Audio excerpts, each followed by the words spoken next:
The family of swordsmen that ruled over more than half of the world was called Runandal, a family that was born with strong bodies and excellent talent. This allowed them to rule the world with their overwhelming power. Every battle they took part in ended with their victory. In any conditions, this family stood at the top, above their enemies. Thanks to this, they had absolutely everything. They enjoyed life and did it with joy. All this briefly described the lands where power rules, in which the strong devour the weak. And this is the family into which he, Jin Runandal, the youngest son of the Runandal family, was born. Jin was the child who chose the family sword in a selection ritual that could predict his future. He was the child who would receive his family's destiny. The guy always believed that only success and fame awaited him in the future. However, everything was not nearly as sweet as he could have imagined. As it turned out later, he had no talent for wielding a sword, and his family's blood was enough for minimal skills in handling a sword. Shame, dishonor, someone who is worse than the average representative of the Runandal family, all this was about Jin. One day, the boy's brothers came to his training and immediately noticed that he was aimlessly waving a wooden sword. They kept laughing at him the whole time and saying that the balisade, the sword he had chosen as a child, was not something he should play with. Jin couldn't answer them and fight back, because deep down he understood that they were actually right, and he had not lived up to the hopes that were placed on him. But the older brothers clearly didn't like that Jin continued to ignore them, so they asked him to answer the question again. Well, for motivation, one of them decided to hit the guy so that it would be easier for him to think, and he would find the answer to their question faster. They kept calling him useless, and that everything he did was useless. Jin decided to reach for his sword to fight them back, but this attempt was also successfully stopped. The older brother continued to assure the guy that he would never succeed, and that it would be better for him to stop right now, so as not to disgrace their glorious family anymore. They started going through his pockets and found a small notebook that contained basic sword fighting theory. And this caused even more laughter for these guys. They found it funny to realize the fact that the guy thinks that he can achieve something just by studying theory. No matter how much Jin asked them to stop and give him back his things, they didn't listen to him and continued to break his things, saying that he shouldn't have been given a chance. It seemed to them that because he was once given a chance, the guy now doesn't know his place, and worst of all, that he has hope. Jin tried to tell them that there was no point in breaking his things to get that across to him, but these words only further angered his brothers, who took him on. They told him this for his own good, and he simply has no right to contradict them. And given that he continued his disobedience, they decided that they needed to teach him some manners. Their bullying and his absolutely worthless talent, he felt it every day. But this did not stop him at all, and he believed that if he continued to work and try, then one day the family would recognize him, and he would finally be able to become a full-fledged member of Runandal. Jin really believed this until his family decided to expel the guy from the family. When he was 25, he was expelled from his family and became a miserable nobody who wandered aimlessly. It was hard in that period of his life, but there was still one positive moment. He met a master, and then Jin found out that he had talent too. But more importantly, it was a talent that was forbidden in his family. The art of magic. Exactly 3 years have passed since then, and Jin was not going to stop developing his abilities as a magician. Moreover, he planned to combine the magical power that exists in nature and the magical power of a wizard. It seemed to him that in this way he would be able to strengthen his power. But at some point these experiments went too far and the guy ended up in a place unknown to him. Jin spent some time in this place, and at some point heard an otherworldly voice, which he introduced as Soldred, and according to this creature, he is the master of all shadows. Soldred, as it turned out, it was not for nothing that Jin was called here. As the god of shadows, he intended to offer him a contract. According to this creature, if Jin makes a contract with him, he will be able to use shadow technique, which means that he will be able to destroy any curse. Soldred noticed that it seemed like the guy had been accumulating hatred from other people since childhood. The Shadow King immediately realized that he was unable to show his talent because of this primitive curse. Jin didn't understand what Soldred was trying to tell him, so the Shadow Lord explained to him that this curse was called the Blade Illusion, which suppressed his sword skills. Especially this curse was terrible for the guy because he was from the Runandal family. Soldred decided that this was why he was so drawn to the guy and why they were talking now. He decided that from that moment on there would be no more curse that brought him pain, and after these words he broke the magic chain that was around the guy. But the Lord of Shadows decided not to stop there and decided that now he needed to make Jin an unprecedented magician. According to Soldred, he will be very pleased to watch him.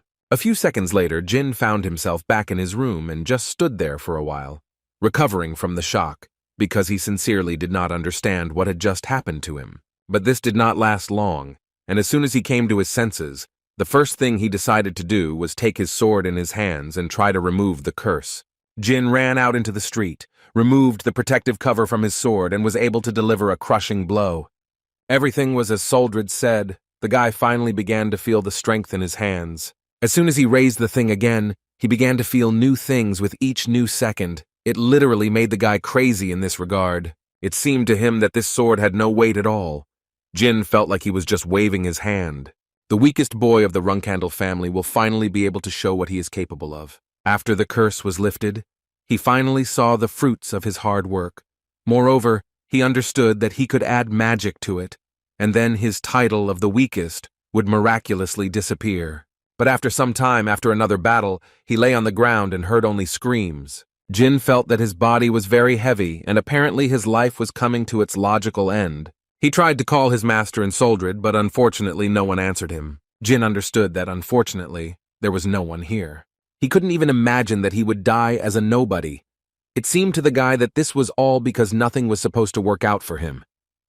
The magic and power of Soldred that he finally received, he didn't even have a chance to use it. But most of all, he didn't understand why he was given a chance at all, if everything was supposed to happen this way. After which he lost consciousness, but not for long. Jin woke up again and saw his childish hands in front of him.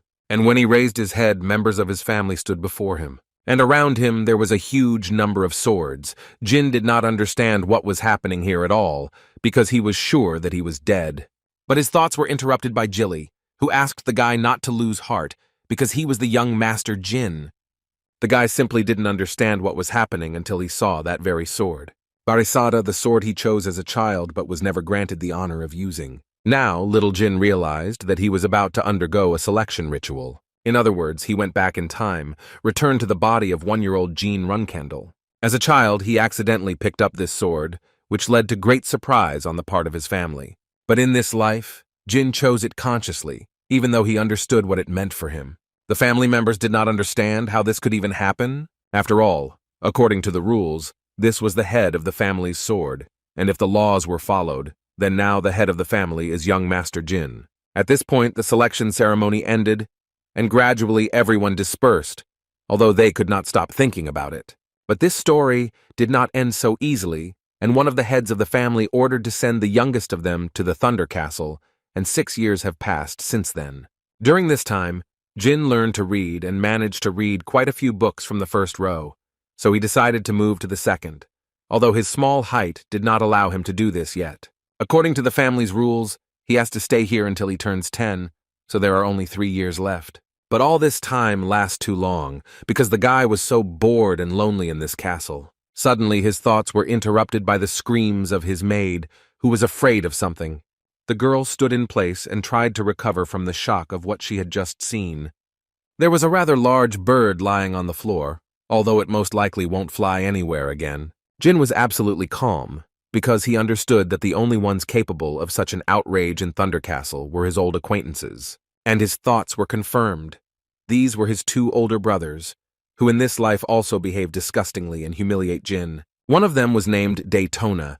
He was the 11th of the 13 Runandal brothers, and he was most sorry that the bird was found first by the maid and not by their little brother.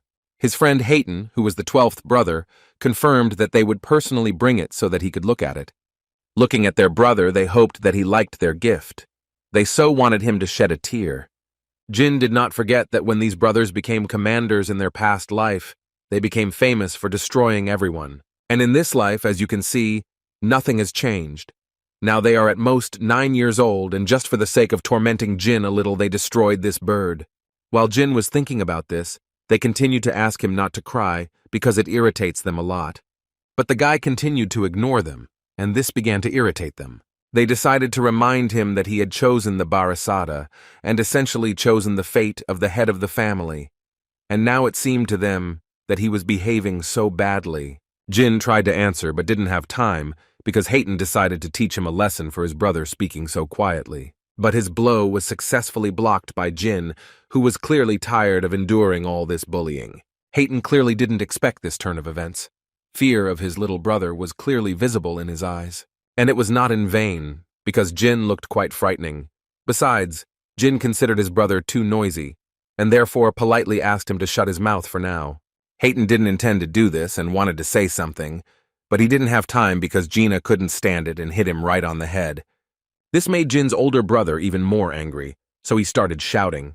Jin couldn't stand it and hit him again so that he finally closed up.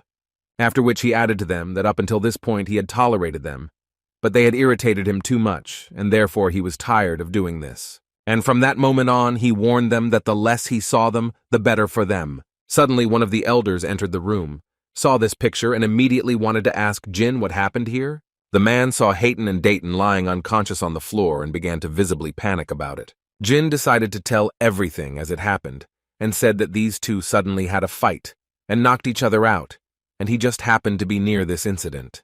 This man did not doubt Jin's words for a second, because he actually knew very well that the children of the Runandal family were distinguished by their cruelty, even towards each other. Khan, that was the name of this man, and he decided that he needed to take the Jin brothers to the doctor, but little Jin thought differently, and immediately told the man that they should be taken to another place where they needed to be. They went outside, where at that time it was raining heavily, and it was even difficult to move. The genie asked to put his two brothers near the tree and dug a small grave next to them. Khan was quite surprised that the little boy decided to leave his brothers here. Moreover, their condition is not so stable, and the storm will only intensify over time. Jin turned to him and said that he was doing all this only so that the brothers would finally learn to be responsible for their actions.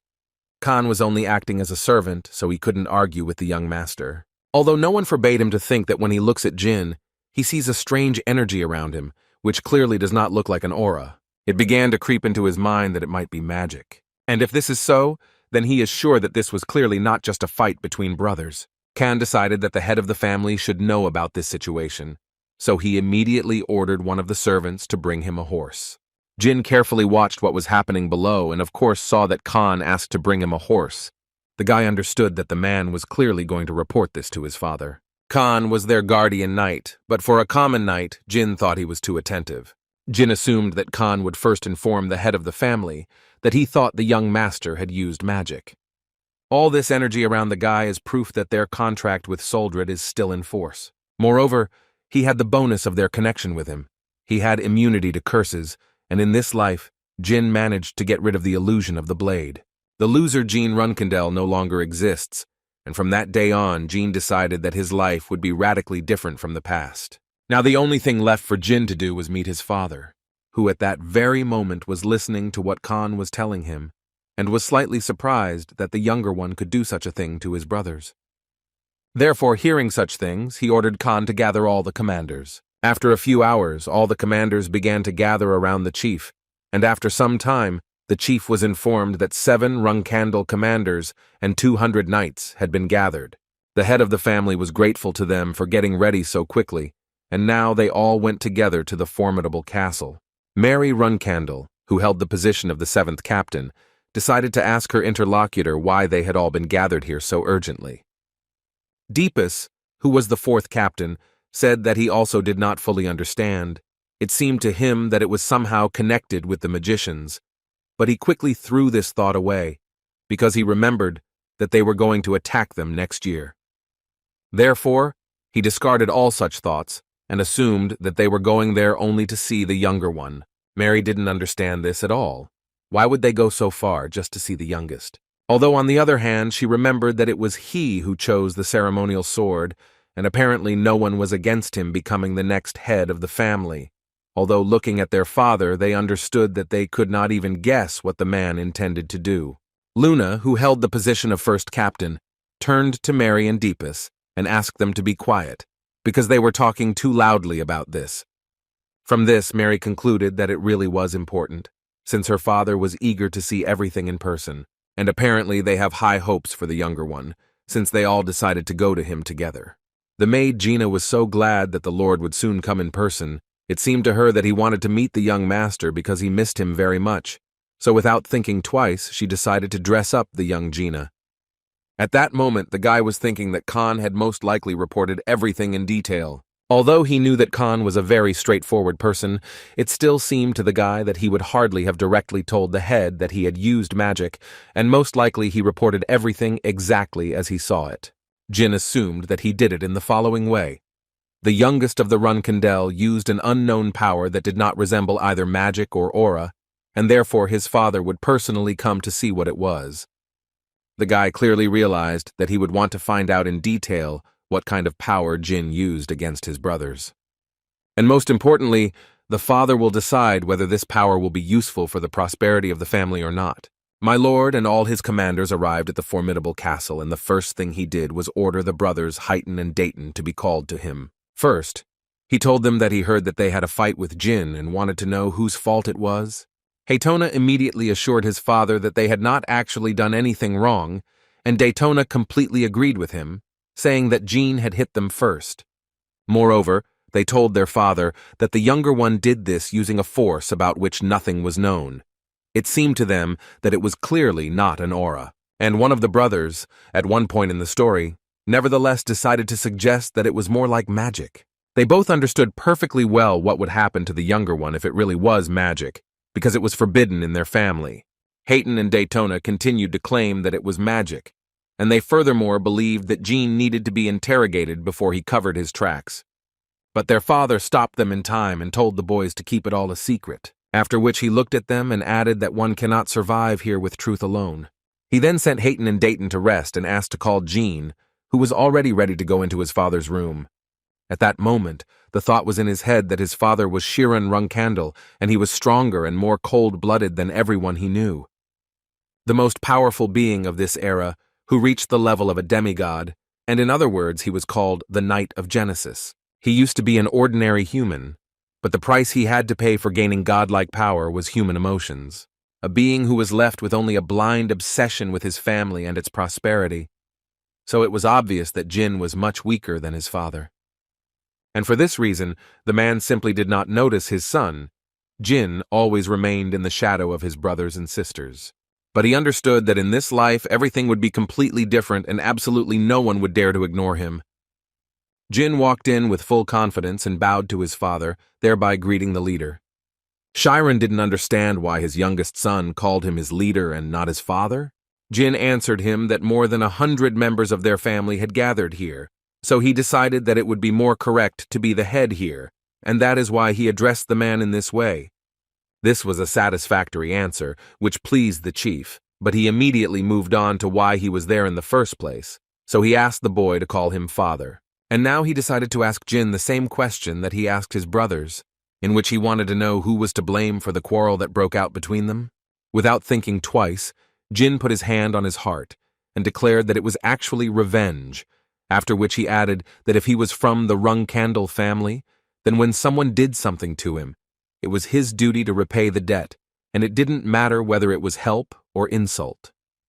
After such an answer, the head of the family suddenly ordered everyone to leave the hall and asked only young Master Jin to stay. After a few minutes, absolutely everyone left the hall, and so the leader started talking about the fact that he needed to ask the guy something. So he told everyone to leave the hall, and at that moment he finally started talking about the fact that the Heighton and Daytona brothers told him that Jin had some kind of special power. He also did not forget to add that Runkandal strictly forbids any use of magic, and therefore if the guy owns it, he will not be able to exceed the limits. And now, taking into account everything that was said, the head of the family wanted to ask the guy what kind of power this was. But before the guy gave him the answer, he decided to once again point out the fact that if this was magic, then he convinced the guy that he wouldn't get off that easy. Jin understood perfectly well that since his father knew about this power, he most likely would not miss the opportunity to learn more. Because it was known that Soldred's power was not magic or an aura, the guy himself didn't know exactly what it was. Therefore, Jin decided without thinking twice to demonstrate to his father what power he possessed and what was the man's surprise when he saw the power of the first head of the family. Shiran couldn't believe that this guy really had the soul of a Barasada in him, and that he was truly destined to become the head of the house. Considering all this, The father came to the conclusion that this was the power of the shadow god Soldred, and he was absolutely right. Jin pretended that he didn't understand what his father was talking about. This caused the man to tell him that Soldred had made a pact with the first head of the Runandal house, Lord Tamar, and that this god had since become the patron of the family. But after Lord Tamar's death, Soldred no longer appeared before the members of Runandal. Shirin didn't fully understand why, but apparently Soldred had returned to watch them through Jin. Then the guy had a question in which he wanted to know whether God Soldred was stronger for him. Shirin couldn't answer him that question because he had never fought with the gods, so he didn't know. This clearly made Jin smile. The mere thought that he could become stronger than his father made the boy incredibly happy. Suddenly, his thoughts were interrupted when the man placed his hand on his head and said that Jin had asked him a very good question. The guy understood that in this way, he was giving him a reason to think, and Shiran himself believed that coming here personally was the right decision, and finally he decided to ask his son how he plans to use the soul of the Barisada. Without thinking twice, Jin immediately said that his plans were quite simple. He was going to use her for the good of his family. The man's reaction was quite unexpected. He suddenly started laughing loudly and telling Jin that it was quite a funny lie. He thought so because just recently the guy beat up his older brothers, then left them lying on the street during a storm. And after all this, he tells him that he wants to use this power for the good of the family. Jin knew that it wouldn't be that easy to fool his father, so he had to think of something to say. And he decided to tell the truth this time, so he said that he planned to use her to his advantage. Although the face of the head of the family changed, he still answered the guy that such an answer more than suited him, after which he was about to leave. But before that, he told his son that from that moment on, he would be under his supervision. And as soon as the man left, Jin could finally breathe a sigh of relief. He had managed to survive this. It was enough to use this power as he pleased. But now his father would be watching him. Jin could not even imagine that everything would go so well. And now it seemed to him that his new life would be radically different from the past. Sister Mary gave the boy a small gift before they left. According to her, it was a special gift that she had prepared especially for him, so the maid would take it because it was quite heavy. The only hint she left him was that Mary told him to cook it and eat it, after which she added that he needs to become strong quickly.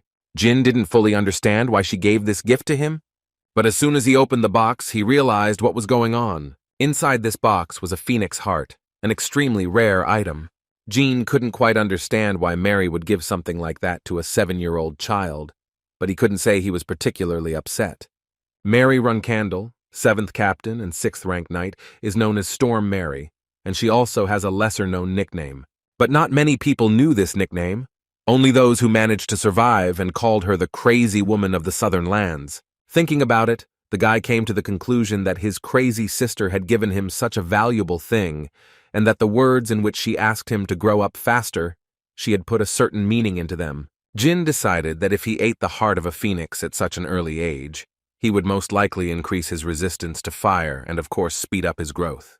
And if you think about it, the heart of a phoenix is required by experienced mages to safely summon phoenixes. Jin did not deny the fact that perhaps in this life he would be able to summon his phoenix, which would obediently carry out his orders. Jilly distracted his thoughts when she brought him the prepared heart, for which Jin was very grateful. The maid thought that Lady Mary had given him a wonderful gift before leaving, so she asked him to eat it while the soup was still warm.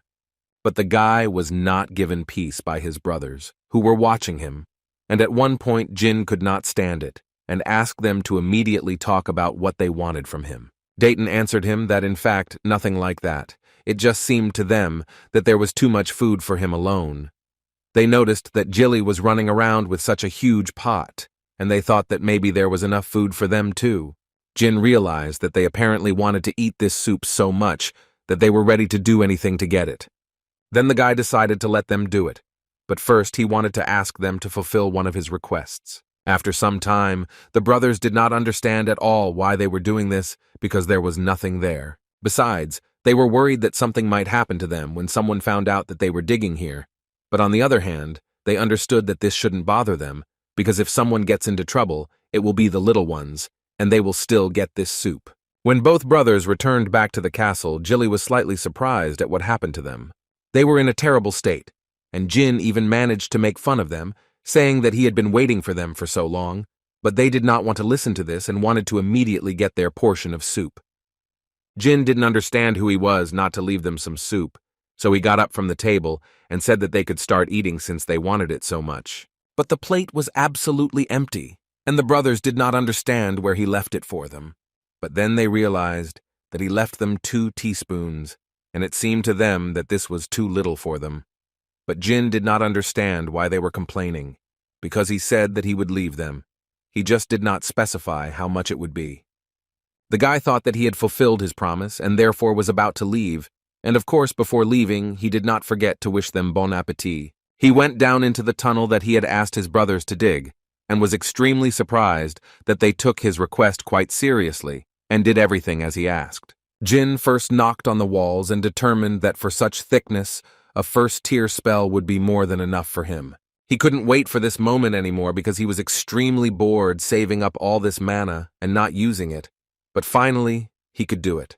The guy used one of his most powerful spells, which allowed him to get into a secret place, and it was about none other than the secret library of Runandal. In his past life, he never managed to get here, so he felt a little strange. It seemed to him that his older brothers were saying that a special phrase was needed to open it. And Jin knew what phrase to say, so he said in a quiet voice, "The child of Runandal came to console Murakhan." After these words, the doors in front of him immediately opened, and finally Jin could enter this library. The Runandal Secret Library is a place that holds many secrets from the clans that the Runandal have exterminated over the last 1,000 years. Only Runandal commanders were allowed to enter, and it was truly enormous in scale. In his past life, his brother immediately said that it was useless for him to know about this place, because Jin was never able to become a commander. But he still managed to learn something useful, and, as was evident, he made good use of this knowledge. Suddenly his thoughts were interrupted after his short walk through this library, when he saw a man who was locked in a transparent prison. Looking closer, Jin noticed that the man had scales visible on his face. That's why it seemed to him that he was simply not a person, but some kind of animal that his family had caught and put in this prison. Suddenly he remembered the words he needed to say before entering this library. That's why he suggested that perhaps this is the Black Dragon Murakhan. Jin heard that he lost to the first head of the house and fell into a deep sleep, but Jin never thought that it was really true. In any case, he didn't have time for this now. He needed to find the clan's secret materials as soon as possible. After a few minutes, Jin still managed to find the secret tomes of other clans. To begin with, he decided to read a tome from the once famous Kungan Swordsman clan. But the content of this book was clearly difficult for him to understand, with his knowledge of third-rank theory. He decided that it would be a good idea to take this book with him, but he was aware of the fact that he could be caught. So he decided that it would be best if he came here from time to time and rewrote the book little by little. And Jin did this for quite a long time, until someone distracted him with their noise. It seemed to him that at this time no one would go to the library of the formidable castle now. But apparently he was wrong, because as soon as he opened the door to see what was happening in the corridor, he saw a man in front of him who immediately wanted to ask the guy what was going on here. Jin immediately realized that Murakhan was standing in front of him, but he didn't understand how this was even possible. In his past life, nothing was said about him being able to wake up, so the guy didn't pay attention to it. But apparently, it was a mistake. He tried to mentally force himself to calm down, because it was worth remembering that Murakhan was the guardian dragon of their family. So if he was polite and pretended to be an ordinary child, then perhaps he wouldn't do anything to him. So the first thing he decided to do was to greet the guardian of their family once again as the child of Runandal. But for some reason this made him very angry, and he literally went berserk in 1 second. Murakhan started yelling at the guy because he thought that Jin called him a pathetic guardian. He still didn't understand why people who don't know anything, treat him like some kind of guardian. According to him, he hated the Runandals, and he did not understand at all how they dared to say such things to him.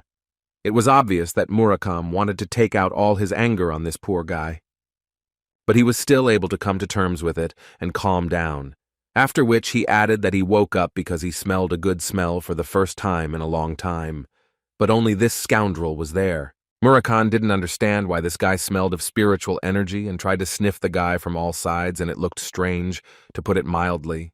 He went on to say that although he had slept for 1,000 years, he still remembered that smell very well. That thick aroma of spiritual energy. Such a smell can only be found in those who have made a contract, like Tamar did in his time. Jin did not expect that the reason why Murakhan suddenly woke up was his spiritual energy. Murakami couldn't believe that this smell was coming from the little guy, so he carefully began to look around, trying to find where this smell was coming from. Jin was watching carefully at this time and thinking that perhaps it wouldn't hurt for him to check something. So he turned to Sir Murakami, and he was sure that the guy clearly knew something, so he turned to him. Jin created a small ball in which a lot of energy was concentrated and added that his father said that this was the power of the shadow god, Lord Soldred. Murakami immediately began to shake with fear and asked the guy to tell him that it was just a joke, but looking at the expression on Jin's face, he understood that it was clearly not a joke. After which he fell to his knees and began to say something about the treaty promised 1,000 years ago. Jin didn't understand what this guard was talking about, but he still continued to listen to him attentively. Suddenly, Murakami looked up and told Jin about the promise he had once made to Soldred, in which he will be obliged to help a person his whole life, and apparently this person turned out to be Jin. Murakami then said that he would tell him all the details a little later, because he had just woken up, so he was still a little confused, and besides, it would be difficult for a child his age to understand everything. But still, he did not forget to formally introduce himself to the man whom Soldred had chosen. His name was Murakami. He was Soldred's confidant, his friend, and the last descendant of the original Shadows, and following his 1,000-year promise, from today on, he would be on his side. Apparently, Jin really would need a little more time to digest this information, because it was difficult to believe that such a giant would help him. At this stage, Murakami only wanted to know the name of the person Soldred had chosen. Jin happily introduced himself to his new friend as the 13th and youngest child of the Runandal family. The name of the Black Dragon Murakami comes from the famous mountain on which the Thunder Castle is located. It was a powerful creature that ruled these lands for a long time. However, 1,000 years ago, the dragon fell at the hands of the first head of the Runandal family, Temar, after which the legend says that having abandoned his lands, Murakami fell into a deep sleep. Now Jin understood that he was not their enemy. On the contrary, Murakami was the guardian and good friend of the first head of the family. A man who has made a pact with God is accompanied by a guardian dragon, but nothing was known about Soldred's guardian dragon until now. Now the guy understood why no one knew about Murakami. The next morning, Jin came back to Murakami with the thought that he would have a personal guardian dragon, and so he decided to get to know his keeper as best he could. So he decided to start with a small gift for him. He brought him some food that Jilly had prepared. After his awakening, Murakami did not leave the library for several weeks, and the first question Jin decided to ask him was why he fought with Temar. In response to this, the dragon told him that it was 1,000 years ago, and as it turned out, he did not remember the reason for their fight. The only thing Jin could learn from Murakami that day was that he was madly in love with strawberry pies. At one point in their dialogue, Murakami decided to ask the guy what he was always doing there when he came, to which Jin told him that he was copying books to take them with him, because if he took the originals, then they could find out about his visits to the library. Murakami was surprised that the guy even understood what they were talking about, but Jin assured him that this was not entirely true. According to him, he understood about 30% of the entire material. But the dragon decided to cheer him up and said that for his age he was doing great. Other children wouldn't even try, that he was doing well. Regarding the other children, he of course agreed with Murakami, but in his family this was only the average level. According to the guy, there are 12 more children in the family, in addition to the father, mother, and elders. And if he wants to surpass them all, then he must work much harder. So he suddenly became interested in asking Murakami how much he thought the first head of the Temar family would understand if he read this book. Jin wanted to compare himself to the strongest known being in history. He wanted to know what level he was in comparison to him. Murakami thought for a bit and said that in fact, at the same age, Temar could not understand absolutely a single word from this book.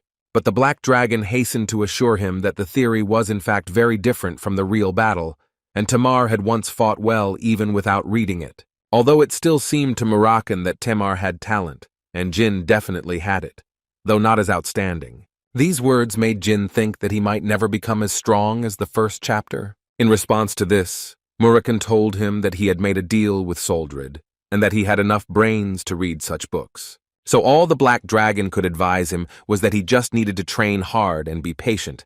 Then, if he followed his advice, he could become as strong as Temar. Murakami did not deny that perhaps little Jin would even surpass his distant relative, which Jin himself had little faith in. But the Black Dragon asked him not to lose hope, because he at least had the strength of Soldred, whose nickname had always been Limitless. And this can only mean one thing. Since Soldred has unlimited power, then he, as the Chosen One, has the same potential.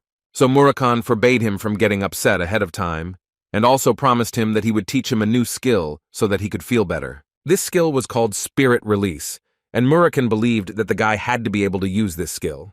According to him, everyone who uses the energy of the soul must master this skill. It is the basis of everything related to its use. But he immediately warned him that it was extremely dangerous, and if used without proper training, there could be problems. So he immediately asked Jin not to rush and carefully study this skill. Jin understood him, and quickly wanted to know what he needed to do. According to Murakan, he first needed to master the mana emission. Jin didn't quite understand why he needed to do this, because he had done this hundreds of times in his past life. Murakan explained that spirit release involved mana emission and mana transfer, so he needed to master these skills to a proper level. But the worst part was that the Black Dragon felt like it would take about 2 or even 3 years to learn. Listening to all this, Jin immediately realized that it was too long for him. Murakan continued to talk about how he couldn't teach him anything worthwhile until he mastered the basics. And while he was saying all this, Jin decided to try releasing his mana right now. And he managed to do it the first time, which shocked Murakan. The Black Dragon spent some time trying to figure out how the guy did it at all, but according to Jin, he knew how to do it before. Murakan asked him not to say that the boy also had the ability to transfer mana, but before he could say this, Jin demonstrated this skill.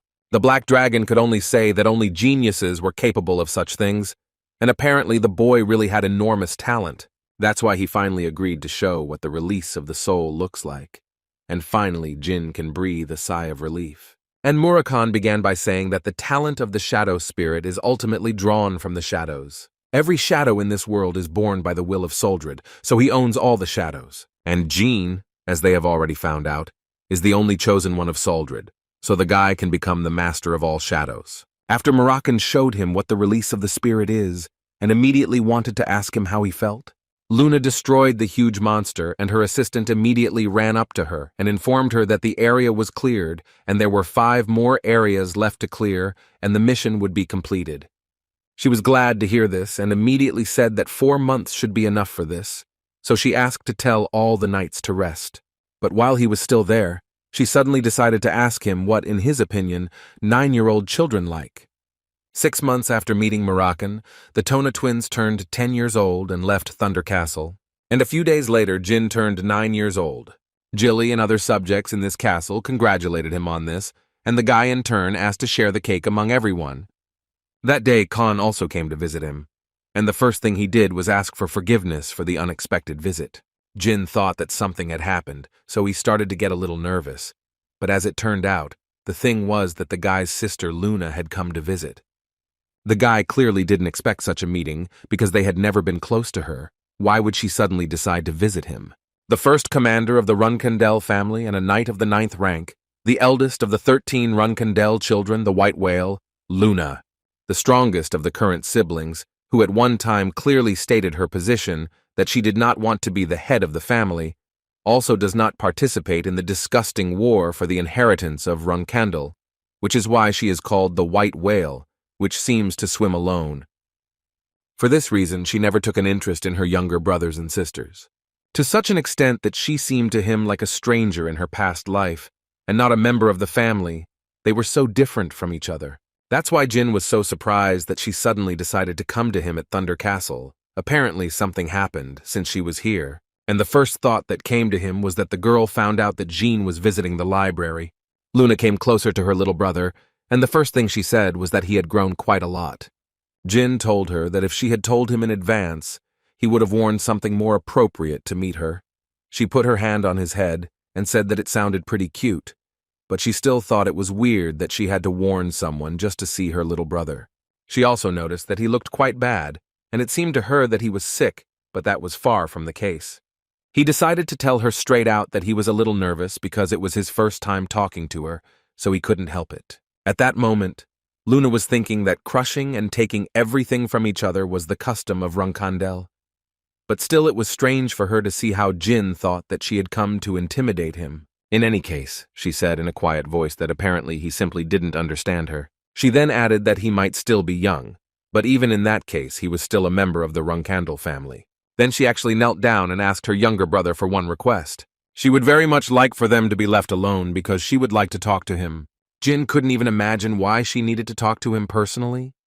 But he decided that such an opportunity could not be missed, so he agreed without any problems, although he did not know the reason, but it seemed to him that she did not want to do anything bad to him. As soon as they were alone with him, she told him that the reason she had come to him so unexpectedly was that she needed to tell him something. After which she started talking about how when his father came to him personally, he became the center of attention for the whole house. This means that when he leaves the Thunder Castle, then all his brothers and sisters will try to control him. But she immediately said that she didn't want him to get caught up in this family's squabbles and feel unhappy. She also clearly wouldn't want the Runandal family's dirty customs to harm him. Now Jin began to understand why the girl had abandoned the idea of becoming the head of the family. But he couldn't understand, if she didn't want him to suffer from the showdown within the family, then why didn't she warn him about it in his past life? Was it really just because he wasn't worthy of her attention? Or is it because his siblings didn't see him as a rival before? He had different thoughts in his head, but he still decided to thank his sister for warning him. But still, he already has a reason why he doesn't intend to participate in this. Luna immediately began to tell him that this was all serious. She was telling him this not because she considered him a threat to herself in the future, but before she could finish speaking, Jin interrupted her and said that he already knew this very well. According to him, he understands all this so well because there had already been an attempt on his life, which surprised the girl. This literally left her in shock. She couldn't believe that someone in the Thunder Castle had already tried to destroy the guy. She immediately began asking him to tell her who it was, but Jin was not going to do this, and to be honest, he himself did not know. He also added that they tried, but it didn't work, and he was still fine, so it seemed to him that there was clearly no need to worry. In response to this, she said that she was very glad that the guy helped her understand that not all her brothers and sisters hate her. After which she decided to hug him, which Jin clearly did not expect. But she is still very saddened by the news that he got caught up in their family's squabbles. At that moment, Jin was thinking that he couldn't even imagine that Sister Luna would be such a sensitive person, so he tried to calm her down a little and tell her not to be so sad. Luna agreed with him and added that one shouldn't only talk about the bad on such a wonderful day. After all, she didn't forget that today was his birthday. And in honor of this, she came here today to give him a gift. She took a small box out of her pocket, inside which was a pendant. After which she asked Jin to turn around so that she could put the pendant around his neck. And while she was doing this, she told him that only once, when he was in a hopeless situation, he could break the blue stone in this pendant, and then no matter where he was, the moon would immediately come to his aid. So she asked him not to forget about it and to always carry it with him. In this way, she congratulated her brother on his 9th birthday. Jin was clearly pleased to have such a gift and such a sister. After a short get-together, Luna decided that it was time for her to leave, and after she congratulated the guy once again, she said goodbye and headed towards the exit. Jin was very happy to talk to her, and in response could only wish her a good journey. That same evening, Jin went down to the library again to continue his studies, and the first thing Murakami decided to ask the guy was what was hanging around his neck. Jin was surprised that the black dragon even noticed this, but still told him that it was a birthday present. Murakami immediately began to say that he does not know who gave it to him, but apparently this person cares about it very much, because it is a very special pendant. And according to Murakami, it belonged to the Beast King Orgel 1,000 years ago. Countless people died trying to get this pendant. Besides all this pendant gives him resistance to any magical attack below the 5th rank, enhances the wearer's magical skills, and Murakami assumed that it also has a summoning function. Jin was surprised that Murakami knew so much, but the black dragon asked him not to be surprised, because at that time it was the peak of his activity. In any case, he assumed that this gift was given to him by the person with a strong aura who came here. Jin confirmed that it was his older sister, and the guy was very surprised that he was able to feel her energy. Murakami confirmed this information and, moreover, added that his sister should have also felt it. Jin immediately began to worry because he thought that she might tell everyone else, but Murakami assured her that the guy had nothing to worry about. After all, He considered that she was an older sister who gave him such a valuable gift as if it was a trifle, so it seemed to him that after that she would hardly go and inform on her younger brother. Luna really did feel a strong energy when she came out of the storm castle, which clearly had not been there before. She decided that she should pretend that she didn't know anything yet.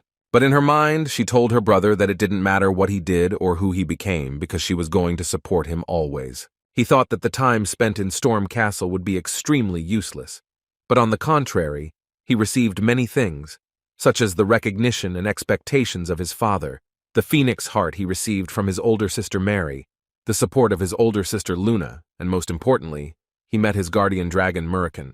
He could not even dream of all this in his past life. Soon he turned 10, and he finally began preparing for the trip home. He began to spend a lot of time with his knight companion Khan, who taught him the basics of combat.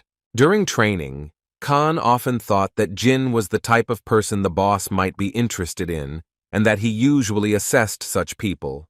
But with each training session, he became more and more convinced that it was Jin who was assessing him. And after another such training, as soon as Khan finished it, he told Jin that they had something to talk about with him.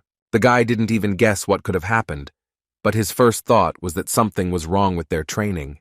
But to his surprise, Khan suddenly bowed down to Jin and told the boy that it was an honor for him to train the boy. He then added that he would soon be leaving the Thunder Castle, and then Khan promised that he would make every effort to teach him as much as possible by the end of this period. Jin was pleased to hear such words, so he answered Kanu that he would count on his knight. After another training session, Jin decided to play with fire a little and tried to stick his finger in there, and as soon as he did this, he realized that he did not feel any pain at all, and finally the effect of the phoenix heart began to work. The guy's maid, as soon as she saw this, tried to stop the guy because it seemed to her that it should be very hot and painful. But Jin assured her that everything was indeed fine. It now felt like he was dipping his finger into warm water. She was glad to hear that Lady Mary's gift had already had a positive effect. She had only heard about the effect of the phoenix heart, and was seeing it for the first time in reality. Jin was not much different from her, and was also experiencing how it worked for the first time. But even in this case, he considered that this was not the maximum, and it seemed to him that he had only learned half of it so far. And he was thinking that most likely in a few years he would fully receive all the effects from the heart. His thoughts were interrupted by the maid, who once again reminded him that they were leaving the castle tomorrow morning, and therefore she asked him to warn her in advance if he needed anything. In response to this, he suddenly said that he urgently needed to go out for a short while, and this was really quite unexpected.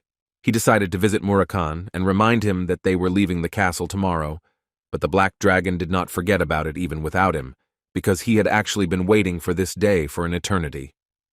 But Jin was still worried, because he couldn't even imagine how the Black Dragon would follow him. Murakan immediately told the guy that there was no point in worrying about it, because he was at least a legendary shadow dragon. And at the moment it doesn't matter at all how much he has weakened. For him it's still as easy as pie. According to him, he will take care to follow the guy carefully, so that he can't be noticed.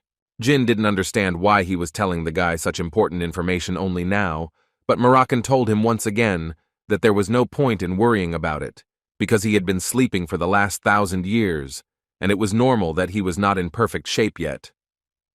The guy suddenly began to wonder whether his guardian would be able to regain his former strength, and according to Murakan, he would do it, moreover.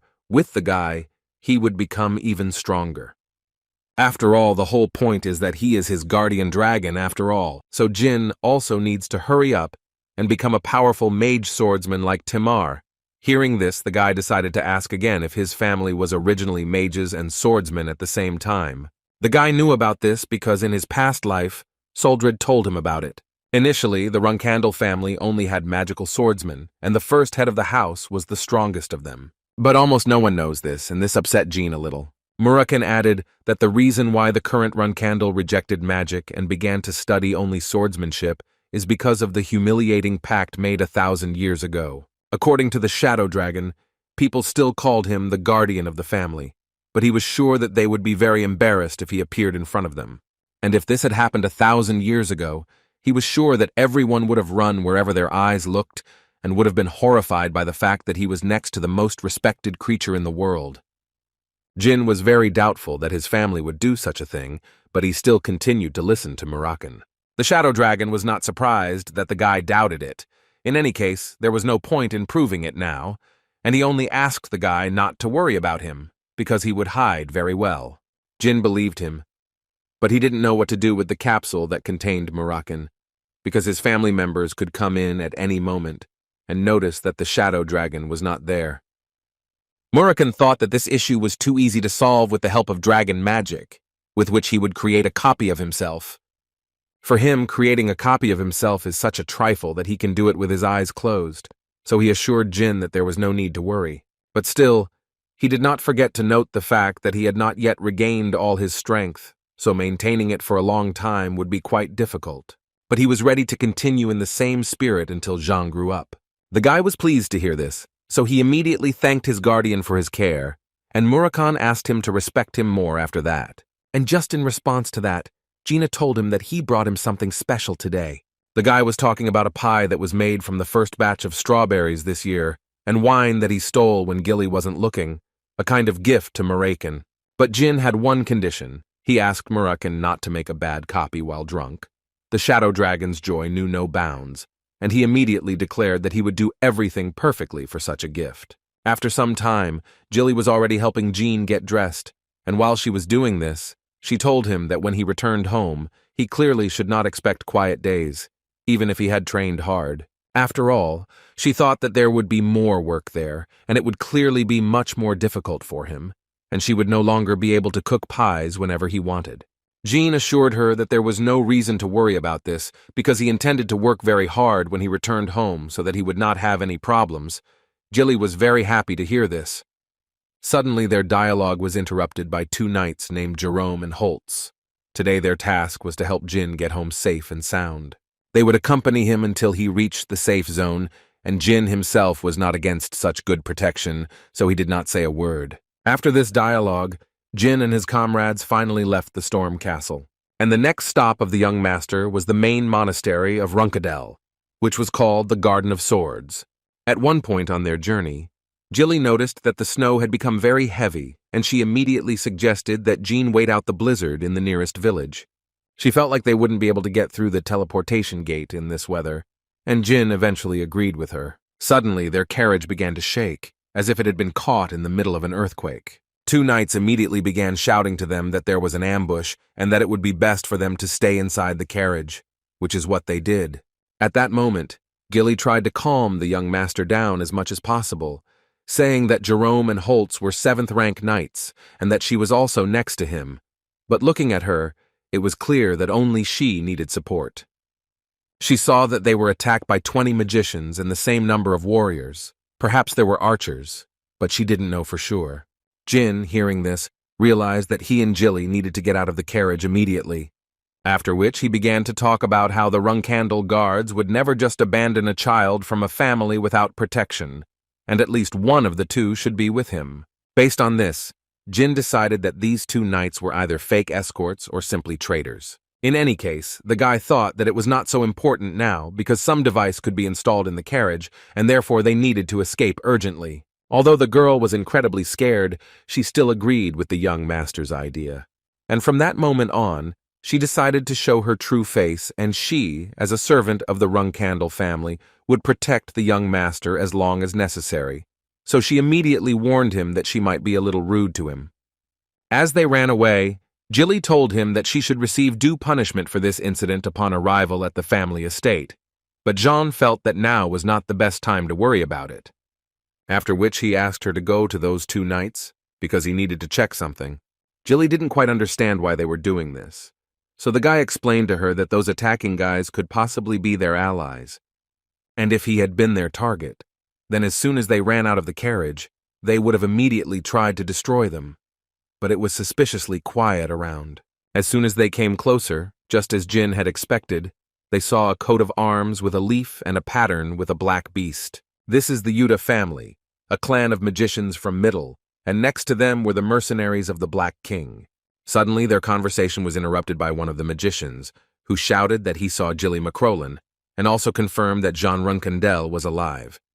And as soon as he said this, The head of the magicians immediately gave an order to all the squads that their main goal was to protect Jin Runcandle.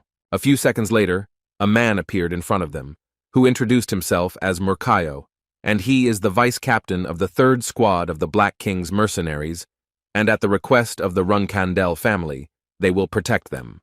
Looking at these 2 knights, Jin understood that most likely this was not a betrayal. Rather, they were initially fake escorts, and if they were actually 7th rank knights, then dealing with these troops would not be difficult for them. Jilly couldn't help but start screaming at them because she immediately wanted to find out who they were and what their purpose was. For one of them, it was funny that they actually thought that they would tell everything to the Runcandles. The girl tried to talk to them, but suddenly Jin asked her to destroy one of them.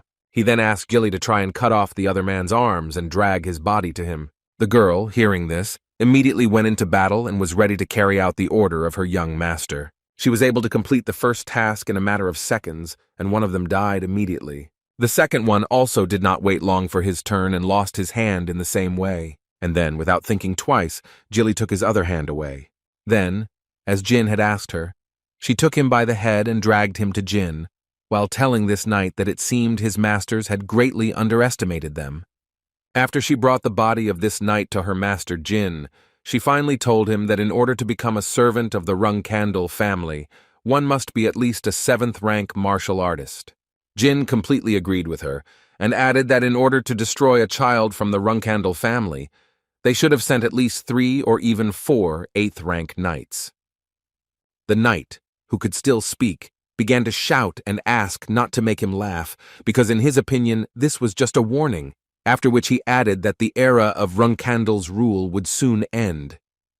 Jin did not understand why he was shouting like that, but he still agreed with this knight and, moreover, added that he also strived for this. Instead of the era of the Runcandle family's rule, he would like to see the era of Jin Runcandle's power come. At these words, the knight shouted again, but this time only 3 words. He shouted, "Glory to the great Zipels." The Zipels are a clan of mages that rule the rest of the world. They are essentially the opposite of the Runcandle family, and while some strive to reach the peak of swordsmanship, others do the same with magic. 1,000 years ago, when the first head of the Runcandle house died, the Zipels forced the Runcandle family to enter into a humiliating pact that forbade its members from using magic, which is the reason for the suppression of magical abilities in the Runcandle family. Considering all this, it was not difficult to guess that for the Runcandles, the Zipels were literally enemies of 1,000 years ago, and Jin was quite interested to know who would dare to take such a step. But now, thanks to this stupid knight, he knows everything. After which he asked Jilly to throw him away somewhere nearby, because he believed that there was simply no point in interrogating him further. Of course, even for the Zipels, Runcandle are sworn enemies, although they constantly terrorize Runcandle. But today's incident is different from their usual antics. It clearly looks more like an attack by independent extremists. He carefully examined the crime scene and was sure that something was clearly wrong, but it was really difficult for him to find what exactly. Jin knew that no matter how skillful his disguise was, it would still be extremely difficult to fool a 7th rank martial artist. So, considering all these facts, Jin began to think that it might be the interference of that same guy. Jilly approached her young master and said that she had done everything as he had asked, in response to which Jin praised her and said that she had done her job well. After which he approached Murkayo, who held the position of vice-captain of the Black King's mercenaries, if Jin remembered correctly. In any case, the guy approached him to tell him that thanks to the fact that they distracted them, he and Jilly managed to escape, and therefore, as soon as they get to their estate, Jean will immediately report on their exploits, and the family will repay them in full. In the meantime, he asked the man and his men to take care of him until they reached the gate. Murkayo, after such words, was ready to do anything for Jin, so he assured the young master that they would try to do everything possible. Although he thought mentally that despite the fact that he was a descendant of Runcandle, who left the castle for the first time, and that he was only 10 years old, all these facts were surprising, because he was already confident in himself and behaved with dignity. So he began to wonder if perhaps the things he had said earlier about the Jean Runcandle era had been more than just childish chatter. After these reflections, he approached his people and said that until they reached the gates, he asked them to control themselves and think about their actions. The mercenaries did not understand what kind of strange order this was, And such a sudden one at that, because they had absolutely not cared all this time. But he once again asked them to shut their mouths and do what he ordered them to do. Jilly interrupted their not-so-nice conversation and told Murkayo that they could move out. Murkayo listened to them without any problems, and at the same time put his heart to his heart, which greatly surprised his subordinates. On the way, Jilly was a little worried that they had just abandoned those imposters there, but Murkayo assured her that everything was actually okay, because it didn't matter whether they were found alive or not, they would still serve as a good example for their comrades. Jilly was glad to hear this, and she was also pleased by the fact that in about 2 hours there should be a village. Jean suggested waiting out the storm there. And since they were already talking, the guy decided to ask Jilly not to be upset about the incident with the escort, because she should understand that it was not her fault in the first place, because even the Knight Khan, who has the 9th rank, did not notice it. And for a warrior of the 7th rank, it is even more difficult. And for Jin, it will not be difficult to tell her what a guardian knight should do.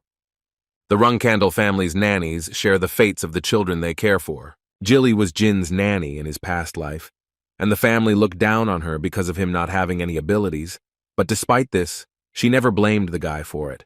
When he was expelled, she was also ordered to leave with him, and even then she asked him for forgiveness for not being able to serve him worthily. This is how she was then, so Jin most of all did not want to be rude to her in this life, but now everything will be different, and therefore the guy believed that Jilly should become stronger. While he was thinking about this, Jilly came up to him and said that she was ready to accept any punishment that he considered necessary for what happened. Jin got tired of putting up with her constant apologies, so he started yelling at her, and as a result, he ordered her not to blame herself anymore. After which he added that perhaps she was his nanny, but he also asked her not to forget that she was the only guard he had now. And if even now such trifles throw her off track, then in the future there may also be problems with support. So he asked her not to make him repeat it again, and he hoped that she understood him. Jilly told him that she would try her best to improve. In her mind, she thought that the young master cared about her so much, so she decided that she needed to be on guard so as not to cause him any more trouble. Looking at Jilly, Jin immediately noticed that his words clearly raised her spirits, even a little too much, but he was still glad about it. While Murkayo was booking 2 rooms for Jean and Jilly, the guy was thinking that the man wasn't that clean.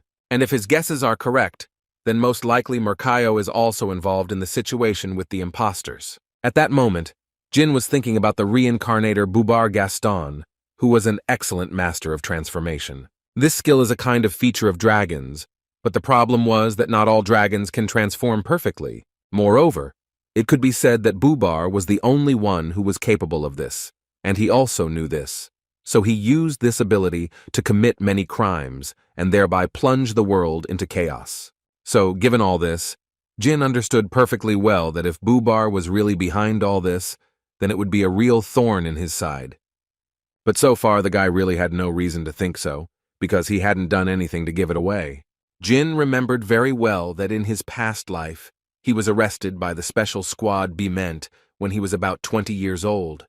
But Jin planned not to allow this, because he understood very well that if such a character became his ally, it would be extremely useful. But on the other side of the coin, he had no reason to trust a man who had already attacked him. So he decided that before Bubar got himself into even more trouble, the guy decided that he needed to find out if anything was different from his past life. Jilly turned to the young master to tell him that she would be outside, and if he needed anything, he could call her. But before she could finish speaking, she noticed that Jin had already fallen asleep, so she decided to be quieter and not disturb the young master.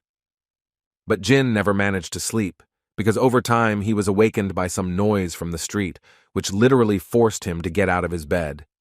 He sat down and didn't even remember when he fell asleep, but the culprit of the noise was immediately noticeable. The guy thought that even despite his persistent training in the Thunder Castle, such loads were still too much for the body of a 10-year-old child.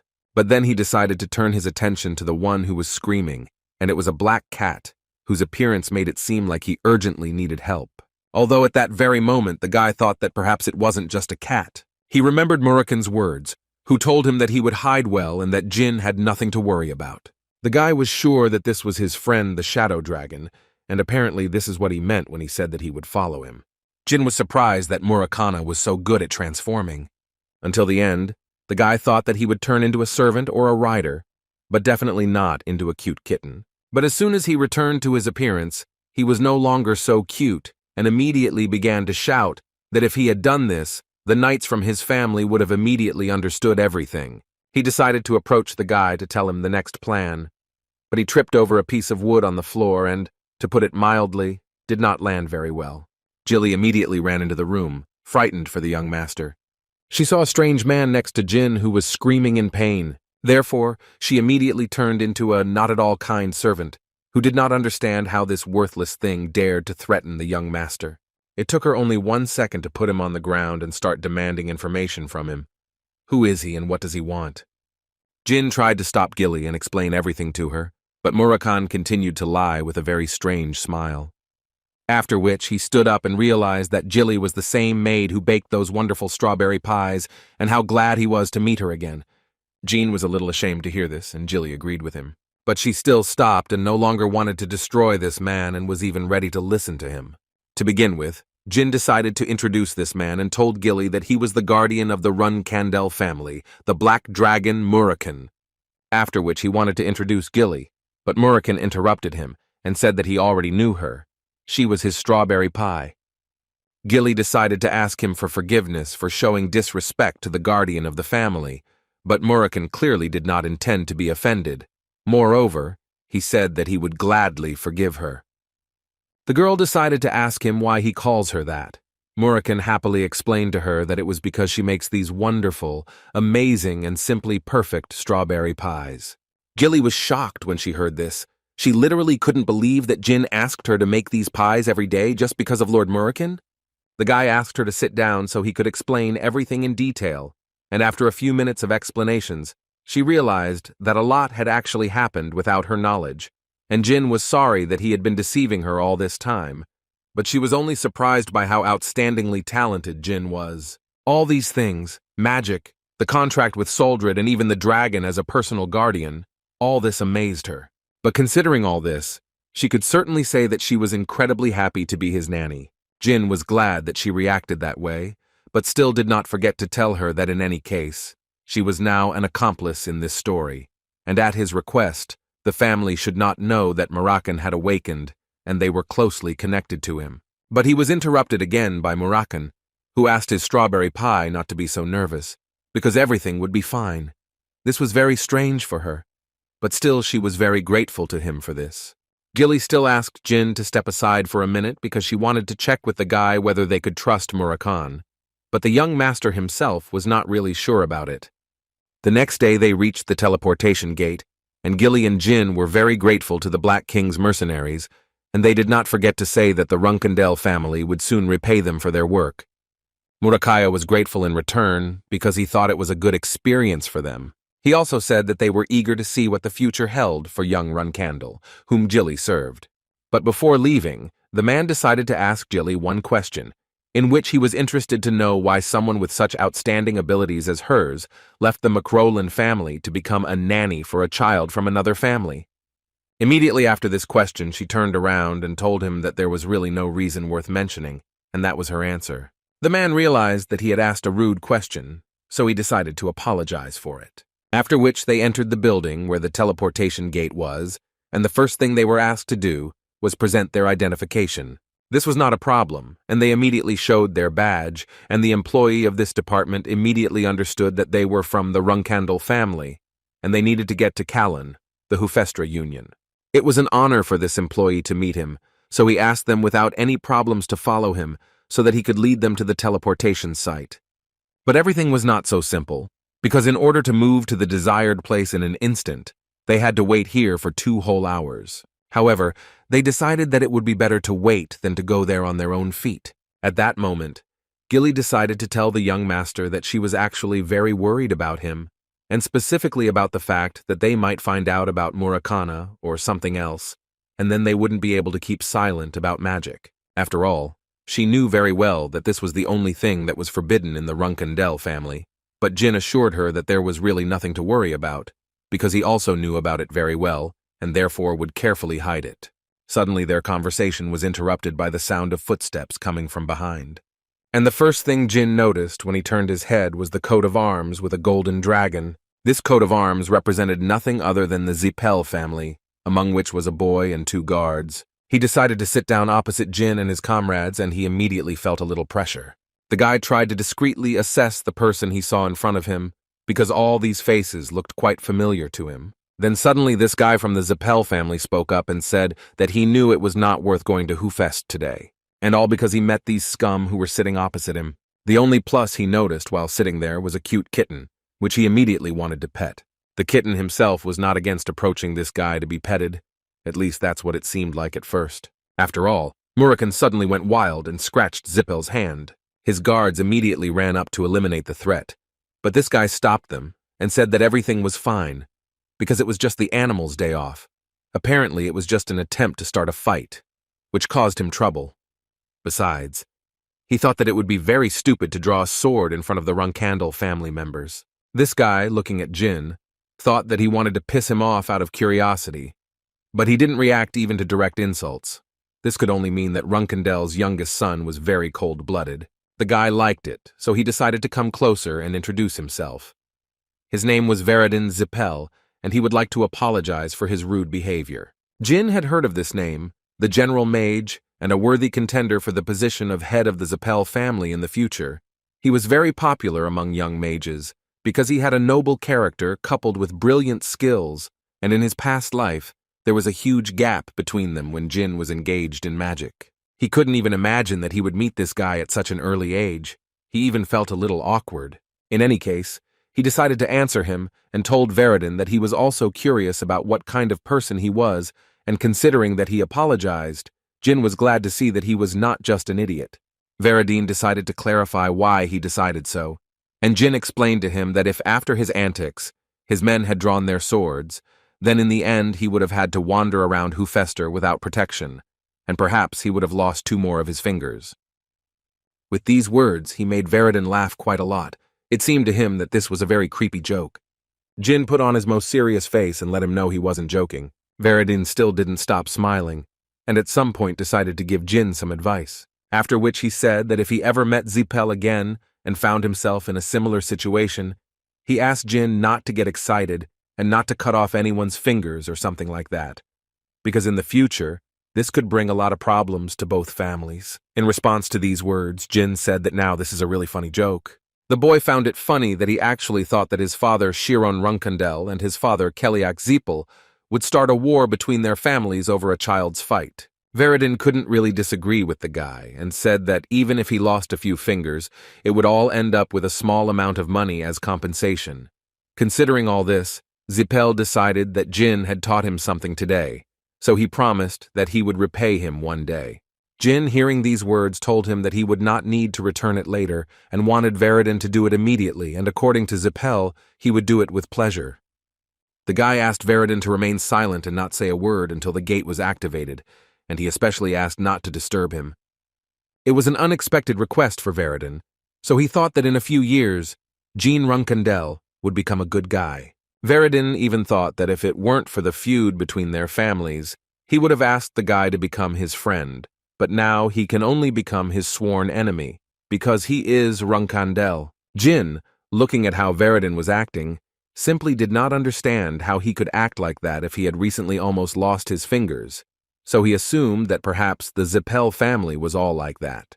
In any case, 2 hours passed rather quickly, and they were invited into the teleportation room, where they were immediately warned that due to the teleportation wave, they could feel pain and fatigue. But these were normal sensations.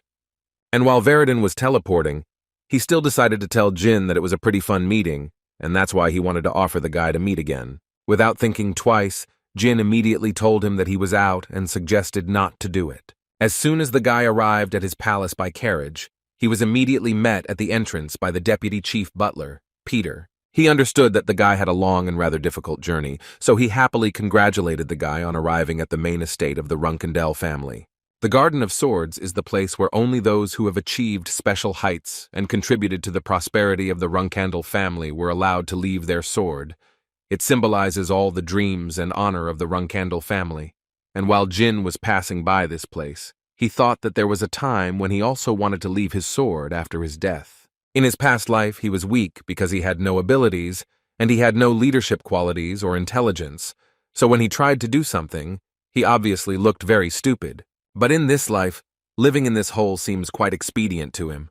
The first of the Runandal family to speak to the boy was the Black Panther, Rose Runandal, who was the mistress of the Runandal estate. She was happy to see her son again, and the boy reciprocated her feelings. The first thing his father wanted to know was what kind of cat was on his shoulder, and Jean couldn't think of anything better to say than that he had tamed it. But the father clearly didn't believe him, and this was evident from the expression on his face, after which he added that he liked how Jin responded cheekily, because Runandal always expressed themselves like that when they received something.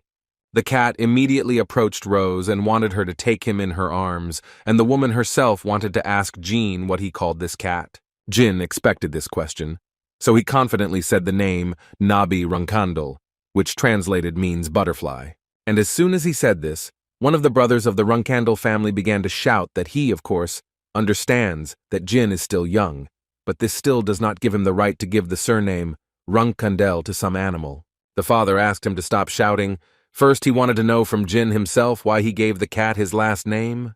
The boy didn't understand why they were making such a fuss about the cat, but he assured his father and other family members that he did it to be responsible for it. He also believed that it might just be an animal, but it was the first living creature he had managed to tame, so he wanted his name to have some meaning. This was a worthy answer in the father's opinion, but he still decided to clarify once again whether Jin understood what such a decision entailed. Jin understood this perfectly well and decided to say out loud that if someone harms a Nabi, then this means that he must respond in kind. The man believed that Jin simply had a talent for making enemies, and to confirm these words, one could only look at how his brothers and sisters looked at him. Jin wasn't going to argue with him, but he thought it wasn't that bad, since it would allow him to learn how to get rid of his enemies much faster. This kind of insolence never ceased to please the father. He believed that since they all had to put up with their younger brother, then everyone was already on the edge. 4 years later, Jin was already 14 years old, and by this time he had managed to obtain the rank of a second-rank knight. Today he finished another training session, and his coach told him that he has made noticeable progress, and at this rate he is quickly rising in rank. His instructor Garen Altamiro also reminded the boy that he also had training with Lady Luna planned for today. Jin actually forgot about it, so he decided to go eat and return to Luna. Garen decided to tell the guy that it would be better for him not to eat with other knights, because his mother doesn't like it. But Jin thought that everything was fine, because he just doesn't want to start a silent war with his relatives. Garen actually understood the guy perfectly and didn't even intend to judge him. Bellab Schmitz was a primary school cadet who was aiming for the position of Runandal Guardian Knight, and it was he who decided to help the young master today and therefore brought him food. Jin was very grateful to him, and while they were eating, the guy thought about the fact that Bellab Schmitz was an ordinary 13-year-old boy who would soon be kicked out of the Runandal family. At least that was how it was in his past life. The guy still felt sorry for him because he was deprived of his cadet rights and simply expelled without regret, which Jin clearly didn't like, but then he couldn't do anything about it. But Bellab is actually a good and kind guy who was just unlucky. He also always talked about how grateful he was to the Runandal family for giving him the right to eat meat quite often, and he was also very grateful to the young master for always sharing meat with him. Jin noted that he says this every day. Has he really learned this phrase by heart? The young master tried to convey to Bellab that he sometimes needed to be more laconic, because people despised him because he chatted too much, something the cadet clearly did not expect to hear. Jin confirmed this once again and asked him to raise his nose and gather the rest of his dignity. He asked him to be proud of the fact that he is a cadet of the Runandal family's guardian knights. Bellab noted that it was hard to think like that because his grades were below the plinth and he hadn't even reached the first rank. But according to Jin, being a cadet of the Runandal family was already a heavy burden. What he was trying to tell him was that even if Bellab was at the bottom here, he was elite compared to the rest of the 13-year-olds in the world. During the conversation, Jin understood why the family abandoned him, because this guy is too submissive. But in the future, he joined the Heran family, another family of swordsmen, and became a loyal dog of the Beemant Empire, walking the true path of a heartless butcher. In his past life, Jin was more than surprised to learn that he had become part of the Imperial Guard, and was soon saddened by the news that he had committed suicide, which is why the boy so badly wanted to intervene in Bellab's fate so that history would not repeat itself. Jin decided that this time he would do everything possible to avoid being expelled from the Runandal family. He thought that this guy didn't deserve to live such a bad life twice. As Jin walked to his second training session of the day, he tried to calculate what he had already achieved. His soul release was at rank 2, his mana mastery was at rank 4, and his sword mastery was at rank 2. It seemed to him that everything was going quite smoothly, and at this rate he would be able to become a third-rank swordsman in just 2 years. In the meantime, he has yet another training session with his sister Luna, who promised him that today's training would be similar to yesterday's. But she immediately told him that he should perceive the same workout differently every day. She asked him to follow the call of his heart, and then she believed that he would definitely succeed. Jin understood that today he would probably have to come up with a way to get through this training that he had never heard of.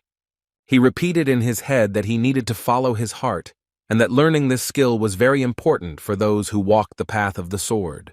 Before the training began, Luna asked him to concentrate and under no circumstances to open his eyes. In this way, she wanted him to concentrate.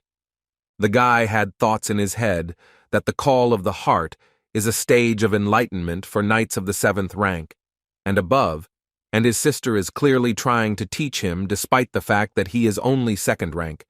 It was nice to realize this, but will he succeed? Moreover, he was well aware that this skill was very similar to the emission of aura, but Luna did not use aura during training, so he slightly did not understand it.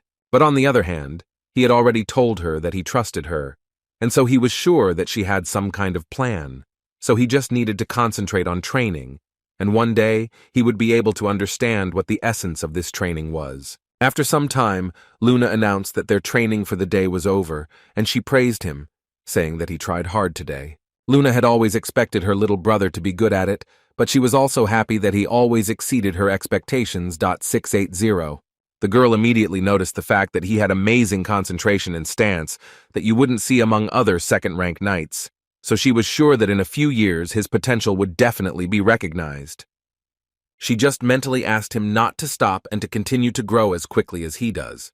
The next day, at cadet training, everyone was on edge and couldn't help themselves. After all, the point was that today's sparring would bring the most points for the final assessment, and a good final result would help them all quickly become the guardians of the family. All this was told to Jin by one of the cadets, who also added that today was also a special day for the young master, because Mrs. Rasma said that if he could defeat the 10 strongest people among the cadets today, then next year he would be able to get into the advanced group. Jin heard about this for the first time, but it was still great news for him, although it was not noticeable from his facial expression. The thing was that he was worried about Bellab, who was again in very bad condition, and apparently this time he was nervous before the fight. Although the young master still thought that it was not that important, since he would make sure that he was not kicked out, it still wouldn't hurt for him to be more confident in himself. Their instructor also told them all that today each cadet would have 3 sparring sessions, and after each fight they would change partners. Also, the top 10 fighters will fight against young Master Jin in a one-on-one fight. A few minutes after the instructor told them all this, the guys started sparring. Jin watched them closely and immediately noticed that they were all not so bad, and it seemed that the right to be a cadet of the Runandal family was not given for free.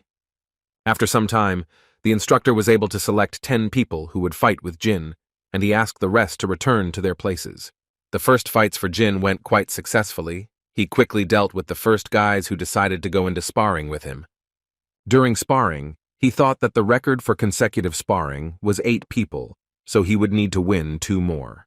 And to do this, he only had to be wary of Mesa Milcano, who was a primary school cadet for the position of Guardian Knight. She is an elite fighter who will complete the cadet training course in the future and immediately become a Guardian Knight. The girl hadn't changed a bit from her previous life, and she was still just as sharp-tongued, and the first thing she did after she went out to spar with Jin was to assure him that she would definitely win.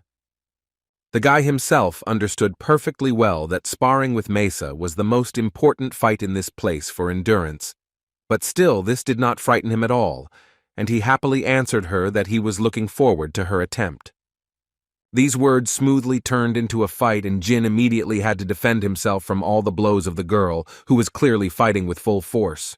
As soon as the fight began, Jin noticed after the first blows that Mesa had become much stronger, but it still didn't seem like he could lose to her. Besides, she was only the second opponent, and after her, he would need to defeat 8 more people, meaning he needed to finish her off as quickly as possible while using as little energy as possible. During their fight, Mesa couldn't understand why the guy was only using basic attacks, because before that she had seen him use various combinations of attacks. She couldn't believe that he was doing this on purpose, but even if so, why would he do it? But then it dawned on her that the guy simply thought she couldn't beat him. He was literally looking down on her. These thoughts made her angry, so she decided to show the young master everything she had learned at the academy. The other guys didn't expect to see such a strong battle between these guys. Maya continued to attack one after another, and at this time she thought that she simply could not lose to him this time either. But her overconfidence at some point played a cruel joke on her, and Jin was able to catch her and thus broke her sword. The girl clearly didn't expect this, so as soon as Jin did this, she literally froze and didn't know what to do next. And the guy understood perfectly well that their fight was over, and all he could tell her was that they had just had a great fight. After this fight, the guy thought that he needed to change his sword, because it was all cracked and would soon fall apart into pieces. And then it dawned on May that all this time their swords had clashed so many times, but the guy still managed to hit the same spot all the time, and apparently, that was the only reason he used basic attacks. She understood that they did not have a big difference in strength and endurance, which meant that she lost only because she lacked persistence and accuracy, and this led the girl to think that the guy really was a descendant of the Runandal family. But she wasn't going to leave it like that, so she immediately told the young master that she would train even harder, and thanks to that she would definitely be able to defeat him next time. The fights continued, and as Jin had guessed with his current skills, sparring with 10 opponents in turn was no easy task. But Mesa's defeat drove it into the heads of the other guys that a one-on-one fight with him would end in their defeat. And over time, his plans did come true, and he was able to defeat 10 cadets, and everything went as he had planned. After the guy won the last fight, the instructor immediately approached him and said that he did a great job and that it would clearly help him join the advanced group earlier next year, so he congratulated the guy in advance. Garen also added that lunch was in 10 minutes, so here he suggested finishing the training. But Jin asked him not to rush so much and said that there was actually someone here with whom he would still like to spar. And after he took his sword in his hands, he shouted that he was going to spar one-on-one with Bellab Schmitz. Poor Bellab clearly wasn't expecting this, so he was even more scared than the rest of the guys. But Jin kept telling him to come out here because he wanted to fight him. The guy was very worried about whether he should go out for this fight, so Jin had to tell him that at this rate, he would never survive in the Runandal family. And in order to prove to everyone, including himself, that he is capable of something, he must come out here right now and fight him one-on-one. These words finally made the guy leave the crowd, but Jin didn't stop the whole time and continued to say offensive things to Bellab, like that he would crush him like a bug. At that moment, Bellab did not understand at all why the young master wanted to fight him so much. Was it because he was very weak and he wanted to get him into shape in this way? Before starting to spar with the guy, Jin turned to him to tell Bellab that he was clearly tired after sparring with 10 cadets, which clearly could not be said about Bellab. But even despite all this, Jin believed that he was stronger than Bellab, which is why he wanted to fight him. Bellab didn't quite understand this logic and why they were fighting at all. But there was no time to think, because Jin had already gone on the attack, and he had no intention of sparing Bellab, so he dealt him blows that were received by the best cadets with whom he fought. Even after that, he continued to ask Jin why he was doing this, because he himself said that he was stronger than him. But Jin didn't answer him, but simply continued to attack no matter what. Bellab was able to block Jin's blow at one point, and the young master was happy to praise his sparring partner, who thanked him for the praise in a trembling voice. After which, Jin jumped back a few steps and used his sword to throw several particles of earth directly into Bellab's eyes. And he did it not just like that, but in order to inflict another attack on him, only this time he was going to knock the guy off his feet. The plan worked without any problems, and a few minutes later, Bellab was lying on the floor and literally screaming in pain. The guy tried to stop the young master because he thought that this sparring was useless, but his words were interrupted by Jin. He told Bellab that he had called him to a difficult sparring match. He had said that he wanted to fight him, and these words meant that he could destroy the guy now.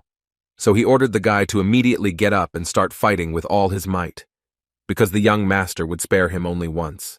Bellab now realized that he probably wouldn't be able to avoid a fight just like that, so he decided to join it, but he would clearly do it for a reason. The other guys immediately realized that his sword didn't just start glowing for no reason. Most likely, Bellab had learned to emit an aura and was using it right now. Mesa immediately turned to Instructor Garen and told him that they must immediately end this fight, because if this was a real aura, then the young master could be in danger. But before she could finish speaking, Jin himself turned to the instructor and told the man that he should keep something he saw here a secret. It was a kind of order.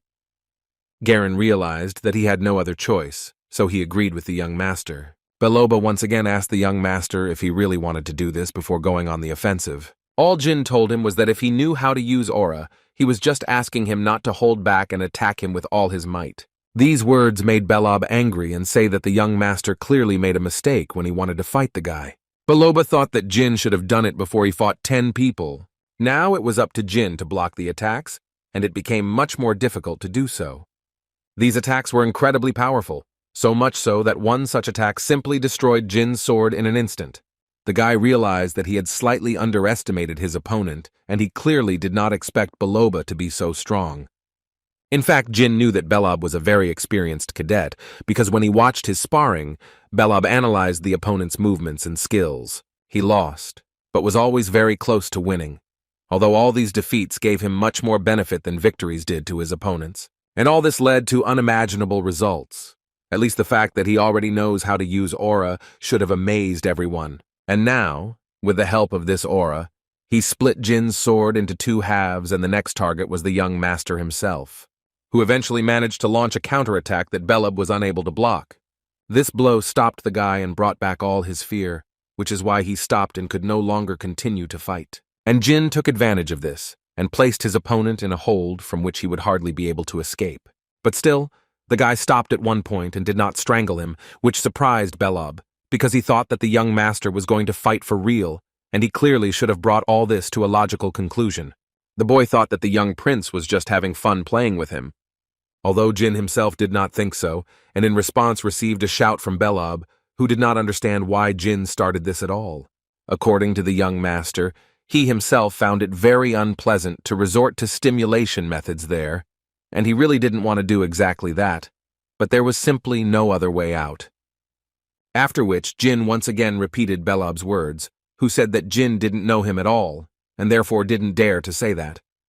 But he still knows one thing for sure, that such determination can only be shown when a person is strong. Jin told Bellab that he was a very kind person, and he liked that about the guy. But he asked Bellab to understand that in this world you can't survive by relying only on kindness. So from this moment on, he will only hope that one day he will become strong enough to protect this character trait as well. Besides, he couldn't help but say that he and everyone else at this academy were very sorry that they had been so strict with him all this time. By this time, the cooks had already arrived to start preparing dinner. But when they entered, they began to assume that the training was not over yet, but Gina assured them that they could already start cooking. At that moment, Bellab was thinking about the words that Jin had spoken to him and decided that today the young master would go get his own food. Jin completely agreed with him. Moreover, he was ready to bring Bellab something to eat. Report this whole story to the head of the Runandal family that same day.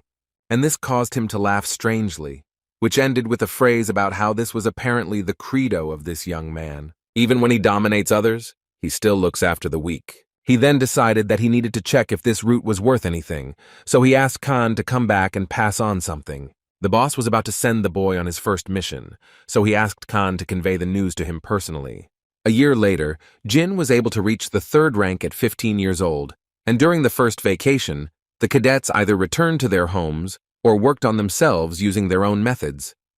And once the cadets moved to the advanced group, instead of wooden swords, they must use more suitable ones. So some cadets ordered swords that they liked, and Jin, in turn, needed to find a suitable sword in the family vault. But his sister Luna decided to help him with this, according to whom it was very difficult to find a sword that would suit him perfectly.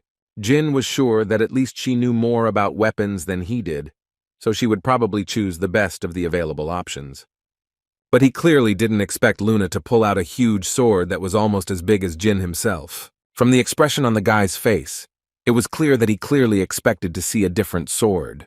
But Luna assured him that this sword was previously known as Bales's cleaver, and she used it often at his age, around the time she came up with this axe-like sword. So she could safely say that this was the prototype of her Krantel, the sword she currently uses. Jin immediately told her that he was simply huge, and that was putting it mildly, after which he added that he was very grateful that she had chosen such a sword for him, but he still felt that it would be difficult for him to handle it. It was immediately obvious from Luna's face that she was upset, although she tried to say that it was just a joke, but the guy understood perfectly well that it didn't look like a joke at all. She still tried to convince him once again that Bale's cleaver was an excellent sword. Perhaps it was a bit heavy, but she believed that it was not really such a big obstacle. But the guy's silence made it clear to her that he didn't like this sword, so she nevertheless agreed to show him another one. On the way, she told him that she had thought about it for a long time, which sword would be better to choose, because she wanted to find the sword that was intended specifically for the guy. And at some point it dawned on her. She thought that since he chose the Barasada in the selection ritual, she decided that this sword would suit him perfectly. The sword that Luna took out was very similar to the Barasada, the sword used by the head of the Bradamante family. Jin immediately liked this sword, and it could be seen with the naked eye. The guy immediately told her that it was an amazing sword, even compared to many of the legendary swords that their family owned. Jin believed that this was the weapon that he had to get no matter what. He couldn't even imagine that she would personally give him Bradamante. Everyone in the Runandal family knew that Bradamante and Barasada were the swords that were best suited for using spiritual energy, and if Jin had chosen it, it would have soon had to be given up due to the protests of his siblings. The guy told his sister that this was the sword that the rest of the relatives wanted to get, and she still chose it for him, so he didn't even know how to repay her for such kindness. But Luna immediately made it clear to him that he clearly didn't need to do this, and also noted that apparently he hadn't yet decided how he felt about her, and these thoughts make her very sad. But Jin immediately tried to assure her that in reality, everything is different. Luna leaned towards him and said that there was no point in telling her anything anymore, because she was already sad, so he would have to console his sister's sad heart. He didn't quite understand what she was talking about, but according to her, he didn't need to understand, after which she asked him to close his eyes so that they could begin another training session, after which she said that she would teach him something else, and if her words are to be believed, then among Jin's brothers and sister, who are constantly engaged in feuding with each other, there are those who unconditionally love him. So she asked him to remember this well, and not to make his sister sad anymore. Now Jin understood everything. She also decided to tell him that before he was born, she was alone among their kind, but he should not share her fate, so she helps him and hopes that he understands her.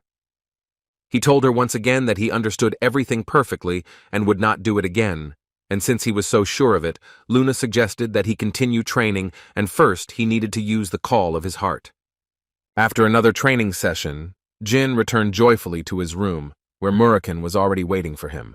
But as soon as the guy entered the room, the first thing Murakhan asked was to put this sword back in place, because he believed that the guy did not yet control spiritual energy so well, because in order to use Bradamante for its intended purpose, he needed to master the control of spiritual energy of the third rank. And as they both knew, at the moment Jin was at the second rank, and therefore Murakhan was sure that he would not be able to even have a pitiful semblance of awakening this sword. But the guy himself believed that he was very close to getting the third rank, which meant that he would soon be able to use it. But as soon as he said these words, Murakhan closed his book with great aggression and asked this scoundrel to listen to him carefully. After which he immediately began to talk about how Barasada and Bradamantine were simply swords that could not be used indiscriminately, and that control of third-rank spiritual energy was the bare minimum. And so Murakhan believed that until the guy reached at least the 5th rank, he asked Jin to use this sword as a normal one. Jin removed Murakhan's hand from his head and immediately told him that he was not so patient, so he wanted to ask him what would happen if he reached rank 5 before the end of the year. But this made Murakhan even more angry, So he started talking about how even if some kid won first place in a spiritual energy competition and ate only that instead of regular food, he still wouldn't be able to use that sword. Murakan asked him to stop talking nonsense that would make even dogs laugh. And if Jin was done with that, he asked the guy to stop being so stubborn. But apparently Jin wasn't going to end it there, so he grabbed Murakan's book and asked the Shadow Dragon to repeat what he said about the scoundrel. Their sport was suddenly interrupted by Jilly, who entered the room at a rather inopportune moment, and Jin immediately thought that perhaps something had happened. According to the girl, Instructor Garen is looking for him. She also added that usually he always came in person, but this time he asked to tell Jin that he needs the guy so that he can explain the plan and show everything in detail on the map. Jin didn't understand at all what was being discussed, and Marukan didn't even try because he was very nervous about his book, which the guy had quite unexpectedly snatched from his hands. Jilly explained to the guy that apparently the matter was that Instructor Garen gave him his first assignment. He says that Jin is leaving as soon as the holidays are over. It was quite unexpected for the guy, but he still thought it was about time, considering that he had become a third-rank swordsman, although leaving at the end of the holidays was quite strange. Jilly thought it was because the assignments were quite difficult, and were usually assigned to those in the advanced group, while Jin thought it was most likely because his transfer was approved. The young master wanted to check this out, so he asked Gilly to stay here with Murakan. The first thing Jin did was go to Garen's office to tell him that he had been given a message that he had been assigned a mission. Garen confirmed this information and added that the task was also given to the 9 remaining junior cadets. He also mentioned that they would be divided into 2 groups. This is a reconnaissance mission in the districts of the southern border with the Kingdom of Zhan. This is near the lands of the Beastmen, and the marked territory belongs to the possessions of the White Wolf tribe. Jin listened carefully to the meaning of this task, and with each passing second he became more and more convinced that this was not really the place where junior cadets would be sent. And he didn't even take into account the fact that they were assigned a task earlier than usual, and this seemed difficult to him, as for the first mission. In addition, the guy saw in his group cadets with below-average grades and Bellab, whose grades were not stable.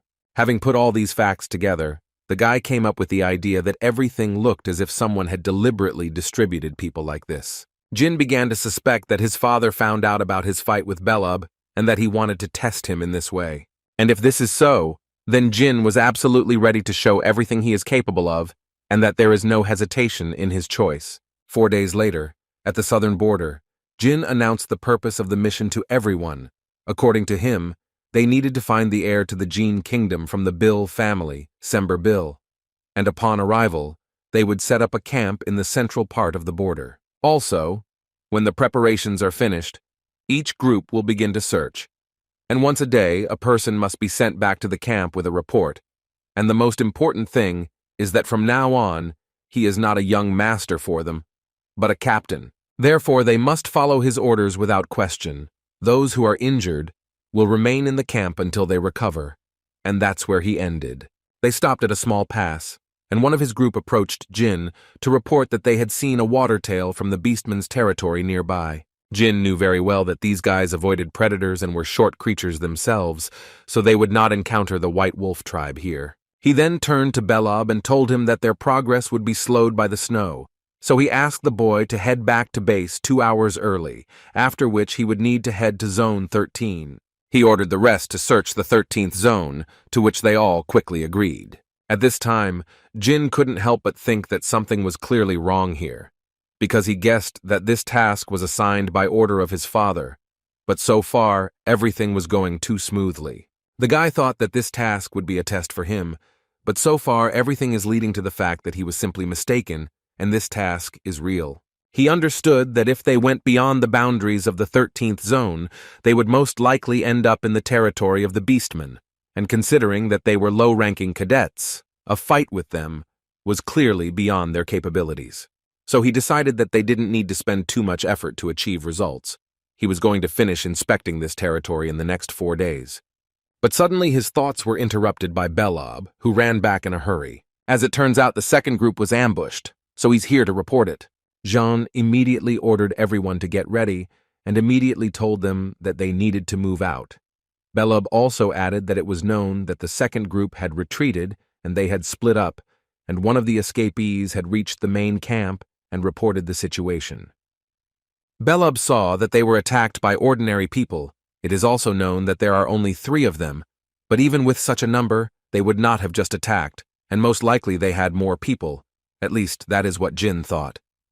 So the captain decided to order his subordinates to return to the camp and comb the area, and if they saw the enemy, he forbade them to engage in battle. Instead, they were to quickly report this information to him. He understood that it was too dangerous here to plan a counter-ambush, so it was difficult for him to understand what their goal was and why attack the second group instead of the one he was in. In any case, whoever they were, he made them pay for interfering in Runandal's affairs. But when they arrived at the place where the attack had taken place, Jin realized that they had already finished and that there was blood and traces of strangers everywhere in that place. Bellab simply couldn't believe it. Was the second group really destroyed? But Jin assured him that there was no reason to panic yet, because the blood was still fresh. Moreover, the captain saw no corpses or pieces of flesh, only traces of blood.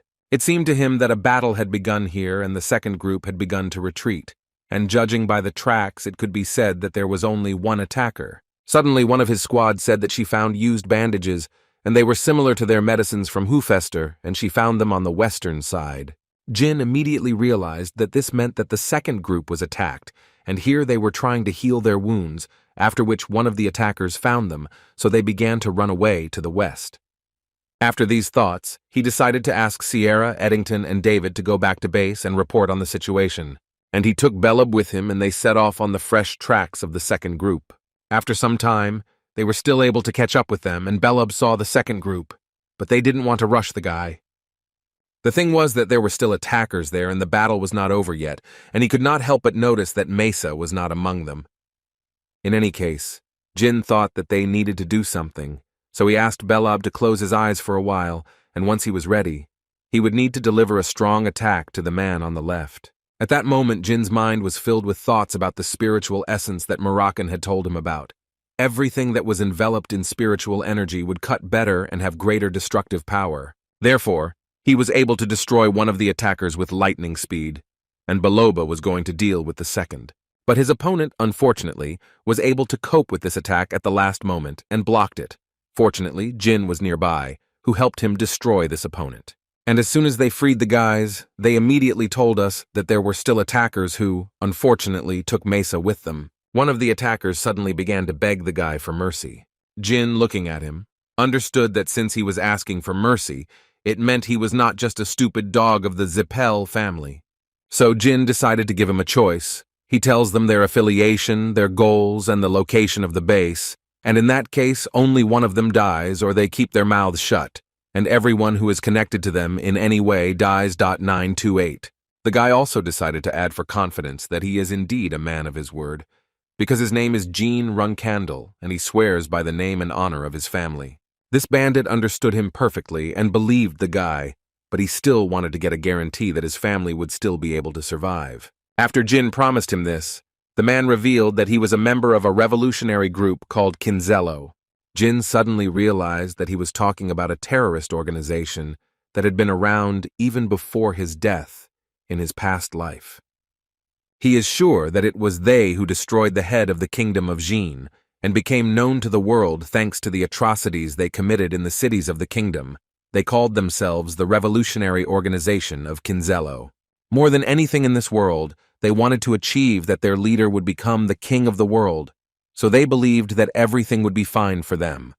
Next, Jin wanted to know why they attacked the Runandal family cadets at the border, but this man was just an ordinary soldier, so he didn't know much. He didn't even have a clue where their main base was. According to him, the camp to which he was assigned is located near the entrance to the territory of the Beastmen. There are about 20 magicians and the same number of fourth-rank knights. Then Jin was interested in another question, in which he wanted to know why they took Mesa. According to this bandit, it was done for celebration. His superiors said that they needed them in honor of the announcement of the beginning of their revolution, so they ordered them to take all the girls alive. At this point, his story ended because he didn't know anything else, and Jin answered him that he would keep his promise, after which he turned to his charges to find out how much time had passed since they captured Mesa. According to the guys, about an hour had passed, which meant that they would still be at the entrance to the beastman's territory, so he asked his people to recover a little, after which they would need to go back and ask for help from the main house of the family. They couldn't believe that he was going to go there alone, because all the attackers were knights of at least the 4th rank, and there were about 20 of them there, so they tried to convince him that he couldn't handle it alone, and they also thought that they were ordinary cadets and it was stupid to risk so much for them. Jin obviously disagreed with him. He believed that since one of them was taken hostage, the son of the Runandal family could not sit idly by. Moreover, he immediately made it clear to them that he was much stronger than they thought, so he ordered them to immediately carry out his order, because further disobedience would be regarded by him as an act of insubordination, after which he turned to Bellab and told him that considering that everyone from the second group was wounded, he was the strongest of the remaining cadets, so he asked him to pull himself together and do everything that depended on him. These were Jin's last words before he set off for Mesa, and the rest of the way he thought only about making sure it wasn't too late. He had thoughts in his head that there were about 20 enemies, and all of them were 4th-rank martial artists, and he, in turn, was a 3rd-rank swordsman with a 4th-rank mana level and a 3rd-rank spiritual energy emission. Jin understood that even though he was quickly becoming stronger, he still didn't think he could fight them openly, and his main goal was to save Mesa. To do this, he needed to avoid unnecessary battles and focus on finding Mesa. So he decided to use one of his skills that he hadn't used before. This skill was called Seismic Sense. But Jin wasn't going to stop there, so in addition to this, he also used Wind Search, which significantly increased the search speed. And after a few seconds, he knew that they were heading towards the plains. That's why he immediately set out on his journey, because he understood perfectly well that they definitely wouldn't be able to go far. Suddenly, on the way, several hunters started shooting arrows at him and shouting that he was a cadet of the Runandal family. This clearly interested them, so they wanted to grab him as quickly as possible. But they definitely won't be able to do it that easily, if only because this guy used magic, which is forbidden in his family. In any case, this is not the main thing now, and the hunters just wanted to finish him off so that he would not interfere with them. At this moment, Jin clearly did not lose his head, and quite in time, he took out his sword and struck the body of one of the hunters. This provoked the mage of this group to enter the battle, and for this he decided to use fire magic, which allowed him to tie Jin's hands and thus immobilize him. At least that's what it seemed to them, because Jin destroyed one of the attackers with one movement, and with the second movement, he got out of this fiery prison. But the magician wasn't going to stop there, so he dealt the guy another fiery blow, which was already more difficult to dodge, but Jin was still able to do it. After which, without thinking for long, he went on the attack on this magician, who could not believe his eyes that his fire did not work on this guy. Then he decided to try to pierce the guy with ice. He believed that this attack would definitely benefit him. But unfortunately for him, this attack did not work. Jin, with the help of his sword, was able to destroy all the ice arrows that flew in his direction. The magician tried to understand how the guy was able to dispel his spells so easily, but apparently it was too late to think about it now. Jin dealt him only one blow, which helped him finish off this magician, after which he looked around carefully and found tracks, so he assumed that these guys from Kinzello did not even intend to cover their tracks. Thus, it could be understood that they looked down on the Runandal cadets, only because they had no experience in real battles. But Jin had a great skill at reading tracks, and looking at this pile of tracks, he immediately realized that they had met up with the others and continued on their way in a cart. He also didn't forget that Kinzello was an organization with a clear hierarchy, so he believed that there was a high probability that the loot they managed to get was distributed according to rank. Considering they won't touch anything that's meant for high command, this is the only chance to save Mesa before they do anything to it. Looking at the map, he realized that he was approaching the territories of the Beastmen, which meant that their camp should be nearby. In that case, he decided to distract them, and for this he would use the confusion to save Mesa. Using magic, he set fire to a huge area of the forest, which would clearly cause panic. Jin was counting on the fact that when they saw such a huge fire, they would have to come to put out the flames, and then the guy would take advantage of this.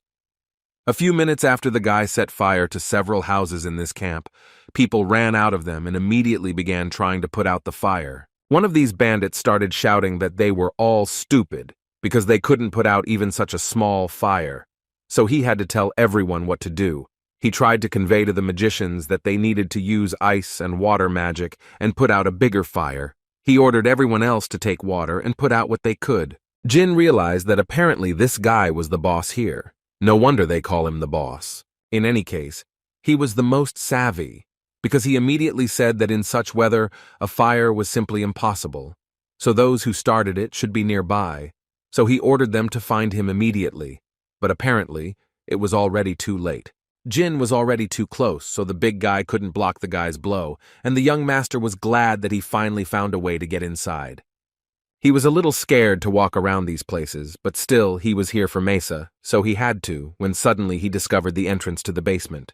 And as it turned out later, this is what he needed, because there he was still able to find Mesa. She clearly didn't expect to see him here.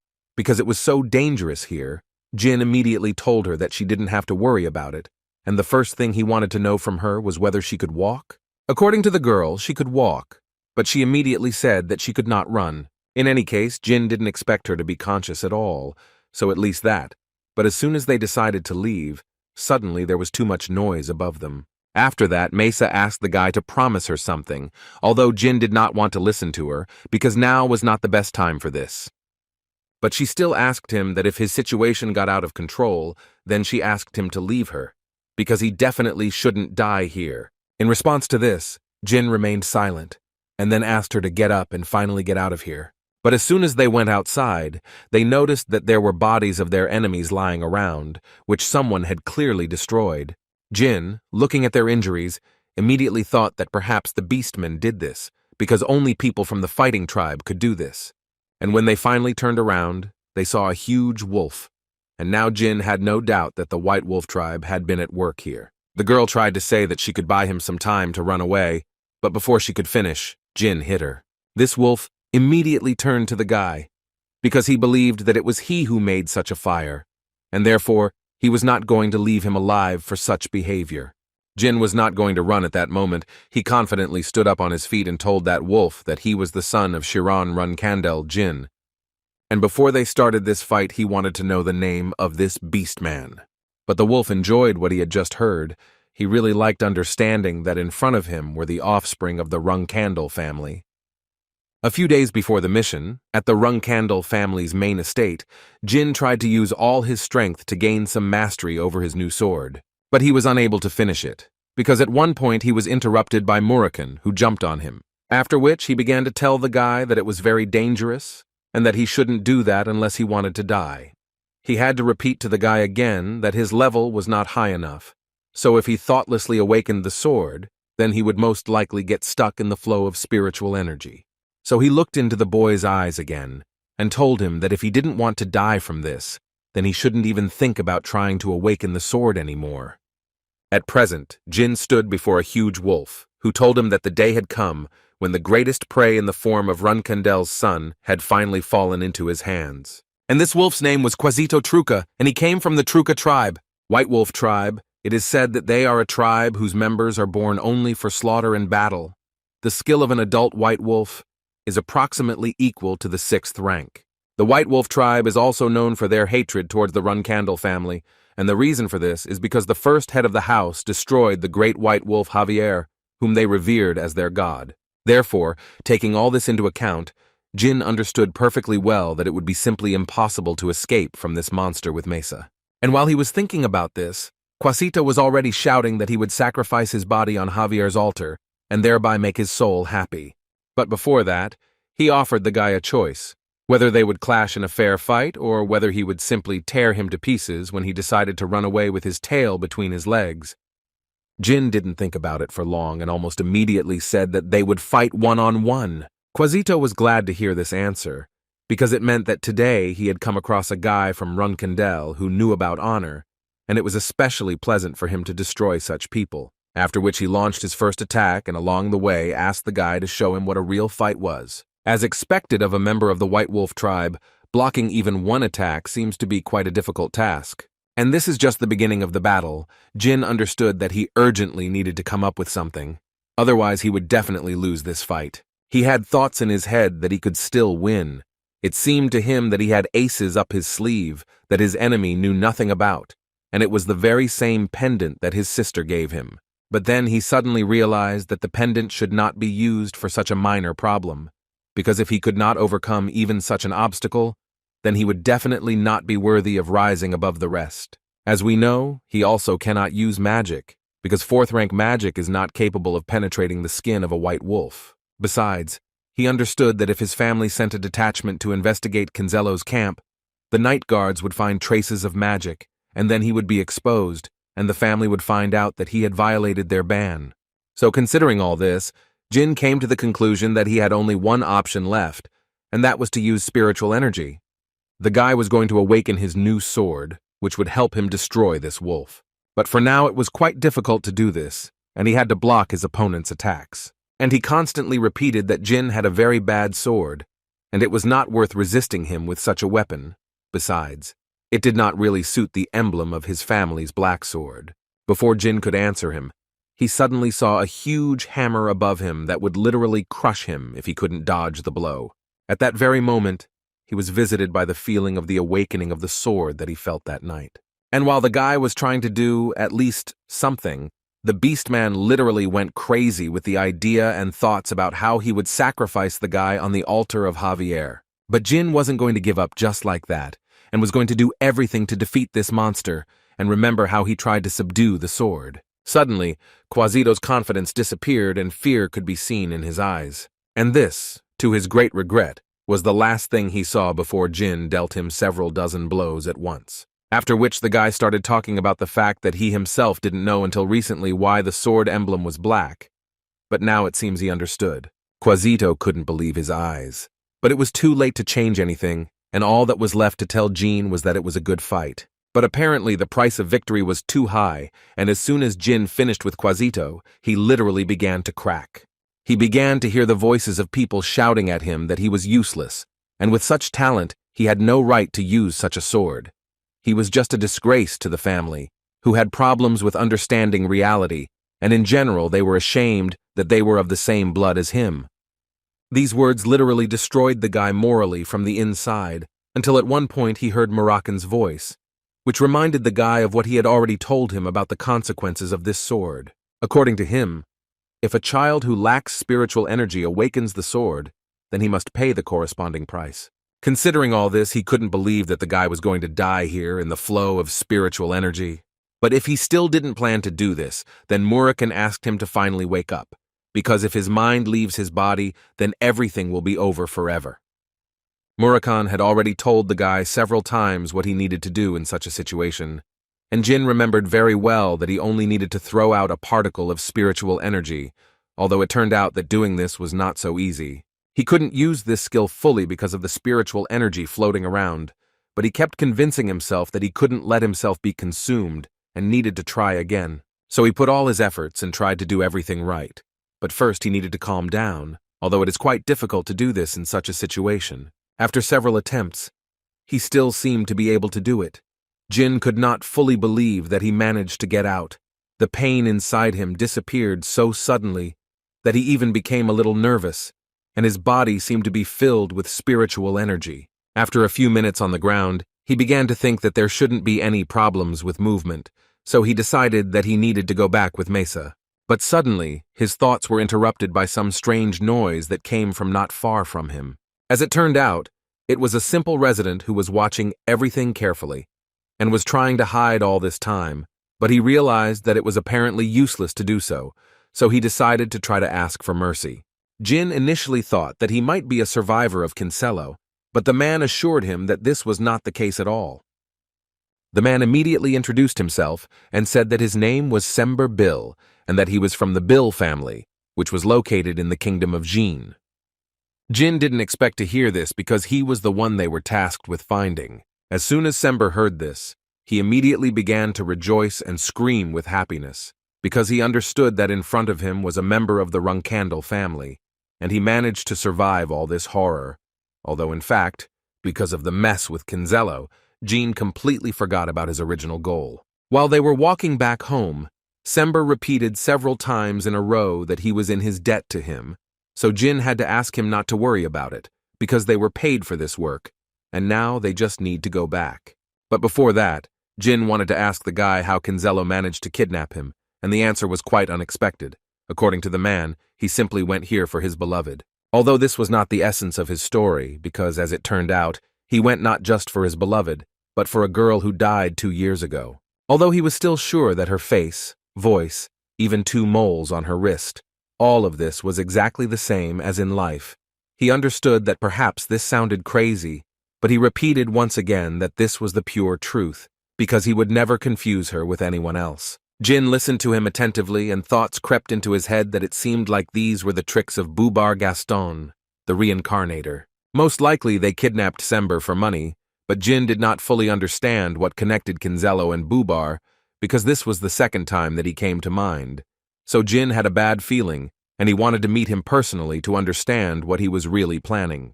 The first thing the boy thought about was the workshop he runs, which is located in the capital of the Kurano Duchy, and he decided that he needed to find a way to get there while he was a mid-rank cadet. After which Jin added that his family would soon send reinforcements, so they should return quickly. Sember was surprised that even knights were called for him. Jin decided not to tell him that it was not for him. But apparently Sember was really very grateful, because he repeated that he would remember today's meeting forever, so he was ready to help Jin in any way he could at any time. Jilly was so happy when she finally saw Jin after he returned from his first mission that she immediately began to congratulate him on his first successful completion of the mission. She knew he would most likely be very tired, so she made sure to prepare a bath for him in advance, which was good news for Jin. Although before that he still decided to approach Murakin to pet him a little. But this was definitely a big mistake that the guy made, because as soon as he came closer, Murakin immediately bit him with all his might. Jin couldn't resist, and immediately threw this impudent cat against the wall so that he would think about his behavior. After which they started yelling at each other. Jin yelled because the cat bit him, and Murakin yelled because he threw him into the wall. But their quarrel did not stop there, and the cat continued to climb up to the guy and beat him for using the release of spiritual energy. Although he repeated to him that this could not be done, he did not even want to listen to the guy, although he clearly had something to tell. Murakin wasn't going to listen because he didn't understand what the guy was thinking, because what could be more important than the life of the person Soldred chose? Gilly tried to stop Murakin, but he asked his strawberry pie not to interfere because it was a man's conversation.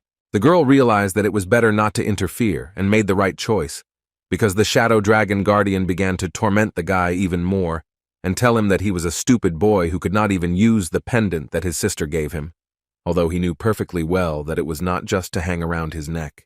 Jin was clearly fed up with all this, and he started shouting back that all this was just some kind of circus, because no one knows what kind of opponent he might meet in the future and how strong he will be, so he decided to keep this pendant until worse times. Because of these words, Murakan almost lost consciousness. He thought that the guy clearly did not understand what he was talking about. Jin decided to get off topic, and therefore decided to ask Murakan how he found out that the guy had awakened the sword. According to Murakan, he noticed that the rank of his spiritual energy had suddenly jumped from 3rd to 4th, so it was hard not to notice, but the guy himself really didn't notice it. He just had the feeling that his body was overflowing with spiritual energy, and it turns out that he had increased his rank by 1 level. Murakan thought that he should thank Soldred for the fact that the guy was still alive, because it was worth mentioning that out of 10 people who fell into the flow of spiritual energy, 9 of them died. But instead of paying attention to this, Jin wanted to know who the second person was who was able to survive this. Jin thought that this was the first head of their family, but Murakan was forced to upset him, because according to him, Temar would have died even if this second person had been Murakan himself. Based on this, Jin concluded that in fact, they were not so different anymore. But in order for Murakan to calm down, the guy decided to assure him that there was no reason to worry, because the guy himself had no desire to experience such pain. But this did not suit Murakan at all, so he began to tell Gilly that she should deprive him of food until he learned this lesson. But she also did not intend to listen to him. Besides, she just had to go to prepare food for the young master. The older siblings couldn't understand how the young 3rd-rank knight Jin was able to defeat a member of the White Wolf tribe, so they began to assume that it was just a bandit who had donned a wolf's skin. And Runandal, who held the position of ninth captain, believed that there was a theory that might be true, and perhaps the one Jin was fighting might be particularly weak. Runandal, the eighth captain of the family, believed that even in this case, nothing was working out, and what alarmed him most was that their mother so easily believed this whole story. And Hayton and Daytona, who stood peacefully nearby and nodded, completely agreed with Mu. Although Daytona still decided to check with his brother if this was true, it seemed to them that although Jin was strong, this was too much even for him. Moreover, Haytona believed that the main problem was not that he had destroyed a member of the White Wolf tribe, but that he was already moving to an advanced group, and this was what angered them the most, because they knew they would be finished if he managed to pull this off. And this was depressing them too much, when suddenly their thoughts were interrupted by Anne, who called them. She wanted to ask them what they were whispering about. Were they really worried about Jin moving to the advanced group? They immediately gave her the answer that they didn't care. But Anne was not going to let them go so easily, and asked them not to lie to her, because more than anything in her life she dislikes being lied to, and it makes her want to rip the tongues of such people out of their filthy mouths. They realized that it would be easier if they told everything, and when they did this, Enna offered to help them a little. Haytona and Daytona were roughly speaking not against it, but did not understand how she would do it, until she said that they would lend them their slaves for a while. In the Runandal family's advanced cadet group, only the strongest survive. This group was made up of cadets from rank 3 to rank 5. It trains both newly arrived cadets and those who have not been able to move on to the next group for more than 10 years. Mu and Anne managed to get to several of the stranded cadets in the group and make them their slaves. So they were willing to give these slaves to Dayton and Hayton to use against Jin, because they had a bad feeling about him too. But she also immediately warned them that if they failed to properly handle this task, then there would be consequences. So she immediately asked them to prepare for this. Jin was getting out of the shower at this time and was thinking that since his first mission was successful, his transition to the advanced group was guaranteed, and he had also managed to raise his spiritual energy to the 4th rank, so it seemed to him that there was only positive news around. He also understood very well that in order to properly manage his spiritual energy, he needed to reach the 6th rank in swordsmanship at least within the next 5 years. This level means that he has become an excellent swordsman, and starting from the 7th rank you receive the title of Sword Master. But this designation is only for ordinary people, because starting from the 8th rank, a person receives a special status, and this changes everything. While there are no more than 100 people of the 9th and 10th rank out of 2 billion on the entire continent, and only one person in the whole world was able to rise head and shoulders above the rest, he was called the Knight of Genesis, equated to the demigods. But what's most important is that Jin was going to reach that rank in this life, and maybe even surpass it. This means that his first obstacle is promotion, because he knew perfectly well that the twins Hayton and Daytona are already in the advanced group. Jin already knew, even though it hadn't shown up yet, but once he joined the advanced group, not only the twins, but also his parents would try to keep him in suspense as much as possible. The initial groups were full of kids of similar ranks, so there was a friendly atmosphere, but in the advanced group being soft is not an option. In a place where skill and brute force decide everything, he has only one goal: total domination over the advanced group. And Jin planned to do this with the help of a force that he thought would be enough. Before continuing his studies, Jin entered his mother's room at her request. The first thing she started with was that she heard that the guy was able to successfully complete his first task, and she thought that this was an excellent result. But she called him here because she read the head butler's report, and judging by it, Jin refused her offer to change rooms. Therefore, she decided to personally call him to him and remind him that living in this room is only allowed for those who may become the head of the family in the future, and it has been empty since Joshua left. And considering all this, she once again decided to ask him to settle in this room. Jin was very grateful to her, but still he immediately told her that he was forced to refuse such an offer. She wanted to know the reason for such a refusal, and according to the guy, perhaps it really is a great room, but in the end it is just a room, and to the guy it seemed too big for him alone, so he was forced to refuse. Rose asked him again if he really didn't want to live there, and Jean once again confidently answered her that this was his final decision. After this answer, she decided to let him go. And as soon as he left the room, she began to discuss whether her son lacked greed or whether, on the contrary, it overwhelmed him. After all, she offered him the eldest's room, a room that only the one who will be responsible for the entire family in the future is allowed to live in, and Jin most likely knows that as soon as he steps foot in there, everyone will treat him properly. But at the same time, he will become the #1 target for the children who were not given such an honor. But she still leaned towards the option that the guy simply realized that it was a test, which he successfully passed. Now she just wanted to see how he would cope in the advanced group that Jin was moving to tomorrow. The guy knew that there were many different groups in it, and since Jin would not be there alone, but with his friends, he decided to tell them right away that together they would have to endure any ridicule and dirty tricks from the other guys in this group. But he immediately decided to calm them down, and therefore said that he would not leave it like that, and all these jokes and dirty tricks would end when he conquered the advanced group. Until then, he told them that they were to stay in groups of at least 3, even outside of training hours, and to refrain from walking alone, which they clearly understood. Jed Runandal, the elder of the Runandal family, he was an 8th rank knight and the younger brother of Chiron Runandal. He was the one who introduced the advanced group classes, and before the start of the next lesson, he announced in front of everyone that this year 10 new recruits had joined them and 27 students had left them. The first thing he said was that all newcomers should learn the advanced group's procedures from their elders, and his main task was to teach and evaluate their sword skills.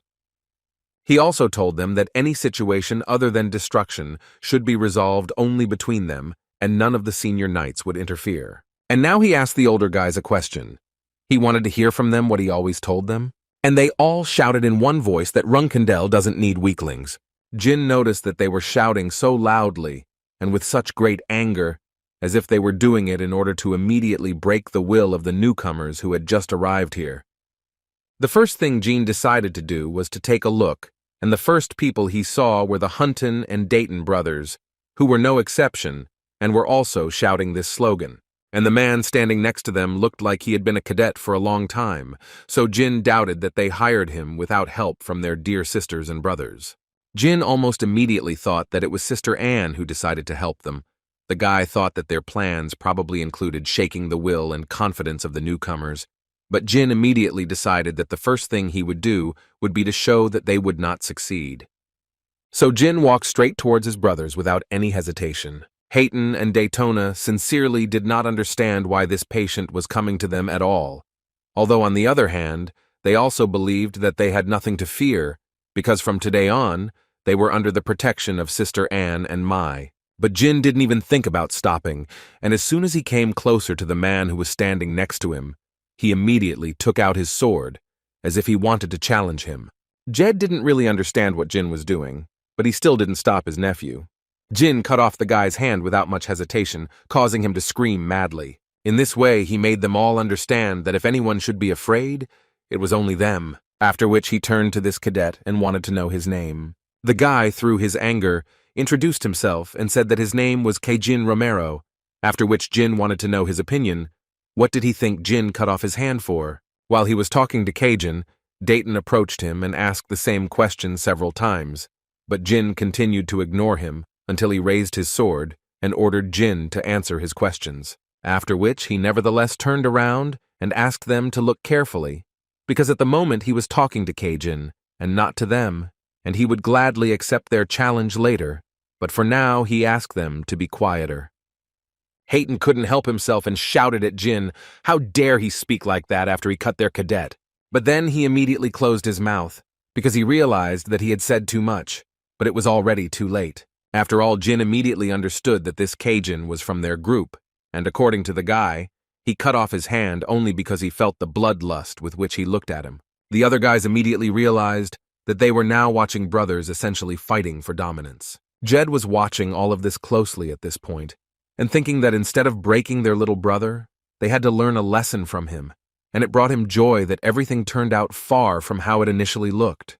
Also considering what one of the twin brothers said, Kejin was publicly recognized as one of the Tan brothers group. So it was perfectly clear that Jin's actions could not be called an accident, but could definitely be regarded as part of the Runandal family's eternal tradition. The battle for dominance, in any case, He believed that it was a daring act. But that wasn't the end of it. Jin asked for the attention of all the cadets, after which he began to talk about how they could point their swords at him or try to ambush him. But he asked them then to immediately understand that if they showed even the slightest hostility towards him, then he would, without any hesitation, cripple them, as he had just done with Cajun. He finished his speech and heard Jed's voice asking him a question, in which he wanted to find out from the guy, or does he really think that he is allowed to do such things in front of him? Jin didn't understand what the point of this question was, because he believed that he could do this without any doubts. After all, he believes that he showed his fangs not only to Tan's brothers, but also to him as an elder. Jed thought this was quite an interesting idea, but he still asked Jin to explain himself now, because then, depending on his answer, he might cut off his head here and now. Jin realized that now he had a serious choice before him, either continue on his path, or bend over backwards to Jed so that he wouldn't cut off his head in front of all the cadets. After which the guy decided to say that despite the fact that he was also a cadet, the man still ordered the entire advanced group to try to intimidate them. So, as it seemed to the guy, it was an ordinary challenge, which he successfully responded to. Jed still landed his blow, but it only gave Jin a small scratch. But the most important thing is that the guy didn't even move from his place. The man decided to ask the guy again, did he really want to say that he made a fuss just because he didn't like the fact that he wanted others to keep him in constant tension? Jin, without much fear, answered him that, except for the fact that he didn't like it. Then yes, that was absolutely true. Then Jed didn't understand why he cut off the cadet's hand and didn't point his sword at him. But it seemed to Jin that the answer to this question was quite obvious, because he couldn't defeat the man. Besides, if he thought he had even the slightest chance, instead of hurting Cajun or the Tan brothers, he would have done it to Jed without a second thought.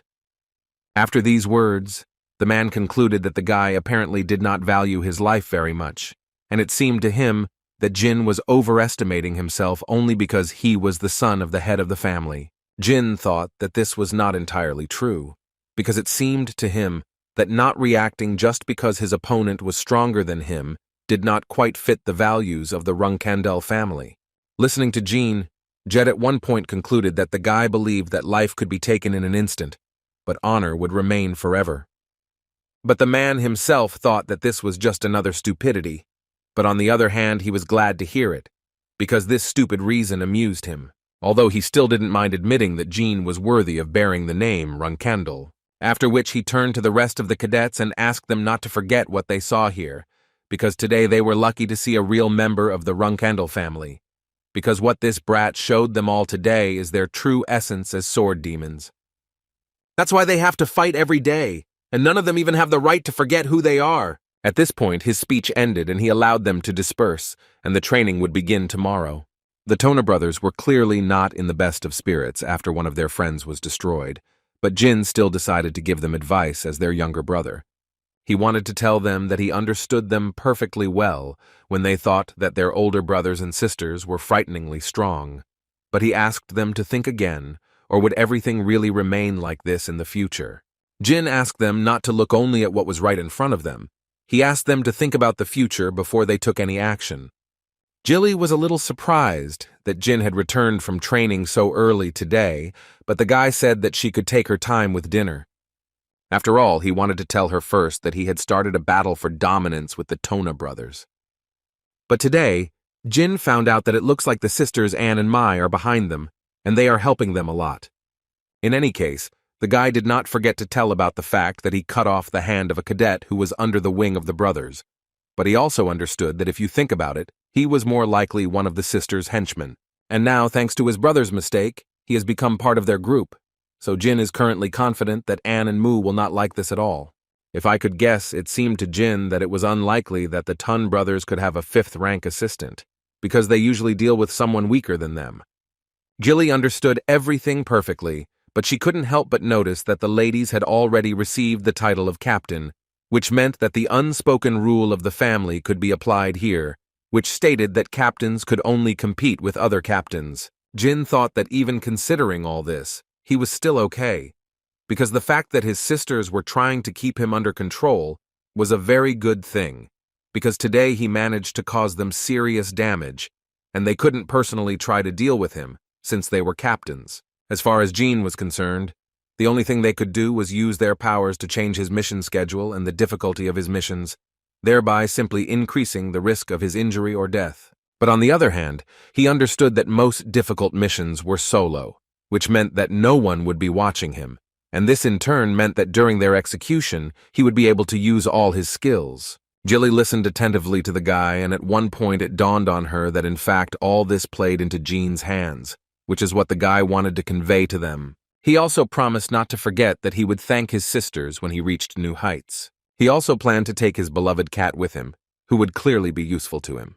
Jin immediately told Murakin that he was not going to take him on missions. He just needed him to do some things. But the guy will tell them about this later, but for now, he would like to ask them to keep a low profile. The next day, the three Runandal brothers were approached by Jed, who told them that from now on, after the morning training, he would train them with methods that only pure-blooded Runandals could know. According to him, this was a special privilege for them, but they should not expect everything to be easy. The first thing he told them was that the sword-wielding in their family could be compared to tyranny, just as destructive and merciless, fighting and plundering. The whole essence of the Runandals was reflected in their handling of the sword. It is also worth noting that they do not have a special form of combat, but they do have secret techniques and finishing blows. But to learn them, they will first need to become captains. Jed believed that their unearthly swordsmanship had no rules, no step technique, no specific form, and this is what distinguishes them from other military families. After which, he asked them a question in which he wanted to know if they knew why they did not have a specific form of sword fighting, and Jin immediately decided to answer this question, saying that the Runandal family had special physical abilities and a sense of battle. The answer was correct, because the Runandal family is truly blessed. The bodies of this family cannot be compared even approximately to ordinary people, and all are born with incredible talent as a swordsman. Jed assured them that there might be differences in personal abilities, but he believed that every Runandal was born with this power. And now he wanted them to learn one simple thing, and for this each of them should take a stone ball. As soon as Jin took this stone ball in his hands, he immediately realized that there was clearly something inside it. According to Jed, they are called cleaning stones, a nickname given to them because they can produce a clear sound if handled correctly. And now he will show them 3 different sounds that this stone can make, so they must listen very carefully. He hit the stone with his sword, and it made the boys cover their ears in pain because the sound was incredibly unpleasant. He didn't stop there and hit the stone again to demonstrate another sound to them. This one was of a completely different nature. At least the guys didn't have to cover their ears from the noise. After this blow, Jed began to tell them that, as they could notice, this stone makes different sounds depending on how hard they hit it. When they hit it weakly, it makes a dirty sound, but if they hit it with a certain force, they get a pleasant ringing sound. Jin understood everything perfectly, so he immediately thought about the fact that he needed to make it produce a clear sound when hitting, which meant that this training was aimed at force control, muscle memory, and concentration. The guy also thought that if you think about the physical abilities of the Runandal family, then this is an excellent but simple training. After all, it only required repeatedly hitting the stone, so he felt that it was not dangerous enough to classify it as the Runandal family's secret training yet. But he did not forget about the third sound, from within which a metallic clang could be heard. Although when Jed struck again, in order to show them the third sound, Jin and his 2 brothers froze in anticipation. But they didn't do this for long, because Jin suddenly jumped up and ran towards his brothers in order to tell them to immediately duck, although these 2 did not understand at all why he was telling them this. Although understanding did come with time, when the ball that Jed hit with all his strength suddenly exploded. After the explosion, the guys lay on the floor and did not move, and they actually had a good reason for that. But Jed found it quite funny, and as soon as they had recovered a little from the explosion, the man praised Jin for his excellent intuition. Afterwards, he told the other 2 brothers that pure stones explode if you hit them too hard.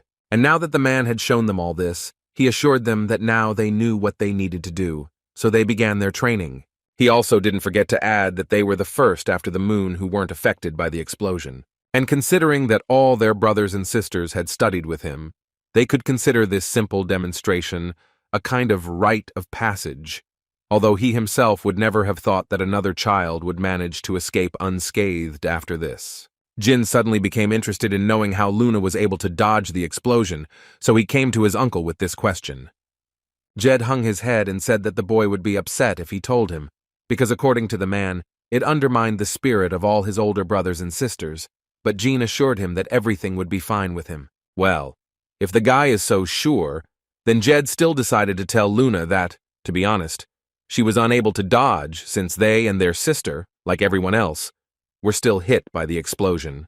But she simply did not suffer, because she had extraordinary power within herself that did not allow this to happen. In any case, the three of them will be striking clean stones every evening from today onwards, and according to him, they will do this until a clear sound is heard every time they hit a stone, regardless of the direction of the blow and other circumstances. Meanwhile, Luna was resting in her chambers, when suddenly her peace was interrupted by her nanny, who brought her tea. And the woman suddenly decided to talk about what Luna told her, about how their relatives wanted to destroy Jin. The nanny believed that the sisters Mew and Anne could have done it. According to her, it was very likely that they were behind this, considering how much they were interested in young Master Jin lately. Luna could not believe that they were so mad as to attempt destruction in the formidable castle. Moreover, Luna noted that the battle for dominance was forbidden with Runandal, who had not yet left the Thunder Castle. She also believed that if this had reached her father, he would most likely have turned the entire estate upside down, and in that case, even their lives would have been in danger. In response to this, the nanny decided to ask a question in which she wanted to know from Luna whether they could consider the possibility that young Master Jin had lied or made a mistake. Luna responded to this by saying that he was only 10 years old at the time, so she believed that both scenarios were possible. But to be honest, they investigated for 5 years after that incident, but they have no evidence. But she still didn't think that Jin could lie, because at that time the younger one was still afraid of her, so it seemed to her that he was afraid to lie. Luna understood that perhaps he was not afraid of her, but human nature would not allow him to do this either. Then the nanny suggested that Luna learn more about the affairs of Lady Mu and Lady Anne, and the girl agreed to this without any problems. But she had some kind of bad feeling, so she asked the woman to try in this matter. But the woman assured the girl that she should worry about Luna, because she thought that the girl's relatives might try to harm her again, but the girl believed that there was definitely no need to worry about this. Now she is more interested in how things are going with Jin, so she decided to go to him so that he can show her the result of his heart's call training. She believed that the explosion from the pure stone would be a very useful lesson for him, although she did not rule out the possibility that he could handle it, and at this point in her life, she was most interested in watching her younger brother grow up. The next day, Jin had a 4-hour workout, which he thought was the hardest he had ever had. She made him feel really bad. The only thing that saved him and the Tan brothers were 5-minute breaks, which were very rare. Jin thought in his mind that the purpose of training was to learn how to control physical strength, willpower, but he was clearly wrong, because from the very beginning, he needed to focus on increasing the destructive power of the aura. Since he clearly saw how his uncle was able to break a pure stone without using aura, but he still had to train his aura to compensate for his lack of physical strength. He knew he had to train her until he could hear a clear sound and break stone. Mentally, he tried to calm himself down and constantly repeated to himself that there was no hurry, and in order to do this, he first needed to calm down, because he did not forget that even his immature brothers managed to do this in their past life. So he believed that he was guaranteed to succeed. Jed was watching the trio closely at this time, and he immediately noticed that they were doing quite well with control. Moreover, they were still able to do something after so many hours of continuous work. But still, of the three of them, he couldn't help but single out Jin, whom he considered a special specimen. The uncle was so confident in him that at some point he thought that this guy could even break the moon's record. After the training was over, the two Tun brothers collapsed unconscious, and Jed called them worthless, and also asked Jin to tell them tomorrow that if they did the same thing, they could never come here again. In any case, when they left, Uncle thought about the fact that they fell later than he had expected, and in the end, even in their case, Runandal remains Runandal. But as for the younger one, thoughts about this guy made the man very nervous, because he did not understand why this particular guy had achieved such success. The mere thought that if only this guy had been born 10 years earlier, he would have had a talent that could outshine the entire Runandal family, scared Jed very much. So he didn't understand what to do with this guy, although on the other hand, he understood that in fact it wasn't that important and it was better for him to forget about it. A month later, at the training ground of the advanced group, the first tasks that had already been distributed this year were announced. Therefore, whoever the guy on the stage calls, he asked the cadet to step forward, and to begin with, he decided to hand out the escort task, in which they would have to guard the newcomers of the Blacksmith Association. Time passed and the tasks were gradually distributed, and time smoothly reached the third task, in which the cadet would need to tame monsters, and the first targets would be orcs. He also mentioned that the mission would take place in the unprotected area of the Kurano Duchy, and they sent Mesa, Bellab, Scott, Taimont, Kiko, Ju Shen, and a few other guys who would come later on this mission. According to the curator, there were 25 orcs in total, who tend to move in groups. They also regularly move from place to place, and this must be taken into account, so he asked them to prepare and try to complete this task. This clearly surprised the other cadets, who had been in the advanced group for several years, since none of them had been tasked with taming orcs in their first year of training. Some guys even said that they should probably prepare coffins for these guys, because they clearly wouldn't be able to handle such a task. The other guys actually started making fun of him, saying that they should probably go and ask their young master Jin for help to save them, because they were scared. Maisie decided to ask her friends to ignore these statements, because she soberly assessed the situation, and she believed that they clearly did not have enough strength to compete with these guys, and since the task had not yet begun, it would be a big problem if any of them got hurt. One of them didn't really want to listen to her, so the girl had to raise her voice so that he could understand everything. She believed that they should accept the task they were given as a fact and return after it's safe and happy that they were able to complete it. Only in this way she believed they could raise the rest of the cadets to the ground, but no other way. Meanwhile, Hayton and his two brothers continued to train hard and hit the stone. Then suddenly, at one fine moment, he managed to strike this stone so hard that it began to explode, which at first made the guy happy, and then he realized what he had done. But not only did this stone explode, it also released a beam of light that had an insanely strong energy that flew past Dayton.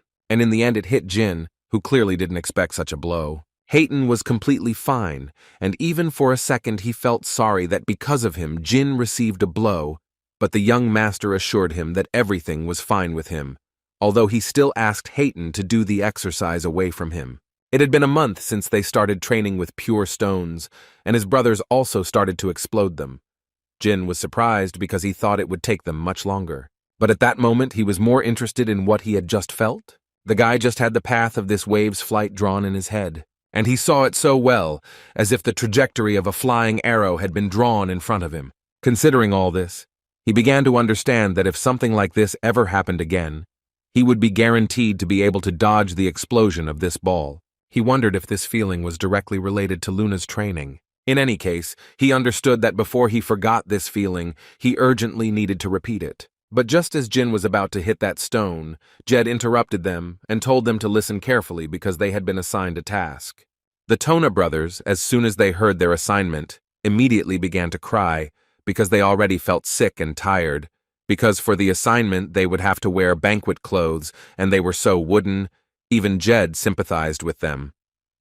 But the uncle believed that thanks to them, the older brothers and sisters would not have to dance at the ball. Jed got tired of these sighs, so he changed his face to the most serious and told the guy that he has no right to sigh when he has a task, and immediately warned him that if he sees such an attitude again, he will make sure that he wishes for death instead. Haytona and Daytona realized their mistake, so the first thing they did was ask him for forgiveness. At that moment, Jin was thinking that the sisters Mew and Anne were extremely cruel, and so he understood that they would not miss the opportunity to punish the younger ones by sending them to a social event in the Bement Empire. Jed thought that this was a big event that even the Runcandals would not be able to refuse. Other powerful families would also be present just for fun. But the task for Jin was much more interesting.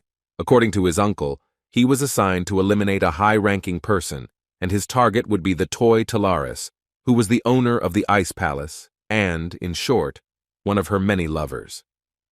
Jed hoped that the guy himself knew very well about the Ice Palace and its owner. Ice Palace, that is what they call the big tower in the middle of the Western Sea on the continent. The owner of the Ice Palace is the one who owns the tower. The 51st person to be awarded this title is Taris Endorma, who calls herself the Spider of the Abyss and is known for her boundless ruthlessness towards those who dared to touch her lovers. Jed immediately warned the guy that the Ice Palace was an independent force outside the influence of the Runandal and Zipel families, and the owner of this castle was a very strong woman. But fortunately, Jin will need to destroy not her, but the woman's lover, whose name was Alcaro Chendero. At the moment, the man is under the custody of people from the Ice Palace, and he himself is in Mamita, an area where there are no laws. The Tona brothers immediately realized that if the goal was in Mamita, then this meant that they wanted to test everything that Jin was capable of, and it seemed to them that this was too much for him. Looking closely at the case, Jin noticed that the clients were the Chendero family, and it wasn't hard to guess that the family themselves hired them to destroy their own child. Jed confirmed this information without a doubt, and added that they did everything in their power to bring him back.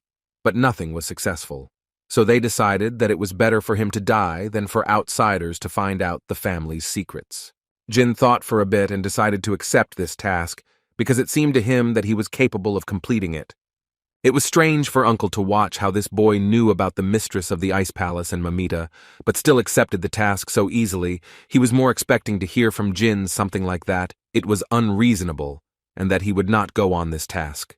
But in any case, he likes the guy's answer much more. Directness in this matter is good. Their missions begin at the same time, and they will set out in 2 days, but the brothers still could not believe that Jin would actually go to Mammoth. Jed said once again that the guy himself wants to go there, so there is no reason to contradict him. Before the start of the mission, their training with him is cancelled, and he immediately asked to ensure that their personal training does not affect the outcome of the mission. The brothers suddenly decided to take care of their youngest, and told him that if there was an emergency, then Jin would only need to say that he was from Runandal, and then no one would touch him. Jin was surprised to hear that they wanted to take care of him, but he still asked them to make a balanced decision before he returned, who they liked more, Jin or the older sisters. After that, Jed immediately approached them and said that they both really needed to train more because they were both not strong enough yet, and they clearly shouldn't go against Jin unless they wanted to die early. 2 days passed rather quickly, and now the guys were already seeing Jin off on a mission to Mammoth. The first thing they reminded him was that his hair color was not suitable for this mission, because it would immediately show everyone that he was Runandal. That's why he later uses his disguise so that no one would guess about it. Jin understood perfectly well that his task was different from theirs, so he would need to go to another teleportation gate, because as the young master knew, they had been given the task of subordination. Looking at them, he immediately noticed that they looked quite worried, but according to Mesa, they were fine. They just came to say goodbye to him before he left. Jin didn't quite understand why she was saying the word goodbye, since they were clearly not meeting for the last time, but the girl noted that if one of them was unlucky, then someone could die. The guy responded by saying that nothing would change just because they were worried, so he simply asked them to concentrate on the task at hand. And he, in turn, promised them that he would return safe and sound and they could not worry about it. Jilly noted that Jin had some really cute friends. Jin agreed with her, so he asked Murakana to look after them. He also immediately added to the cat that he should not be caught or exposed. But these words clearly angered Murakana, and he responded by telling the guy to watch himself, and he also asked the guy not to behave recklessly just because he was wearing a disguise. After Murakana left, Gilly remarked that since he left, it would be quiet here for a while. Jin told her that she could take it as a vacation, and he also promised her to grab some souvenirs upon her return. But the girl couldn't just relax, because she believed that Jin was going on a very dangerous mission, during which he would need to destroy the lover of the mistress of the Ice Palace. So she was very worried, although she knew that the young master was not an ordinary mid-level cadet. But Mammoth seemed to her a very dangerous place. All he could tell her in response was that he would be on guard and would behave as carefully as possible. Mammoth is a lawless area, where the worst criminals are known to gather. It was a haven for criminals of all kinds, and the people here are said to exude an incredibly terrifying aura. And everything was so bad that even plants refused to grow in this place, and it was here that Jin was sent. The guy decided to go into the first bar of this place and throw a coin, for which he wanted to get cold water and something to eat. The owner of this bar immediately realized that this guy clearly had fortitude, because he would not have come here. Jin was immediately approached by one of the local villains, who thought that the guy was behaving too brazenly for a newcomer, so he immediately wanted to ask the guy who he was anyway. After which he recommended the new guy to study the rules of Mammoth if he had not been here before, and for his stupidity, this big guy ordered the guy to slowly kneel down so that it would be convenient for him to clean his feet. But before he could finish speaking, Jin immediately took out his blade and struck at this impudent fellow. After which he again turned to the owner of the bar to clarify how long he would have to wait for his drink and food. At first, all the criminals went silent because Jin destroyed one of the locals, but then they pretended that nothing happened and continued to have fun. Jin, looking at all this, simply confirmed for himself the words of his mentor, who told him that this place was full of experienced psychopaths. She also told him that in order for these criminals to accept him, he needed to demonstrate skills and an iron will. She had helped him a lot in his past and this life, so he could only hope that one day he would be able to repay her. As soon as the man gave Jin his food, he immediately assured the guy that he had not poisoned anything. Although Jin knew that poison was prohibited in this city, at least he had that information. The man thought that for a boy he knew a lot, so he was interested to know if his family lived nearby. The genie told him without any doubt that it was none of his business, and the man realized that it was better not to talk about it. So he decided to offer the guy drugs or something like that. But from the expression on the guy's face, he realized that apparently he was just looking for someone. The guy was glad that the man was so quick-witted, so he decided to ask him if he knew someone named Hister. The man immediately shook his head and said that he had not heard of such a thing. Then Jin asked him to recommend a place to spend the night. And it would be desirable if this place were not teeming with bugs, like those that had just approached him. According to the bartender, there was one that fit Jin's description, and he was talking about a tavern called the Moonwell, which was located to the west of the city. According to him, this is where the elite of Mamita spends the night, so he won't have to put on a show like this. Jin understood perfectly well that Alcaro Chendero was the spoiled son of a count who grew up with a roof over his head. Happily, this man was clearly obsessed with pleasure and fun. There was nothing in him except noble blood and a cute face. He was a typical scum who groveled and humiliated the weak. The guy believed that the only reason he was staying in this dangerous city was most likely to attract the attention of the mistress of the Ice Palace, who was currently busy with another lover. So Jin decided that this scoundrel could only be in this tavern. The man told him that there was a new drug in town, so there was a good chance that he was high in his room right now. And considering that he is the lover of the mistress of the Ice Palace, he must have bodyguards, whom Jin will also have to neutralize. But first he decided to go inside this tavern and assess the situation in the lobby, and as soon as he went inside, he noticed a young guy yelling at a man because he couldn't get him a little more. Jin immediately realized that this was his client, and he couldn't even imagine that he would be so lucky.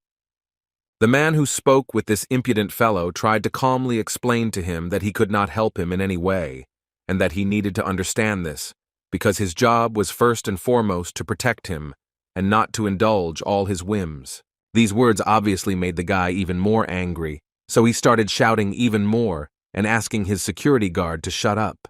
After which he added that if he doesn't get it for him right now, he will remember it in the future, and then they will get into trouble. He screamed until one day he was hit right in the stomach. One of the guards was already tired of suffering with this runt. He wanted this guy to die from an overdose, because he sincerely did not understand why she kept this worthless thing. Jin watched everything carefully, and therefore almost immediately noticed that his guards were at least 6th rank knights. So he understood perfectly well that destroying Alcaro was a simple task, but problems came immediately after, and he believed that he needed to figure out how to eliminate him and get out of here so that the guards would not catch him. He understood that the use of poison was prohibited in Mamita, and if he destroyed it in this way, the whole city would rise to its feet and start hunting him. But on the other hand, the guards prevented him from going head-on. So Jin had to come up with some other hidden way to destroy Alcaro in the Moonwell. Milady wanted to know how many bodyguards they had, and according to her assistant, there were only 6. As soon as she heard this, she immediately decided to ask them for forgiveness for having to work so hard because of a scoundrel who forgot his place. One of them hoped to hear that today everything would end, and the girl came here personally to make their work easier. In response to this, she immediately said that in fact she could destroy him whenever she wanted, and since he was in the moon well at the moment, she suggested hurrying there and dealing with him. Suddenly their dialogue was interrupted by a strong wave that came from the moon well. Apparently someone tried to deal such a strong blow. The girl immediately realized that she had apparently chosen a rather unfortunate day to visit her friend in the moon well. Jin thought for a bit, and still decided to use magic in his room to sow panic among the guests, although he only had the 4th rank. But if he added spiritual energy, it seemed to him that he could cast a spell with a power of at least the 6th rank. This made them think that there was at least a 6th rank mage going on here, and since he was a brat, no one in their right mind would think that he was the one doing this. He also understood that due to the peculiarities of using spiritual energy after casting the spell, there would be no traces that it was Jin who did it, so I would not be able to reveal it. He was going to make it look like they were attacking from the outside, so he decided that summoning lightning would be the best option in this case. By gathering all his strength into his hands and concentrating, Jin was able to release as much spiritual energy as he needed. At that moment, all he could think about was that he had actually managed to come up with an incredibly sinister plan that could work. Cirrus Endorma, captain of the 7 swords of the Ice Palace and daughter of the mistress of the Ice Palace, was at that moment in the very epicenter of this explosion, and her guard immediately began to say that it seemed that someone in the moon well had incurred the wrath of a high-ranking magician. But Cirrus wasn't going to listen to her assistant, because she felt like this attack might be aimed at the Ice Palace, so she immediately rushed into battle without any hesitation. She thought so because she only had to remember that there were 6 of their people in the tavern, and that didn't include her mother's lover, Alcaro. So she ordered her men to go there immediately, and she didn't care at all what happened to Alcaro. She just wanted to focus on finding their soldiers. When they got closer to the moon well, they saw ruins, and they had no idea who could have done this. But that wasn't the worst news, because as soon as they took a step towards the moon well, they had to hold on to anything to avoid being blown away by the blast wave. Cirrus understood that the force of this blast wave must be the last attack, and it would be relatively safe from now on. And she could only hope that everyone who was inside was able to survive, although she had doubts about this. Jin himself did not expect that he would be able to deliver such a powerful blow. It seemed to him that perhaps this was due to the fact that the last lightning was completely saturated with his spiritual energy.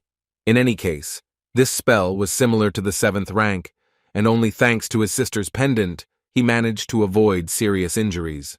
He also noticed that all the guards of the Ice Palace were able to survive, but he was more interested in Alcaro, who was nowhere to be seen. The guy understood that if this scoundrel survived, then now was the best moment to destroy him.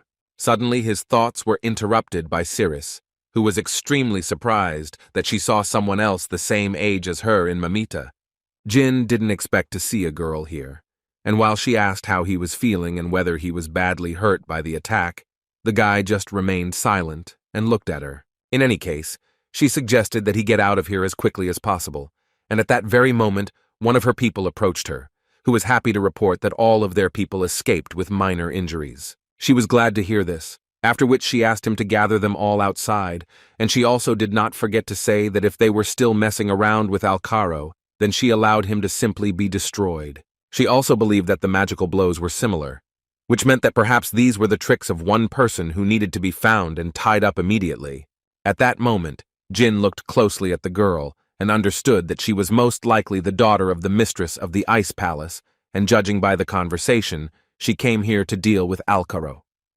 And now that Jin is sure that the man is destined to die, he decided that there is simply no point in making sure that this guy is dead.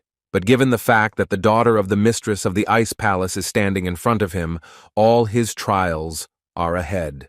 After all, even the fact that a girl can remember his face can lead to huge problems in the future, so he decided to hide it as best as possible and then get out of the city while chaos reigns in it. Suddenly, his thoughts were interrupted by one of Cirrus's men, who told the girl that Alcaro had died, and that they were very sorry that they could not fulfill their role as bodyguards. But the girl was delighted, and said that this was simply wonderful news. After all, according to her, she came here only to relieve them of these responsibilities. Moreover, she believed that they had simply done a great job if they had managed to endure this idiot for so long. After which she raised her sword into the air and shouted that the Ice Palace was taking over this tavern, and she, as the daughter of the mistress of the Ice Palace, had the right to declare that everyone who disagrees with this decision will become enemies of the Ice Palace. There were characters who were against this. Men started shouting that they didn't care that she was the daughter of the mistress of the Ice Palace because they were in the center of Mammoth, and here it was impossible to take control of the situation instead of the kings of Mammoth. This was a kind of abuse of her authority. Moreover, they did not rule out the fact that there was a possibility that they were attacked from behind the Ice Palace. All these words clearly did not suit Cirrus, so she did not think for long and decided to finish off these guys by cutting off their heads. After which she added once again that she had made it clear that all those who disagreed were enemies of the Ice Palace, whom she would be happy to eliminate here and now, and she immediately told the kings of Mamita that they would not be able to look down on the Ice Palace just because they played kings in this gathering of scum. And if it turns out that the attacker's target was the people from the Ice Palace, then they will pay in full for it. But if this magician decided to destroy someone from Mammoth and the Ice Palace just fell into his hands, then she became very interested to know what they would do in such a case. She considers this sufficient reason for them to confiscate the place. In response to this, they began to talk about how she could do whatever she wanted here, because they actually also wanted to find the magician who did this, but they immediately told her that there was not a single magician among them. She wasn't surprised by this, but she still thought that there was a chance that one of them, the scum of humanity, had incurred the wrath of a powerful magician, and had done something wrong somewhere outside of this city. After which she again turned to Jin with the words that she had already told him to get out of here. The guy smiled at her in response and said that he was just a little scared and that his leg was also injured. Cirrus found him rather timid for a guy and rather small for a swordsman, but she couldn't help but notice that he was lucky to survive this attack, so she decided to help him and heal his wound. And if he didn't understand, then the great Cirrus was healing him, so the guy could consider it an honor. Jin understood everything perfectly well, so he decided to ask her how he could repay her for this, but the girl assured him that in fact there was no need for this. Besides, she didn't understand how someone like him could repay such a great person like her, so she assured him that he could consider it a pleasant memory, and at least sometimes he could bow towards the Ice Palace. At this point, she was ready to say goodbye to him and wished him a speedy recovery. Jin also waved back and thanked her again for helping him get better. Although as soon as she left, his face immediately changed, although mentally he was glad that he was able to complete his first independent mission. Meanwhile, his guys were able to destroy 18 orcs, and one of them even suggested that they would be able to complete the task without unnecessary casualties. They were glad that they would be able to return in one piece and thus show those cadets what kind of stuff they were made of. Mesa immediately calmed them down and gently asked them not to relax. She wanted to remind them that there were still 7 orcs left, and that was still a large number. She noticed that the orcs, who usually walk in groups, decided to walk alone this time, and this played into their hands, so it seemed to the girl that God himself was watching over them in this way. Or maybe it was just Master Jin's words that blessed them so much and brought them such great luck. In any case, she was not going to let her guard down, so she ordered the guys to reconnoiter the area again and concentrate on the task. Murakun was no less happy for them. Only 7 orcs and he could finally return home. A few days ago, on the day Jin's group was sent on a mission, Murakun came to the orcs and ordered them to listen to him carefully, after which he ordered them to move one by one. And if any of them dare to form a flock, then he will destroy them all. And if they understood him, then he asked them politely to go their separate ways, which these guys did. Murakun understood that most likely in the future the brat would often order him to do this kind of thing. He couldn't believe that Jin thought he was a big shot because he was the man who made the deal with Soldred when it had nothing to do with it. In any case, he decided that when Jin returned, he would definitely need to ask for something as a reward for his work. After all, he believed that he had done quite a lot of work, for example. Thanks to him, none of these guys were ever hurt. And Merkin thought that this was the least he could do for him, but suddenly his thoughts were interrupted when he heard a very strange sound. And then he felt a rather strange energy that was coming from different directions. Murakun noticed that someone was approaching very quickly in their direction. Therefore, he had to take his true form, and he did not understand at all why he was coming here, but it was absolutely clear that he would hardly leave here later. In any case, he had good news because all these brats were third rank, and none of them were able to notice the barrier he would set up. Bellab, still sitting in place, suddenly noticed that the sky had become much darker. He assumed that it might start to rain now. And while they didn't suspect anything, Murakan decided to deal with the one who was passing by, but radiating incredibly strong energy. As soon as Murakan appeared in front of this creature, he immediately asked him who he was that he decided to appear on his territory without his permission. But when he looked closely, he saw not something alive, but simply a relic from the past, which was previously called a grave giant. He was sure that they, the dragons, got rid of them 2,000 years ago, but apparently this is not so. In any case, there was only one question in his head. What was the thing that was supposed to protect the tombs of the gods doing here? Although, on the other hand, it was absolutely clear that whatever it was, this meeting was clearly not a pleasant one. So Murakan decided that it would be best to destroy this creature with one blow, after which he carefully descended to the ground and noticed that he had not used his power seriously for a long time. Because of this, his whole body clearly hurt. But now, in his head, there were thoughts that he would never believe that this was just an extra grave giant that was left over. It seemed to him that the Zipel family was involved in this. He decided that he wouldn't tell Jin anything for now, because at the moment he would be able to protect him if something happened. Besides, he believed that if Jin could grow at such a rate and become stronger and stronger every day, then in 10 years they would be able to calmly fight with the Zipel family and finally show them who was stronger.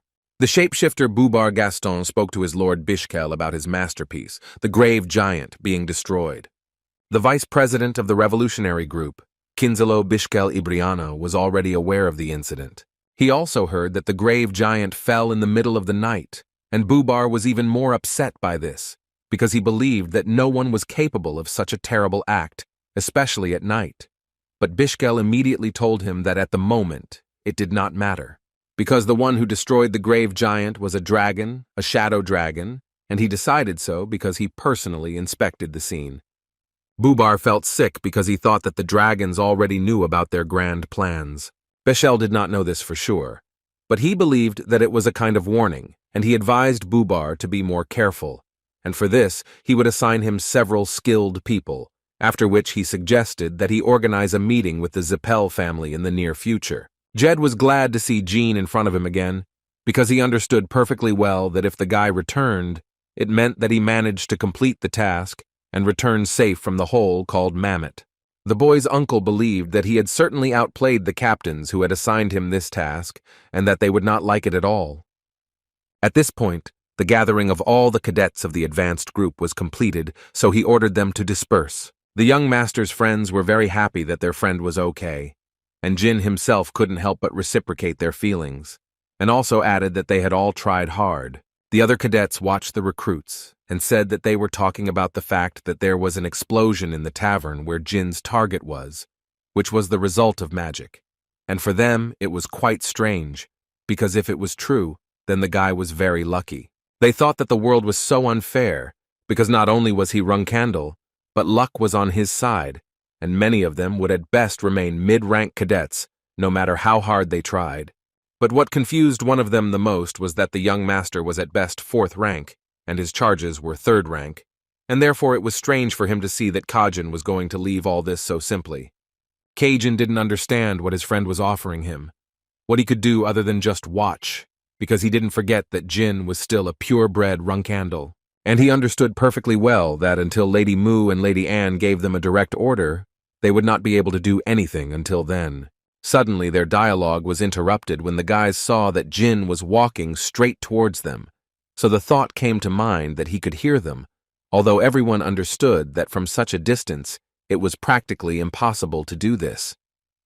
But apparently each of them was wrong, because when Jin came closer to them, he immediately told them that, to their great regret, he heard everything, after which he turned to Kajin to find out how his hand was, to which he received gratitude from the guy in response, for the fact that the young master cut it off so masterfully, because of this, it was not particularly difficult for the doctors to sew it back on. Jin was glad to hear this, after which he noted that they had a very interesting conversation here, Cajun decided to tell him that they were commoners, and all they could do was talk behind the young master's back. That's why he hoped that Jin would understand them and forgive them, but the guy thought that there was nothing to understand. He wasn't a captain yet, and this means that he is technically not yet higher than them in status. But Cajun believed that this was not entirely true, because one word from the young master and such a low-ranking person as he would be flogged, and maybe even destroyed completely. Jin didn't really understand why Cajun thought he could do that, but the guy thought the answer to that question was pretty simple, and then said that the reason could be at least because he was showing disrespect at least now. Then he stood up and told the master straight to his face that he was not pleased to see everyone praising him when he had managed to complete the task by pure chance. Jin immediately told him that apparently the guy simply didn't understand him because Jin called him an eyesore, not because he didn't respect him or because he was making fun of him. The thing is that Cajun, as a 5th rank knight, is one of the most experienced people in the advanced group, which means that he is perhaps even stronger than the young master. After which, Jin took out his sword and wanted to ask the guy why all he does is throw mud at him behind his back. After all, it seemed to Jin that he had made it quite clear to him that the guy could challenge him at any time. Cajun thought that Jin was not being serious, but the young master insisted that he take out his sword because he would not get off easy, and he would have to fight with dignity. This sounded to Cajun as if Jin did not want them to have any restrictions in using the aura. Jin replied that the guy understood everything correctly, and as soon as Cajun heard this, he immediately told the young master that he would make him regret it, after which he went on the attack. The guy immediately noticed that Cajun's blows were quite heavy, but on the other hand, he understood that in fact, this was nothing compared to those he would have to fight in the future. But his thoughts were interrupted by Cajun, who literally flew above the young master in order to strike him more seriously and prove that Jin was not yet at the level to challenge him. Jin barely managed to block this blow, although apparently it was not important to do so, because the power of this blow was really much stronger than anything before. But Cajun was not going to stop there, so he continued to attack his opponent, although he continued to skillfully dodge them. Jin was not mentally in the fight at that moment. He was thinking about the day when Haytona's steel ball flew at him. He began to see the trajectory of Cajun's attacks.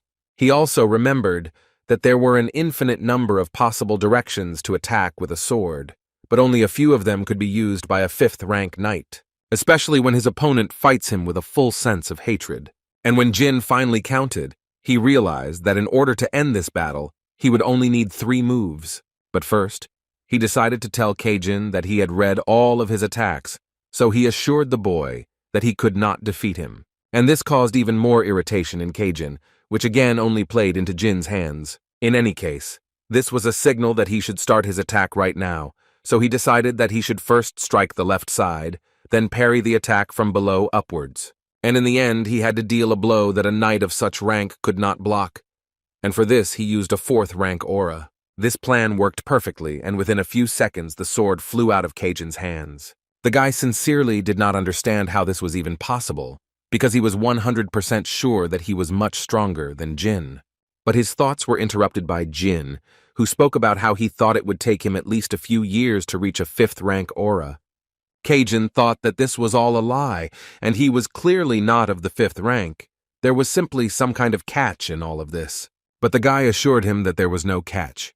It was just that he didn't get involved in fights he knew he would lose. The Tona brothers arrived at the scene of the fight too late, and only saw the end, so they were very interested to find out what actually happened here, but they clearly didn't expect to see the scene they saw. Could Jin really defeat Cajun, who is a 5th rank knight? Sisters Mu and Anne did not want to believe that Jin was able to crush Kajin at such a young age, but the boy had no other explanation, although they still continued to say that he was simply bribed or he succumbed to him because he was Runandal, although Cajun had already answered several times that this was not the case. At that time, they didn't understand at all why he did this. Was he seriously saying that Jin had mastered the aura of the 5th rank at such a young age? The guy told them that everyone who was present at the training saw it, so he was not the only witness. It seemed to him that it was probably a 5th rank aura, after which the sisters told him that he did not live up to their expectations, so he could go free. Anne thought that this was probably Jin showing them his fangs, But Mu thought that he did it not only for us, he essentially challenged the whole family. Mu believed that for their little brother's next mission, they needed to send several of their people along with him, to a place that will become his grave, no matter how talented he was. The next day, when Gilly brought the young master food, she noticed the fact that the sword garden was not quiet because everyone was very surprised by his achievements. Jin was actually very pleased to hear this, and he also assumed that Father and Sister Luna were the only ones who were able to reach the rank of 5th rank knight by the age of 15. And it turns out that he has the 5th rank of sword mastery, the 4th rank of magic mastery, and his spiritual energy is the 4th rank. To receive the 5th rank at such a young age, even Jin himself did not expect this. After all he did was train hard with pure stones, and apparently he just didn't have time to come to his senses before he became a 5th rank knight. And now it seemed to him that all 3 skills that he possessed, spiritual energy, magic, and aura, influenced each other every time one of them became stronger. When he was almost drawn into the flow of spiritual energy, the flow of his aura and magic opened and strengthened due to this. But he understood that little was known about this, since he was the only one who possessed all 3 skills. But these 3 powers were closely interconnected in him. When suddenly he noticed the flowers that Gilly said she brought here after they were given to the guy. She offered to remove them, but Jin allowed them to remain because he sensed no magic or curses on them. Now he was worried about another question: what his relatives thought of him, because he quite unexpectedly revealed to everyone that he became a knight of the 5th rank at the age of 15. It seemed to him that his relatives were now on the edge, including his older brother Joshua, who was touted as a possible future head of the family. Joshua Runandal, Jin's older brother, who after the first Captain Luna renounced her right to the throne, he immediately reached the necessary level of power to claim the place of the head of the family. For now, with the help of Rosa Runandal, their common mother, he is gradually expanding his sphere of influence. Of course, considering all this, Jin knew that it would be a good idea for him to hide his skills a little longer, but he decided that it would be more advantageous to show his level of strength now. Because he revealed the achievement of the 5th rank in front of many people, rumors would spread not only among the Runandal family, but also throughout the world. Murakhan, listening to all this, noted that the guy was praising himself too much. But be that as it may, he was still right, and his brothers and sisters would have to hold their horses for now, because he was now the center of attention. Jin added that what was more important was that his father would personally come to the Garden of Swords, and all because he did not want to see Joshua as the heir to the throne, because he was not satisfied with any of his children for this position after Luna. The only one to whom he gave due attention was not interested in becoming an heir. Because of this, the father decided that she could not be the head of the family. Then Joshua began to make every effort to be recognized as the next head, and brother Deepus and sisters Runtia and Mary became secondary candidates, thus forming a line of heirs to the title of head of the family. But the appearance of a new player in the form of Jin completely turned the game upside down. Father is the kind of person who gives everyone an opportunity, regardless of age, so he will probably order him to do something, just like in the elementary group. Regardless of his decree, 2 things are known in advance. The first is that this will be a test, and to see if he can overcome the age difference with his brothers and sisters, who have already been nominated as candidates for the position of head. And the second is protection. His father doesn't want him to die at the hands of his brothers and sister before he can test him. And the only reason for this is that he considers the guy a special case. Gilly, in turn, believed that once the news about Jean was published, families and organizations from all over the world would want to meet him. Jean understood this perfectly well and believed that there was nothing better than to accept so many people at once. So Jin decided that as soon as his father arrived, a banquet would be organized, so he asked Gilly to make good preparations. He also asked her to keep an eye on Murakhan, and if he turns into a human and tries to blend in with the crowd, then everything will be over. These words angered Murakhan because Jin considers him a little child, but Gilly understood why the young master told her this. A few days later, Gilly walked into Jin's room saying that it seemed like all the butlers were up to their ears in work, answering official letters, and she decided to ask Peter, and he said that even the imperial Beemant family had sent one. This couldn't help but please the guy, because if it's true, then he's attracted the attention of even such mysterious individuals. She also said that the head of the family notified about the visit to the main house today, sending Khan. According to the girl, he will be here in a month, so she made a schedule that includes meetings with the rest of the families and organizations. But the rest of the young masters and ladies are extremely quiet, and this embarrassed the girl quite a bit. In response to this, Jean told Jilly that if they tried to do something while so much attention was on him, it would let others know that they were afraid or hated him. So the issue in this situation was only in the opinion of other people. And as soon as Jean finished this thought, Peter suddenly burst into the office, and he did it without knocking first, and this could only mean that he had some very urgent news. And so it was.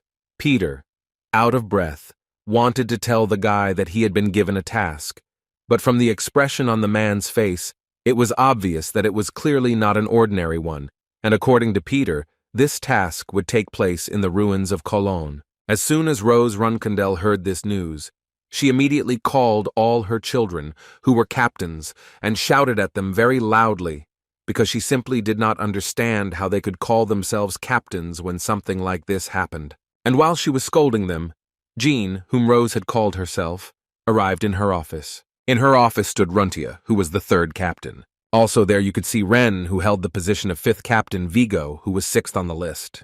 But the first thing Mother wanted to know from Jin was whether he had heard that his next mission would be in the ruins of Colin.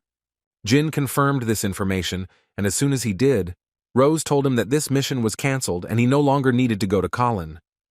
Moo and Anne immediately became against this idea, but no one asked their opinion. She immediately made it clear to them that it would be better if they shut their mouths, because she understood perfectly well that they were both doing everything to destroy her youngest son, Jin. Moo stated that she didn't think there was anything strange about them wanting this guy dead, and Anne completely agreed with her sister. Besides, she didn't understand why the woman was covering him up like that. Rose told them that if they had not yet completely lost their minds, then they could continue to talk nonsense. But the sisters apparently weren't going to stop there, so they continued talking about how until now, they and their father had been egging them on to fight, and none of them had said a word. Wasn't it because this rivalry was needed in a family? Rose was silent, and so they continued to talk about how everyone standing here had been pressured by each other from an early age, and this could already be confirmed not only by the sisters, but also by other children who were also given difficult missions when they were in the advanced group. She realized that in fact they were right about this. She understood that they needed competition, and there were no special restrictions on this. But here she wanted to ask each of them who was able to reach the 5th rank at the age of 15. They didn't quite understand why she was even telling them this, but the woman assured them that everything was actually simple here. She was trying to convey to them that Jean was different from them. Rose believed that if they had reached the same level as Jean in his youth, she would most likely have protected them too. And if they still didn't understand, then she decided to say it straight out, that they were unworthy of her protection, and given their behavior after they became captains, she would not regret anything. As for Runtia, Ren, and Vigo, the woman believed that they were from the same generation of captains as these two, so they were automatically responsible for the actions of these two. She especially asked Runtia to think about this, and she ordered Ren and Vigo to return one famous family sword each, which was not entirely clear to them. But apparently she spoke in plain text, after which she added that in fact she would gladly take all of their special swords, but she still wanted to hear gratitude from them for the fact that she deprived them of just one of them.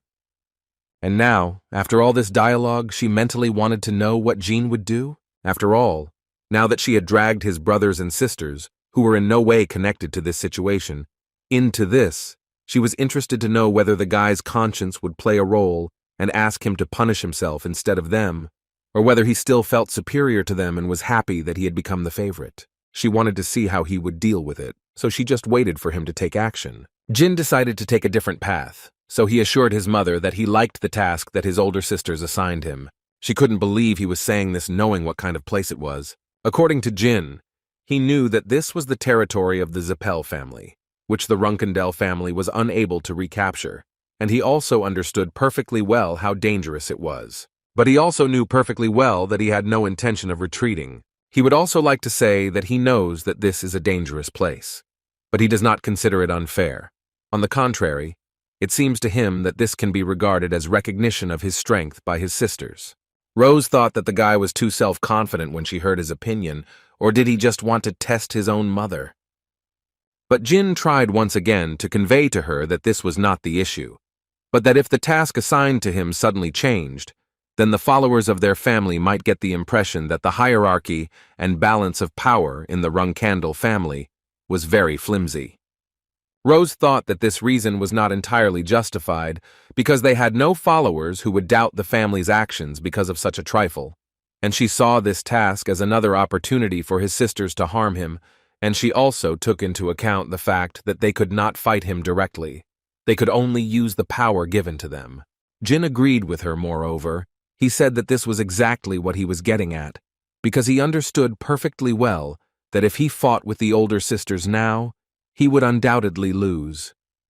Therefore, in order to put these two upstarts in their place, all that remains for him to do is complete this task. In short, he has only one battle in which he has a chance to win, and that is the task they gave him. All Rose could say was that any mistake in the ruins of Colin could be fatal, but even after that, Jin declared that he was completely confident in his abilities. After which he added another request, in which he wanted the swords that his brothers had to return to be given to him. He considered this to be an insignificant reward, since he once again noted that she herself admitted that this task was very dangerous. The brothers didn't quite understand why Jin needed their swords, because if he wanted a sword so much, they could give him one of theirs, but for that it would be better for him to refuse the mission. One of his brothers actually believed that he should at least live until his father came here. In response to Jin, he could only say that his brother was telling him rather strange things. Jin asked them a rather logical question, because if that was the only issue, then he wanted to know why they didn't stop Mew and Anne when they assigned him this task. Rose decided to end this argument and said that if Jin could successfully complete this task, she would give him the swords of his older brothers, after which she ordered everyone to disperse. The woman was mentally worried that Jin might become like Luna, so she trampled the pride of the other children.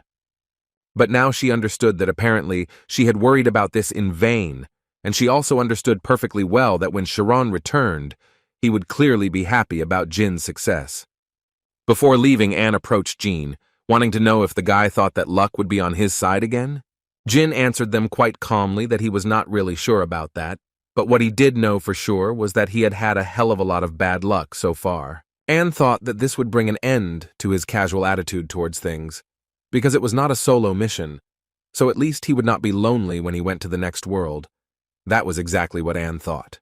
Jin was incredibly pleased that they cared about him so much, but all he could tell them was that they would see each other soon. As soon as Jin came out after this crazy meeting, he was immediately approached by guys who wanted to formally introduce themselves to him.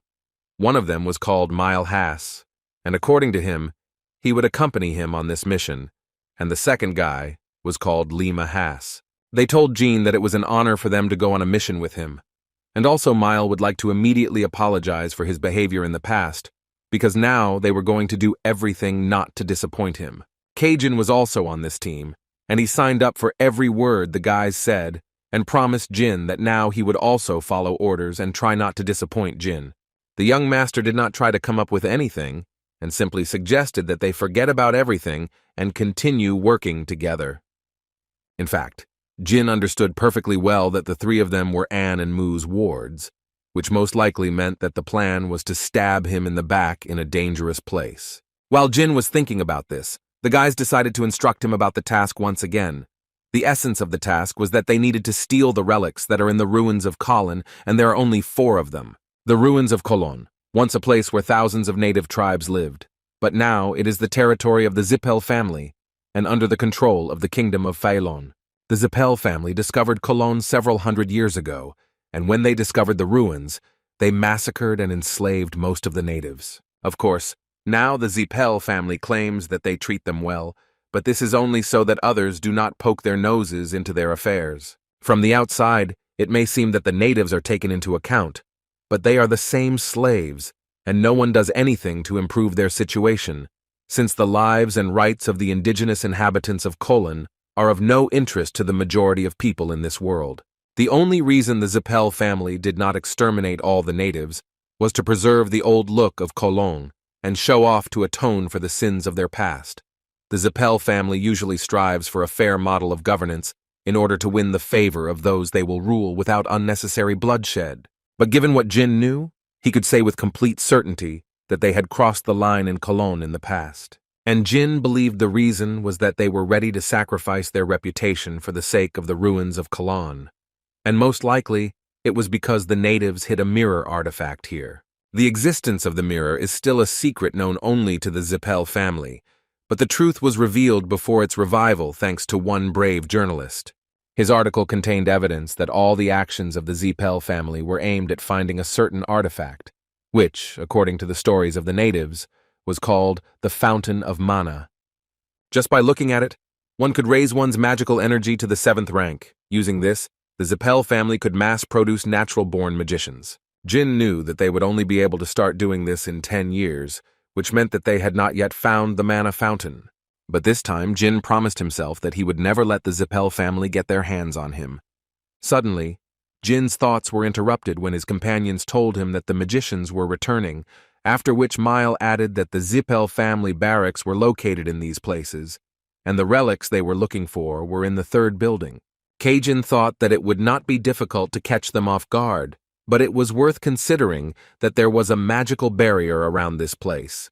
But he also told the young master not to worry, because no matter what happened, they would do everything to protect him, even if it cost them their lives. Jin obviously didn't believe a word he said, but still thanked him for comforting him. The young master himself believed that in order to avoid unnecessary risks during the return, they needed to conserve their strength, so he decided to make a stop at this place for about an hour, and after that they would strike. He gave each of them some food so that they could refresh themselves. And as soon as each of them took a bite of the food that the young master gave them, Jin suddenly said that he was going on a mission alone, while they would rest here. They didn't have time to say a word, when suddenly Mile became very ill, and the guys first thought that it could be poison, but Jin calmed them down and said that in fact, it was just a sleeping pill.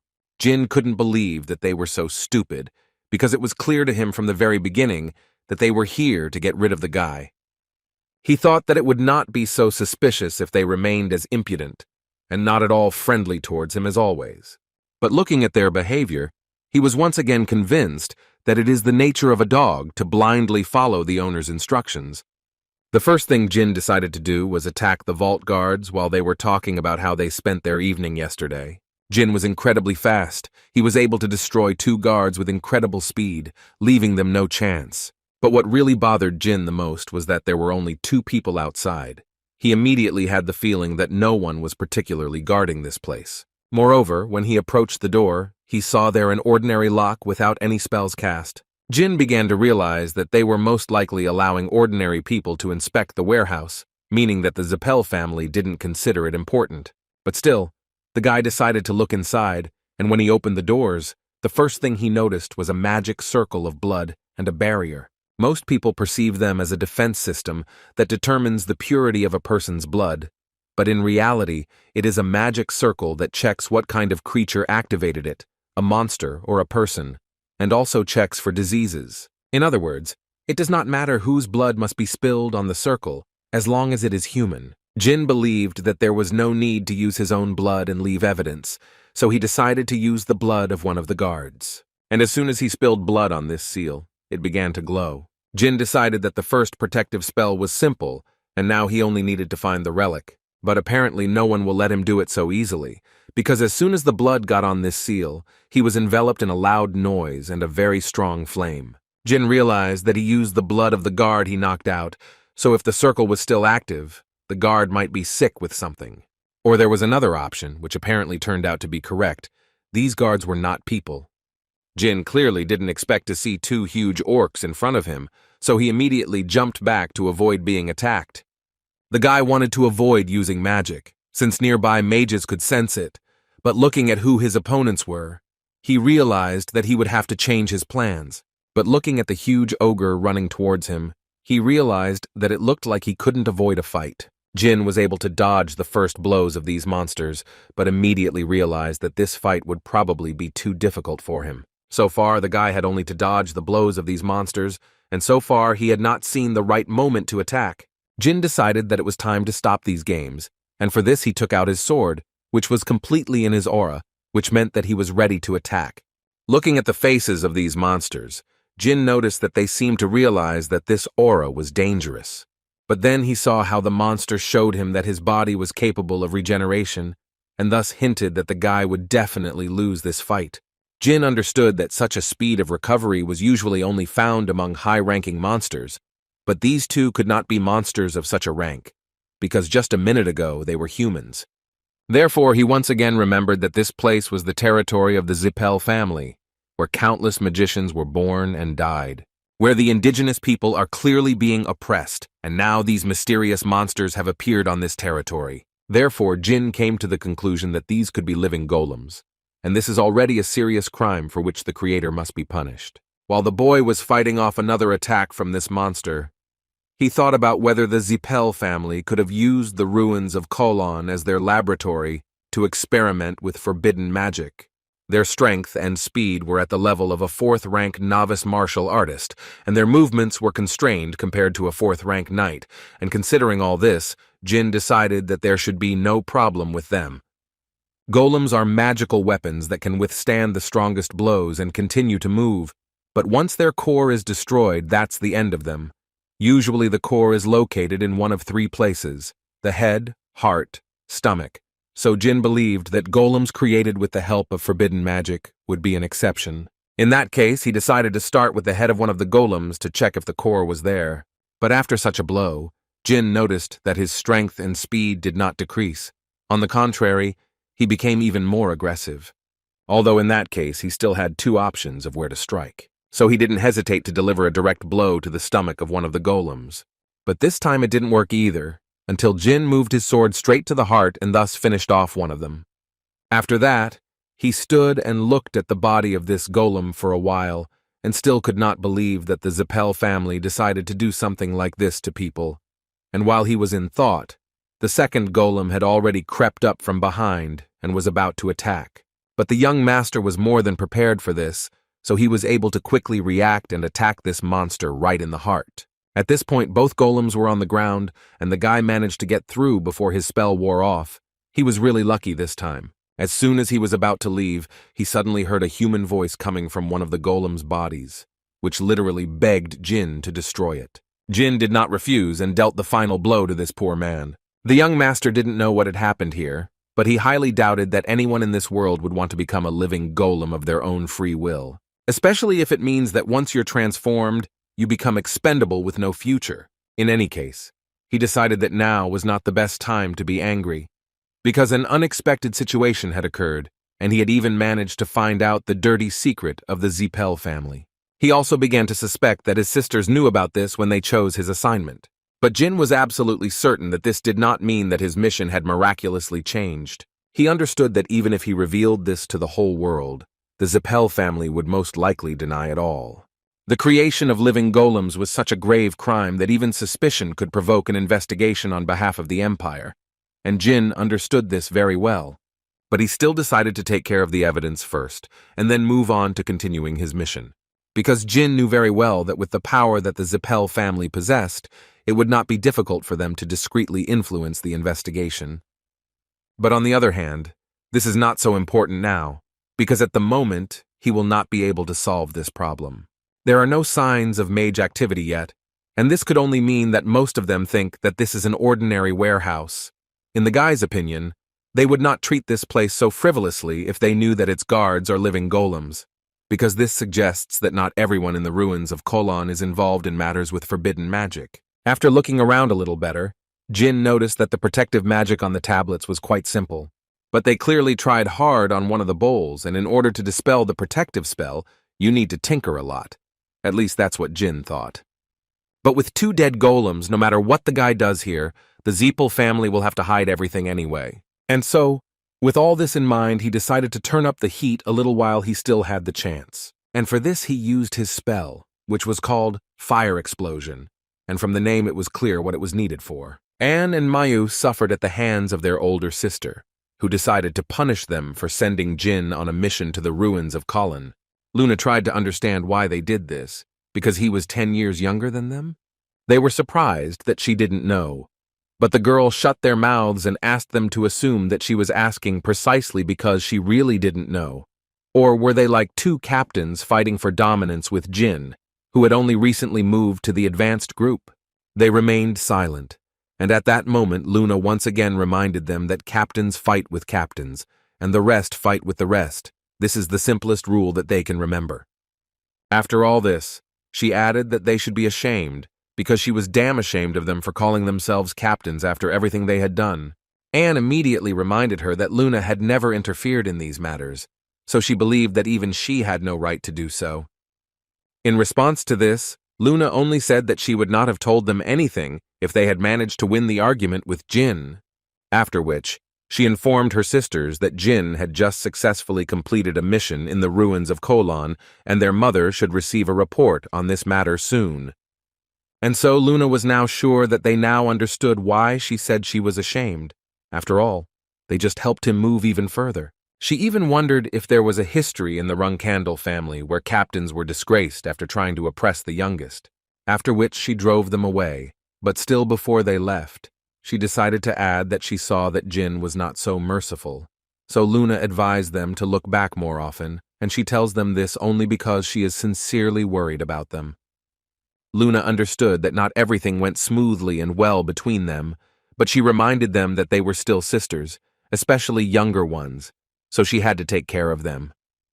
After this, Luna's nanny came in and immediately told the girl that she was very surprised at how she punished her younger sisters, and being Luna's nanny, she had the impression that she was going through puberty again. Luna was quite surprised to hear about such a puberty at her age, but the nanny noted that the girl always had a rather unusual maturation. In any case, she was worried about the young ladies because she understood perfectly well that young Master Jin was not the type to forget about this so easily. Moreover, the woman believed that in 5 years they would not be able to defeat Master Jin in an official battle, so the nanny was interested to know if they only had 5 years left to live. Luna asked her not to say such terrible things, because they were still her family, but rather she asked her to tell her what the girl asked her to know. According to the nanny, the relatives who tried to destroy Jin were not young ladies.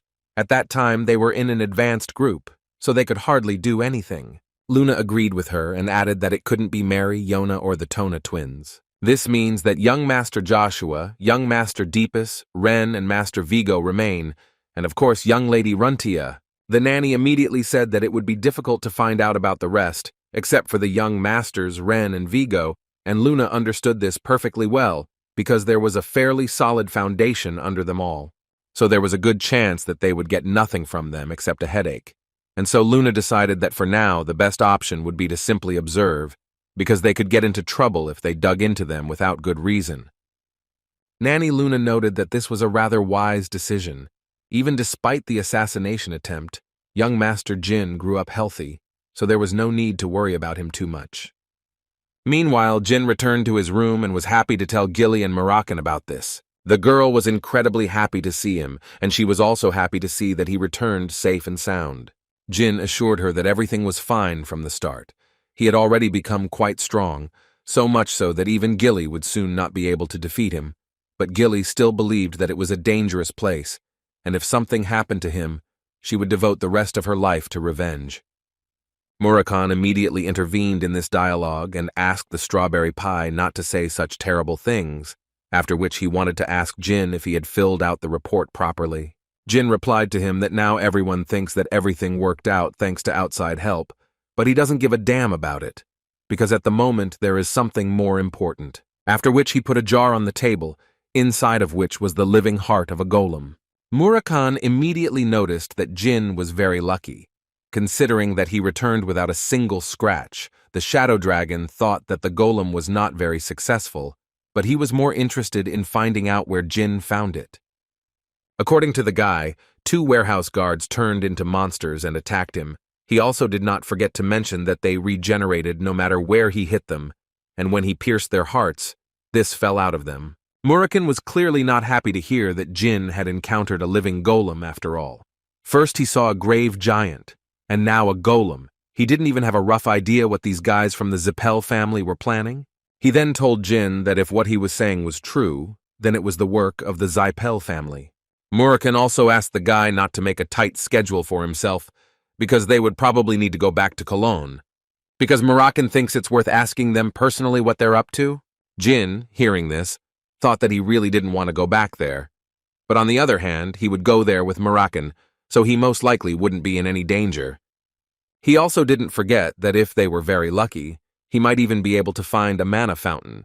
So he agreed to Murakhan's offer and promised him that he would try to devote his time to it. After the mission was completed, Kajin and the Haas brothers themselves returned to the Runandal family, but Mew and Anne revoked their status as cadets and expelled them from the family, and as you know, expulsion is a very severe punishment for cadets who technically completed their mission, but no one argued with them. A few months after this incident, Jed stopped Jin at one point during training and told him that from today his training with pure stones was officially over, and from tomorrow only the Tona brothers should come here.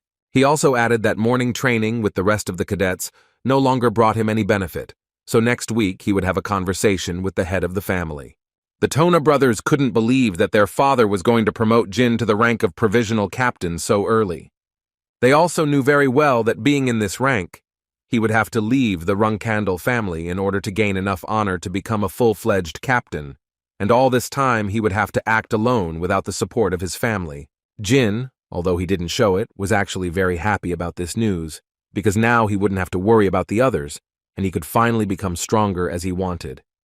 The leader and his small army were returning home, and one of his wards informed him that they would arrive at the Sword Garden within 2 hours. In response to this, Shiren said that his youngest son continues to interfere with his training, and he would like to stay in the Black Sea for at least 10 years. If his assistant's words were to be believed, he had immediately felt that young Master Jin had been an extraordinary child ever since the time of the formidable castle.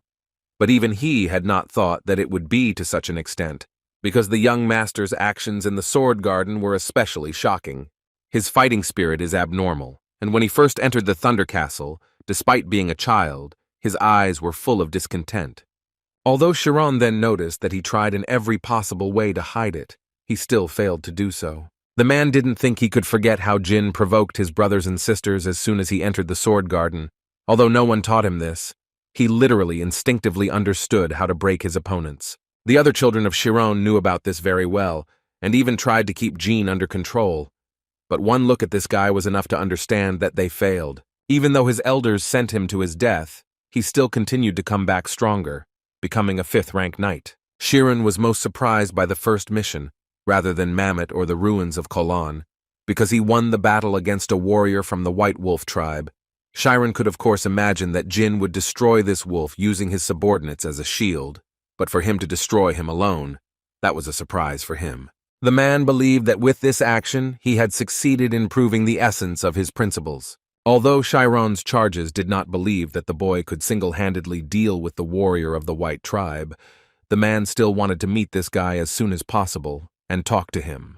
During these conversations, they quickly arrived at the Sword Garden, where the head of the family was greeted according to all standards. Rose was the first to meet her husband, saying that they were all really looking forward to their head of the house, in response to which Chiron praised her preparation for the meeting. But the woman immediately told him that in fact, she did nothing, because their eldest son took care of all the preparations, so there was no credit for it on her part. Chiron was of course glad to hear this, but he still wished that they would first of all behave appropriately so that he would not have to leave the Black Sea, after which he turned his attention to Jin, or rather to his belt, on which hung 2 swords that were quite familiar to him. This provoked him to turn to his 2 other sons, Ran and Vigo. He wanted to know from them whether they had given Jin the swords that he had allowed them to take. Ran was the first to answer this question, and without any hesitation told them that Jin literally took these swords from them, because they were supposed to give them to him if he succeeded in the mission in the ruins of Colin. This caused Chiron to laugh incredibly loudly. It was so loud that at times it even frightened everyone around him. After he calmed down a little, the man decided to say that sometimes it seemed to him that Jin was not his son. That evening, Jin and his father stood in the hallway and talked about how this would be Jin's first banquet. Although the guy didn't forget in his mind that in his previous life he had attended banquets of different families, thanks to his teacher, this was the first banquet in his own family.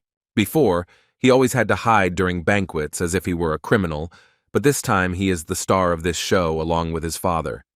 But what is most surprising is that for this to happen, Jin only had to die once. Suddenly his thoughts were interrupted by his father, who wanted to tell the boy that their family does not often hold banquets.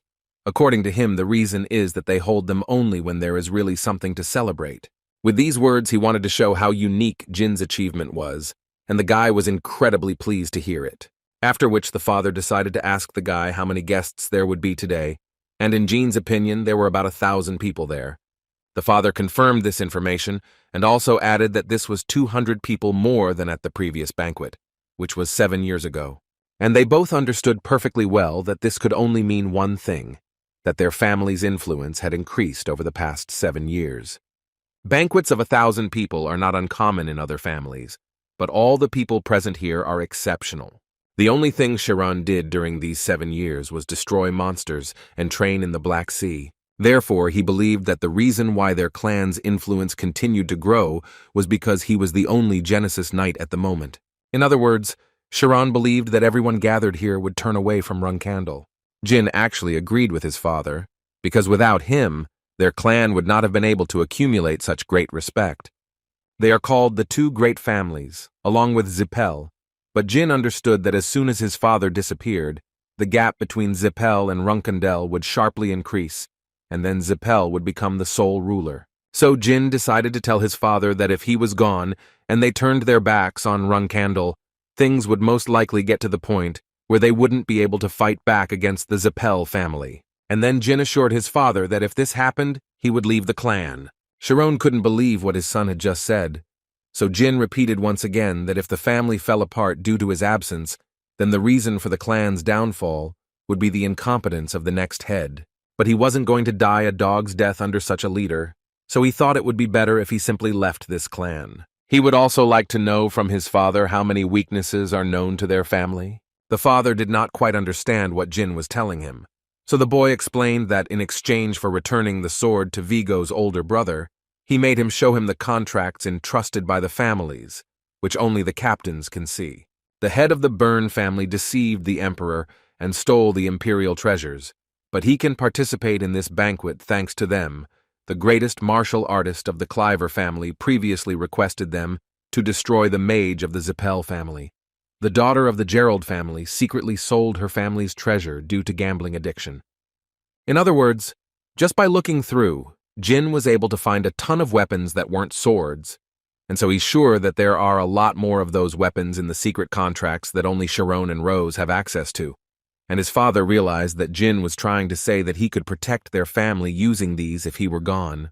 Jin just wanted to say that if the next chapter is not at the level of a Genesis Knight, then everything will depend only on negotiating skills, which was hard to disagree with. But Chiron also noted that they are not the only ones who keep the weaknesses of their enemies, because the Zipel family should have as many weaknesses as they do. However, Jin believed that they had no justification for exploiting these weaknesses, but Chiron did not quite understand what his son meant, so the guy said that he meant that the role of the villain belongs to the Runandal family. In any case, even with so many weapons, if the next leader cannot use them properly, he will not hesitate to turn his back on the family and leave. But in that case, he assured his father that he would prepare his revenge no matter how long it took him. Chiron thought at that moment that if his other children had not had the courage to put forward the hypothesis about Runandal's fall in front of him, they would have chatted about everything but this. But he was glad that Jin was not like that. The guy was able to reveal his intentions and did it quite briefly and clearly. Chiron only felt sorry that he was born after his prime. It was the same as Luna's talent, Mary's wildness, and Deepas's fighting spirit combined into one person. The man understood that from 10 to 15 years, that was exactly how long he would be able to defend the title of head of the family. And he thought it would be fun to see if Jean could flip the continuity dynamic before his time was up. Finally, it was time to go out to the guests. But before they did, Chiron told his son that he had something he wanted to tell him, so he asked Jin to wait until he called him. The guy himself understood perfectly well that most likely they would talk about becoming a temporary captain, so it seemed to Jin that he would leave this place for a short time as soon as the banquet ended. Now he only had to wait for the end of the 4-day banquet. Suddenly their conversation was interrupted by the headman's servant, who ran to the man to tell him that guests had arrived, to whom they had not sent an invitation. The first thing that Jin thought was that these uninvited guests could be Zipel. According to the butler, these were indeed people from the Zipel family. One of them was the deputy commander and 4 other family members. Chiron decided to tell the deputy to get out, and the rest of the family could come in. Jin agreed with his father that the deputy's visit was indeed impolite, but he still felt that dishonoring the deputy so much that he was thrown out the door was a bit much. Chiron seemed to be able to read minds, and so asked the boy if he thought his father did the right thing. Jin decided to say that it was refreshing. After which he added that most likely at that moment, when the deputy commander is overcome by emotions and is about to leave, he will ignore permission for his family to enter. Chiron agreed with him, and he also believed that the deputy would have to listen to his order, otherwise he would return home without both legs. In any case, it was time to start the banquet, and as soon as Chiron came out to the public, the first thing he did was thank everyone who had been able to overcome this path today to get here. He then went on to say that he was incredibly grateful to have had such a talented son in recent years, so he would first like to thank his youngest son, Jean Runandal. After which he decided to remind all the guests that at such banquets there are only 2 rules that they must follow. If they start a fight while drunk, they will be immediately escorted to the arena by knights, and the loser must surrender, and the winner must show mercy, because it is still a banquet. Now Jin understood that this was the very banquet of fateful meetings. It's a gathering of thousands of people who control an entire continent. These people are connected to each other in a complex way. If they were having a normal banquet, they would just passive-aggressively treat each other before returning.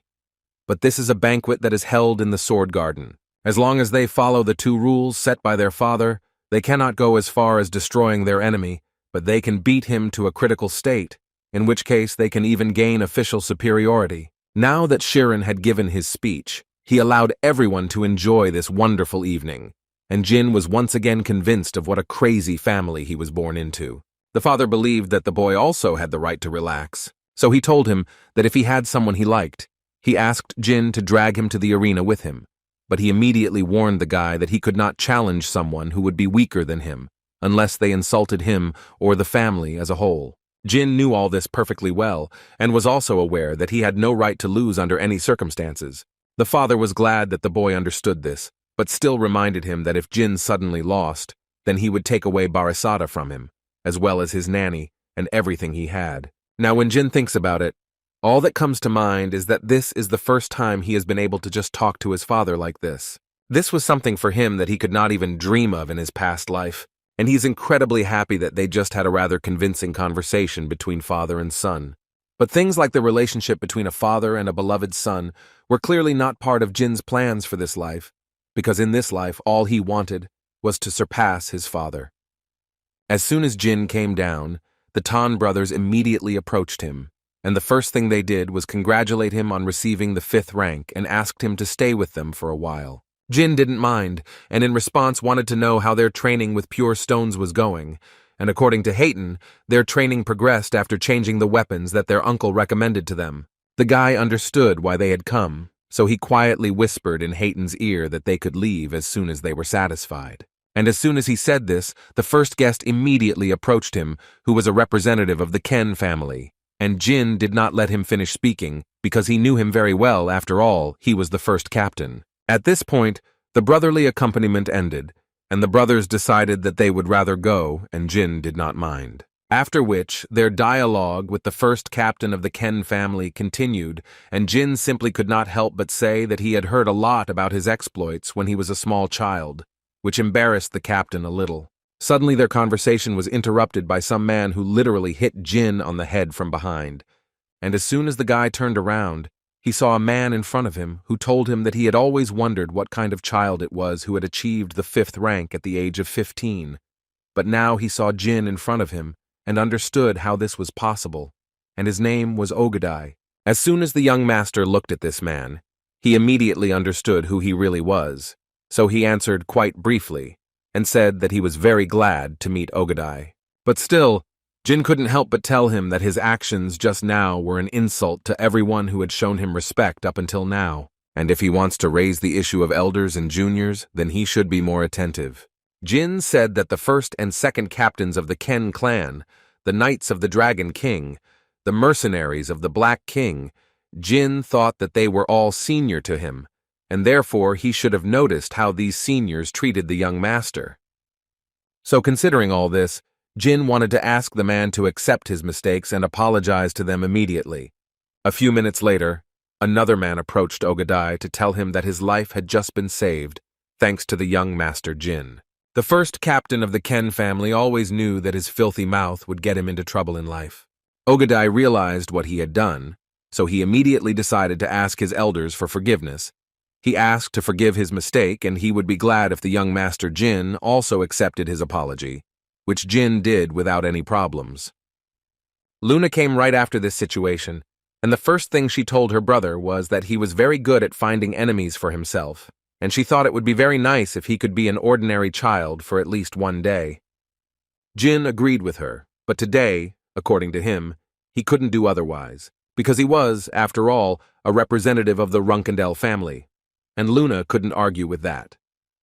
But still, she was very interested to know what the guy would do if Ogadai challenged him, because he actually looks like at least a knight of the 6th rank.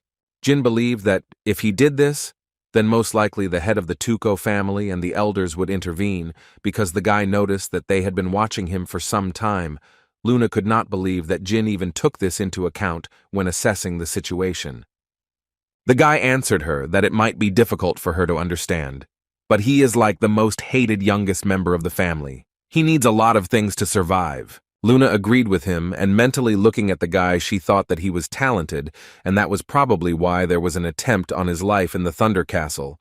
But she was still incredibly interested in finding out who it was, because it was this person who was the first to find out about Jin's talent. Anyway, she told Jin that she was attending the banquet because it was in his honor, but unfortunately, she was too bored, so she told Jin that it was time to do something more fun. Jin realized that she was about to leave, and Luna confirmed this. She also told him that he was not tall enough to be her dance partner, but when he grew up, she promised him that she would take him to a good place. And before she left, Luna felt that she should leave a message for the people, just like Jin did, although the guy didn't quite understand what she meant. She took the guy by the head and hugged him slightly. This was unexpected even for Jin himself. The girl explained to him that she had done it so that others would understand how much she valued him. Now it seemed to her that people would be less rude to him, out of fear of her. In fact, Luna knew what she was doing, because as soon as she hugged her brother, a large number of people actually paid attention to them, who did not even know that the white whale valued his brother so much. Sir Vikashel stood next to his companion and listened as he literally was ready to explode on the spot from how much he liked Lady Luna. He even decided that today he needed to write a poem for Lady Luna, which he would sing all night. Margella Ivliano, who was Vishkal's younger sister, approached Bubar and asked him not to be so harsh. At that moment, Jin realized that it was actually very difficult for him to act like a master. However, he was more interested in the question of where these damn Zipels were. The fact that he had to look for them himself did not suit the guy at all and even irritated him a little. Suddenly, the guy's thoughts were interrupted by a young lady who politely approached the rising star of the Runandal family and asked to have a drink with her. It was Cirrus Endorma from the Ice Palace who suddenly appeared in front of the guy. She was apparently in a great mood, smiling once and repeating several times that she was very glad to meet Jean Runandal in person. Jin responded by telling her that she was the daughter of the mistress of the Ice Palace, and that it was, on the contrary, an honor for him to meet such a person. The girl wanted to ask the guy first of all how he was able to achieve such skill at such a young age. She even admitted that it made her envy him, but Jin tried to push everything off as a blessing. After which he again mentioned the Ice Palace, which he also considered to have a blessed lineage, and he cannot even imagine how the mistress of the Ice Palace values her, because she is her only daughter. And since Jin is the youngest of all the brothers and sisters, he is the only one to be envied. He honestly admitted to her that having so many relatives was incredibly tiring, and in his mind he was sure that she recognized him, but he did not understand why she did not mention Mamet. Jin was sure that it was impossible for her not to recognize him because there was a little ash on his face, when suddenly his thoughts were interrupted when she said that she wanted to ask him something. after which she put down the glass with the drink and asked her question, in which she wanted to know from the guy how his injured leg was doing. Jin answered her without hesitation that she was completely fine, and all thanks to the amazing person who personally rubbed the medicine into him, for which he was incredibly grateful and did not even know how to repay this service. Cirrus was only surprised at how shameless the guy was. And now that they had figured it out, she wanted to ask the guy why he was in Mamita. Cirrus thought she deserved an explanation. After all, according to her, they were never able to find the terrorist magician, and this greatly hurt her pride, and also made her wonder whether the culprit was the young man she let go. Jin smiled and reminded her that he was from the Runandal family, and as she could see, he didn't look like a suspect at all, since he was sure that she knew about his family very well. She immediately stated that she did not consider him a suspect.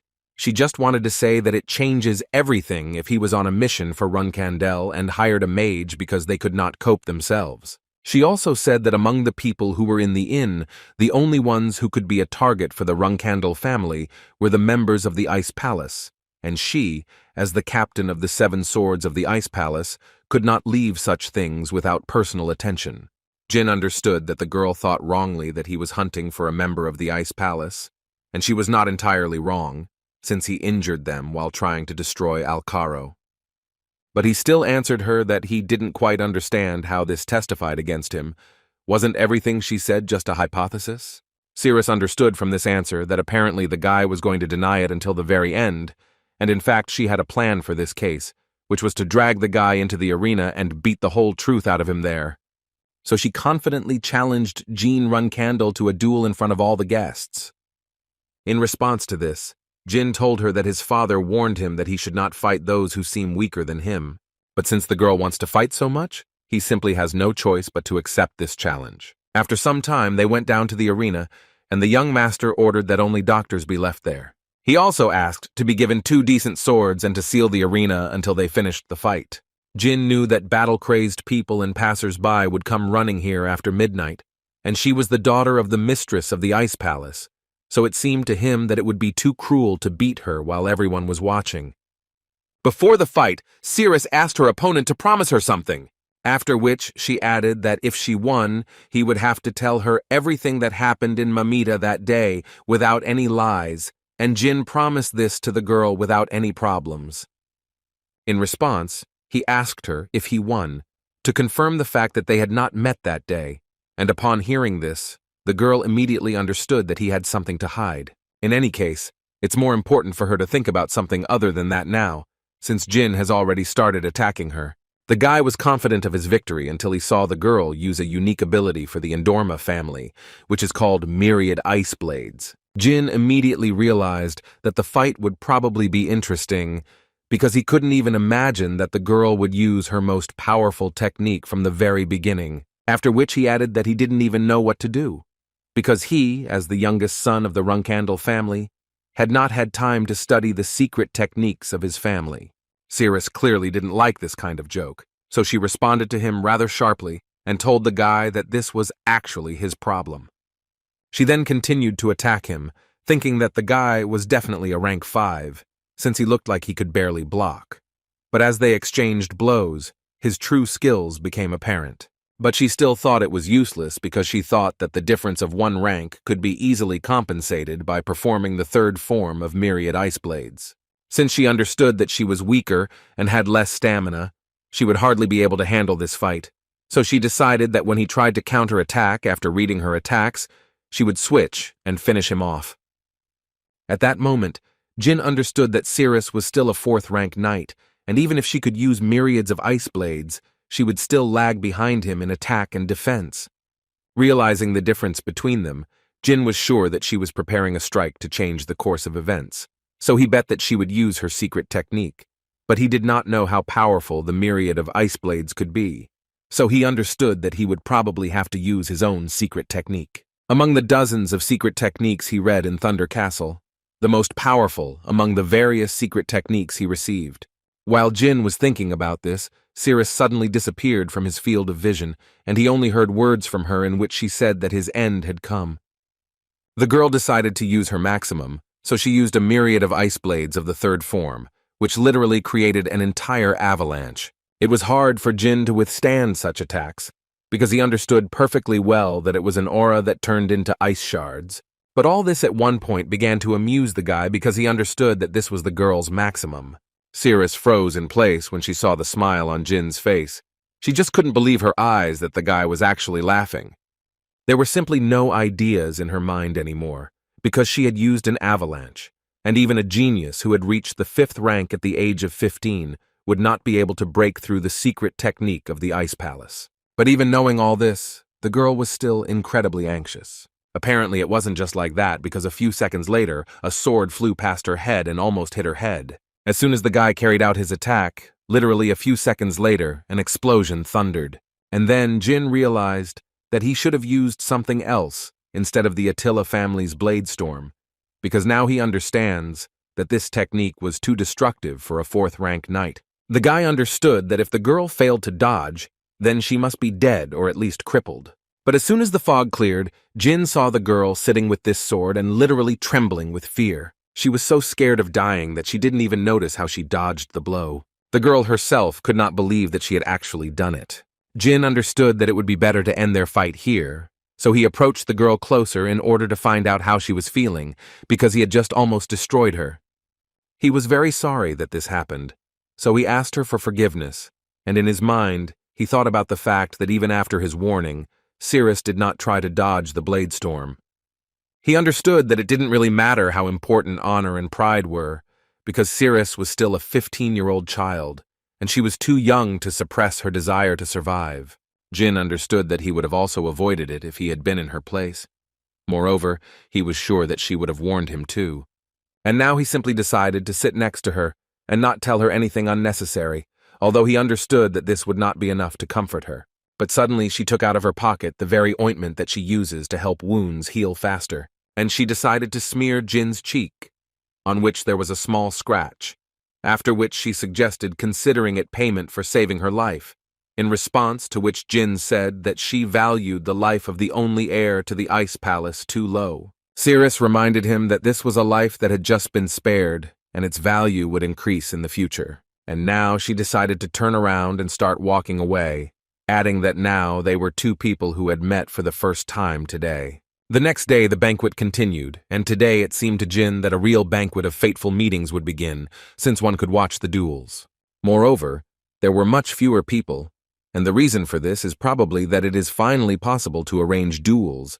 In any case, Jin hoped that this would play into his hands, because he would finally be able to see these Zipels. He had already heard that all the guests were between 15 and 20 years old, and that was great, since their ages were similar, so he thought it would be appropriate to compare their levels in magic. There were also things that Jin wanted to ask about the Colin ruins, but it seemed like a bad idea to him for now. But it wouldn't be a big deal if he didn't find out, since he would have a lot of free time once he became the temporary captain, so he could explore the Colin ruins with Murakan later. Jin was confident that with his friend Murakan, finding a mana fountain would be much easier, and this time, those damned Zipels wouldn't have the ability to mass-produce mages. The mere thought that Jin could prevent such a terrible incident made the boy worry. Suddenly, Jin saw his sister Runtia playing with a cat, who for some unknown reason ended up at the banquet. She immediately read that his name, Nabi, was written on his badge. Jin was already clearly seething with anger, and Murakan understood this perfectly well, but still, while Runtia was here, he couldn't show it. Suddenly, Jin heard a voice shouting in his direction and saying that he knew he could find him if he followed this cat. When Jin turned around completely, he saw a guy running towards him and saying that they had finally met. But the young master did not quite understand who this guy was, which clearly disappointed him. But Runtia was most surprised, who perfectly understood from what family this guy, whom his younger brother supposedly should know, was from. This guy started giving Jin hints, and said that his name starts with the letter V. Runtia realized that he was just a weirdo that she had to run away from, so she took Jin's cat and started to leave. Murakan completely agreed with her. Jin didn't even know who he was, even after the guy told him that they met for the first time in the teleportation gate in the Kingdom of Middle. Veridin was surprised that Jin had such a terrible memory, so he said his name and hoped that after that Jin would finally remember him. Jin removed his hand and said that he thought it would be obvious that he was pretending not to recognize Veridin. The young master couldn't believe that in his past life, this blockhead actually became a 9th-rank mage at the age of 30 and was nominated to be the future head of the Zipel family. In any case, if we believe Veridin's words, he had been looking for Jin since yesterday, and today he had been looking for him for 2 hours, but he still couldn't find him. The young master thought that the banquet hall wasn't big enough to look for a person for 2 hours. Veridin noted that he would have found him immediately if he could use magic, but this was out of the question since this was Runandal territory. Jin still thought that Veridin was just a fool, and Zipel meanwhile continued to say that he was very glad to see Jin, because about 5 years had already passed and he always knew that Jin would achieve a lot, but he did not think that it would be so quickly. But Veridin didn't forget to praise himself and told Jin that all this time he hadn't been idle, and had managed to reach the 6th rank of magic. If you believe the words of this guy, then he owned magic a whole rank higher than Jin with his sword. The young master could not believe it, because Veridin was supposedly the most talented Zipel, but even he was only at the 6th rank at 18 years old. Jin was sure that at that age he would already be at least rank 7, and so the thought occurred to him that perhaps this guy was deliberately underestimating his level. While Jin was thinking, Veridin started talking again, and finally noticed that judging by his friend Jin's face, it was not in vain that he had been looking for him for so long. Moreover, he was waiting for the day when they could fight. So he asked Jin to catch up with him faster. But after these words, Jin was finally convinced that the guy was not lying. In any case, now in Jin's head, the thought was that if Veridin was really the 6th rank at 18, then after Kaliak Zipel, their current leader, he would be the one who would reach the pinnacle of magic, and he was sure of it. And meeting Veridin was a good opportunity to take a look at his dormant talent. After all this thinking, Jin finally told his interlocutor that he had already told him this before. But apparently it needed to be repeated that Veridin had better learn to shut his mouth and keep his tongue behind his teeth, and all that Zipel could answer was that his father told him exactly the same thing. Jin assured him that everyone would tell him about it, however. He wanted to know from Veridin why the Zipels had come to the banquet without an official invitation. Veridin answered the guy that in fact the reason was only in him because it was he who convinced his uncle that he needed to go to this meeting because Veridin really wanted to meet with Jin. But the young master was very doubtful that their deputy had arrived in enemy territory just because of a childish tantrum. But Veridin could no longer be stopped and continued to talk about how he had heard news of the banquet while they were traveling through Hufester, so he thought it was fate. In any case, Jin reminded the boy that he should be grateful that they let him into the banquet, but Veridin thought that Jin was being too cold towards him, because he knew very well that Jin's father was merciful to his uncle. And since they were already talking about it, Veridin decided to promise Ju that even if he came to the Zipel banquet one day without warning, he would not harm him. He could even say that he would not touch Jin, even if he would terrorize them, and even if a fight started, he would not participate either. When suddenly Jin stopped and said that it was all so stupid, Veridin at first thought that he was telling him this, but apparently that was not the case. After all, the young master noticed how some man was looking at him from the very beginning of their conversation, so he turned to him to ask what was the matter. Bubar didn't expect Jin to notice him, so he didn't know what to answer him to this question. But I still gathered my thoughts and decided to find out when Lady Luna would return. Jin didn't quite understand why this man needed his sister, but at some point he took out a small book and said that he would like to give it to Lady Luna. According to him, it was a collection of poems that he wrote all night, all of them filled with love, and therefore he was sure that Lady Luna would understand when she read them, that he was a much better person than it seemed at first glance. In the near future, he even expected to call Jin his brother-in-law. After these words, Jin literally boiled with anger, so he snatched the book from his hand and tore it into small pieces. He then replied to the man that for such words he should be beaten up well, because not only did he dare to mention the name of his older sister, but he also began to dream about some kind of marriage, which led the guy to think that the man did not have a very high opinion of their family. But Jin didn't want to hear another word from this man, so he ordered the guards to immediately take this man to the arena. The man tried to prove to Jin that he did it only to express his love, and in this way, he definitely did not want to offend anyone. A few seconds later, he literally begged the young master not to do this. Besides, he considered it a mockery of the guests. Bubar thought that all he did was say that his older sister was beautiful, and would he really be punished so cruelly for that? Jin didn't want to hear another word from him. All he said was that their duel would be hand-to-hand combat. The man did not fully understand why Jin was doing this. He had one option, that Jin somehow guessed that it was he who organized the attack on him 5 years ago, but it seemed to him that this was simply impossible. Velman couldn't understand what was going on here, and why Bubar was suddenly brought out to duel with Jin. He couldn't believe that Bubar had finally done what he had dreamed of for so long, so he immediately decided to come closer, and his sister was not against it. Varadin, meanwhile, once again convinced himself that pestering his uncle to let him come here was probably a pretty good idea, since he didn't even think he'd be able to meet the heir to the Ice Palace. But Cirrus apparently didn't really want to talk to him, so she immediately asked him to leave.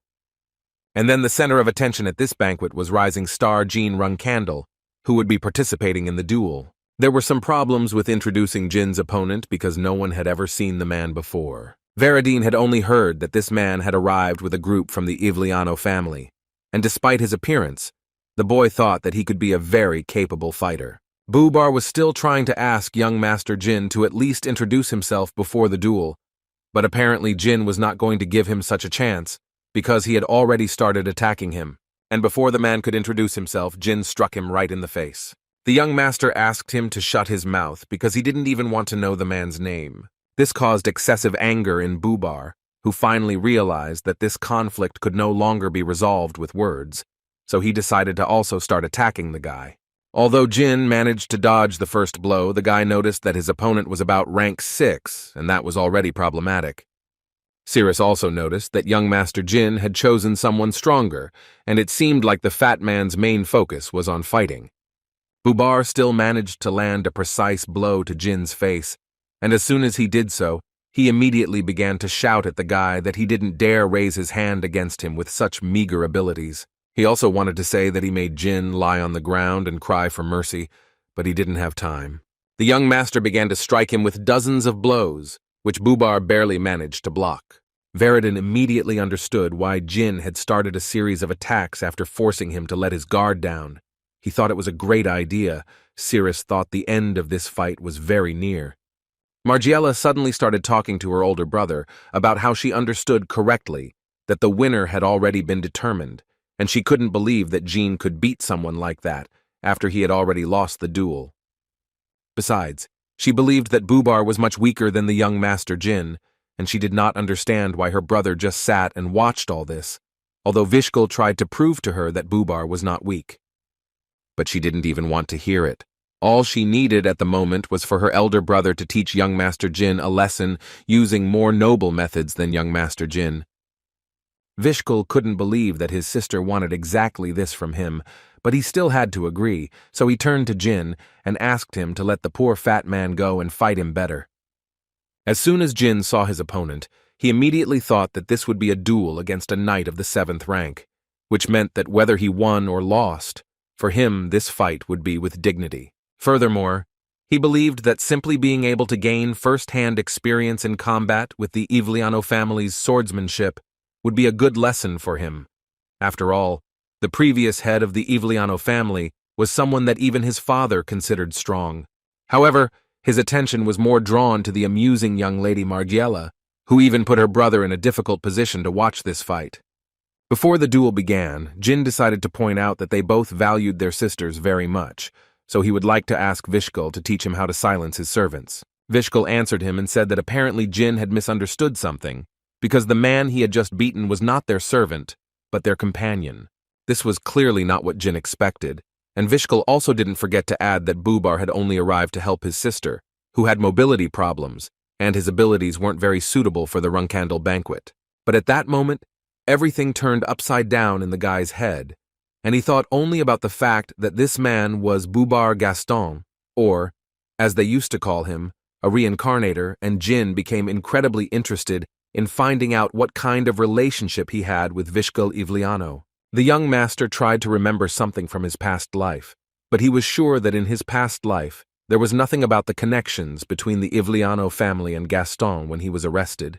And now the main question that was in Jin's head was, does Vishkal know that Bubar is a transformation mage? Although Jin was able to find Bubar, now he only had more questions. But at the same moment he realized that he could not afford to be distracted when his opponent was a knight of the 7th rank. Vishkal suggested that Master Jin give it his all in this battle, and Jin completely agreed with him, adding only that he would like to learn a lot from his opponent during this battle.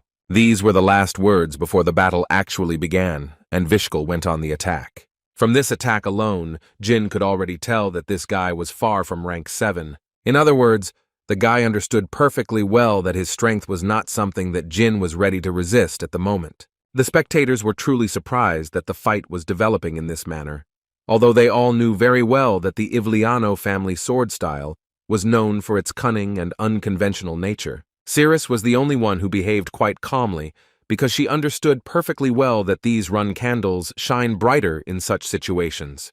The girl believed that if the sword of the Ivliano family was like a cunning snake, then the sword of the run candle family was an attacking rhinoceros. And this meant that even if it broke, Jean Runandal would still not stop moving forward. Jin himself understood perfectly well that Vishkal most likely simply felt sorry for him. He could have finished this fight a long time ago. However, the guy thought it was right to note that he, too, was able to fight with dignity against someone above the 7th rank, although he was only a 5th rank. Jin noticed that he was slowly starting to reach his limit, but at that moment, a strange feeling began to overcome him. The same feeling as in the fight with Kajin, when the guy almost lost to him. But while Jin stood there trying to figure out what was going on, Vishkal decided it was time to end this fight, and so he immediately began attacking Jin, saying that it was actually a great fight. Jin tried to block this attack, but it didn't work out as he wanted, and his sword literally crumbled into small pieces. And after a few seconds, the sword was already near Jin's neck, and thus it was obvious who won this duel. Vishkal Ivliano was declared the winner, but the man stood like a statue in place and felt fear inside himself. Jin passed out from exhaustion and fell to the ground, and Vishkal stood there for a while and thought about what that was at the end, and how Jin even managed to scratch him on the neck when his sword was smashed to pieces. Moreover, Vishkal clearly remembered the moment when he broke the guy's sword, and he literally immediately felt something sharp touch his throat. Sir couldn't believe that Jin had cleaned the sword's condition during the time he fought him, and if that was really the case. Vishkal could only imagine what would have happened if Jin had reacted a 1/10 of a second earlier, and he a 1/10 of a second later. The only thing Vishkal was now sure of was that Jean Runkandel was a terrible person. When Jin finally came to his senses, he saw a not very pleasant picture, because Murakan was sitting on him, who was thus showing his love for the guy. The guy clearly didn't like this, so he asked Murakan to get off his head. After which, Jin noticed that he fainted immediately after the fight with Vishkal, and apparently he was brought straight to his room. Jilly was glad that Jin finally woke up, because according to the girl, the guy slept for 2 whole days. Jin was upset about this, because he understood that the banquet would end, but it seemed he didn't even have time to greet the guests who came to him. But Gilly assured him that he should not think so, because for the last 2 days, the duel between him and Sir Vishkal had been a hotly discussed topic, and that in itself was sufficient recognition. And all because at the end, the master showed the heart of the sword, which surprised the audience, and the fact that he could do this at the end of the battle with the knights of the 8th rank surprised himself.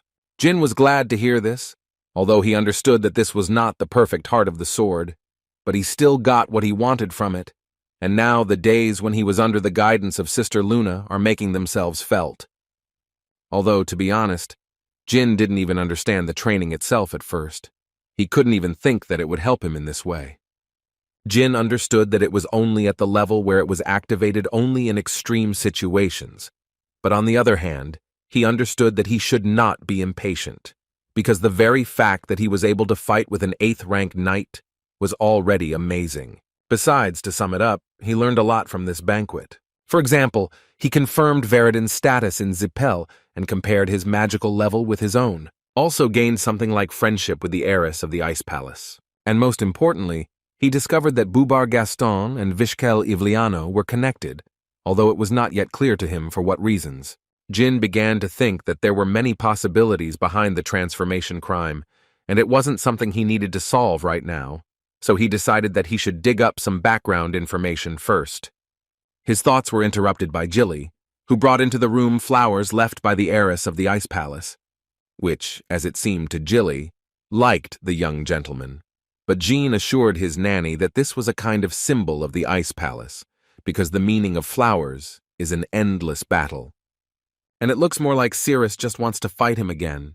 Jilly also conveyed to the young master that the chief had ordered him to meet him as soon as Jin woke up, and Jilly believed that the time had finally come to prove his worth.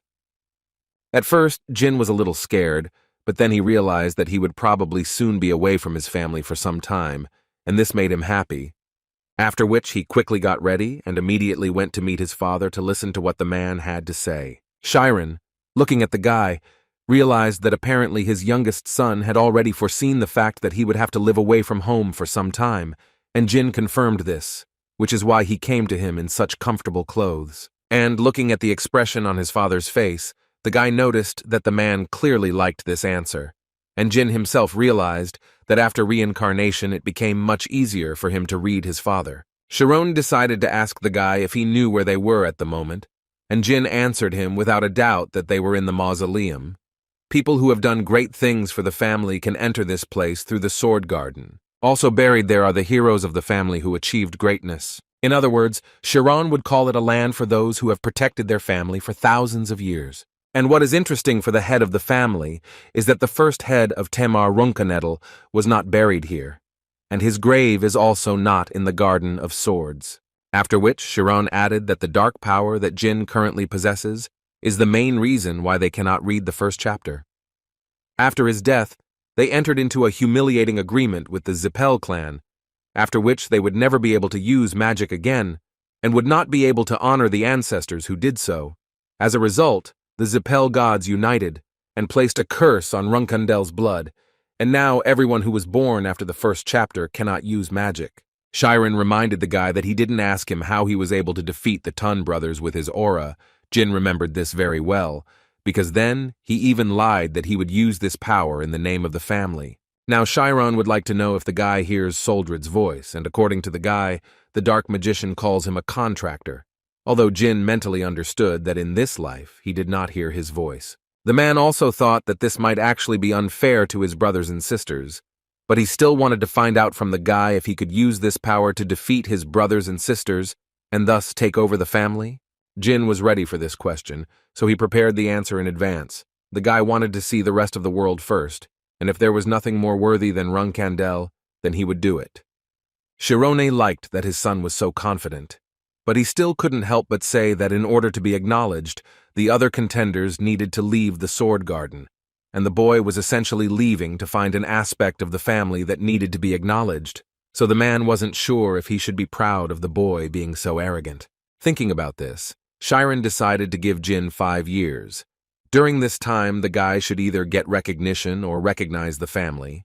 In any case, he should come here and give his final answer. Jin was grateful to his father for this opportunity, so he decided to take out his sword and promise his father that in 5 years he would greet him. After that, he went out the gates of the Runandal estate, where Murakan and Gilly were already waiting for him, who first of all wanted to know how their conversation with his father went. Jin assured them that everything had actually gone well and all he had to do was leave. Jilly was also going to leave with Jin because instead of creating their own reputation, nannies like Jilly are judged by who their master will become, so she once again assured that she was going on this trip only for him. After which Jin looked again at the Runandal Palace and finally they were able to set off, and so began the story, which lasted 5 years. As soon as Jin left, Chiron thought about how he had reached the level of a demigod with just his sword, and yet he had failed to break the oath his ancestors had made to the Zipel family. But the contract with Soldred and the shadow energy lead him to believe that the younger one may be their only hope. After all, it seemed to the man that this child could have the power that would free the Runandal family, and therefore he really wanted to see what awaited him in the future. That same evening they sat down on a small pass, and at the first convenient moment, Jilly decided to ask the guy if it was okay for him to leave without any goodbyes. The girl meant that he didn't say goodbye to his cadets, with whom he was in the same faction, and as it seemed to Gilly, young Lady Luna must also be very disappointed. Jin thought that there was nothing to worry about, Because in the end, Luna herself was also quite freedom-loving. He felt a little offended for the cadets, but still he wanted to remind her that he was not going to die, and sooner or later he would still return home. Besides, the guy suspected that if he had told the cadets about this, they might have let him through with raised swords. Jilly understood him and wanted to know where Jean was going to go now. From what she heard, most captains chose Mamet as their first destination. She assumed it was because dealing with villains was the most effective way to gain fame. The reserve captains of Runandal, before they became captains, they had to go out into the world and build their reputation from nothing to be recognized as captains. Furthermore, the condition is that they must not expect the slightest support from the family. For example, Sister Mary defeated all the strong people in the southern regions of the continent and became known as the Mad Woman of the Southlands or the Storm Lady before she became a captain. Unlike him, Jin's brothers and sisters all returned within the 6 to 2 year range, but his father gave him a total of 5 years, and Jin felt like there was only one reason he did it. And this reason is that Jin needs to learn everything he needs to know about shadow energy during this time and then return. So considering all this, Jin decided that they were heading to the Arkan Kingdom, and Gilly assumed that by the Arkan Kingdom, he meant the nation that was associated with the Lutero Magic Federation. But the girl also knew very well that this was Zipel territory, and therefore she did not quite understand why Jin would go there. So Jin told her that when he went to the ruins of Colin on a mission, he heard that a fair number of unregistered mages were rampant in that area. Jin thought they were teaming up with the fighters and causing a lot of trouble for the people of Arkan. And when he heard this, Jilly realized that this was actually a great idea. Besides, according to her, she really enjoyed destroying bad guys when she was a soldier on duty, so she is already looking forward to it. Although in fact, Jin has never heard anything about it. He acquired all this knowledge in his past life. All unregistered mages and warriors are puppies of a dark family named Tessin, and what Jin really needs is the underground auction they run. He understood that there would be many things there, the real price of which no one knew, and there were also several things there that he needed to buy. Suddenly, his thoughts were interrupted by Jilly, who informed the young master that she felt that they would not be able to use the teleportation gate to enter the Arkan Kingdom. Because as far as she knows, according to the family rules, she could only take 10 gold coins with her, and as a reserve captain, he cannot reveal his identity, so she thinks that they won't be able to get any help. Jin asked her not to worry, because this problem would be solved as soon as they reached Jin's kingdom. But he decided that they could simply fly to this kingdom, so he asked Murakana not to wait and to start transforming. Jilly thought it wasn't the best idea, because what would happen if someone saw it? But Jean assured her that everything would be fine, and they should try it at least once. So after a few seconds, a huge shadow dragon appeared in front of Gilly, who was actually happy to finally take on his true form and fly a little. And all he could tell them was to hold on tight, because he was going to fly with all his might to get to the kingdom of Jin by tomorrow. Luna, who was walking along the corridor, suddenly felt an incredibly strong energy, and therefore immediately looked out the window, where I saw a dragon that appeared out of nowhere. The girl couldn't believe her eyes that she was actually seeing this, but she immediately realized that it was most likely Jin. But she was a little confused by the fact that he was flying on a dragon as soon as he became a reserve captain. Luna thought his brother was just incredible, even considering the fact that he left without even saying goodbye to his beloved sister. They arrived at the kingdom of Jin quite quickly, and Moroccan, as promised, flew quite quickly, and apparently because of this, Gilly felt so bad. Murakkan decided to blame everything on Jin.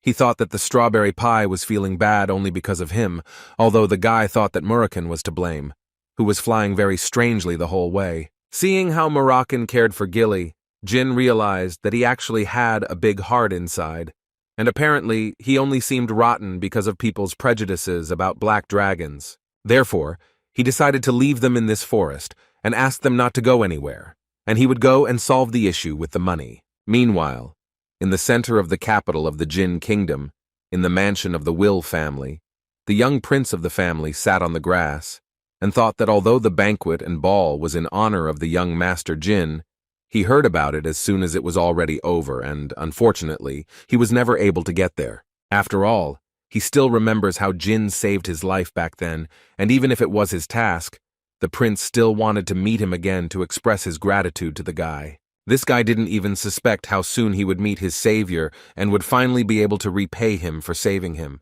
Sember didn't have time to turn around completely before Jin was already right next to him, and so that the guy wouldn't get scared and scream, he covered his mouth with his hand. Although he still began to struggle, even after Jin reminded Sember of who he was, after which he carefully let him go, and Sember immediately wanted to know what young Master Jin was doing here.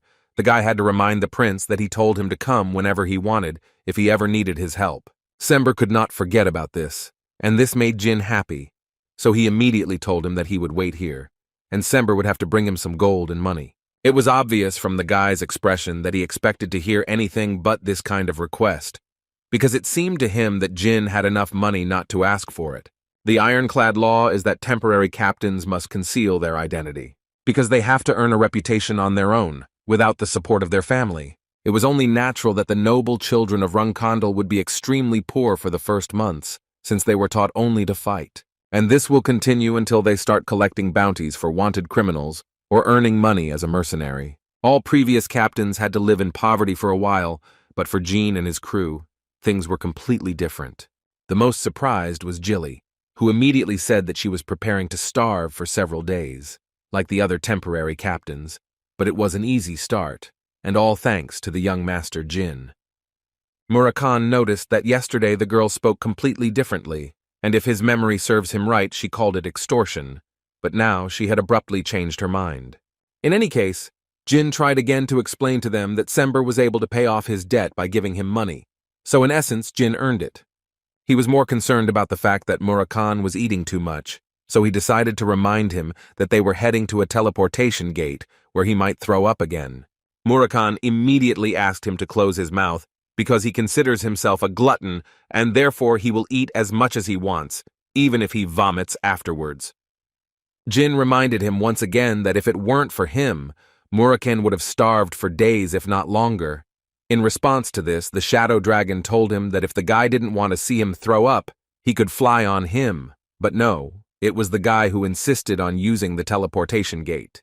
Jilly intervened in their dialogue and noted that most likely it was because of her that Jean so badly wanted to use the teleportation gate.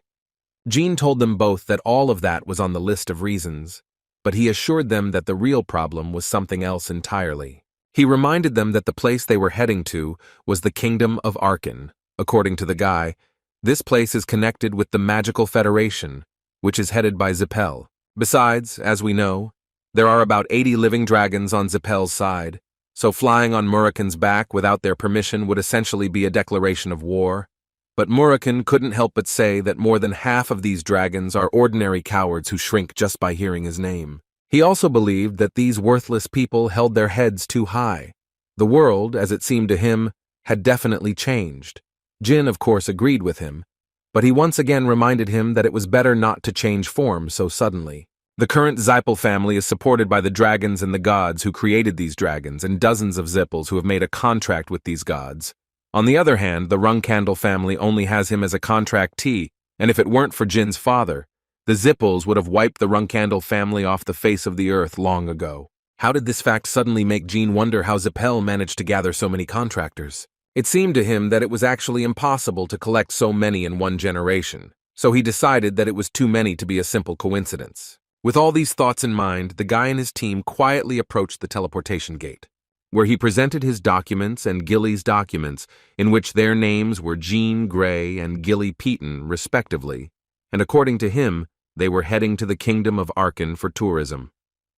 The guard at the entrance carefully examined their documents, after which he finally let them through, and when they were already sitting in the teleportation hall, all the passengers were informed that they would soon be teleported to the Kingdom of Arkan. Jilly couldn't help but praise the IDs the family had made, because thanks to them, they were able to pass without any problems, and Jean couldn't help but agree with her, because the quality of these documents was so good that they could even fool the Vermont Special Forces. A few minutes later, they were told again that teleportation would soon begin, and they had to prepare for it.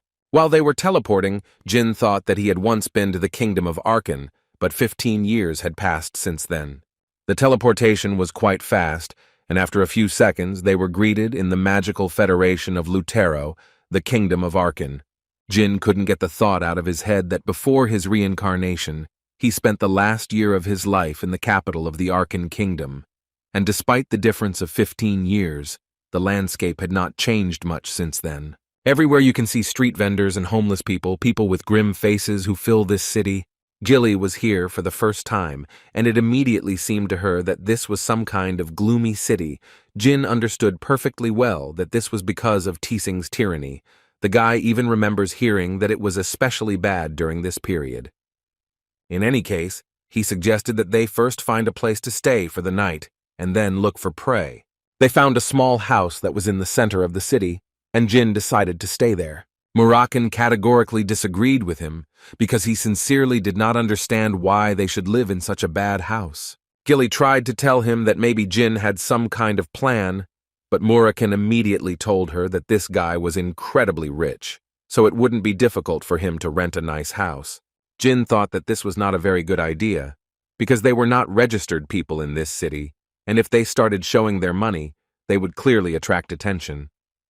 Murakan still thought that this was far from the reason why they should stay overnight in this dump, in which even orcs would refuse to live. But Jin politely asked him to shut his mouth, because they would still stay here. After which they safely entered the hotel and found the owner sleeping at the entrance. They tried to talk to him to rent a room here, but in response they only heard strange sounds from him. Looking at this guy, it was immediately clear that he was incredibly surprised when he saw guests in his hotel. But when he looked closely, he saw in front of him a man, a novice swordmaster, and a beautiful woman servant, which caused an incredibly strong smile to appear on his face. After which he immediately offered the guys some cool drinks, because he was sure that they were very tired after their journey. He was also glad to meet them at the Jeddah Hotel, which, according to this guy, had many free rooms. He noticed that the guys were not very willing to make contact, so he once again suggested that they take orange juice from their hotel, and then they could choose the room they liked. As soon as Murakan took this glass, he began to hear the thoughts of this handsome hotel owner, who was thinking that as soon as they drank a glass of this juice, they would immediately start a new life in the underground auction. This obviously angered Murakan, so he, to put it mildly, dropped his glass of juice on the guy's head, which was quite unexpected for the hotel owner. He didn't say a bad word to him, but only offered him a glass of juice. But Murakan wasn't going to stop there, and he then hit the guy on the head. Jin and Gilly didn't understand what was going on until Murakan shouted a question at the guy, asking how dare he even think about poisoning him. The man pretended as much as possible that he did not understand what Murakan was telling him, but the shadow dragon didn't care at all what he said, because he was literally going to destroy the owner of the hotel. The frightened man tried to stop Murakan and asked him to stop and not do this, because it seemed to him that they could just talk to him first. But apparently Murakan wasn't going to talk to anyone. He just wanted to destroy someone, and apparently he found a suitable candidate. Jet, a self-proclaimed informant with high-quality information, the one to whom Jin once owed his life. But Jet did not recognize him, because they had not yet met in this life. In his past life, when Jin was expelled from his family without a penny in his pocket, he was able to settle here in Arkan, and all thanks to Jet's help. Because of this in his past life, they were able to get closer. But unfortunately, it was not for a good reason. Jet had deceived him countless times in his past life under the pretext of introducing him to Tessing's underground auction houses, and in the end, he managed to take everything from the naive Jean except his clothes. And now when the guy remembers this, the mere thought of it irritates him. Although Jin tried to think that this was a completely different life, and that history was built completely differently, now the guy was going to use his old friend in the same way that Jet had once done. At one point during the beating, Jet shouted that if the man continued, he would not be responsible for himself. Because according to Jet, he was a knight of the 5th rank, so he is capable of fighting back. At least that's what Jet himself thought, but Murakan had a completely different opinion. The shadow dragon beat him until the man suddenly said that it was not poison, but a regular sedative. Jin, hearing this, decided that perhaps this amount of blows would be enough, so he asked Murakan to stop so that they could listen to what Jet wanted to tell them. Murakan didn't understand Jin because it seemed to him that they shouldn't listen to this guy at all, because he was trying to poison them. Jet at this moment tried to turn to Jin and ask for his help. Jin still decided to give him a chance, but immediately warned him that if he lied, he would die immediately, but if he told the truth, he would survive. The young master immediately told him that there was no point in lying, because he would judge his answers subjectively, based on his feelings. The guy was completely willing to accept such conditions, if only they would stop beating him, and the first question Jin wanted to ask was what the man was doing. Jet first introduced himself, after which he added that he is the owner of this building, and at the same time he is an informant. But that was not all. Jet immediately admitted through fear that he also trades people and that he is a fraudster. Then he fell to his knees and began to tell Jin that if he spared him, he would be very useful to him in the future because he knew absolutely everything about Arkan.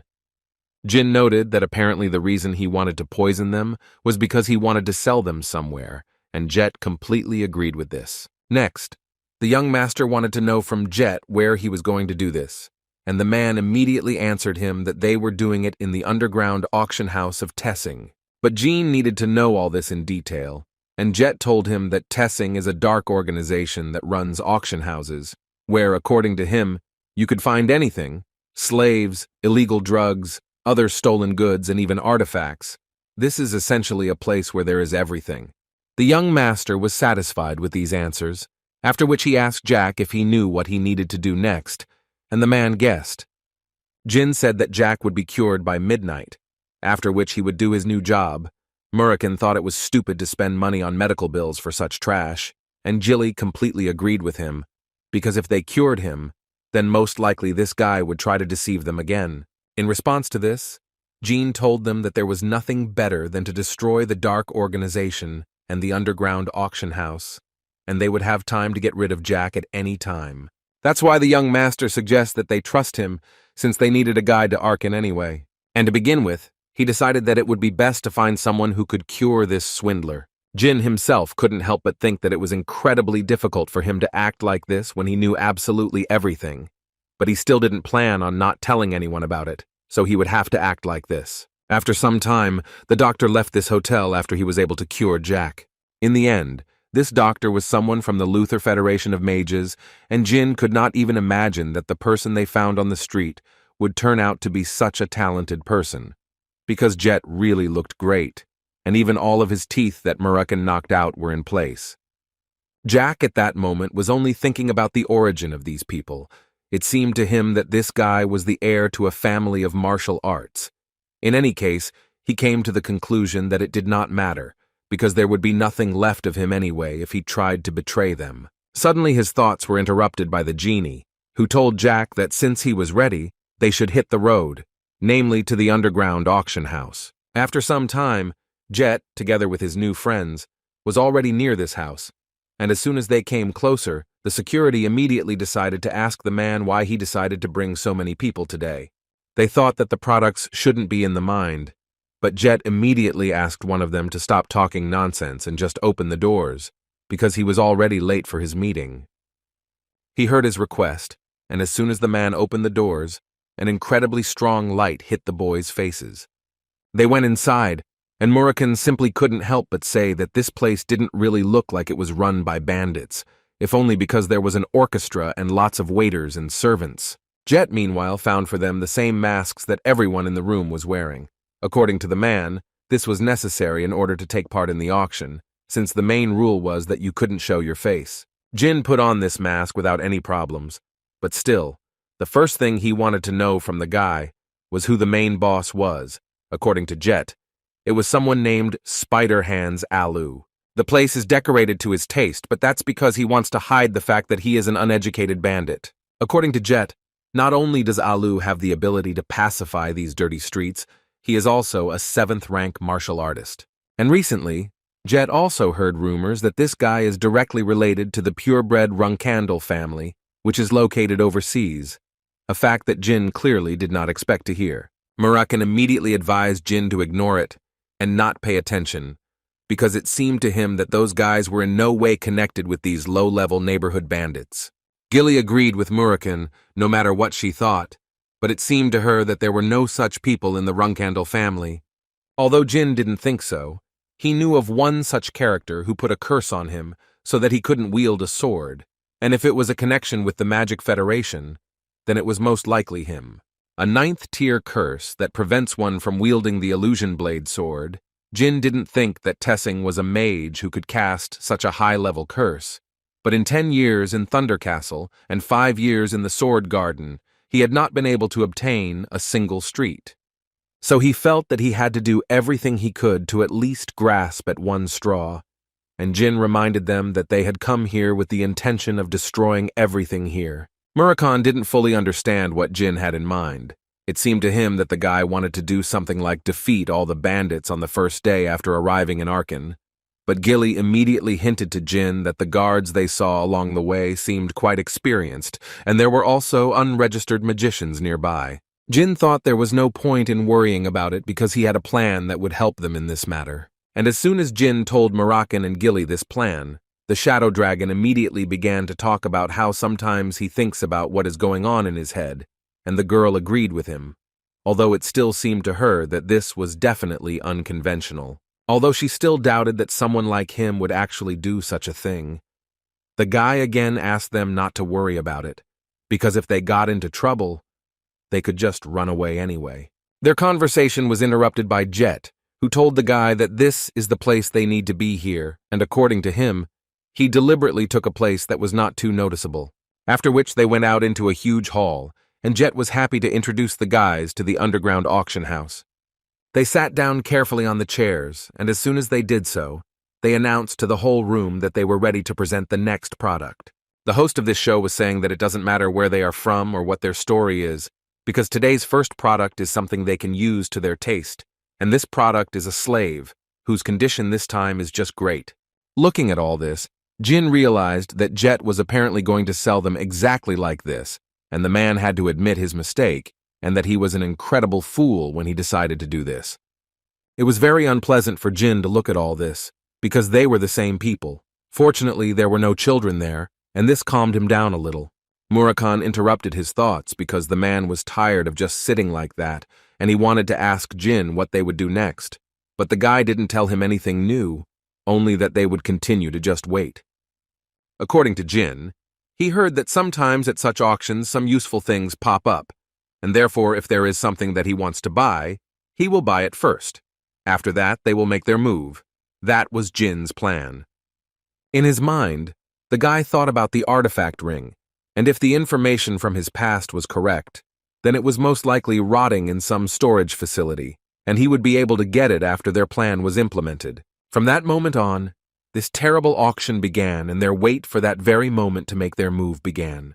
A whole week had passed since this auction was opened, and during this time Jin had not bought anything, so Jet had to approach the guy and tell him that if he did not make any purchase, the people from Tessing would cause him some problems.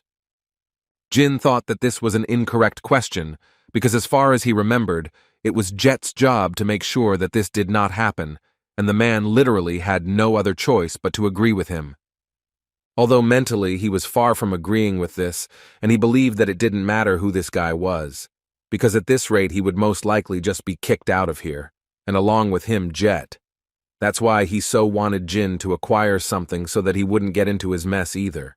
The next item up for auction was the first grimoire of the evening. According to the auctioneer, this grimoire belongs to Matthew Wannick, a magician who once ruled this world. He also did not forget to say that they were never able to neutralize it, but most likely very powerful magic is recorded there. Finally, this lot interested Jin, but not because of the story that the host told, but because it was all a lie and they were just scammers. In addition, the guy knew that all of Mornick's grimoires were controlled by the Zipel family, which meant that the likelihood that this was the original was simply zero. Jin had been watching this auction for a whole week, and all this time, the host continued to talk complete nonsense, and the magicians with great vanity fell for this bait. Suddenly, his thoughts were interrupted by Murakhan, who asked the guy to buy this grimoire because he believed that if it really belonged to Chenmi, whom he knew, then he was clearly not so simple.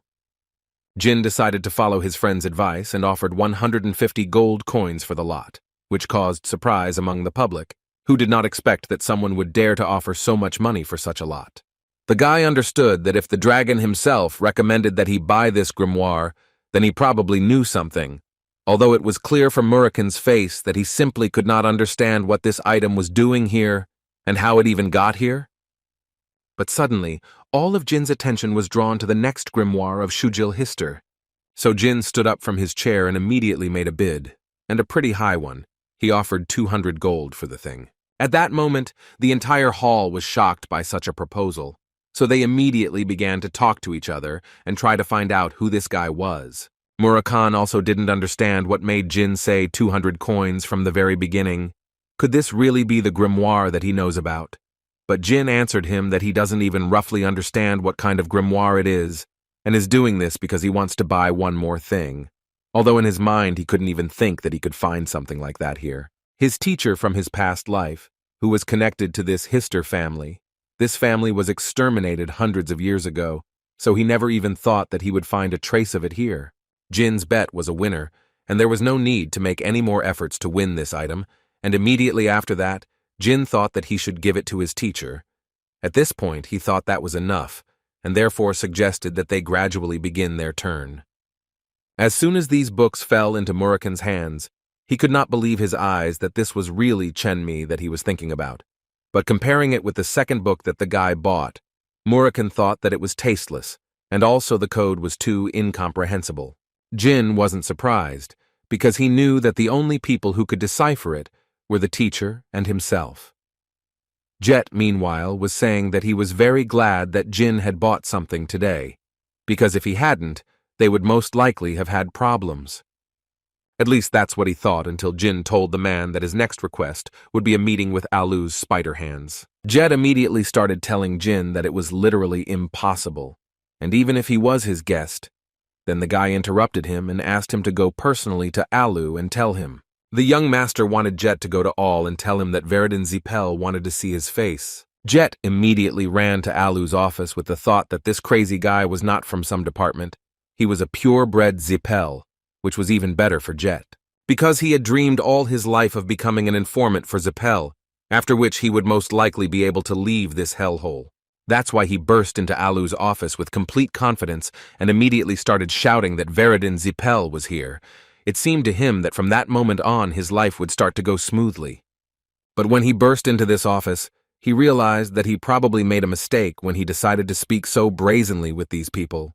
In any case, one of the assistants came out to Veridin in order to take him to the boss. But before he could finish his words, he suddenly received a powerful blow from Jin right in his face. Afterwards, he used his magic and literally started yelling at them because they thought they could make fun of him. But he wanted to immediately assure them that this would not happen. The assistant realized that they were apparently dealing with a serious person, so he began to ask him to calm down a little, because Sir Alu told him to take the three of them to him, and that is why he is here. According to the guy, this was the wrong answer, after which he threw a fireball. After which he reminded them that he had revealed his name, but Alu still dared to send him his subordinates? Jin decided to get into this role as much as possible and said that he would repeat for the last time that he had to come here personally, and now he had to do it by crawling on all fours to his feet. A few minutes later, Jin's order was carried out, and Alu was already kneeling in front of him, who asked him for forgiveness, and along the way told the guy that he was the same Alu who was looking after Tessing. He tried to prove to Jin that he didn't recognize him, and that's why he's very sorry and asks him to forgive him.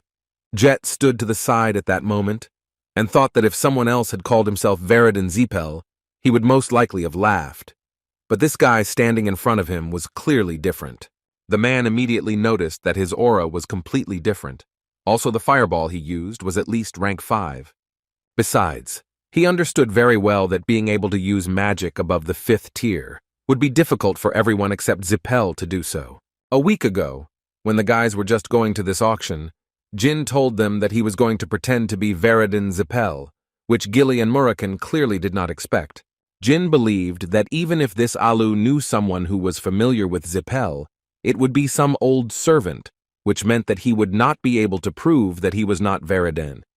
Gilly was thinking at that moment that the real issue was not whether he would be exposed or not, but that if the family found out about this in the future, then very unpleasant consequences could happen. The genie ordered all to stand up and look carefully at these 2 books, after which he wanted to hear the man's opinion on what they might be about. Alu assumed that these were magical writings, and he immediately began to ask for forgiveness for the fact that he requested ancient magical writings without Zipel's permission. Jin continued to confidently conduct this dialogue and told the man that what he brought here was highly valued in his family. So Jin immediately wanted to know from the man how much money he earned in this way, and according to the man it was an excuse, but he was a master of martial arts, and he was stupid enough not to recognize the value of magical writings, and therefore the reason for his inconvenience. Now he can only promise that he will try his best to get them back, so he asked to give him a chance. But Jin thought it would be better if he got them back himself than to trust a person like him. So for the moment, Jin didn't want to hear another word from him and ordered him to bring the account book and the list of clients. And all this is necessary so that his family can begin an investigation tomorrow. And from the expression on Alu's face, it was clear that he was very scared. Jin understood that this was the end, because no matter how hard he tried, Tessing in the kingdom of Arkan, he was just a local gang compared to Zipel, and if during the investigation something came to light that would irritate Zipel, it would be the end of Tessing. A few seconds later, they were already in Alu's office, and the man was telling them that all these things that they were seeing were at an auction today. Jin didn't really believe that that was all there was, so Alu had to tell him that there were also those who were strictly guarded in the warehouse. After which he also added that these things are stored in the employee's residence, and if Jin allows him to leave temporarily, he can bring them immediately. All this, according to him, will take no more than 2 hours. But Jin didn't even let the man finish speaking before stopping him and telling him that he didn't need to say such nonsense, because the young master understood perfectly well that he was going to go destroy important documents, then check if he was real, and why did Veridin Zipel come here at all. But still, after this short monologue, Jin decided to let Ala go and said to do it immediately. Although before the man left, Jun, on behalf of Veridin, reminded him to remember that he was still in his hands. Alu, taking into account all these words, nevertheless turned around and said that he would return soon, and he also asked his assistant to take Sir Veridin around the warehouse while he was gone.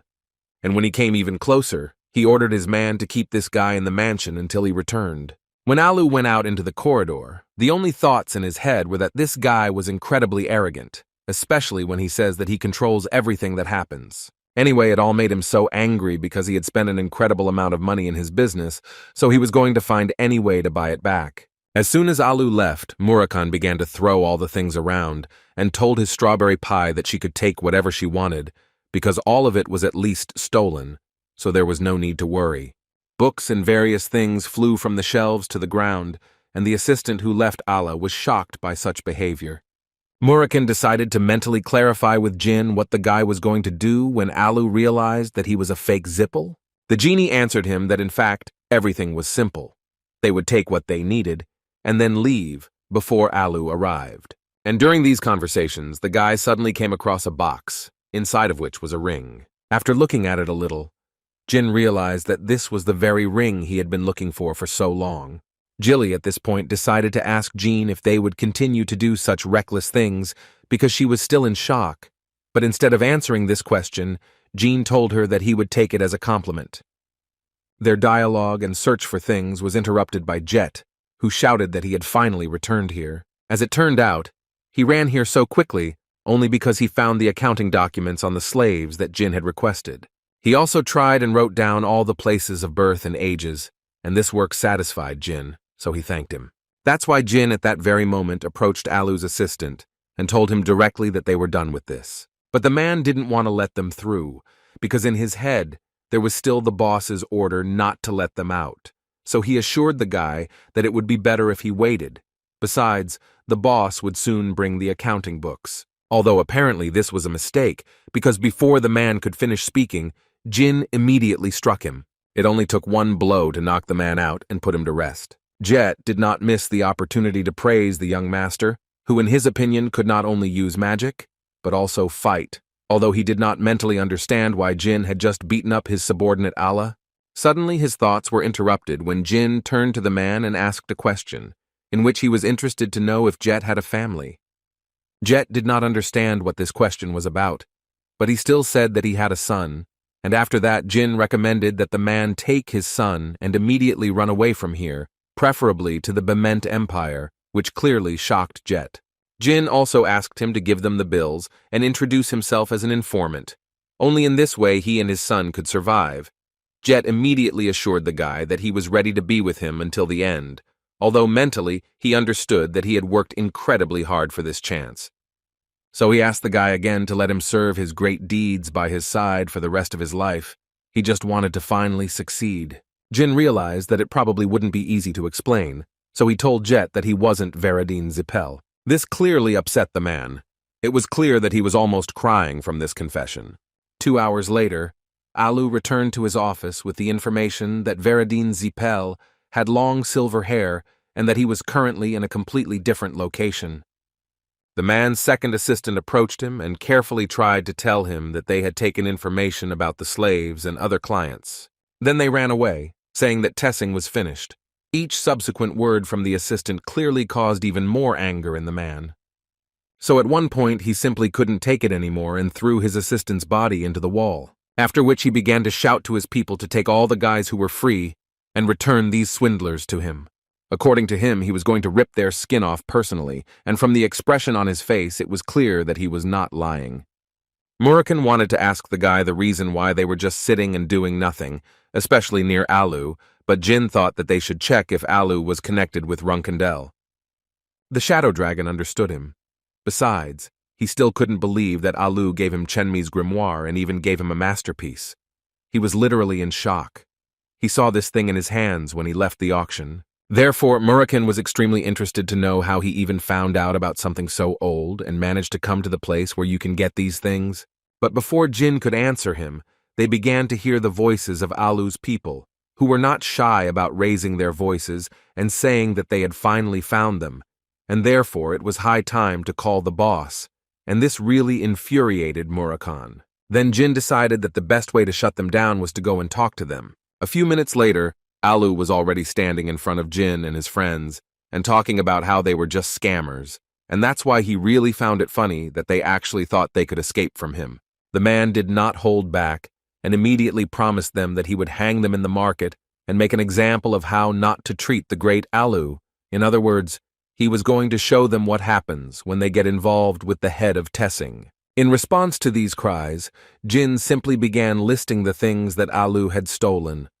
The tome that contained the names of the kidnapped slaves from Bement, the transaction log of the ancient grimoire that the Zipel family was looking for, and the client register that listed all the nobles who had turned a blind eye to him. And Jin did all this in order to ultimately tell Alu that he would spread all this information around the world, and by tomorrow, everyone would be watching Alu.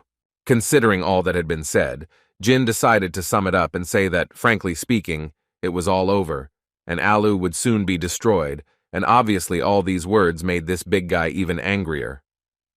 Alu screamed that he would not let them die an easy death because he was going to skin him alive, and every time they passed out from pain, he would wake them up and burn them with fire. But looking at Jin and Murakami, they were not too afraid of his threats. When the idiot finished screaming, Jin turned to Murakami and told him that he wanted to fight Alu one-on-one, which upset the Shadow Dragon a little, because he also wanted to kill the bastard. Alu noticed that this little guy was going to compete with him, and therefore ordered his people not to stand still and to attack immediately, while he would punish the impudent fellow. He ordered them to destroy everyone and bring the boy to him alive so that he could fulfill his promise. But apparently everything will not be as simple as they would like, because Murakami did not make any particular effort to destroy one warrior after another. He literally stood in one place and delivered one attack after another, and these big guys couldn't do anything with him, after which he decided to launch his attack, so as not to stand still like a statue. His attacks were so successful that the other guys who had not yet entered the battle thought hard about whether they needed it at all, because looking at how their colleagues were flying away, they understood that their chances of defeating this guy were quite small. But on the other hand, Alu was shouting at them, not understanding why this bunch of idiots were just standing there and not attacking. The magicians tried to explain to him that at the moment it was useless to shoot magic, because they would hit their own comrades, and Jin meanwhile asked Gilly to step aside a little. After some time of fighting, Jin realized that these guys were all below rank 5, so it wasn't too difficult for him to block their attack. Jin couldn't help but notice that it had become much easier for him to control his abilities after training with Luna, and Jilly was once again upset that they hadn't said goodbye to her before leaving. Murakun, meanwhile, had already begun to get angry at them, because all he saw was that they were weaklings, of whom there were simply many. So he decided to destroy them once and for all, so that his eyes would never see such shame again. Alu and his people clearly did not expect such a turn of events. They were sure that these were ordinary swindlers, but they clearly could not have known that such strong people were in front of them. But the boss himself believed that this was only the beginning, so he took out his blades and began to shout. His charges knew that this meant that he was incredibly angry. Jin remained just as calm and simply waited for this big guy to finally decide to enter the fight and not just hide behind the backs of his charges. This psycho got so angry that he started to destroy his own people and tell Jean that he just took care of all the little things, and so now they can finally start the real fight. But first, he would like to find out from them who sent them here in the first place. Jin didn't understand why he needed this information if he was going to die anyway, after which he struck the first blow, but Alu managed to block it. The guy realized that it would be so simple, because the dimensions were radically different from his speed. All Alu was sure of was that he wasn't going to get it from a guy who was barely 15. Jin began to realize that the rumors about this 7th-rank man were probably true. Murakun also decided to tell Jin that this man would be clearly different from the Vishkal he had fought before, as this character would be eager to destroy him once and for all. So he could only ask Jin to give it his all, and most importantly, he asked him not to die. Alu noticed that the guy was looking down at him, and this angered him even more, because he thought that Jin was just an ordinary magician who dared to go out and fight him. But when he had to block Jin's attack, the man realized that everything would not be as simple as he thought. Moreover, when he saw the guy's sword, he realized that he was clearly not just a magician. So he immediately used all his speed to destroy this guy for the fact that he had been brazenly deceiving him all the time. The attacks were incredibly strong and fast, so it was quite difficult for Jin to dodge them. But so far, he managed to block them all. But at some point, Alu disappeared from the guy's sight. Jin barely had time to react to the man's blow from behind, although it still had some consequences for him. With this blow, Alu was only able to cause a small cut on Jin, but it was still quite unexpected. Jin understood that Alu was too fast, and it was also clear that he was not fighting at full strength. But even in this case, it was very difficult for him to cope with the man. Meanwhile, Alu continued to shout that the fireball he used at the auction house was just an artifact, and mentally the man could not believe that he had fallen for such a pathetic trick. But he also understood perfectly well that his main problem was clearly not this guy, but the guy who had taken out all of his subordinates single-handedly, so Alu was sure that he was stronger than him. But then he didn't understand why he was just standing aside and not attacking. Murakun was watching the fight closely at that moment, and noticed how Jin received several strong blows, but there was still a smile on his face, which was strange for Gilly, who asked him again, or was he definitely not going to do anything about it? She understood perfectly well that this might be the young master's desire, but she still thought that it was a little early to fight a 7th-rank knight. But Murakun assured her that everything was actually okay. The Shadow Dragon believed that Jin should know how precious life was. And Murakun didn't want to say it, but he couldn't believe that Strawberry Shortcake was thinking about Jin losing. Meanwhile, Jin and Alu continued to fight, and the battle was clearly not the easiest for both swordsmen. But at one point it began to seem that the big guy had found the key to the guy, and was finally ready to destroy him once and for all. Although it was only at first glance, because as soon as Alu got closer to the guy, Jin used magic, and began to talk about how a long time ago, when Runandal fought with the enemy and was 2 ranks lower, it was not a hindrance at all. And right now the guy was completely ready to prove it once and for all. After which Jin released a huge stream of fire that could destroy any creature. Now Alu understood that Jin really used magic back then, and it was not just an artifact, but real magic. He looked at the guy and couldn't believe that he was a magician and a swordsman at the same time. And Jin did not waste time at this moment, and collected the energy he needed to destroy Allah once and for all.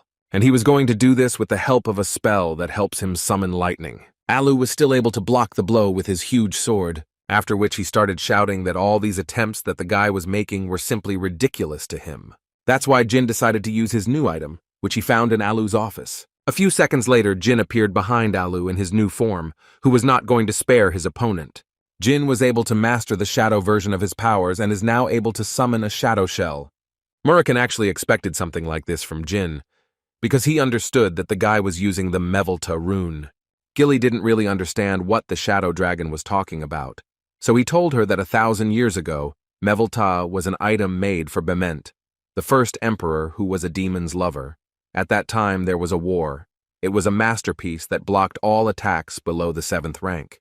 Rune of Mevelta, Jin understood perfectly well that the item that would be offered to the Emperor of Bement in 5 years. At the time, the Academy and the press were in chaos over the helmet, so Jin remembers well the location and the date it was first discovered. And now, with the help of this item, Jin was able to defeat the 7th rank swordsman Allah, to whom he wanted to ask one more question before the man died.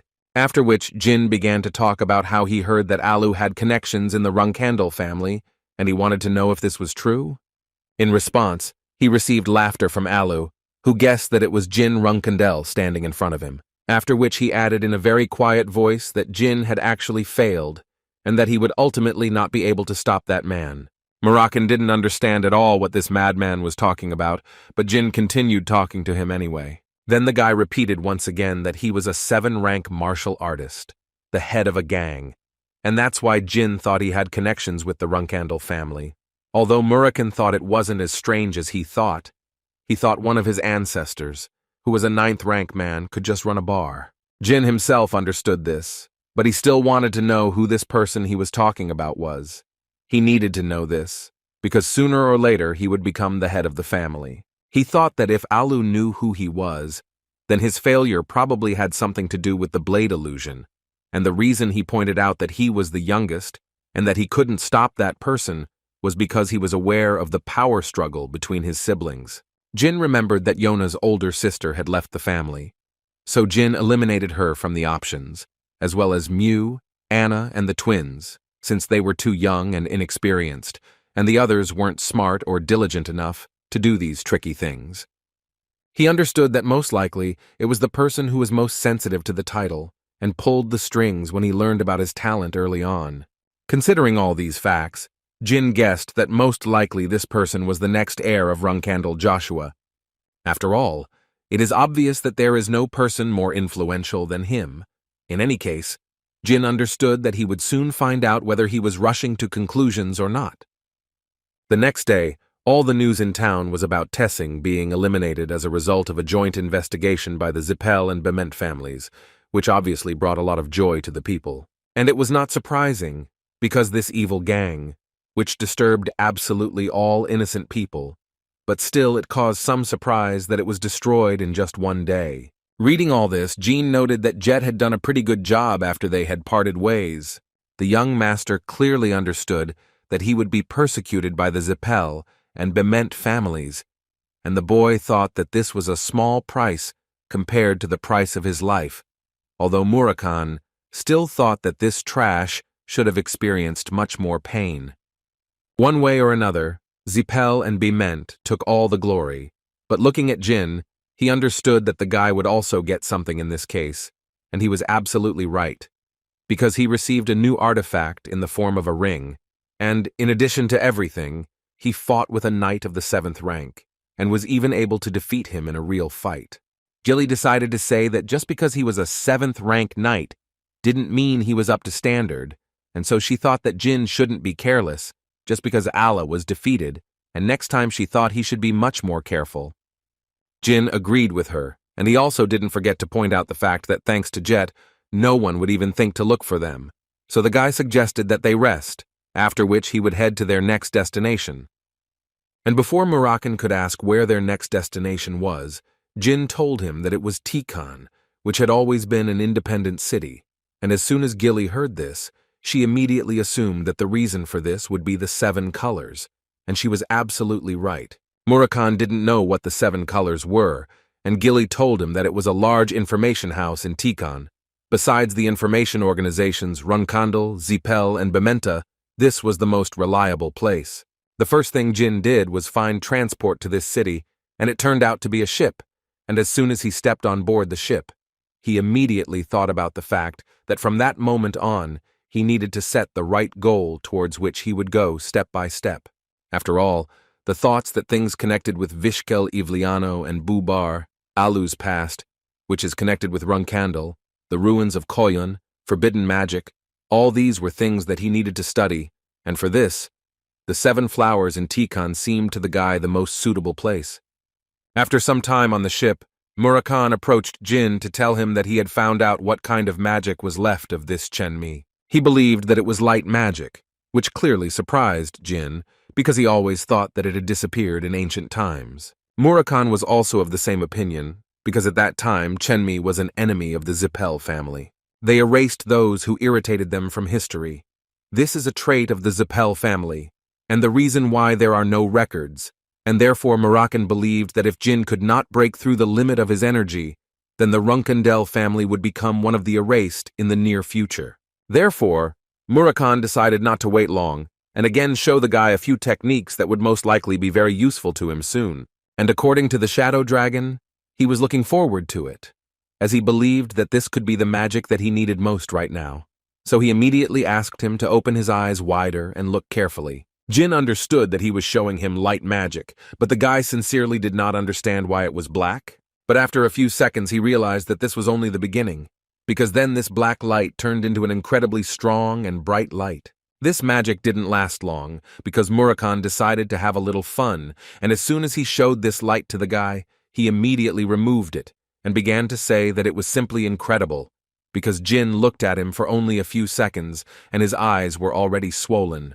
Although the guy didn't like such jokes, he understood that in theory he could use it for both attack and defense. According to Murakhan, he called this technique a flash, and it was Chenmi's most valuable magic. After which, he wanted to ask the guy why he took the second book, which was written in an incomprehensible language even for Murakhan.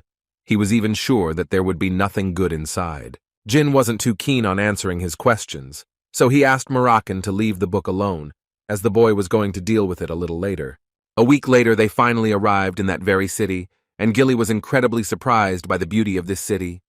Tikan was indeed one of the most beautiful cities in the empire, as it was a city on a small island in the north of the central continent that was not related to either the Runandal family or the Zipel family.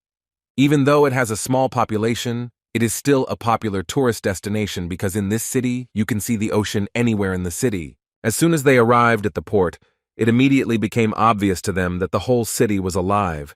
Just like the name of this place, it was immediately noticeable that this was a truly independent city. Gilly suggested that they first find a place to stay overnight in this place, and Jean absolutely agreed with her, so he suggested that they first go to the city center. Suddenly, Murakhan entered their dialogue, who transformed again in the city center, although Jin had already told him many times not to do this. But he was most interested in the place where they would live, because he did not want the guy to choose some basement again. Murakhan once again repeated to Jin that absolutely all people don't care about him, so he can transform anywhere. But apparently he was not entirely right, because they noticed how a little girl was looking at them, who noticed how the cat turned into a human. Then she came closer to ask her uncle how he did it. Murakhan and Gilly clearly did not expect such a turn of events, so they did not know how to answer this girl. But the girl continued to repeat it a bunch of times and ask her to teach her to do exactly the same thing. Jean had to treat this girl to ice cream and persuade her to forget about everything she had just seen, and he also tried to convince her that a cat simply cannot turn into a human.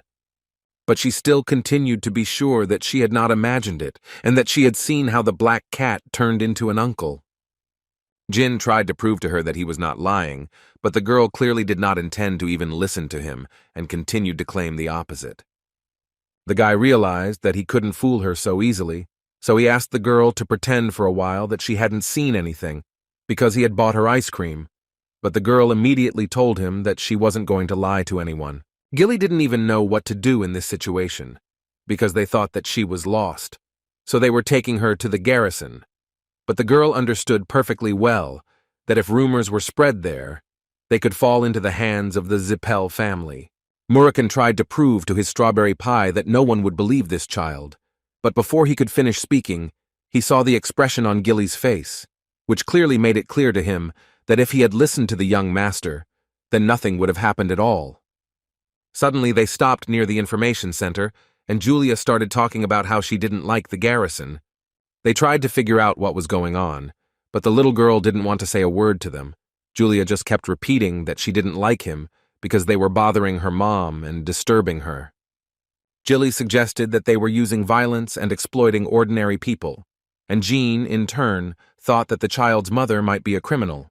Suddenly their dialogue was interrupted after one of the guards saw Julia and shouted that the leader needed to be brought here because young Mrs. Julia was here. Jin was surprised that the man knew this child, but according to this guard, this is their leader's daughter, so he more than knows her. Julia interrupted Jean's thoughts with her screams when she saw her mommy finally emerge from the information center. Looking at this woman, Jin understood that occupying the position of leader of this center was clearly not the only thing this woman was doing, although she looked quite frightening, but not with her daughter, whom she was incredibly happy to see. The woman immediately reminded the girl that she had already asked her not to go far from the house, but Julia did not know what to do, because her mother did not want to play with her, although the woman tried to explain to her that she was simply busy with work and as soon as she was free, they would be able to play. After which she decided, albeit belatedly, but still she introduced herself as Alicia Badger, who held the position of garrison leader in Takana. The guy introduced himself as Jean Grey and added that they were passing through. Alicia immediately started talking about how she should somehow thank them for bringing her daughter home, so Jean decided not to waste time and immediately asked the woman to recommend a place where it would be better for them to stay. Before the woman gave them an answer to this question, Julia decided to whisper something in her mother's ear, after which she asked for paper and a pen so that she could write something. As it turned out, Alicia had written a letter of recommendation with the seal of the garrison leader, which meant that wherever they went, if they showed it, they would be treated well.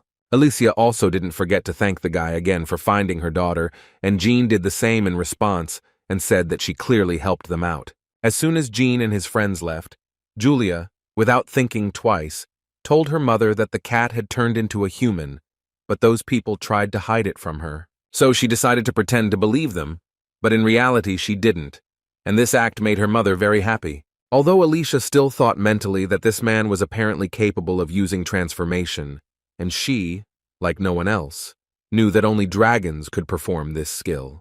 That same evening, the guys were able to check into a pretty good place, and Gilly immediately started talking about how the service here was top-notch, because she only received such service when she was in Huvester. Murakin completely agreed with her. Because this hotel even had a soft bed, that's what the power of a letter of recommendation means. They had no idea that things would go so well in Tikan, and that they would have such good luck immediately after their arrival. Jilly suddenly turned to the young master and asked him if she could have ice cream like Julia, because she heard that it was quite a popular food in Tikan. Jin immediately told her that she didn't have to ask him such things and could take whatever she wanted.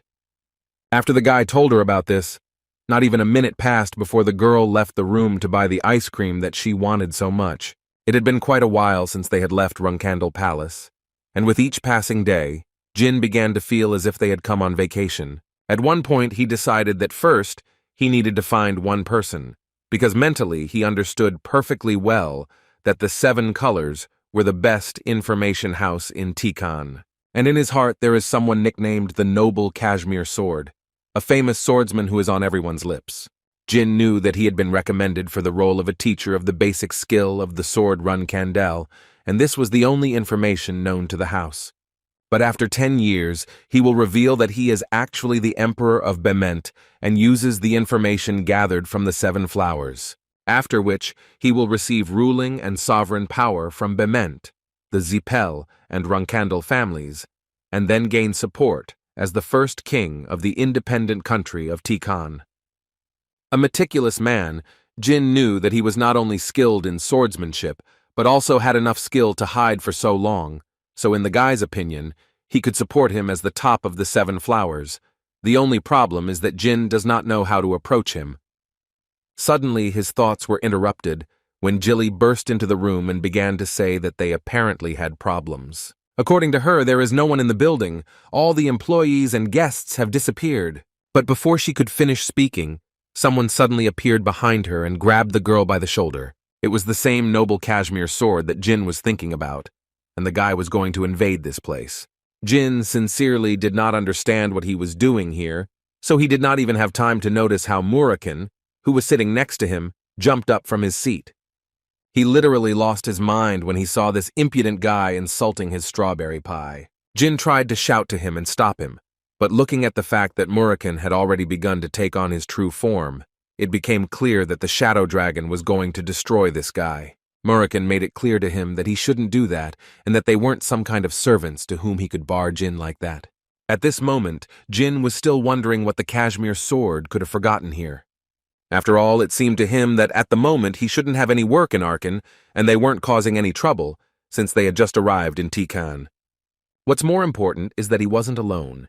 He had a small army with him, which in the event of an attack would simply trample them.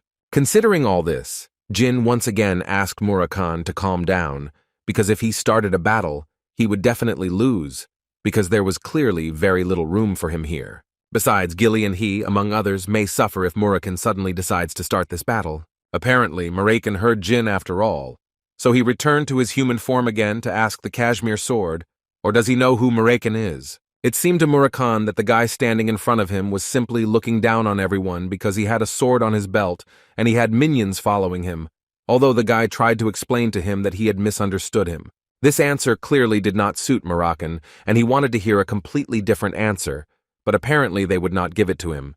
So Jin asked the shadow dragon to finally calm down, because what he had done was already clearly enough. After which he turned to the cashmere sword and asked it to calm down and put the sword away, if of course it had come without evil intent. Then, when they calmed down a bit, Jin started talking about how he knew the guy because he had heard a lot about him. This was quite unexpected for him, and in response he would like to ask the guy who he is. This time, Jin decided to use his real last name for the introduction. So without much hesitation, he said that his name was Jin Runandal. Murakun and Gilly didn't really understand this decision, but Jin apparently acted according to his own plan, and immediately after he introduced himself, the guy said that they had something to talk about, so he suggested moving to a more suitable place. As soon as they sat down in such a place, the first thing Jin did was thank Sir Kashmir for calling off the soldiers. It seemed like a bit of trust to him. Kashmir himself at that moment was thinking that he had taken all these soldiers because he had heard about the threat of a dragon appearing in the city. But now he realized that this was a huge mistake, because it made the dragon even more angry, because he was sure that this frivolous man was the dragon, because such strong pressure clearly could not be created by a person. Although what is more interesting is that if it were not for this young guy, if he had not stopped this dragon, then they would all have ended up in the next world. The only one he had met before was Gilly. They had seen each other when he was kicked out of Bement's palace, and he still remembers what outstanding skills she demonstrated then in the training hall. But now he doesn't feel her aura. And how is she connected to all these guys? And Sir Kashmir began by saying that he believed Jin that he was indeed from the Runandal family. But he had questions about it. His first question was about the dragon, because he didn't understand why the guy was with him at all. Because everyone knows that since ancient times, dragons only deal with magicians who have a contract with God or with someone who has special powers. So considering all these facts, Kashmir would like to ask Jin if his family knows about the dragon. Jin, without much hesitation, answered him that his family did not know about it. And as soon as Kashmir heard this, he began to talk about how if this were discovered, then chaos would clearly begin in the family. But what was more surprising to him was that Jin so easily shared a secret that could easily cost him his life. The young master responded to this by immediately saying that what was really important here was not that he was Runandal, but why did Sir Kashmir come to the dragon? Kashmir told the guy that since Jin had revealed his secret to him, he would also tell his, as it turned out. The reason was that they met his daughter Julia, who told him about how she saw a cat that turned into a man. The man immediately added that her daughter is not an ordinary child, she is a contractor for Asmilla. Jin couldn't believe he was talking about Julia being a goddess of the gaze, and Kashmir confirmed it and added that there was simply no chance that his daughter could see that something was wrong. The young master heard this and decided to ask Kashmir a question, because he probably knew that there were many influential people in the world who wanted to become contractors for Asmilla, so he was interested to know if he was afraid to let them in on this. But before Jin could finish his question, Murakun suddenly tensed up and said that something was wrong with Kashmir's story, since his daughter really was a contractor. So where was her dragon, since he clearly didn't feel its energy next to her? Murakhan also added that the Asmilla dragons were known for being overprotective of the contractor, so he couldn't believe that he would leave her alone. The man lowered his head and could only say that Julia's guardian dragon had suddenly disappeared a year ago, and most likely the Zipel family or the Bement Empire had a hand in this, but these were just his guesses.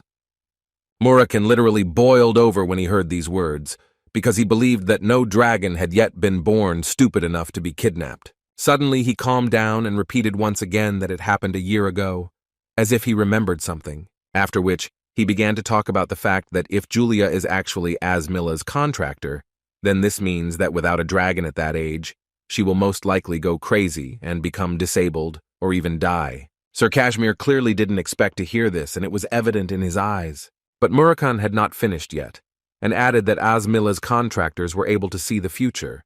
The shadow dragon told about something that people do not know, but this vision causes great damage to the dragon's psyche.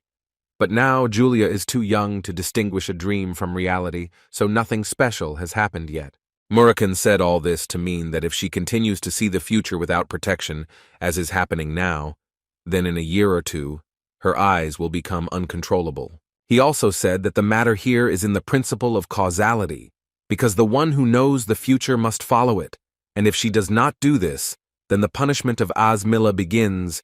In other words, contractors who violate this rule will ultimately be destroyed. And looking at the expression on Sir Kashmir's face, Murakhan realized that he had hit the nail on the head when he added that from the very beginning his daughter had lived in a world that was clearly different from theirs. In any case, all that Murakhan could advise him was to find her guardian dragon as soon as possible and return it to the child. There was simply no other way out. These words made Kashmir get up from the table and sit on his knees, after which he began to talk about how he runs the Seven Colors Information Center, and he is confident in his abilities.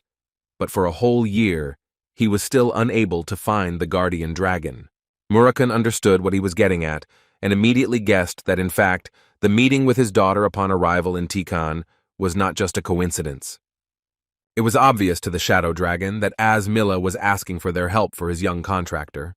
Then Sir Kashmir decided to ask the Great Dragon for help, but Murakhan immediately told him not to do this, because he could not do anything about it. And the thing was that first he had to ask for help from their leader, that is, from Jin. The first thing the young master did was ask Sir Kashmir to get up from his knees. Even though they had just met, the question still concerned the life of the child. So first he asked him not to lose his mind, after which he himself suggested that the man look for Julia's keeper together. Sir Kashmir could not restrain himself, and in response to these words immediately told Jin that he would not forget his kindness. Jin, meanwhile, mentally could not believe that everything turned out even better than he planned. Although on the other hand, he understood that if even the Seven Flowers could not find his location, then they would have to turn to the Zipel family or the Runandal family for help. But doing this was quite problematic. Murakhan interrupted his thoughts at this point to clarify whether Tikan was by chance part of the Zipel family's domain. But according to Jin, Tikan was simply a city that was not attached to anyone. After which Murakhan turned to Kashmir and began to tell him that if they were such capable guys, then they must surely have information about dragons, and Kashmir agreed with him, because in fact, they knew what kind of dragon and on what continent it was located. Then Murakhan immediately asked to give him all the information about the dragons in the Bement Empire. The Shadow Dragon thought that this method he was going to use was something like their last chance, because in fact there was nothing that dragons didn't know about. At this time, Mrs. Kickentel was enjoying her drink when suddenly she was interrupted. It was Enya who brought news about Sir Jin, whom she thought was amazing, because they were the same age, but he had already managed to reach the 5th rank. Mrs. Kickentel reminded her that she too was a contractor of God, and therefore could be just like him. The woman also added that unlike the child from the family with the black-haired guardian, she is a contractor of Ulta, the goddess of time, who is much, but suddenly stopped and could not finish because she was overcome by fear. After a short stupor, she immediately ordered the girl to lock herself in her house and not come out until she returned to her. Enya immediately realized that something had clearly happened, but according to Mrs. Kickentel, nothing serious, just one blot that had appeared, which the woman was obliged to deal with. Murakhan was flying incredibly fast, so after a few minutes of flight, he told Jin that they would soon arrive at their destination, after which he said that he was going to get closer and release his energy. Then the dragons of Bement would show themselves. At least that's what he thought. But before he did this, he asked Jin to hide properly so that he would not be seen. Murakhan came as close as possible to the water and began what they had just talked about. Some time ago, Kashmir gave Murakhan and Jin a list of active dragons in Bement territory. When Murakhan read this list, he was slightly surprised that some dragons were hiding in such rather non-obvious places. Jin, looking at him, noticed that apparently some nuances had appeared, since the man was talking about it so uncertainly. Murakhan assured him that there were no problems. The only caveat might be that this matter might be a little dangerous, since this was their personal dragon business. But before they left on this mission, Sir Kashmir decided to thank the Shadow Dragon once again for his help. He was so excited that he decided to say directly that he essentially entrusted the salvation of his daughter into the hands of Murakhan and would hope that he would be able to save his daughter. Before leaving, the Shadow Dragon decided to tell Kashmir two things. Firstly, from today until his daughter's dragon returns, he must tire his daughter out all day, and if she is exhausted, then Asmil's power will naturally weaken, and when she wakes up, then he will need to play with her again. In fact, he must do anything to make her tired and fall asleep. The man understood him perfectly, and repeated this point in his head, after which he wanted to know what the second thing Murakhan wanted to tell him was. The second request was that he should bring ice cream, as one of their team members couldn't eat it because of him. Jilly couldn't believe her ears, although she always knew that Sir Murakhan was quite kind. Murakhan thought she wanted ice cream, but what she really meant was that he had just said so many things to Sir Kashmir, and it was all just to calm him down, although Murakhan himself clearly didn't notice. Jin recalled this situation while Murakhan performed his ritual. And the guy thought that his black dragon was only pretending that he didn't care about people, although in fact he was very attentive and caring. His thoughts were interrupted when Murakhan informed him that the dragons he had summoned were approaching him. When he looked closer, he saw Labus and Untiel flying towards them, but the main problem was that he offended them the most. So he asked Jin to put his helmet on himself first. Jin couldn't even imagine how many times Murakhan had beaten them, that they literally came galloping here, hearing his energy, according to the Shadow Dragon in the old days. Those who flew into his territory were beaten in the same second, and these guys were some of those whom he punished several times. That's why one of them immediately recognized Murakhan and immediately started shouting at him, because he was incredibly interested in finding out why he was here. Murakhan did not hide that he had some business, so he woke up from his long sleep, and here he is to ask them for help. It was noticeable that these dragons were thinking very hard and were not sure whether they should help Murakhan. So they thought for a moment and told him that they didn't know what his problem was, but they thought that now was not the best time for this, so they asked him to take care of himself and leave immediately, because their young contractors were nearby in this territory, and they didn't want to create problems in the seas of Bement.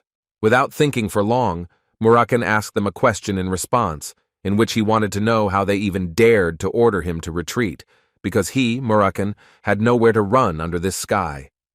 But these words only angered his old acquaintances even more, who repeated to him once again that it would be better for him to run away and to do it immediately.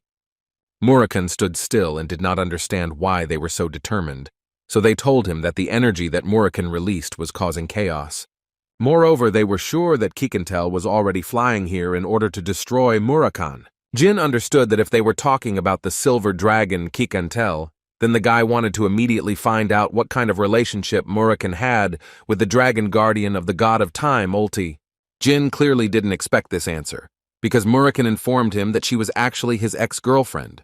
And while Murakhan was telling this, his two dragon friends continued to beg him to leave, because their contractors were still young, and therefore they could easily die if they got into trouble, and besides, he had a chance to leave before the other dragons found out that he had woken up. But apparently it was too late, because Murakhan sensed a strong energy very close by, so he immediately decided to ask Jin to hold on as strong as possible. And as soon as he said this, he had to dodge a powerful attack that was launched at him. Two of his old acquaintances immediately ran away, telling Murakhan that they would curse him for the rest of his life. Murakhan could only ask Jin to remain vigilant, because these blows would come towards them again and again. Jin immediately noticed that she was using an absolute skill of rank 8 or even higher. But the main question he wanted to know the answer to was how many times could she do this? The first thing Mrs. Kikantel said to Murakhan when she saw him was that he was an incredibly nasty dragon that even death would not fix, so she did not understand at all how he dared to show up here. Jin tried to figure out if they should fight this monster right now, but Murakhan thought that they simply had no choice. Then the guy decided to find out how long their relationship lasted, since he says that she is his ex, and if you believe the dragon, then they dated for about 500 years. By human standards, it seemed to him that it was about 5 years. In any case, Murakhan asked the guy, when he had the chance, he would have to stab her with Bradamant. It seemed to Jin that she was still going too far when she talked to Murakhan like that. But the shadow dragon decided to explain to Jin that apparently he didn't understand that the dragon never communicated with those who were lower in level than him. So when the situation gets bad, he gathers his forces and wreaks havoc in one fell swoop. Kikantel immediately told him that if Murakhan was going to run away, then there was no point in him doing so, because it was already too late, and she would finally be able to get him. She didn't even intend to listen to him and wanted to destroy him right there in the sea. Although Murakhan tried with all his might to stop her so that they could still try to talk and solve this problem. He told her that he understood perfectly well that she hated him, but he tried to convey to her that it was not so important now. So first he asked her to do what was really important. But all these words clearly flew past Kikantel, who did not even intend to listen to him and simply continued to prepare to strike again. And she did it. A few seconds later, she delivered another rather powerful blow to Murakhan, which he managed to dodge at the last second, although it was pretty obvious that she wasn't going to stop there, and Kikantel would clearly continue to try to destroy her ex-boyfriend. And at one point, she was finally able to deliver a precise blow, which still hit Murakhan. Then she tried to bite off a piece of it, but she didn't manage to do it, because the shadow dragon was able to dodge it in time. Murakhan still couldn't believe that she had gone so crazy that she was ready to literally destroy him. But apparently she wasn't even going to listen to him. She just wanted to destroy him, so she charged her blow again. He had to dodge the blow using his shadow abilities. In this way, he was still able to gain a little time. Jin thought that it was not in vain that he went with him, because if it weren't for the guy just now, then most likely Murakhan would not have been able to use shadow abilities, and then would have died at the hands of Kikantel. But the shadow dragon didn't think so. He was sure that he could not die in any way, and no matter how strong Kikantel was. In any case, he understood perfectly well that it was very difficult to find an approach to her, since it was not easy to get her to talk, and it was necessary to find another way to calm her down. At that moment, she was telling him that using shadow energy would clearly not help him, and that he might not even try. After which, she began to call him names, and say that he had become too stupid to understand that he had become too weak, and how wrong he was if he thought that he was in the same shape as before. Murakhan did not answer her anything about this, but simply tried to tell her once again that it would be better to stop now and end it here for the sake of old times, because in fact he came here only because he wanted to ask about something. Kikantel wasn't even going to listen to him, especially when he mentioned the old days. After this phrase, she immediately became even angrier, and began to tell him that if he remembered what had happened before, then she would definitely not stop at just tearing him apart. Murakhan realized that talking and trying to negotiate in this case was simply useless, so he decided to strike while Kikantel was distracted, and he actually managed to do it. But even at that moment he asked her to calm down, because he sincerely did not understand why she was going so far when all they had done was break up. Kikantel couldn't stand this for long, and immediately struck back at Murakhan, saying that they didn't just break up for no reason, because this is the reason why she beats him. But all this was in order to distract Kikantel, so that Jin could subsequently enter the battle. The young master, entering this battle, thought only about the fact that the outer shell of this dragon was so strong that even Murakhan could not bite through it. So if he managed to do this, it would be incredibly difficult. However, everything is not so bad, because there is a place where Murakhan has already made one successful strike, in which even his shadow energy remained. So Jin decided that this is the place where he should strike. Therefore, as soon as he had the opportunity, he launched this attack and simultaneously emitted an incredibly large amount of shadow energy to strengthen his blow.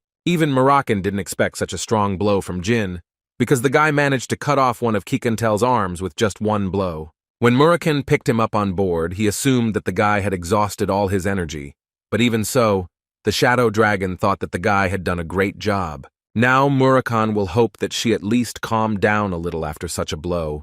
These words made Jin go into a state of shock, because he could not believe that this might not be enough to calm her down. Moroccan answered him that an ordinary dragon would most likely die, but Kakantel, according to him, is completely different, because dragons that can control time do not die so easily. He also added to Jin that they might actually go missing while fighting this dragon, so it's not that simple. Jin, looking at all this, could not believe that she was really able to rewind time. Moroccan added that this is why power and magic are separated, but he immediately asked the guy not to worry too much, because even though it is a scam, it also consumes a lot of energy. But just in case, he asked Jin not to move at all, which is what the guy did. Kikantel transformed into her human form, and Moroccan began to hope that she had finally calmed down a little. He didn't know that she still had feelings to the point that she would go crazy, although it seemed to him that they parted on a good note. Kikantel couldn't take it anymore and started screaming again because, according to her, Moroccan just left her without even the opportunity to talk, and she couldn't believe that he was calling it a breakup on a good note. Moroccan noticed that she became even angrier when they talked about breaking up, so he decided to say that he didn't cheat on her. It just happened that way. It seemed to him that their characters didn't match. Jin couldn't believe that he was now standing and listening to a conversation between two dragons who had lived for over 1,000 years. In any case, Moroccan was trying to convey to her that he didn't come here to fight. He came here to ask her something. But before they start, Kikantel suddenly wanted to know if this man was by any chance a contractor of Soldred's. Moroccan responded to this by immediately saying that it was not so important now, because one of them was now in danger. Kikantel felt unpleasant when he said one of them, because she had long considered him an outcast. After all, at one time he destroyed an incredibly huge number of dragons, and now he is trying to say that he is one of them. In response to this, Moroccan said that among all those he destroyed was the enemy of her older brother, and he did it for the sake of someone he didn't even know. After which he realized that it was probably a mistake to come here and ask something from Kikantel. It seemed to him that it would be better to ask another dragon, and as soon as he turned around to leave, the girl stopped him. She wanted to say that when she sees him, she always becomes emotional, so she asked him to just ask her what he wanted, and that's all. Moroccan did not miss this opportunity to have a normal conversation with her, so he told her that recently one of the guardian dragons of Azmilla had gone missing, and finally Jin was able to wait until they got to the main topic. Kikantel actually understood what they were talking about, and could only say that this child had recently been taken by Vuletta. As far as Jin knew, Vuletta was a wind dragon. It was the ruler and guardian dragon of the prince of the Zipel family, Andre, and this could mean that the Zipels were to blame for everything again. Kikantel was also almost certain that they had said that they would teach Latri the magic of the dragon language. But in order to continue this conversation, Kikantel first suggested changing their location, because they could go back a little, and then they would bypass the trap and be able to enter Bement. Thus, she invited them to her home so that they could discuss everything calmly there. In the forest on the outskirts of Bement, there was a small house in which Kikantel lived. The first thing Jin did when they sat down at the table was to introduce himself and tell him that he was a contractor for Soldred. But before he could finish speaking, Kikantel interrupted him and said that she knew about it, and also that he was a descendant of Timar.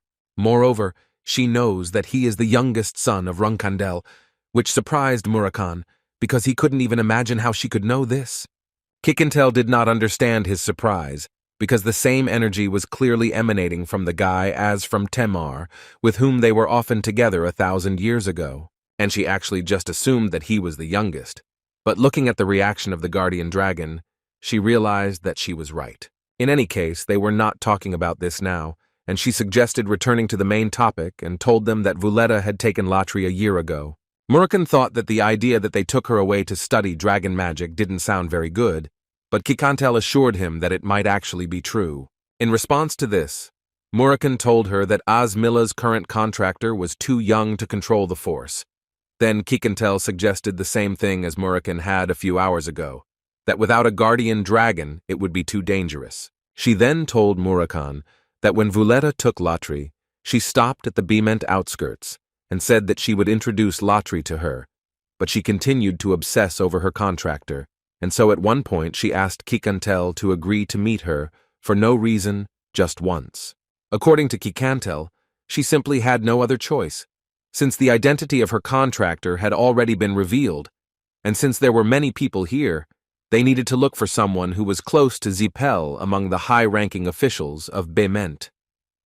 Jin entered into the dialogue and once again said that the identity of her contractor had been revealed, but as Milla's contractor, as far as he knew, had not been revealed, and therefore it seemed rather suspicious to him how they had found out about this and approached Latri. Murakhan completely agreed with him, because it also seemed strange to him, because was the magic of recognizing a contractor created while he was sleeping? Kikantel immediately said that this was impossible, because no one could find out about a contract until the contractor personally showed force. Jin believed that in this way they could benefit in two ways. Firstly, they could minimize the danger and eliminate contractors outside their territories. And secondly, if they destroy the contractor, then the Zipel family may get the opportunity to make a contract with God. In fact, it is not just an opportunity to make a contract, so Jin was sure that they have a certain method, and in his past life, a contract soldier of Ulta, the goddess of time, officially appeared at the stone statue, and 10 years from that day, the contract soldier was a pure-blooded Zipel. Therefore, he was almost certain that they could make a contract with God if they destroyed the contract holder. And this was the reason why Julia's guardian dragon was kidnapped, since he had not heard anything about Princess Takana in his past life. But Kikantel still couldn't accept this fact, because it seemed to her that they already had so many contract soldiers. Jin interrupted her and said that he did not know how dragons behaved, but he asked them to believe that people's greed has no limits, and even if they reach the top, they will not be satisfied and will do more.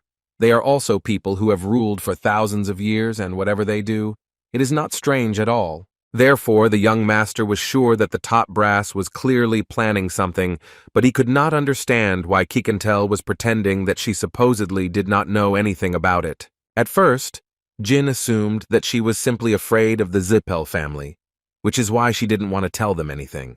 Murakhan interrupted the boy to tell him that they all knew about the Zipel family's greed, and on top of that, he hated to admit it. But they were all capable people.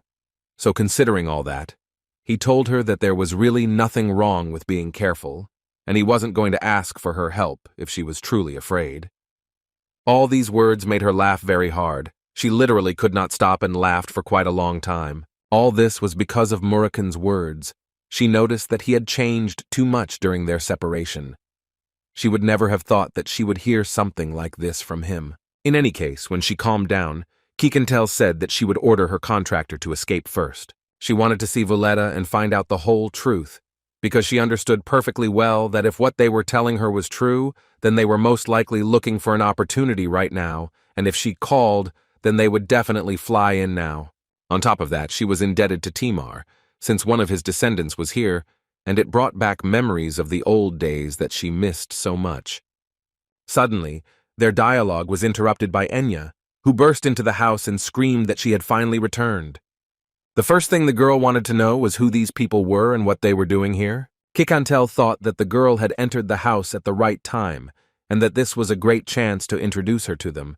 She told Jin and Murakhan that this was Enya, a contractor of the goddess of time Ulta, and in response, she introduced her old friend Murakhan and the contractor he was protecting, Jean Runandal. As soon as she heard that Jean Runandal was sitting in front of her, she couldn't believe it for a while. Kikantel forgot to warn the guy that Enya was a bit of a fan of his, but she didn't have time to do this because the girl herself would have literally just a little more jumped on Jin with words about how she had so dreamed of meeting him. Kikantel suggested that the girl maintain her dignity as a contract soldier and not behave like that. But apparently the girl did not care at all about the woman's words, after which she came to her senses and asked for forgiveness, because when she saw Master Jin in person, whom she had only seen on paper, she was a little confused, although it was already late. But she still decided to introduce herself, and after she gave her name, she told that she was a commoner from the academy. All Jin knew about Ulta was that she valued the blood of contractors, and apparently this girl was really talented since she chose her. So the guy told her that in fact, she didn't need to apologize, because he thought that there was no need to be ashamed of such an enthusiastic greeting. And as soon as he finished speaking, Kikantel once again reminded the girl that she had forbidden her to leave the house. But for some reason, the girl did it again, so she would like to know the reason. Enya said in a quiet voice that she was very sad and lonely at home, so she thought that she might feel better if she saw Kikantel. But suddenly, young Master Jin appeared before her eyes, so she believed that she had made the right choice when she came here. Jin was thinking at this moment that the Bement nobility most likely bullied Enya, so the guy never got involved with these people even during his past life. In any case, Jin came closer to Miss Enya to tell her that the real reason he came here was because there was a possibility that someone was stalking her. Therefore, he would like to immediately offer her to go with him, so that he could always protect her. These words caused Enya to fall into a state of shock, so she remained silent for a while. And then, her condition changed to an emotional explosion. She began to scream with joy that she would finally be taken away from here, and that it would be done by Jean Runandal himself. Kikantel tried to stop the girl, but apparently it was already completely useless. After all, she has already moved on to the point that she agrees to go wherever the guy tells her to. She even began to pray to the goddess of time, until Kikantel came closer to the girl to calm her down. The woman carefully knocked her out. Apparently, she understood perfectly well that this was the only way to calm her down. According to Kikantel, she was always very worried that the girl would not want to go. But it seems she was worried in vain, because seeing her like this, the woman understood that Enya would follow the guy even to the basement prison of Runandal. Jin did not understand what she was talking about, because he did not know about any prison. Kikantel told the guy that he really shouldn't pretend, because there was a dragon here too. Now Jin didn't understand anything at all. So the woman had to tell Jin that the reason she said she would help him was not to keep him safe or Enya safe. The main reason was Murakan, who fell asleep while they were talking. The woman thought that he had become too weak, and in this state she was sure that he simply would not be able to resist Valletta. Therefore, if they still have to fight her, then only she will do it. Jin couldn't believe that Valletta was so strong, and Kikantel confirmed this, saying that Murakan was definitely no match for her now, and she thought so because all of Kikantel's attacks would have been a dud for Murakan 1,000 years ago. And since the woman started talking about this, she decided to tell Jean that they both needed to hide somewhere before Valletta arrived, and as an option, she offered her house. Jin was not against it, if only Kikantel herself wanted it. But the woman immediately told the guy that he would have to convince that dragon to calm down, because it seemed to her that he would definitely start causing a fuss. After all, this was his ex's house. At this point, Jin thought that, compared to his first impression, she was quite caring, so he decided to happily agree to her terms. As soon as they talked, she said that Enya would wake up in about 10 seconds, and then she asked him to carefully explain the whole situation to her, although it seemed to Jin that the girl would be unconscious for a very long time, because she hit her quite hard. But apparently he will have to take his words back, because exactly 10 seconds later the girl opened her eyes. Therefore, looking at the girls, Kikantel explained to him that in this world, there are things that go beyond common sense and reasoning. When Jin began to explain to the girl what was happening, she finally realized that someone was hunting for Tikan's contractors, and as far as Enya understood, she could become the next target. She believed him without any doubt, because for her he was young Master Jin, and besides, for her it was all quite romantic. Jin tried to tell her that she couldn't possibly take things that way, but she still thought it was better to think positively, so she had to say goodbye to her family in Tikan, so she wanted to know when they were leaving. The guy told her that it all depended on her. Enya thought for a bit, and decided that then she would be ready to leave tomorrow, because the only family she had was her 7-year-old younger brother and an elderly dog. Kikantel told her that since she understood everything, it would be better for her to leave and start getting ready, and the girl absolutely agreed with her. After she left, Kikantel decided that she would tell the academy that Enya was simply sick, because if she said that she was dropping out, they would most likely start an investigation. In that case, they only had to worry about Valletta, when suddenly their conversation was interrupted by a knock on the door. And as soon as Kikantel came closer to the door, she heard the voice of a man who came to ask for some firewood, although the woman thought that this was a rather strange request, because there were so many trees around, but she was still going to open the door, until one moment she was stopped by Jin, who once again asked the woman if she really thought that this man had come for firewood. For example, he was sure that the man outside was most likely from Bemont's Special Affairs Department. Kikantel didn't even know why these people were here, although it was obvious to Jin that they came here because of Enya. Moreover, he knew that they would be watching this place from now on, and they would also most likely want to check the strangers that she brought with her. All these words clearly made Kikantel very angry, because she hated it most of all when someone was watching her. So she opened the front door not in the best mood. And the man who was knocking on the door quickly realized this, because as soon as the woman left the house, she grabbed him by the neck and lifted him off the ground, after which she ordered him to tell only the truth, and then she asked a question in which she wanted to know if he was from Bemont's Special Affairs Department. But instead of answering, the man tried to ask her why she was doing this, but the woman suddenly heard some extraneous sound behind her, and as soon as she turned around, she saw another guy, who was wearing a mask, who asked the woman to let this pathetic guy go, because if she decides to destroy him, then another officer from the Special Affairs Department will arrive to continue his work. Kikantel did not torture him and immediately let this guy go, because she realized that the real goal was now standing right in front of her, and she understood that if she needed to destroy someone, it was him, and then they would no longer come to her house. But when she dealt a pretty strong blow to this guy's head, he didn't even try to block it. He just continued to stand in place, and a few seconds after this blow, he said that if she needed it so much, then she could hit him. The main thing was that it would make her feel better. Jin, looking at all this, could not even think that he would be okay after such a blow, so it was immediately clear that he was not an ordinary person from the Special Affairs Department. He also immediately noticed the red mask that only group leaders in Bemont's Special Affairs Department can wear. In addition, he is the owner of a curved sword. Based on these facts, Jin came to the conclusion that he can only be one person who fits this description. And this man is most likely the Emperor's right hand, the leader of the third group of the Special Affairs Department of Bemont, whose code name is Rez, a man who in Runandal is called a good swordsman. He is someone who is undoubtedly strong, and Rez is at least rank 8 in terms of his energy flow. Considering this, Jin knew that covering his face with the Multa rune was clearly not a mistake. Rez at this point decided to ask for forgiveness from Kikantel, and he decided to say that they simply had no other choice but to do this in order to confirm the identity of the guests who had entered inside. And since they were able to confirm this, they would immediately pack up and leave. But Kikantel believed that they could not just leave after they had so brazenly invaded her house. In response to these words, Rez reminded her that Miss Enya had just left this house in a hurry.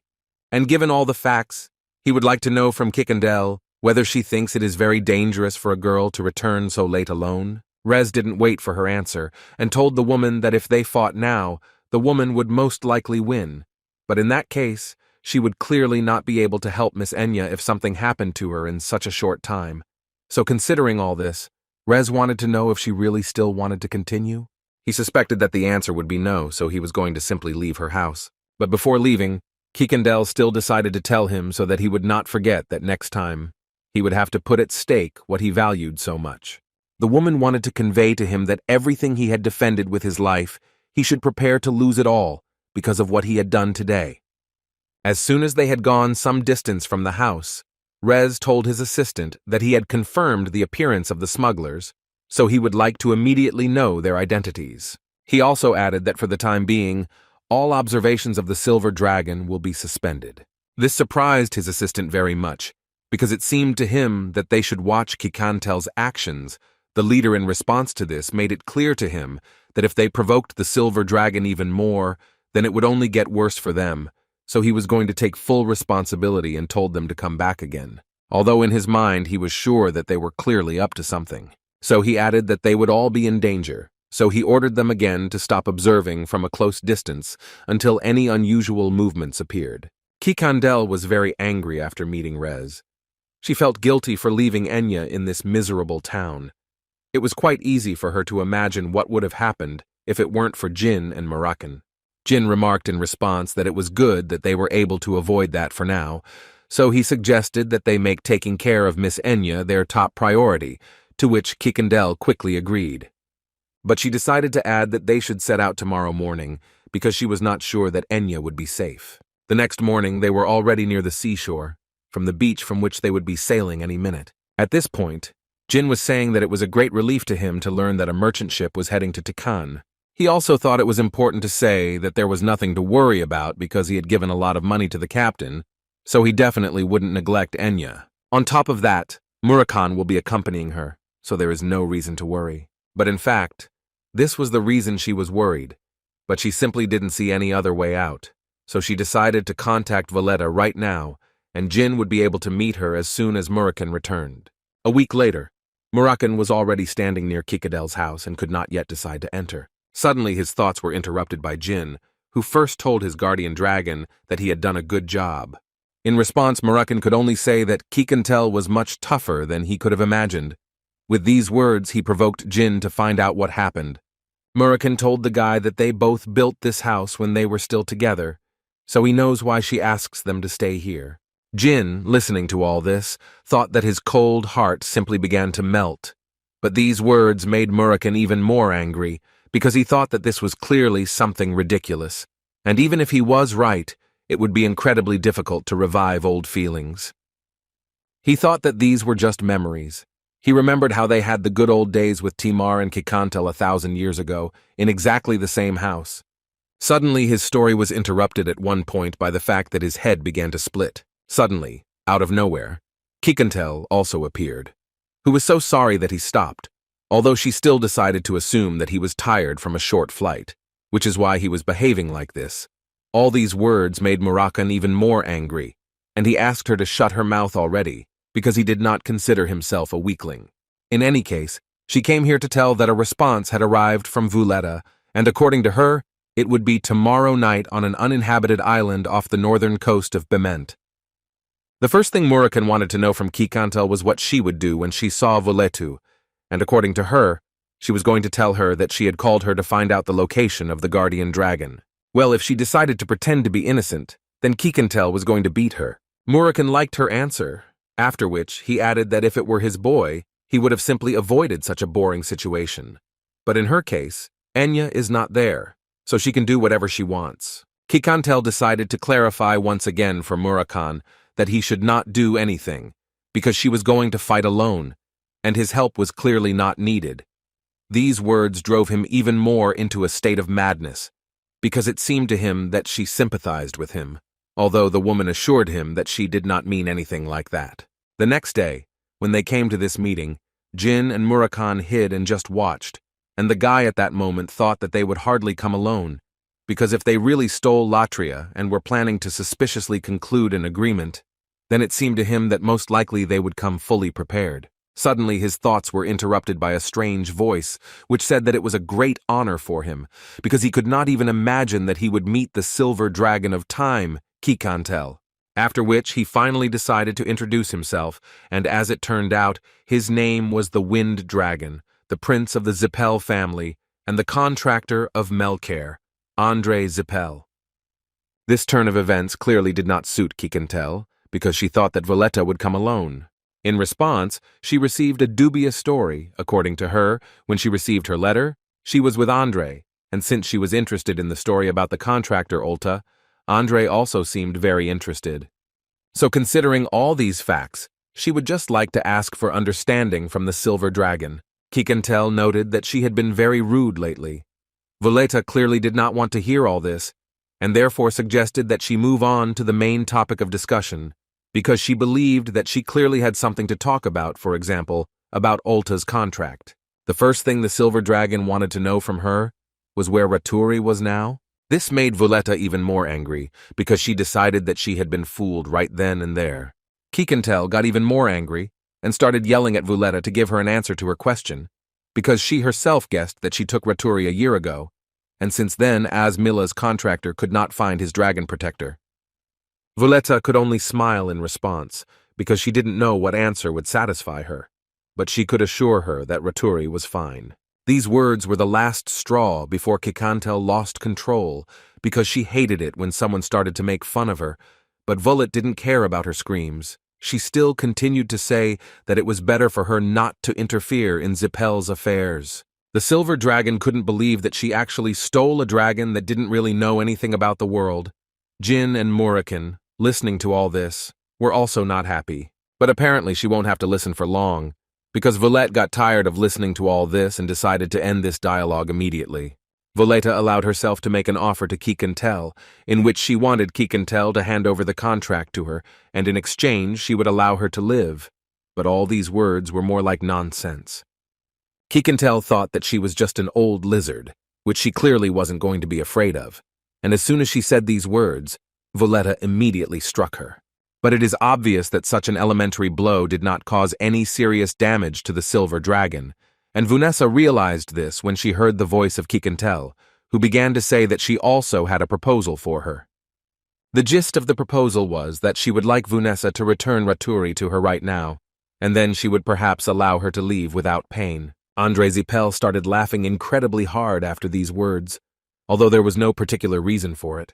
As it turned out, he was glad that Kikandel was able to so easily repel Vuletta's blows, and now it seemed to him that he would finally be able to give it his all and fight a worthy opponent, after which he used a skill called Mana Release, and as it was known, few people possessed this skill. This was the first time Jin had seen something like this since his reincarnation, as he was currently observing the mana of a 9th-rank mage. Andre Zipel, all that was known about his power was that in his past life, Jin witnessed that he was from the wealthy Zipel family. Therefore, he believed that they had a good opportunity to finally see what level this man really was. Meanwhile, Andre Zipel was preparing a new attack, which Kikandel knew it would be better to dodge, since he most likely had a completely different level than Vunessa. At some point, Kikandel discovered that she literally could not move. Her wings and ability to fly seemed to have evaporated. At this point, Vunessa began to say that apparently the wind had turned away from Kikandel, and now she could not fly. But according to her, this is actually normal, because all the wind on this island belongs to her. She considered herself the goddess of the wind of Melcher, and no one dares to fly without her permission. At least that's what she thought. And now that her opponent was finally immobilized, she could deliver the final blow and forget about the silver dragon once and for all. After a few seconds, she finally delivered her blow, which was called the Raging Thunder. Jin had already started to panic and asked Murakan to intervene in this fight, because it seemed to him that everything was critical. But the shadow dragon continued to stand still and asked the guy to calm down, because in his opinion, it was too early to intervene. He then added that Kikandel had been complacent from the start of the fight, but more importantly, that her opponents had greatly overestimated their strength. And apparently Murakan knew his old friend well, who used one of her strongest skills to repel this attack. The point of this attack was that it literally stopped time, giving her a little time to think about how to counterattack. Even Andre Zipel was delighted. He was not shy about saying that he had not seen a force for a long time that could control time and even stop magic. But suddenly he had to remain quiet, because he heard a voice from the side, which convinced him that today she would shut his filthy mouth. Zipelam never liked threats coming their way, so he immediately turned to Voleta and ordered her to begin creating the next attack. But Voleta, to their great regret, was not even able to move, and given all this, she began to understand that apparently Kikantel was using the power of time control. Apparently she realized this too late, because Kikantel struck back at her, which threw Voleta and Andre back. But Kikantel was not going to stop there, so she gathered her strength and was going to literally bite off Voleta's head. Kikantel launched attack after attack, destroying her opponent little by little, and with each passing second it became clear who would emerge victorious in this battle. Andre realized that they literally had no chance, so he began to beg the silver dragon to stop. Kikantel didn't intend to listen to him, she just asked him to shut his mouth, and also didn't forget to say that he would be next. Although she still knew in her mind that she had taken care of Voleta, the problem was that she had used too much power, and in order to destroy the mage, she would need Murakan and Jin. Andre, meanwhile, took out another sphere from his robe and began to tell Kikantel that he warned her, but she decided to go so far herself, although he did not deny the fact that such behavior is only appropriate for the strong. Murakan could not believe his eyes that he was actually seeing a primeval stone with his own eyes. Jin noticed fear in the eyes of his guardian dragon, and apparently it was all because of this stone, which according to Murakan should have been destroyed many years ago. He couldn't even imagine where Andre got this stone from. But in any case, with this stone he is incredibly strong and defeating him will clearly not be as easy as it seems. After Andre summoned this monster, he began to tell Kikantel that she was born as a silver dragon of time and lived as if she had always been the strongest. But now he told her that she was clearly wrong, because people, dragons, and even gods, in the end, everything falls into the hands of Zipel. And at the moment, all that is needed from her is to stop denying it and finally accept this fact. The primeval stone, when danger befell the world, the gods created it as a safety measure to prevent the end of the world. In the end, the stone that contained the powers of all the gods was destroyed by those same gods because it was so strong that it could easily destroy the world. Murakhan literally went crazy from the thought that the stone that was supposed to be destroyed was now in the hands of a magician. While they were talking, Andre had already dealt the first blow to Kikantel's body, and, unfortunately, she was unable to block it. The man was going to show the dragon where his place was, and in this place the weak must fall before the strong. But Murakhan didn't think so, so he entered the fight without any doubts, and the first thing he did was tell Andre not to touch Kikantel. As soon as Zipel saw the black dragon, he decided to assume that it was Murakhan, who is the guardian of the Runandal family, and the guy standing next to him is apparently his contractor. Jean took off his hood and Andre recognized him. It was the youngest of the Runandal family, who had only recently left home. Now that he realized this, he suddenly said that he originally came here to pick up Ulti's contractor, but now his appetites had clearly increased. But before they started the real battle, he decided to wake up his sleeping friend to even the odds a little. After the monster Andre whispered something into Vuletta's ear, she miraculously woke up, even taking into account the critical hits that Kikantel dealt her. But now, looking at her body and Vuletta in general, one could say with confidence that her strength had clearly increased, and now she was not the same dragon that she was 10 minutes ago. Without thinking twice, she immediately decided to confront Murakhan, whom she had not seen for so long, but all this time dreamed of fighting him in a fair fight.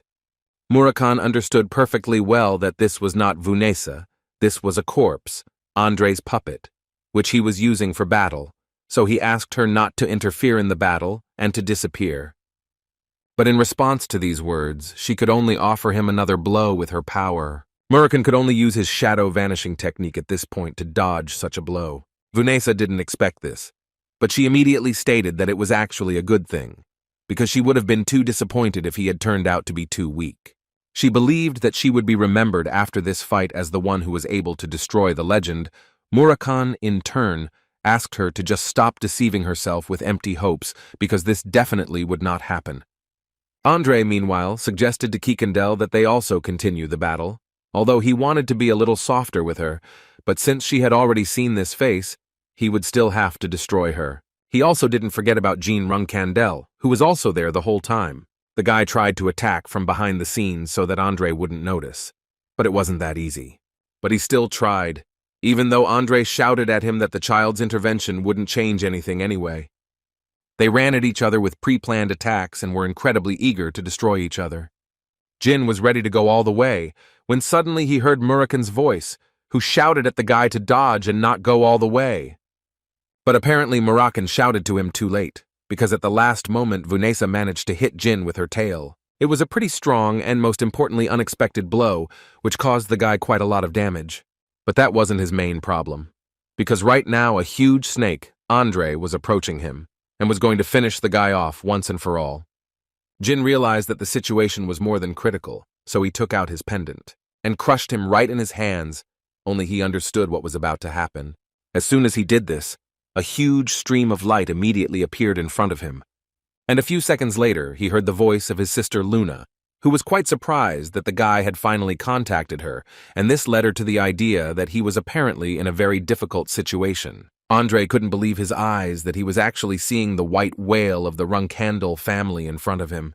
Luna immediately saw the prince of the Zipel family and the wind dragon in front of her, so she agreed with Jin that this was clearly enough to call her for help.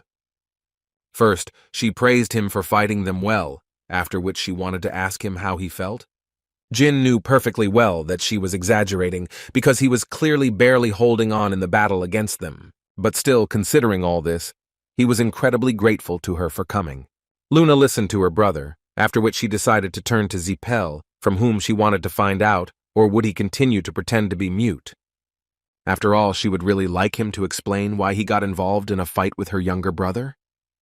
At this moment, Jin understood perfectly well that their opponents were the prince of the Zipel family and the Wind Dragon, who was revived by an artifact with the power of God. And considering all this, it was obvious that even his sister would have a hard time dealing with them. His thoughts were interrupted at one point by Murakhan, who suggested that the guy retreat, and while he was doing this, he asked the guy for forgiveness for not being able to block the Wind Dragon's attack. In any case, he thought he had a wonderful sister, because if she had arrived a second later, Jin would hardly have been able to survive. Andre finally spoke up and said that for him, the appearance of the white whale was indeed an unexpected change.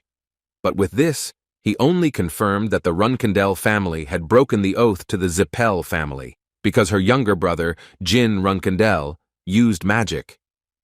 And he assured her that the Zipel family would not forget about it, in response to which Luna asked him not to worry about it. The thing is, she was sure that he would never be able to convey this news to his family. These words apparently really hurt the man, because he didn't understand how such an insignificant girl could even dare to behave like that. So he was immediately going to teach her a lesson. Luna responded with a single blow that shattered his monster into tiny pieces. She then added that all the members of the Zipel family that she had met throughout her life were chatterboxes, and as she had expected, Prince Zipel was no different from the rest. She went on to add that it was a good thing he had decided to leave the dragon in its original form, as that would give her more room to make the cut. These words made Violetta switch to her human form, and even though Andre asked her not to do this, she was still going to deal with Luna on her own.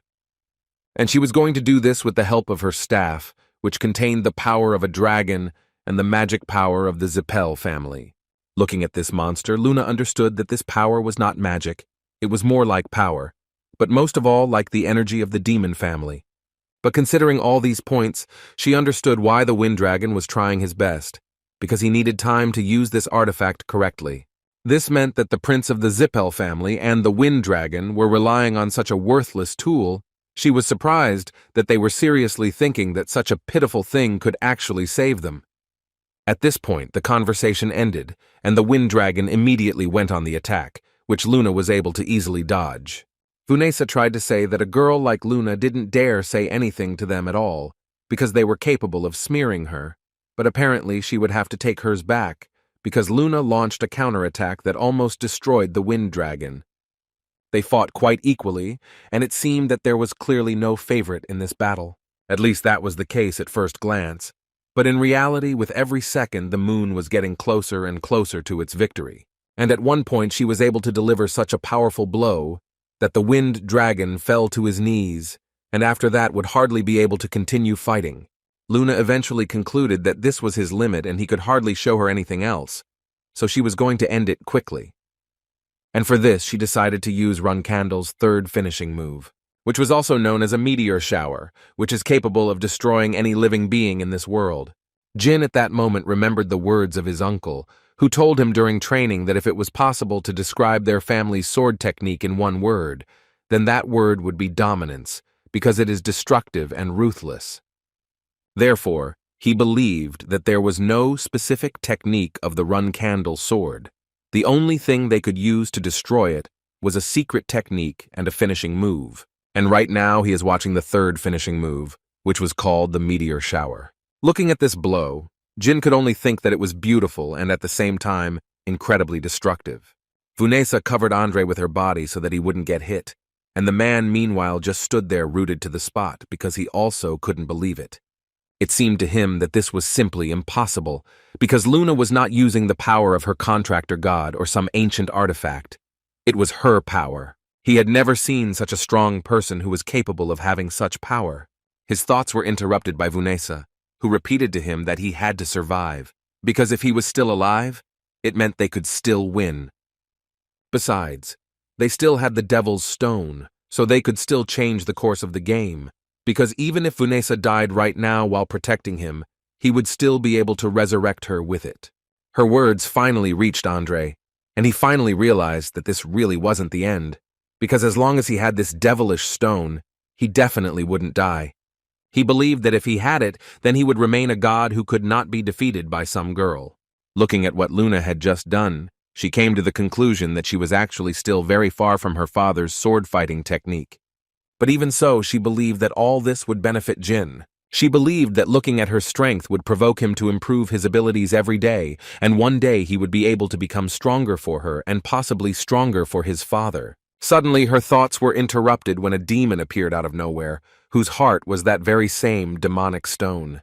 Luna understood that her enemy was still alive, and the girl still admitted that her pride was a little hurt, and if this continued, she would most likely get angry while her younger brother was watching. In response, the demon began to make a very unpleasant sound that cut the ears, and it was quite difficult to stand still next to such a monster. Jin didn't fully understand what was going on, but Murakana finally understood everything. According to him, Zipel had just used contractors to create the primeval stone. It is like a weapon with which one can go against the will of the gods, although it is also worth noting that this stone is clearly of poor quality. But even so, he was still very dangerous, so Murakana warned him that they had to be extremely careful. And considering all this, Murakana decided that they needed to leave immediately, although Jin tried to stop him. Jin thought that they had to fight too, and they couldn't leave someone so dangerous to their older sister. But Murakana had a completely different opinion. He thought that his sister could handle it on her own. And if they stay here, they will clearly only get in the way and cause some discomfort for her. After he made a contract with Soldred and was reborn, he met Murakana, and now it became clear to Jin that apparently he had more strength and luck than anyone else from the very beginning. But now, when he looked at himself, at a person who was about to retreat without the opportunity to fight back, it all reminded him of a situation from his past life. So from that second on, he decided that he no longer wanted to feel helpless, and to do that, he needed to become much stronger. Murakana, looking at the guy, understood that he was clearly not scared. Moreover, he was angry because of everything he had just seen. This made him proud of the guy. After all, Murakana knew better than anyone how important fighting spirit is, so he mentally asked Jin not to lose it, and if he continues in the same spirit, he will soon be able to become the best. Until then, he, as his guardian dragon, will try to protect him. At this time, Luna was telling this demon that if he thinks that his form has changed and now he can destroy her, then this is definitely not true. The demon did not respond to Luna's words, but simply decided to attack her. Although she was able to dodge this attack, the demon still decided to shout that he had 12 gods with him, and the girl, as it seemed to him, had nothing but a sword, which was too big for her. He believed that the best option for her would be to admit it and finally give in, because even if her father were standing right in front of him, he would also lose. Luna was not verbose in her answer, so she simply said that for a swordsman, one sword is enough. After which she added that if he used the magic that he had accumulated throughout his life, he would only be able to see half of her combat techniques. And now she was going to show him how strong a sharpened sword was against something as pathetic as him. The demon couldn't believe that he was seeing a red aura in front of him. He had fought with a huge number of knights in his entire life, but in fact, this was the first time he had seen something like this. But on the other hand, he understood that it was not really that important because he had already reached the level of a god, so he was going to show where this self-confident girl's place was. While he was screaming and trying to prove that he was the strongest, Luna used her strongest punch, which could cut this demon in two. But everything was not so simple, and this demon really turned out to be much stronger than she assumed. So at one point she noticed that if she did not come up with something, then this core would literally suck her in like a black hole. Suddenly she heard the voice of her brother Jin, who flew to the battlefield on Murakana. He was going to help her, so they flew closer so she could grab his hand. Luna couldn't even imagine that today her younger brother would save her, but apparently it was a mistake to exclude this option. Rez said that a strange vortex also engulfed the surrounding area, and a large amount of mana was found around the area. He also reported that there were people involved as well, but the magic power of the Silver Dragon and Wind Dragon was felt the most, so their department suspects that it was Vuletta from the Zipel family. But what is most important is that apparently the Wind Dragon came out the loser in this fight and died anyway. As for the human mana, they believe that it was the contractors and their guardian dragons, and the ominous energy points to the thing that they create. After this story, Reza's boss wanted to immediately find out what was going on with Andre, but according to the man, they were still looking into the matter. And this made the man angry enough that he hit the table, after which he said that he noticed that recently many things began to be removed from the reports, and he was worried that they had not yet determined who Kikantel's guests were that day. Rez tried to say that he could not be forgiven, but apparently this was clearly not what his captain wanted to hear. After a short pause, the man asked Rez to make sure that they did not give anything to the press, and if they were unable to find Enya by that night, he asked that a missing person report be filed. He also didn't forget to order more people from the Special Affairs Department to be sent to the Zipel territory, and along the way they should make sure that they were strong enough. Rez listened attentively to all this, and after the man finished, he promised that he would definitely justify all the expectations of Emperor Bement Amir. Bubar and Vishekel said that there was a major battle on the coast between the Silver Dragon and the Wind Dragon, as a result of which the island disappeared, and a whirlwind formed in place of the island, so they were sure that it was a broken demon stone. Bubar didn't understand how they dared to destroy his creation just like that. After all, he told them not to use it so carelessly until it was completed. He was eating and talking at the same time, so his interlocutor was not particularly pleased to hear that he could not forgive them, and therefore suggested that he go there right now in order to scold these stupid magicians. Vishkel agreed with him, and mentally thought that Zipel had really made a mess. Because of them, he would have to postpone the destruction of this pig. Anyway, according to his information, the leader is incredibly angry because of this, and he wants to reconsider the alliance with the Zipel family, so for now, they should ignore them. Meanwhile, Keliak could not believe that Andre Zipel was dead. Her guardian dragon told Keliak that he had to leave with Valeto. He also took the demon stone with him. Keliak believed that either the power of the Silver Dragon had exceeded their expectations, or someone else had been drawn into this. She recalled that it was the Shadow Dragon who destroyed the graveyard giant in Kinzello, and that's why he thought that it could be Murakana's sister, because if it was her power, then it explained everything. She wouldn't be scared by the Devil's Stone. In addition, Misha is not a stranger to Murakana's ex-girlfriend. Kadun assumed that Keliak wanted him to find her, but he immediately reminded him that if black dragons want to hide, then no one will be able to find them. But he asked him to immediately stop being a child, because this is far from true. In any case, Kadun wanted to know how he was feeling, despite the fact that his younger brother was dead. Of course, she was quite sad, but she knew it would happen anyway, although she was surprised to hear that he had recently attended Chiron's banquet without telling her. Jilly carefully opened the door to see who had arrived.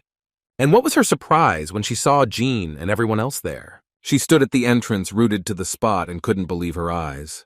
Jin decided to distract her a little and asked her to cook something for them, since they hadn't eaten anything while flying here. But the girl couldn't resist and fainted when she saw that Luna was also there. The first thing she had to do was take her to her chambers so that she could rest a little, and Luna immediately noticed the fact that Nanny Gina clearly didn't understand something. But she immediately added that this means that she is very worried about Jin, which in turn means that she is a very good nanny, while the guy himself thought that she was too good for him.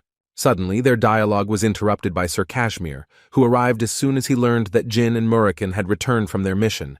Jin decided to introduce his sister, Luna Runandal, first. The girl herself had heard a lot about Sir Kashmir. The noble sword is apparently very famous in the Runandal family. Kashmir couldn't believe that the girl knew him, and he was even more embarrassed that she called him a noble sword, because it was such an honor for him. The other person was Miss Enya's guardian dragon, the Silver Dragon Kikantel. Kashmir didn't expect to see another dragon here, so he first ducked out of respect, then introduced himself as Kashmir, the head of the Seven Colors and an acquaintance of Master Jin. Kikantel didn't care about all these greetings and so on. She just wanted to know where Enya was. Kashmir responded by telling him that Latrius had returned 3 hours ago and was now with his daughter and Enya. But what's even stranger to Kashmir is that Latrius has no memory of him going missing, which also surprised Jin. When Latrius arrived home, he didn't understand why they were all so scared and why they were all telling him that he was missing, because all he remembered was that Vuletta told him that they weren't going to teach him dragon language magic. According to Kashmir, Latrii is in too good a condition to say that he was threatened by the Zipel family, so he had a sneaking thought that perhaps he had not really been kidnapped. But Kikantel said that was definitely not the case, because she personally received a confession from Zipel. Murakhan could only say that they were sweeping up the evidence, and it seemed to him that they were most likely erasing everything connected to the Devil's Stone, including Latrius's memories. It's the Zipel family's specialty. When things don't go according to plan, they erase everything. Only Jin did not understand what they were trying to achieve in this case, because it seemed to him that the reason here was not only the Devil's Stone, and why did they make an imitation of the primeval stone. Murakhan believed that everything here is actually simple. They want to become gods. It seemed to him that they wanted to gather all the powers of the existing gods, and then destroy everyone who was against them, in order to become the only gods who would rule the world. Kashmir asked them to rest for now, and in the meantime he would study as much as he could with the power of the 7 colors, and he also offered Miss Kikantel to accompany her to the place where Miss Enya is now. At that moment, Gilly came to her senses and turned to the young master, but Murakhan immediately ordered her to lie back down and lie there until the strawberry pie got better. Gilly didn't remember why she lost consciousness, but when she saw Luna again, she understood what the reason was. This same reason caused the girl to fall unconscious once again, which angered Murakhan even more. After some time, Luna told Jin that after he destroyed the notorious underground gang Tessing, Tikan became an independent and safe city. She also did not forget to remind that the prince of the Zipel family and Violetta were also destroyed only thanks to him. He achieved all this in 2 months for the title of reserve captain. She even said that he used magic without official confirmation. All this together adds up to an incredible feat. Gilly at that moment decided to say that it seemed to her that everything had come to an end when Miss Luna caught them. She didn't even imagine that the girl already knew everything. Luna herself believed that she could turn a blind eye to it, but she immediately warned that they should beware of the chapter. According to the older sister, their father already knows everything. He is aware of the incident in Tessing before Andre's death. She was also sure that later he would find out about her intervention. Hearing this, Gilly thought that things were very bad for them. But Jin believed that not everything was as bad as Luna had described, and besides, he had a certain plan in his head. According to the young master, he plans to meet his father together with his older sister. Even Luna did not expect such a decision, because she did not quite understand why this was being done, after which she told him that he was apparently out of his mind, because it seemed to her that he had nothing to do while his father turned a blind eye to it. But the guy believed that he needed to meet his father to warn him that the Zipel family was in the middle of executing a plan to attack the Runandal family. Luna suggested that if it was about the Devil's Stone, it would be better if she told him about it, and she also reminded him that if the reserve captain returned home without permission, he would essentially have to refuse the captain's exam. Jin thought that he would find out anyway that all this happened because of him, and since everything came to this, it seemed to him that it would still be better if he talked to him. Besides, if he used this, he would be able to make a deal with his father. Luna, of course, understood what he was talking about, but she immediately assured him that if he continued to do this, then his father would most likely destroy him. In response, Jin could only tell her that when the time came, he believed that his older sister would stop him. She looked him straight in the eyes and said that she now understood why Gilly had such a hard time with him, because even his own family was afraid of him. But Luna still decided to agree to this adventure and therefore wanted to ask the guy when they were leaving. Jin planned to use the first teleportation gate tomorrow, and Luna agreed with him because she also thought it was better to move as quickly as possible. Luna added that since their family was made up of people who were busy being at each other's throats, at the very least she should be a good family member to him. In this way, she wants to become a sister who will be his shield, and since she knows her younger brother from the other side, she was sure that he had already clearly come up with something, and looking at the expression on his brother's face, she understood that this was the case. As soon as Jin showed up home, his brothers and sisters immediately pounced on him, not understanding how he, as a reserve captain, dared to enter the sword garden. Enna and Mu believed that this was the result of their older sister's indulgence, since he was shirking his responsibility as a reserve captain, and she approved of it. Luna, looking at this whole circus, understood that they were well prepared, although she expected this. Mary was shocked that the younger one decided to give up the right to the title of captain. It seemed to her that he simply decided to test what would happen after death. She simply could not find another reason. But she herself didn't like it even more, because she so wanted to fight him when he grew up, and now everything would disappear. The first thing they wanted to know from Luna was why she brought him here, but she confidently told them that he wanted to come here himself. Hearing this, they began to tell her that she should have stopped him, because she couldn't be reckless just because he was like that. Luna always had a hard time getting along with her sister Runtia, so she decided to just find out where her father was at the moment. Runtia didn't want to believe that the younger one came here only to see his father, but before she could finish speaking, Luna confirmed this and asked again where her father was. Vigo intervened in this dialogue and began to shout again that apparently Jin just wants to die, since he came here for such a reason. Runtia decided not to stop him and simply let Jin into the palace, saying that her father was currently in his office. After which she turned to Luna and said that she, as the first captain, must lay down her weapons. In response, Luna looked at her with a wild look and wanted to know what would happen if she didn't want to do it. They immediately prepared for battle and told her that this was her last chance to surrender, otherwise they could not be responsible for her safety. Before entering, Jin turned to Luna again and told her that as a member of the Runandal family, as the son of the patriarch, he came to tell him something, so he assured her that nothing bad would happen. The boy knew perfectly well that the others did not understand his father as well, and even if the return of the reserve captain to the family was against the rules, then the father will not be worried about such trifles, if only he is given the opportunity to explain himself like last time. But apparently, everything will be clearly not like last time, because as soon as Jin extended his hand to knock on his father's door, it literally exploded in front of his nose. After which, Jin heard the voice of his father, who told him that it seemed that he had overestimated his son, because he had precisely given him 5 years before he was supposed to return. But he did it much earlier, so Chiron would like to know the reason for such a return. At that moment, Jin thought about the fact that he had seen this before, that his father's energy could completely destroy his target, using only the aura of his sword. In any case, his father wanted to hear the answer to his question, and he immediately assured the boy that he would not ask him twice. The first thing Jin decided to say was that, as a son, he didn't need a reason to see his father. But in his mind, the guy was sure that he couldn't apologize, even if there was a chance of dying. He also realized that he needed to be confident but not arrogant, so he said again that he came because he wanted to see his father. The man's mind was not quite set on such an answer. He had never heard such a thing from his children before, so it was unusual. But anyway, he told Jin that saying something like that was actually stupid, because he would never believe that the guy became soft after going out into the world. But Jin assured him that it was definitely not because of going out into the world. According to Jin, he always loved his father, so he didn't mind seeing him.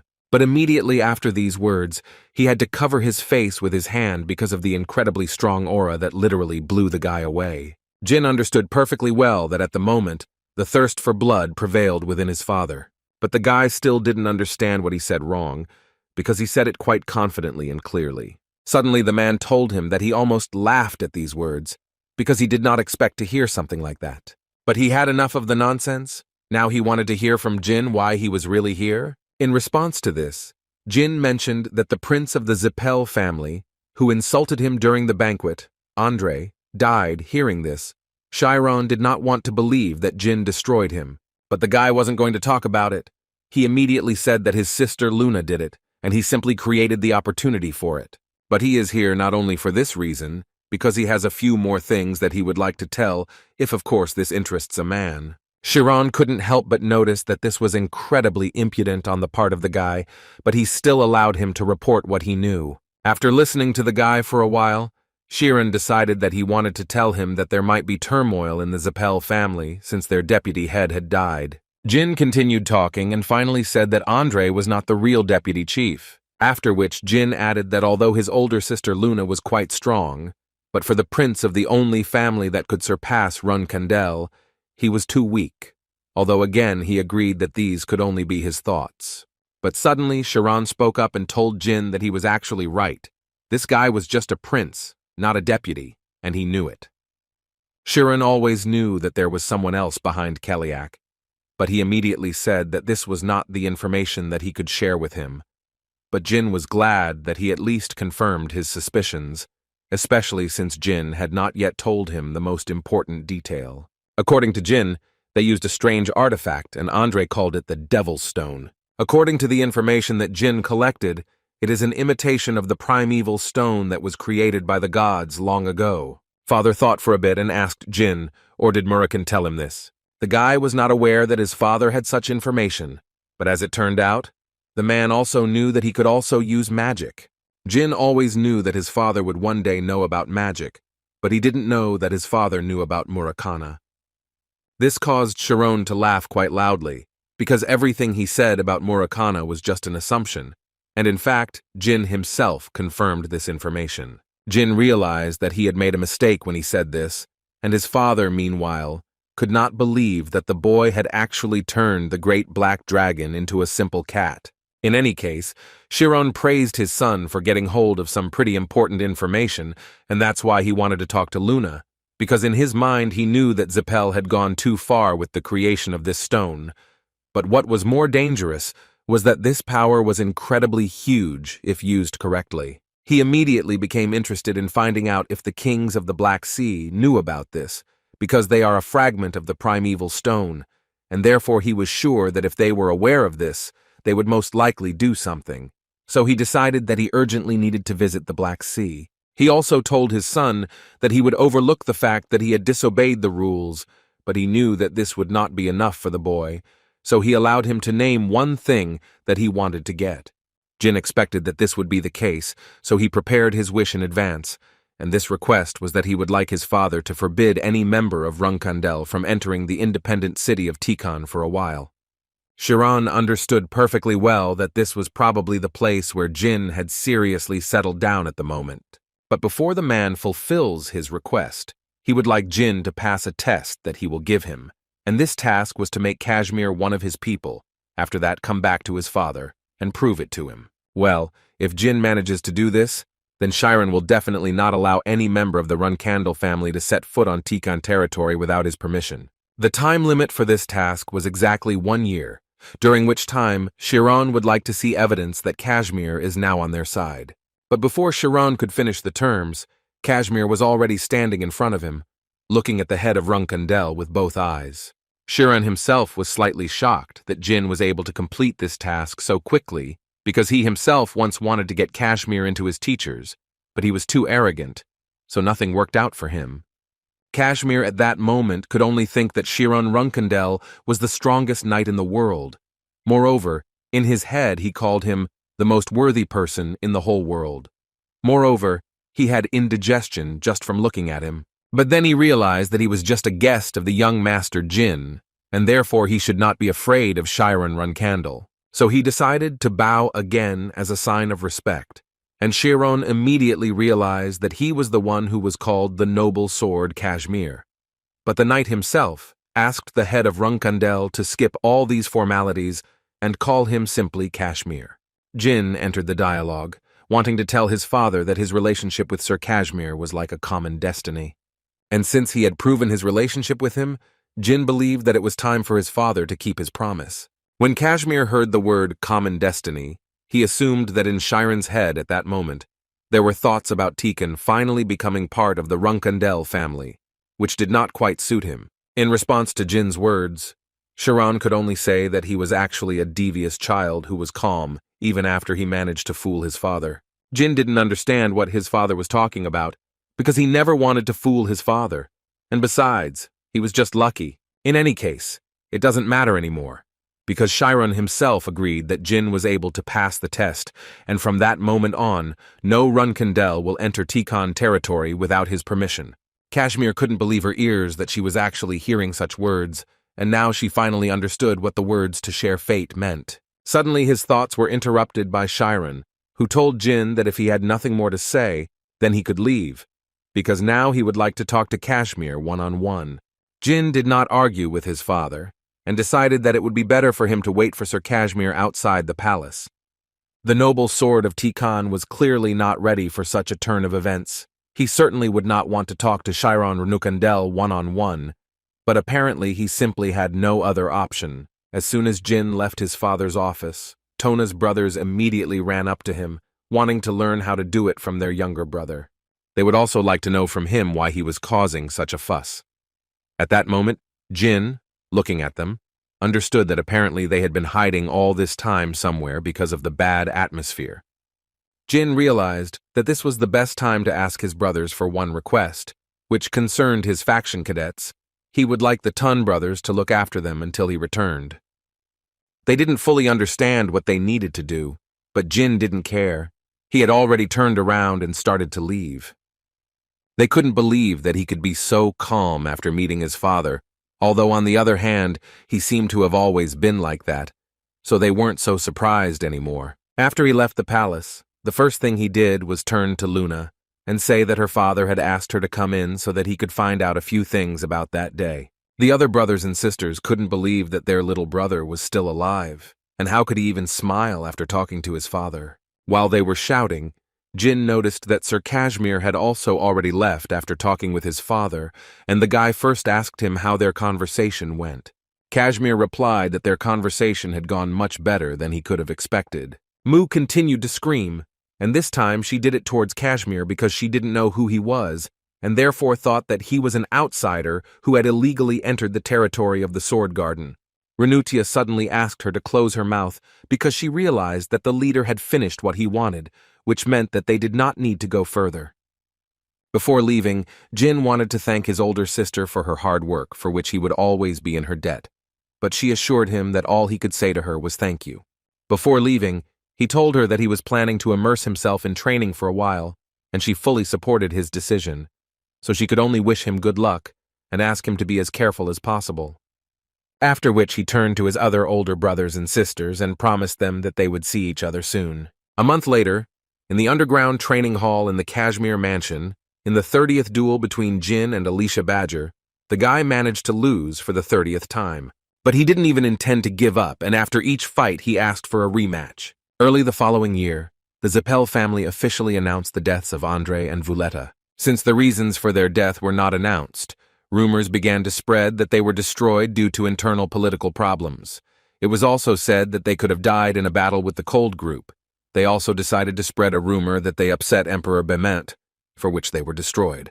However, every resident of the empire believed in one most common rumor, that they died in battle with the Runandal family. Therefore, people expected the war between Zipel and Runandal to start, and began to discuss whether the sword or magic would win. But the answer to this question would be to whom and when the existing neutral forces would turn their backs. So the heads of both families began to receive gifts and offers of support from different families. So, 5 second-rate mercenary groups came to the head of Runandal from the Prince of the Shukern Kingdom, and Chiron decided to accept their requests, and also asked to give the Shukern Kingdom a worthy sword that would take the throne. Chiron's assistant completely agreed with him, and informed Chiron that he would send an 8th-rank knight there. Chiron understood that all this was because the younger one had created a mess on one of the abandoned islands of Bement, and in this way he was already brazenly controlling the family, after which Chiron decided that he would return to the Black Sea. And before that he asked Khan that if after his departure a letter came from Kashmir, he wanted the knight to bring it to him. Khan understood the master's order and promised that he would carry it out if necessary. Meanwhile, Jin was doing his training. He was swinging his sword, and the guy promised himself that he would do it until the 10,000th time felt like the first. But considering that he had not yet managed to achieve such a result, Jin decided that he was still very weak. And there was also a thought in his head that if it weren't for his sister Luna, he would most likely have already died, because 15 years after the regression, he reached the 5th rank in the art of the sword and in magic, and he understood that even if he reached the 5th rank of shadow energy, in the future it would still not be enough. Therefore, taking all this into account, he convinced himself every day that he had to become stronger, and he had to do it in the 5 years that his father had given him. At one point during his training, his thoughts were interrupted by Kashmir, who asked the young master to stop. After which he told the guy that if he did this every day, even being from the Runandal family, he would still be left with nothing. Also with him was Enya, who ran up to Jin as soon as she noticed that his hands were completely covered in blood. At this point, Kashmir continued to say that he of course understood him perfectly well, that he was impatient to be the strongest among everyone, but he still believed that impatience was the worst poison. After all, as practice shows, this will eventually force him to return to the beginning of the path he is following. Jin told him that he actually agreed with Kashmir, but he found it difficult to accept, and therefore he was ashamed. Kashmir believed that the guy really had absolutely nothing to be ashamed of, because he trained more than anyone else every day, and at least that was something to be proud of. In any case, according to Kashmir, he is not here just like that. He came to Jin in order to offer the guy to replace his training with something that could at least calm him down a little. This was quite intriguing for Jin, and Kashmir decided not to torture him, and said that it would be a sparring match with someone who was much stronger than the guy. Jin suggested that perhaps it would be Kashmir itself, but the man, instead of answering, took out his sword to make a small attack, after which he added that when the guy is able to repel this attack, they will definitely go out to a duel. And now Jin will have to content himself with sparring with Tikan's strongest protector, namely his wife. Kashmir gave the guy 6 months, and according to him, it is in this amount of time that Jin will have to defeat his wife. He also added that the guy can use sword art, magic, shadow energy. You can use everything that he has.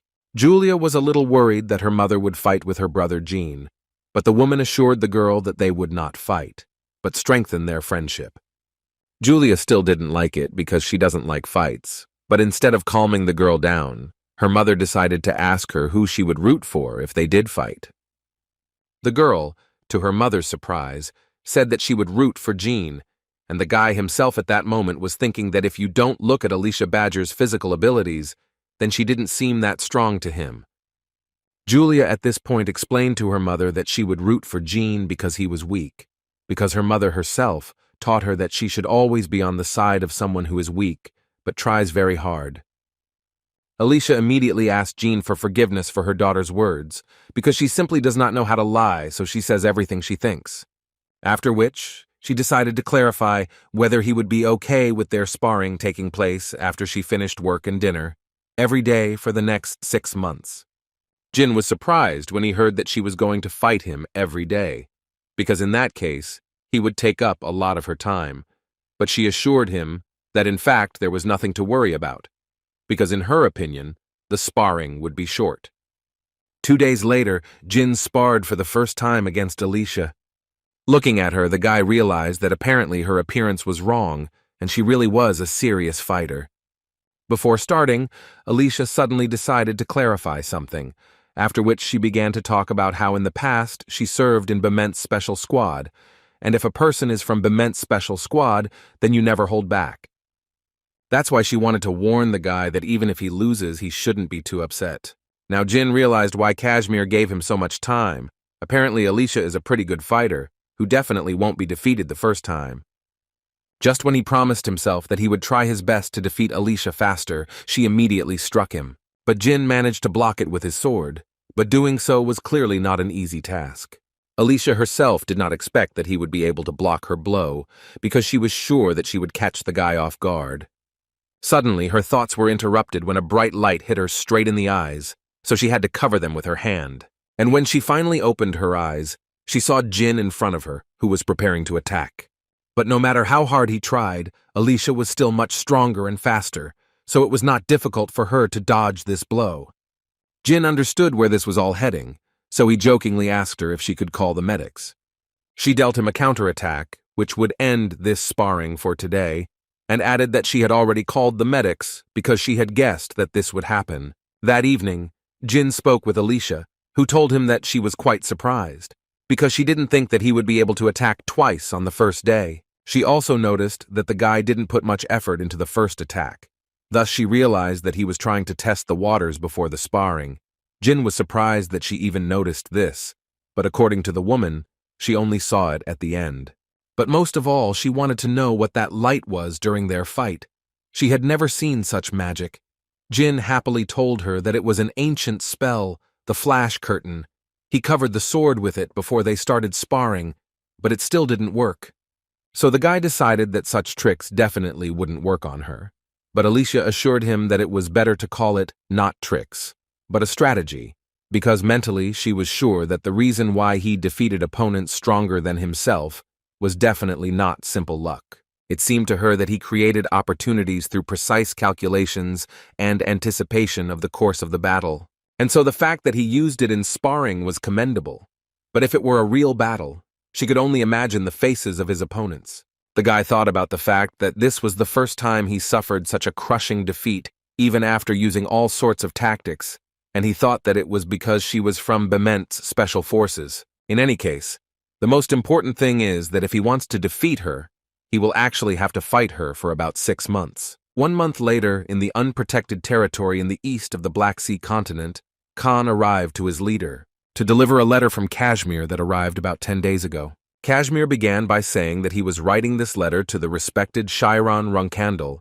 He introduced himself as a lowly knight from a small town who was very sorry because he could not describe in words how touched and indebted he was to him. He also wrote that it was night in Tikan.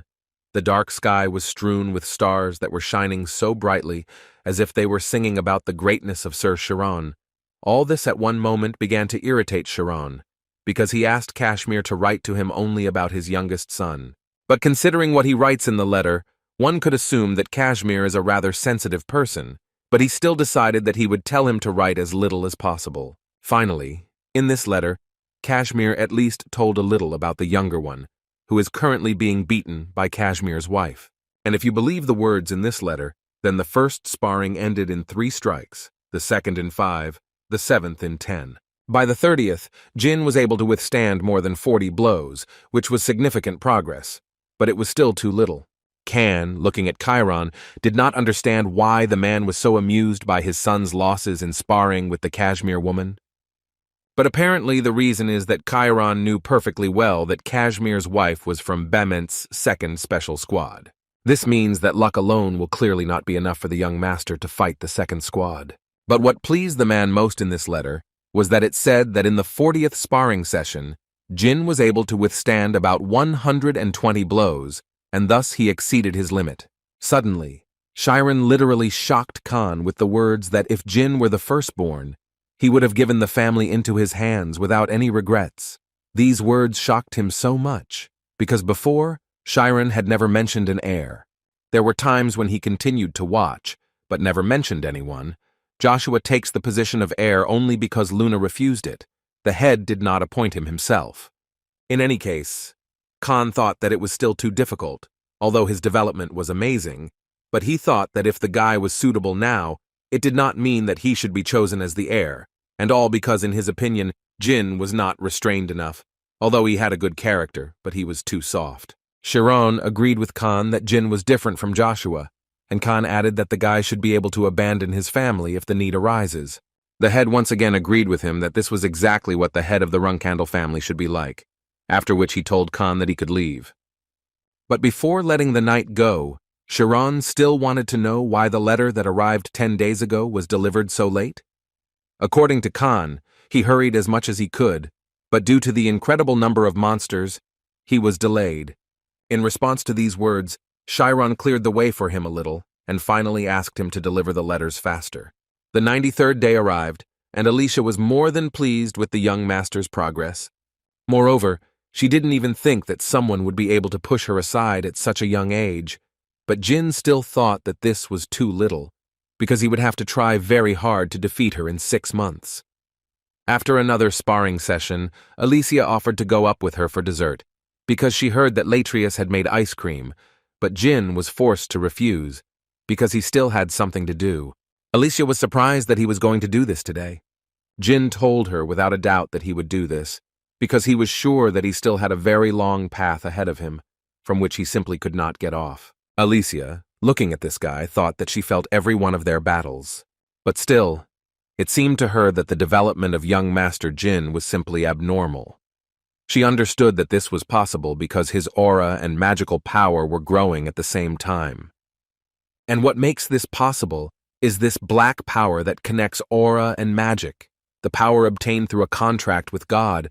Watching this was so amazing for her. But on the other hand, she understood that even if this power was impressive, it was still only revealed thanks to his endurance. In other words, she could call him a hard-working genius, and at this rate he could forget about 6 months.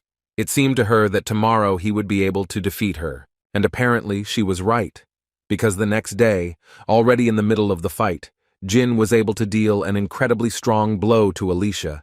which she clearly did not expect to receive. After such a precise hit, Jin suggested ending the fight, because it seemed to him that the injury was too severe. But the woman assured him that everything was fine. According to her, she just hadn't received such wounds for a long time, so she needed a little time.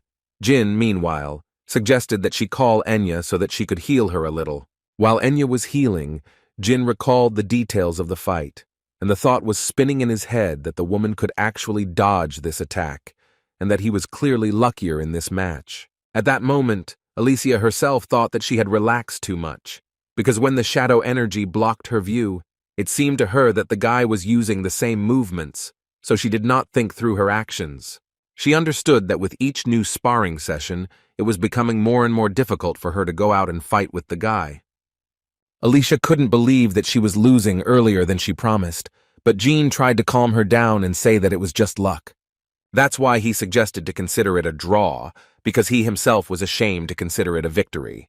Alicia suspected that he would say so, after which she decided to confess to Jin that she had underestimated him. But now she can proudly say that at the moment he has become much stronger, mentally understanding that all this became possible only thanks to endless ambitions, fighting spirit and talent, which do their job. Also looking at him, she understood perfectly well that soon, this guy would reach the 6th rank of magic and aura, and when this happens, then everything will definitely become clear. In September of the same year, Jin and Moroccan were walking down the street, and the only question that worried Jin at that moment was why Moroccan had bought so much ice cream on such a cold day. The shadow dragon told him that strawberry shortcake told him she wanted ice cream, so he bought some, although it seemed to Jin that with that amount, Jilly's stomach would simply burst. As they walked down the street, at one point they met Sir Kashmir and Julia. But as it turned out, Kashmir was specifically looking for Jin in order to talk to him a little.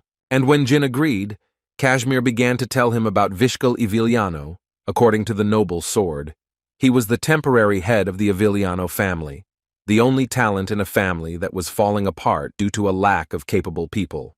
But before he continues the story, Kashmir would like to check with Jin about his knowledge regarding Kinzello's group, and according to the guy, he only encountered them once on a mission when he was still a cadet.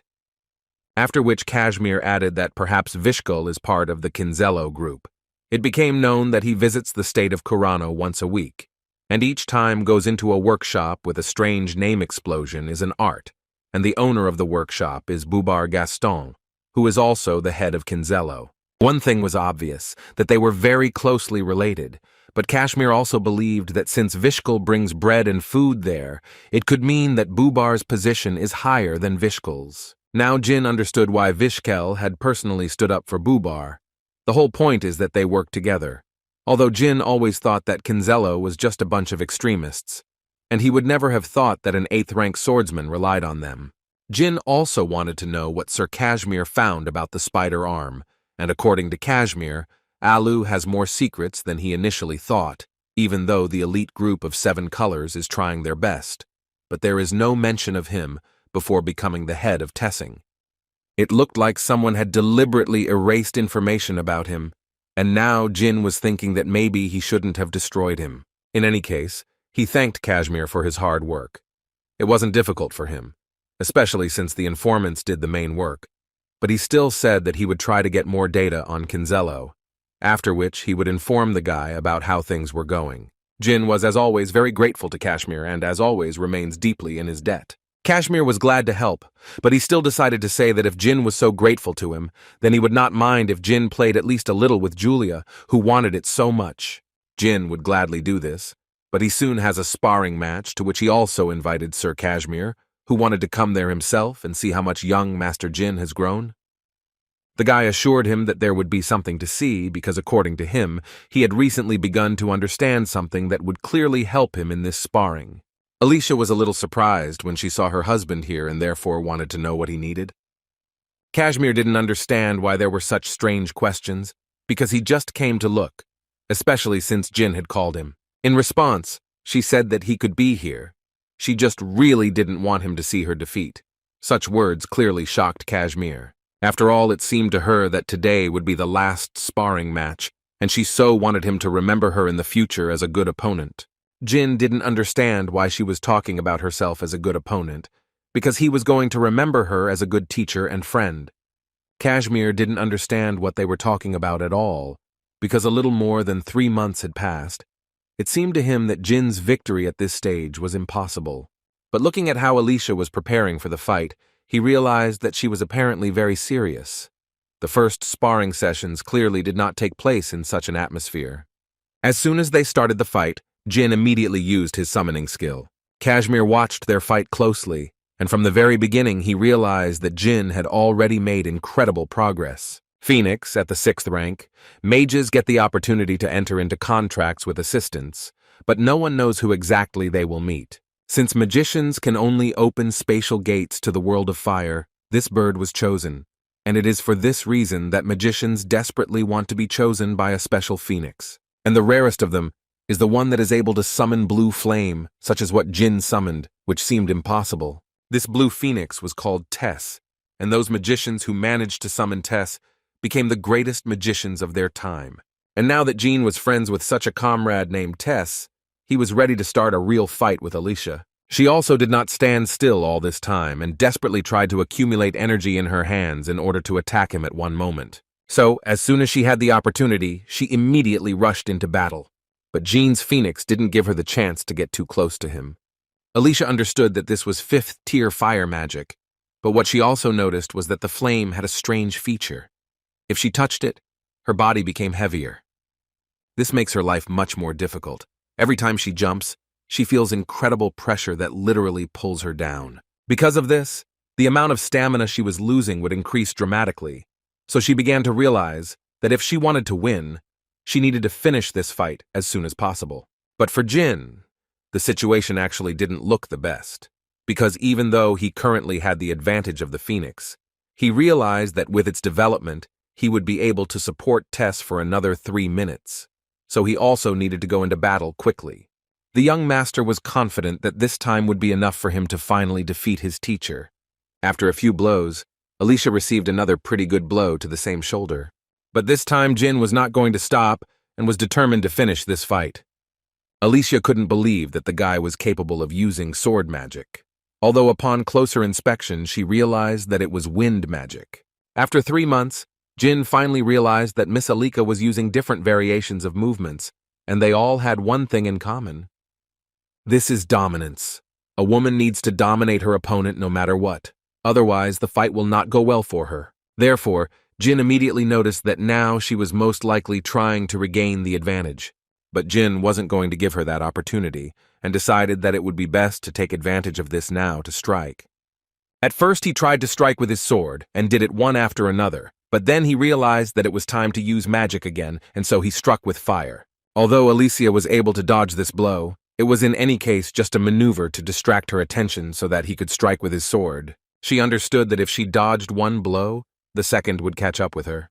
But on the other hand, she apparently has no other choice, and she will now have to continue to defend herself from Master Jin's attacks.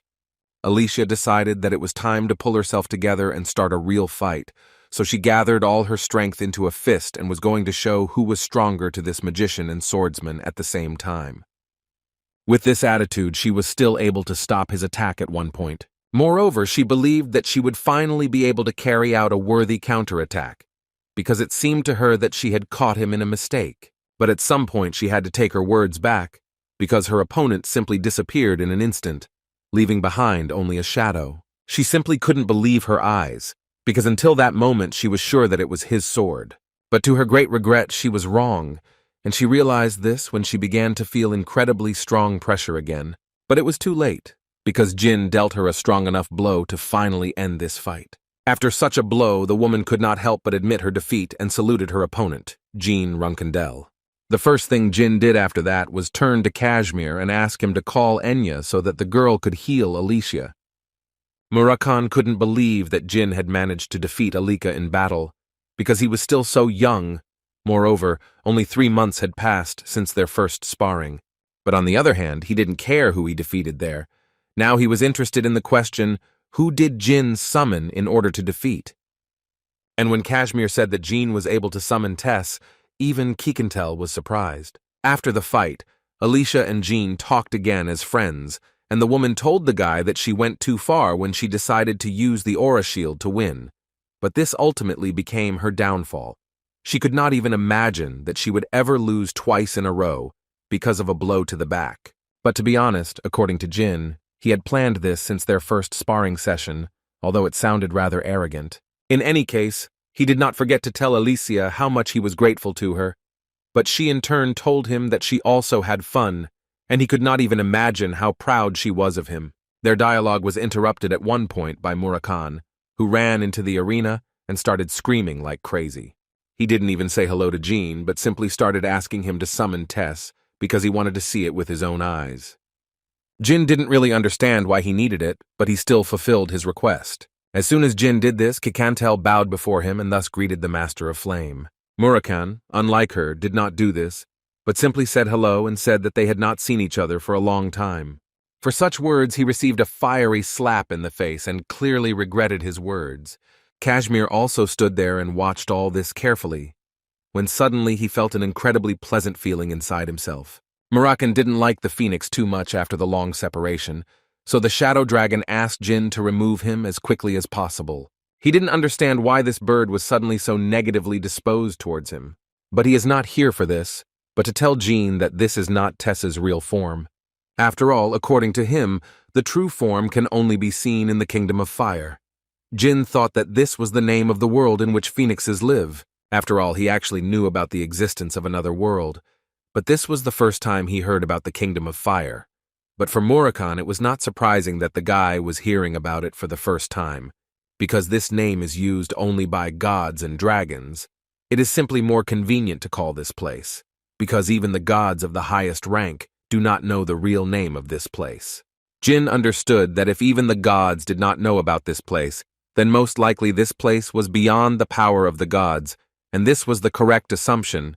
This was confirmed by Murakami, and he added that even the god of flame, Sinu, could not use the flame of the Kingdom of Fire.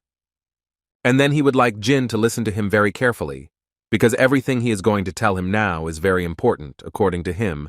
In the past, some gods left the Kingdom of Fire, and this also applies to dragons like him. But some gods were bothering Tess, and that day they saw her true power. An enraged Tess burned 5 gods and several dragons on the spot.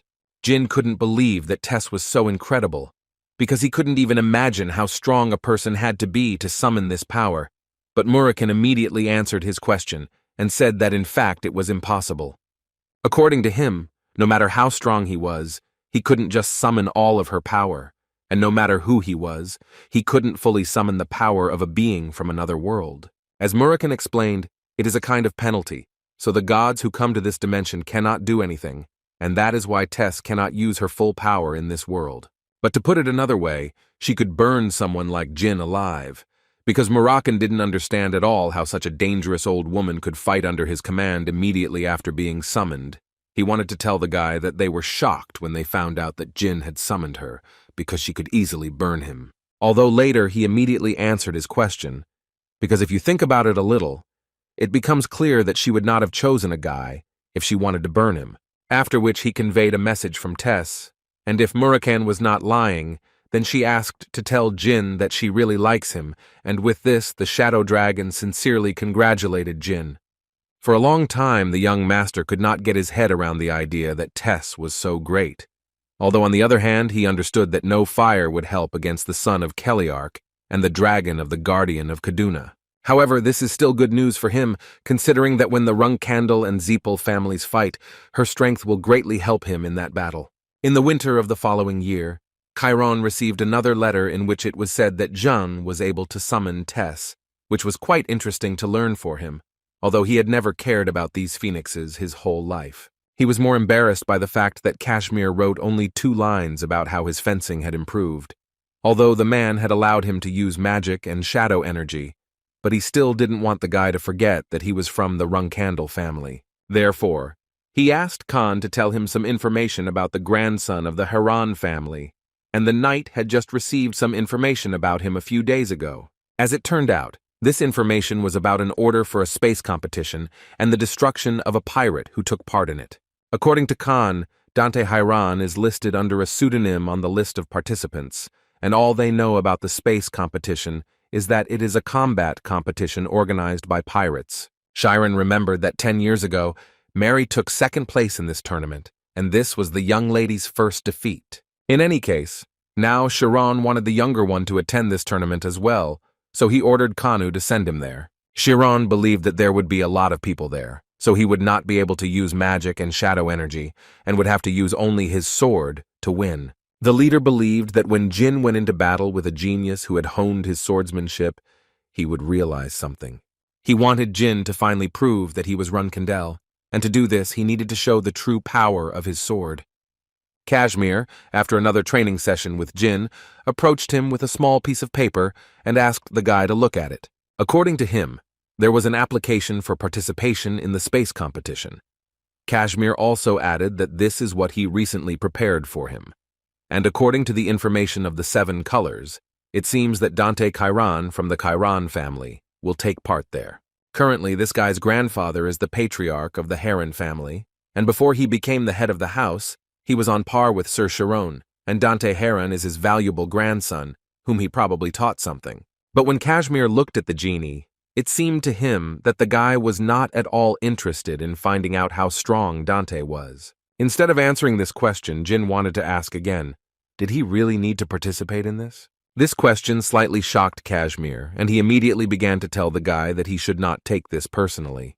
It was just that the noble sword believed that he would no longer have the opportunity to cross swords with him, and he was most likely the next head of the Heron family. Jin decided to agree, since Sir Kashmir insisted so much. Mentally, at that moment, Jin understood why Chiron had asked for a personal conversation with Kashmir that day. It seemed to the boy that behind his back, his father asked the noble sword to purposefully force him to fight the grandson of the Heron family, and this could only mean one thing, that fencing remained the main priority in their family. And the guy's thoughts were interrupted at one point by Kashmir, who told the guy that he had to go out tomorrow because there was very little time left. Jin was clearly not ready for this, but Sir Kashmir was no longer going to stay with him and wanted to leave as quickly as possible, while wishing the guy a safe journey. The next day, Jin arrived at the Bellab Empire and was overcome with thoughts that this was the first time he had done something on his own since his trip to Mamet, and this place was actually even more disgusting to him than Mamet. The space competition is a combat competition, but the main feature of this tournament was that you can destroy your opponent, and there are no restrictions on weapons. It was even possible to destroy or poison your opponent before the match started, and considering all this, Jin would never have thought that the grandson of the great Heron family would participate in such a competition. Apparently, their head of the family is also a little crazy, since he made such a decision. Although, on the other hand, he understood that in reality the reason was not important, because fighting with him would really be good, and a good opportunity to evaluate his skills. Jin came first to register for the tournament, and the man at the registration desk was not friendly to say the least. The first thing he told him was that the application period was over, and the guy would be better off getting lost or falling head over heels somewhere. But Jin still politely continued to tell him that they were accepting participants until sunset today. But these words only made the man even more angry, so he yelled at the guy and told him that he was not in the mood to accept applications now. Then Jin couldn't take it anymore. He applied a little force and hit the man on the head, after which he began to get up little by little. And at that time, Jin threw him 2 gold coins and once again asked him to write them down on the list. This made the man admit that the guy was quite pushy, so he would do him a favor and sign him up. After he did this, the man handed him a paper and added that Jin was in group 13, and the guys inside would politely explain everything to him. Well, finally, he was able to wish Jin a romantic and fun time at their tournament. When the guy went inside, he handed a note to the assistant. Inside this note was written an order in which the man told him to choose a worthy opponent for this guy, and if there are none, then they should feed him to the sharks. This pirate was surprised that the youngsters were still flocking here this year. Before Jin, as it turned out, there was another guy who got into a fight with the captain at the check-in counter. It was just a pity that they were in different groups, because he would have really liked to see their fight, although he didn't rule out the possibility that they could meet him in the final. After this story, he led him to the territory of the 13th group, where the rest of the participants were. The first thing Jin noticed was that there were too few rooms, and even in those that exist, 2 or 3 people live, It's a kind of warm-up. Do they want the participants to fight in cramped rooms? At first, it clearly looked more like the Hunger Games than a fighting tournament. But his thoughts were interrupted by another participant, who did not understand what Jin was doing here. After all, it seemed obvious to him that there were already 3 people in this room, so there was no way he could fit in there. In response to this, Jin carefully placed his sword on the ground and told them that he was going to count to 3, and when he said 3, their spirits were to be gone. One of the men didn't understand what was happening, but it took him too long to understand, because Jin had already said the number 3 and now someone would clearly be in pain. A few seconds later, everyone heard a noise in the room where Jin entered. A few seconds later, the genie fulfilled his promise, and within 3 seconds each of them got what they deserved. After which he went out into the corridor to ask them if they wanted to stay in the room with him. But with these words, he only provoked them, and literally a second later, about 6 or even more people attacked him. It was clearly a mistake on their part, but they could be understood. No one suspected that the little guy was capable of fighting so well. All that Jin understood in such a short time spent here was that no matter how much they spit on the laws here, in any case, this place cannot compare to Mamet.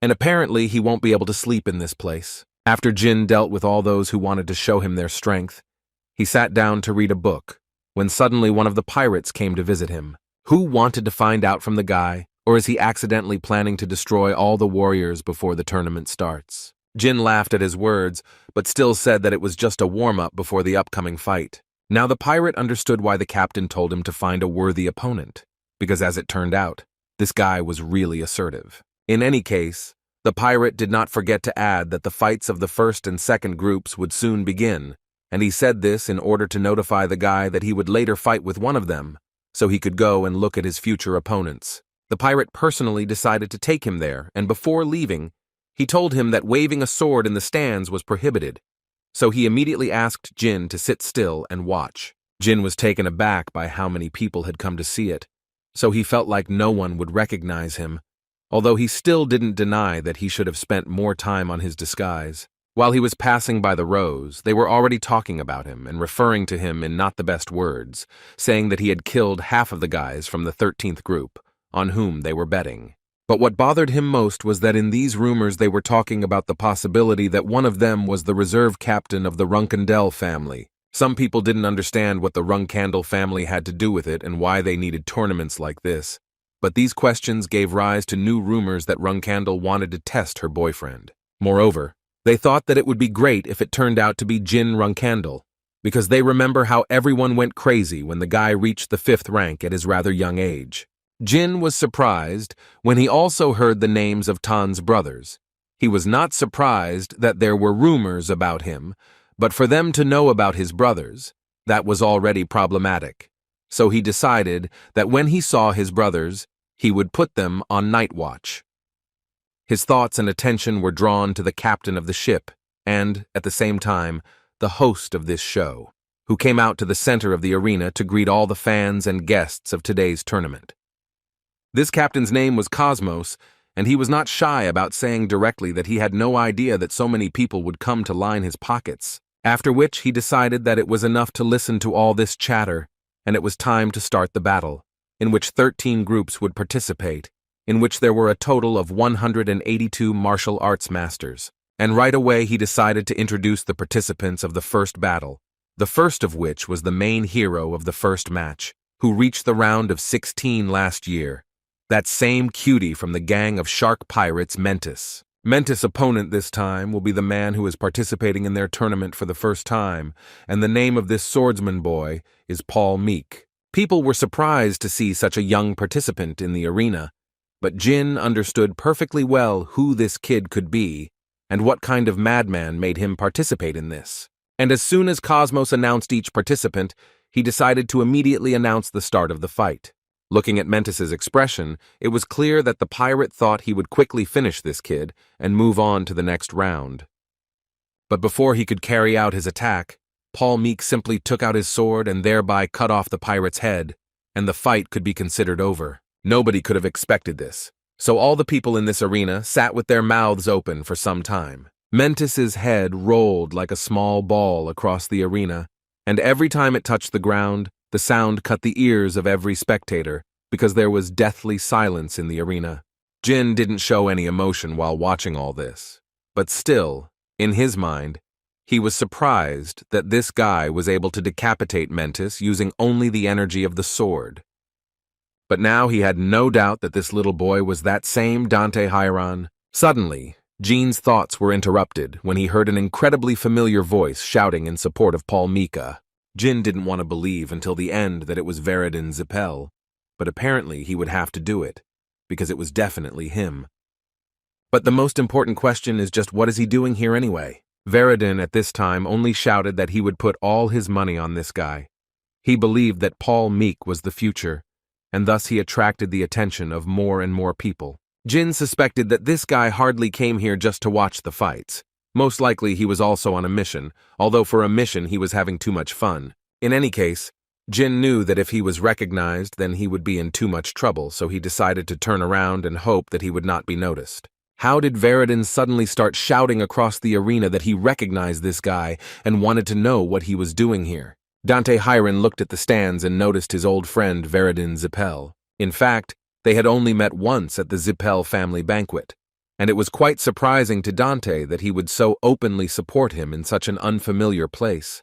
But still, he was incredibly pleased to watch this, and he decided to wave to Veridin as well. Jin, sitting between the two guys, could only hope that they wouldn't notice him. Their greeting was interrupted by Captain Cosmos, who wanted to give a few words to their first winner before the start of the next match. Dante didn't really think about what to say, so he decided to start by saying that he was incredibly happy that there was one less villain in the world. And he will also hope that in the next life, this person will not become a pirate. These words made the captain laugh so much that he could hardly say that children definitely shouldn't become pirates.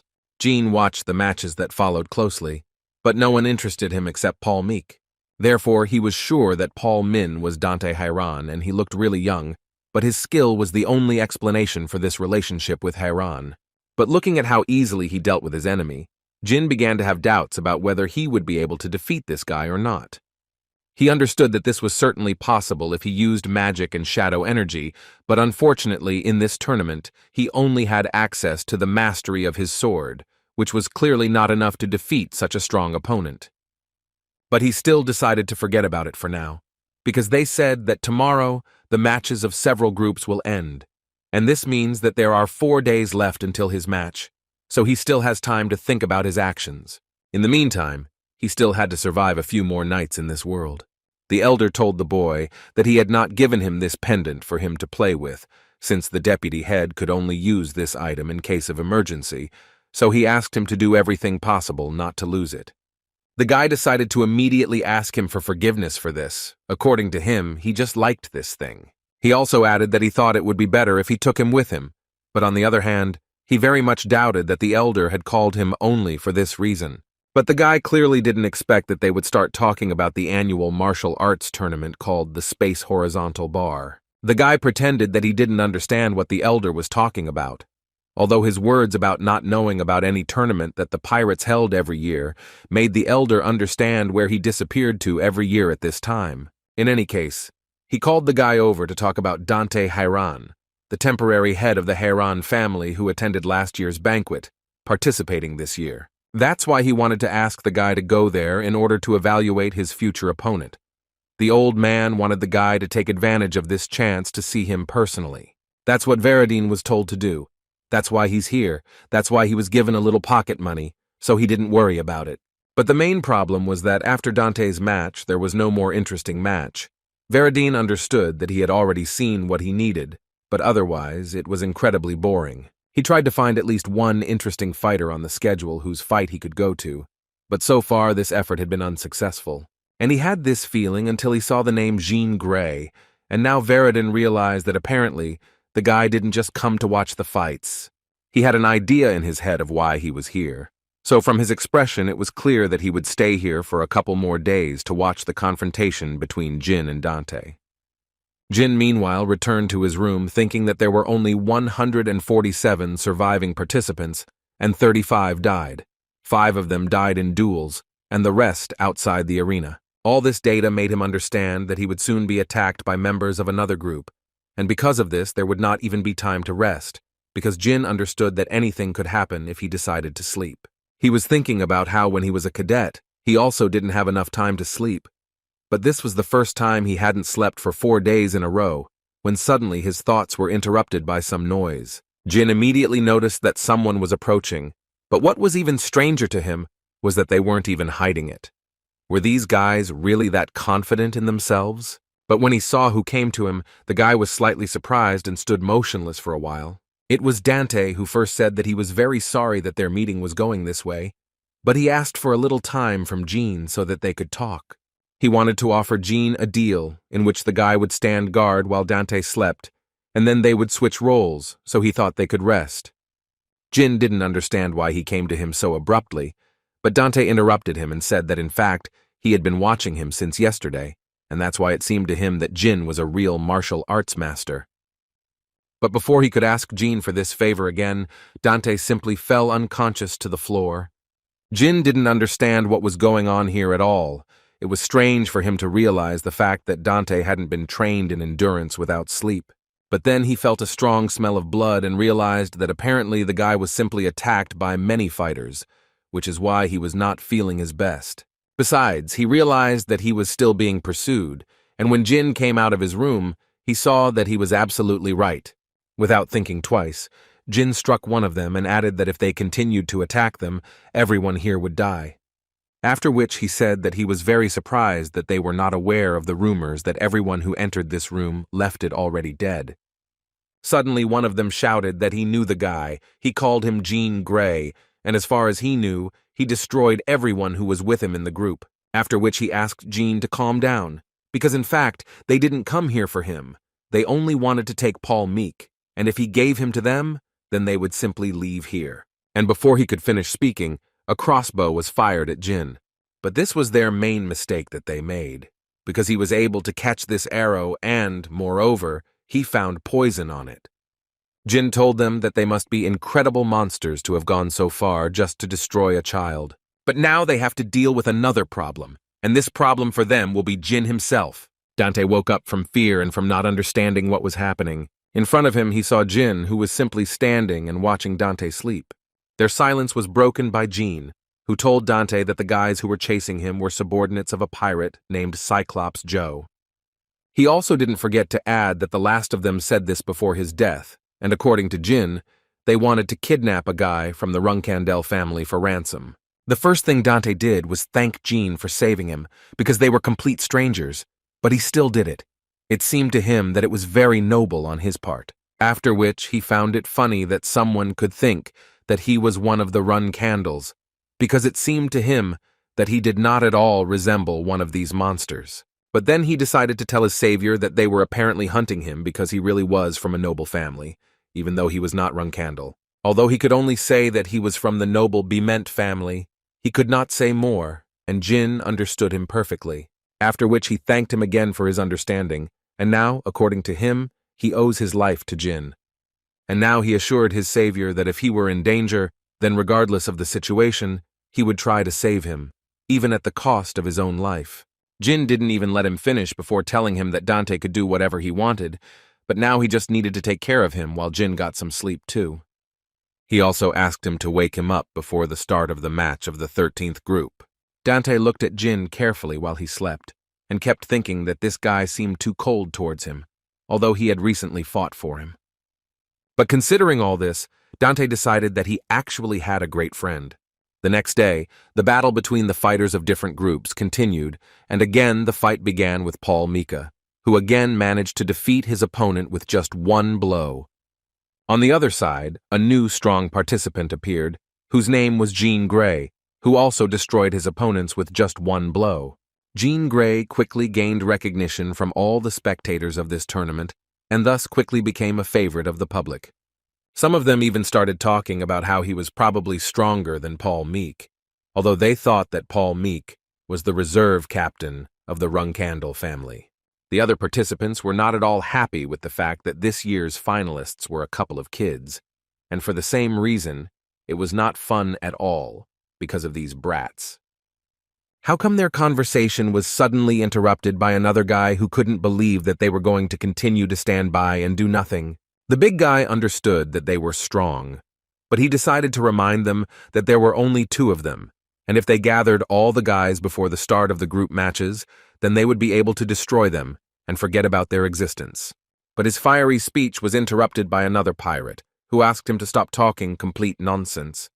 He was going to remind them that Jean Grey was already being called the god of martial arts here, and they clearly couldn't handle him. Moreover, he did not forget to add that they were using the same room, and given this fact, he was sure that they would hardly be able to do this. But he noted that he was stopping them only because they were quite popular, and it seemed to him that it would be a problem if they died before the battles began. After listening to this pirate, they decided that it would really be better if they just left, because no one wants to die in this place. And besides, they don't have any battles with these guys on their program. All this was heard by Cosmos's assistant, who immediately told everything to Cosmos, who could not believe that these guys were capable of doing this and essentially putting up a fake winner. Because in that case, he understood that then the tournament would become uninteresting and boring for the spectators.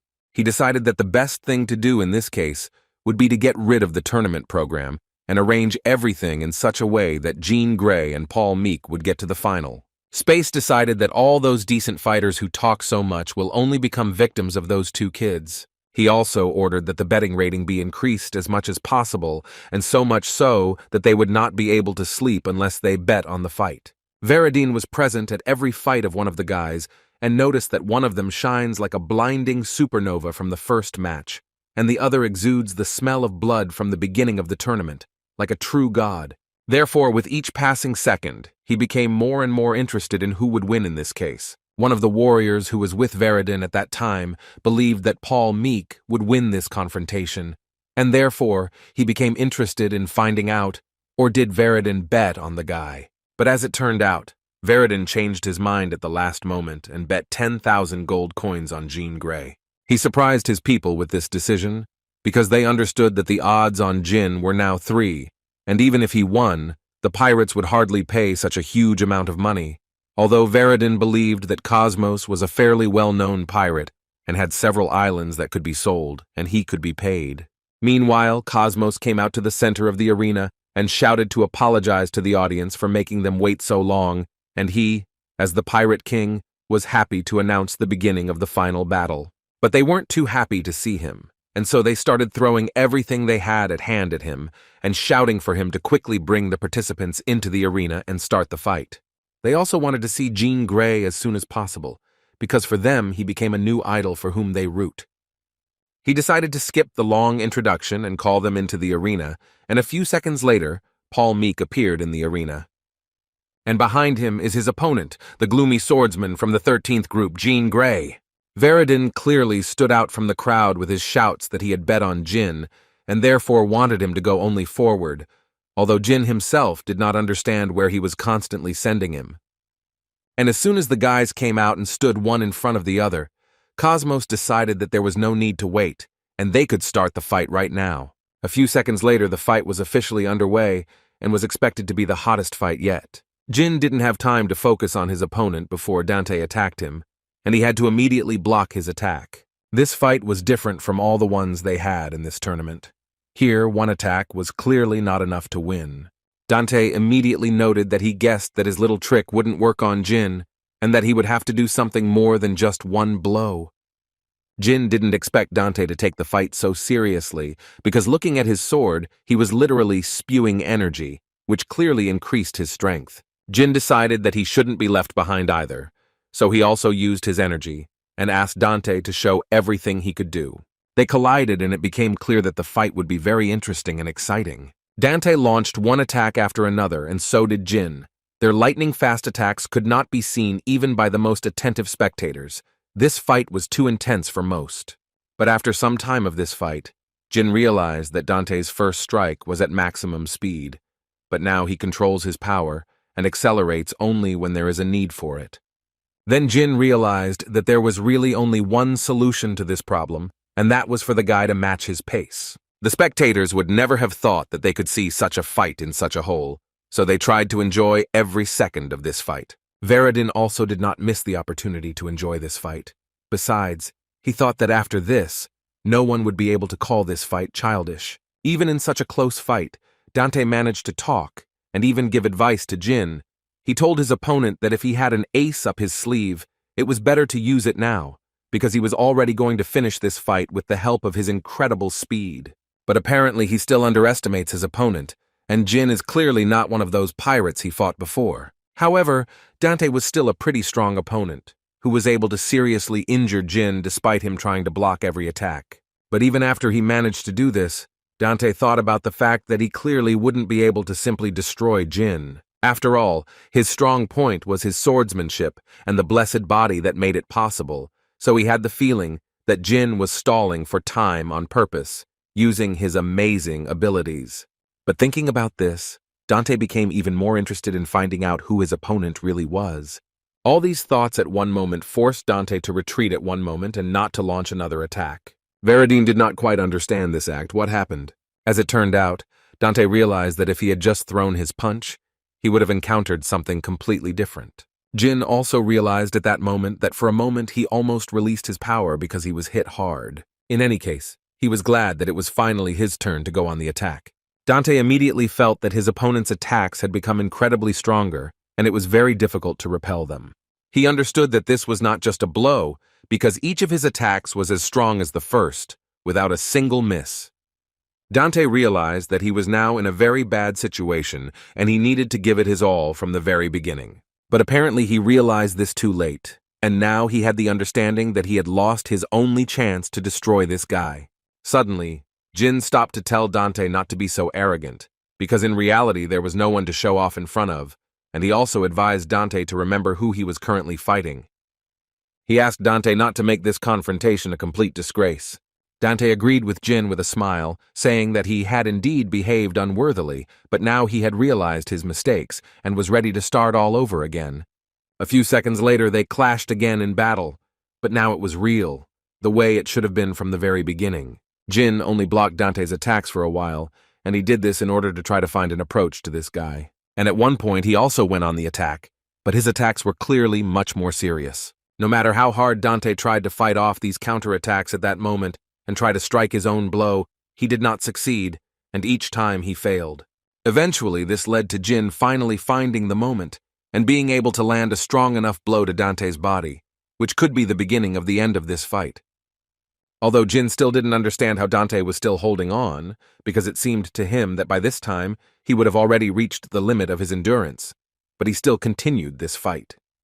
Dante Heran is a genius that appears once in a century. He is incredibly lucky, because it is literally a gift from above. However, his naturally weak body and stamina were ill-suited to such talent. And considering everything that Jin had to go through because of his curse, the young master of the Runandal family understood Dante very well. They were kind of brothers by chance. Jin assured himself that he understood that Dante was the man who endured the darkness and loneliness. He saw not an enemy in front of him, but a guy who was shouting that his body was weak and skinny. Jin saw how he drove himself to death just to achieve what he has now. Dante thought that before him was Jean Runandal, the 13th son, who from birth had everything, a blessed body, incomparable talent, everything that was possible. But now Dante clearly sees how tension emanates from him. He didn't understand why his opponent was in such a state. He could only assume that it was some kind of anger because he was so weak, or maybe he was simply excluded from the list of inheritance. But still, Dante at one point realized that in fact this was not the reason, because he was trying to become the best, which is why his whole body was filled with tension. Besides, he understood that he was most likely able to endure all this, having gone through an incredibly huge number of defeats, despair, and pain. That was the only thing that was noticeable in his eyes. But even after that, he still got up and continued the fight. Jin and Dante's thoughts were interrupted when they both noticed that Dante's body was literally crumbling into small pieces, most likely due to the enormous pressure on his body. But Jin understood perfectly well that if he laid down his sword in front of him, it would most likely be an insult to him. So he asked Dante for forgiveness through the pain, and with this thought he struck him. But this blow was not directed at the guy, but a little to the side. Jin could only hope that Dante would understand him. The guy lost too much strength and fell down without realizing it, saying at the end that it was pretty funny. Jin immediately ordered to call a doctor to the arena who would help Dante, but suddenly he heard a voice behind him telling him not to worry. It was Veridine who promised Jin that he would definitely save Dante. although he didn't think that everything would be so serious. Jin couldn't believe his eyes, and Veridin continued to do his healing work and just told him to watch as he saved this guy's life. Although mentally even Veridin understood that it was already too late, because this was not the kind of damage that could be healed with magic.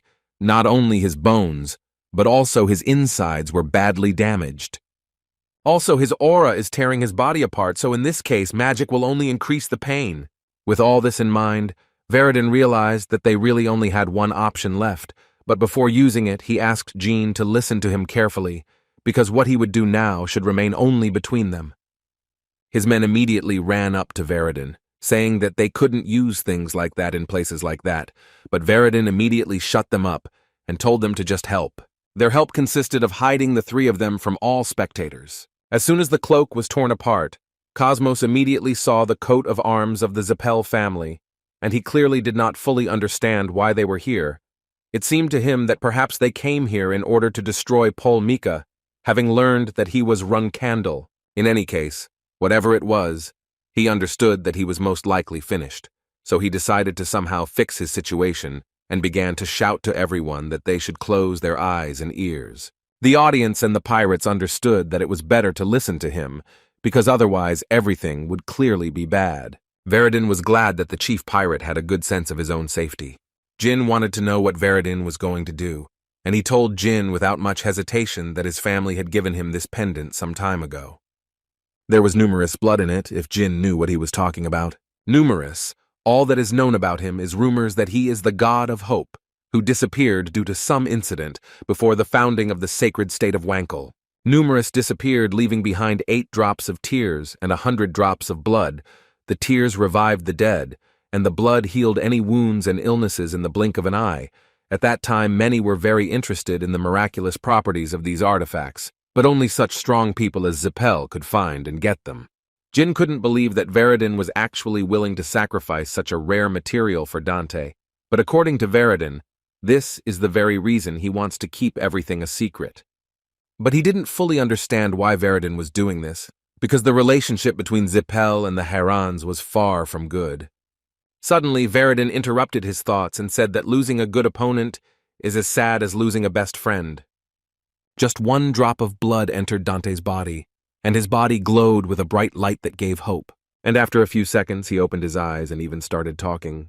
He didn't understand what was going on here at all, and why Veridin Zipel was standing over him, and Jin was just shocked that Numerous's blood instantly healed Dante, who was on the verge of death. Their thoughts were interrupted by Veridin, who laughingly reminded them that Numerous's blood was incredibly expensive. Hearing these words, Jin thought that he was from the Zipel family, and after such an act, he could demand unimaginable things. And as soon as Jin thought about this, Veridin approached him, according to whom he was ready to express his wish, and he wanted Jin to join him in the bar after all this, where they would have a drink. Jin expected to hear anything, but clearly not such nonsense, so his body froze. But that wasn't all. Veridin also asked the guy the next time they saw each other, not to pretend that they didn't know each other. All these requests made Jin laugh loudly. Jin always thought that Veridin was just the idiot in his family, but it turned out that he was a pretty cool idiot. So he told Veridin that he would definitely think about his requests. When they met in the evening for a glass of beer, Veridin was surprised that Jin could be so impudent, because when he was told that he could only choose 1 prize, he showed incredible impudence and took both prizes. Jin thought it wasn't fair that he almost died there, and they only allowed him to take 1 award, and it wasn't big enough to spare. After which the young master said that in fact he did not really need these coins, so he decided that it would be better if he gave these coins to Dante.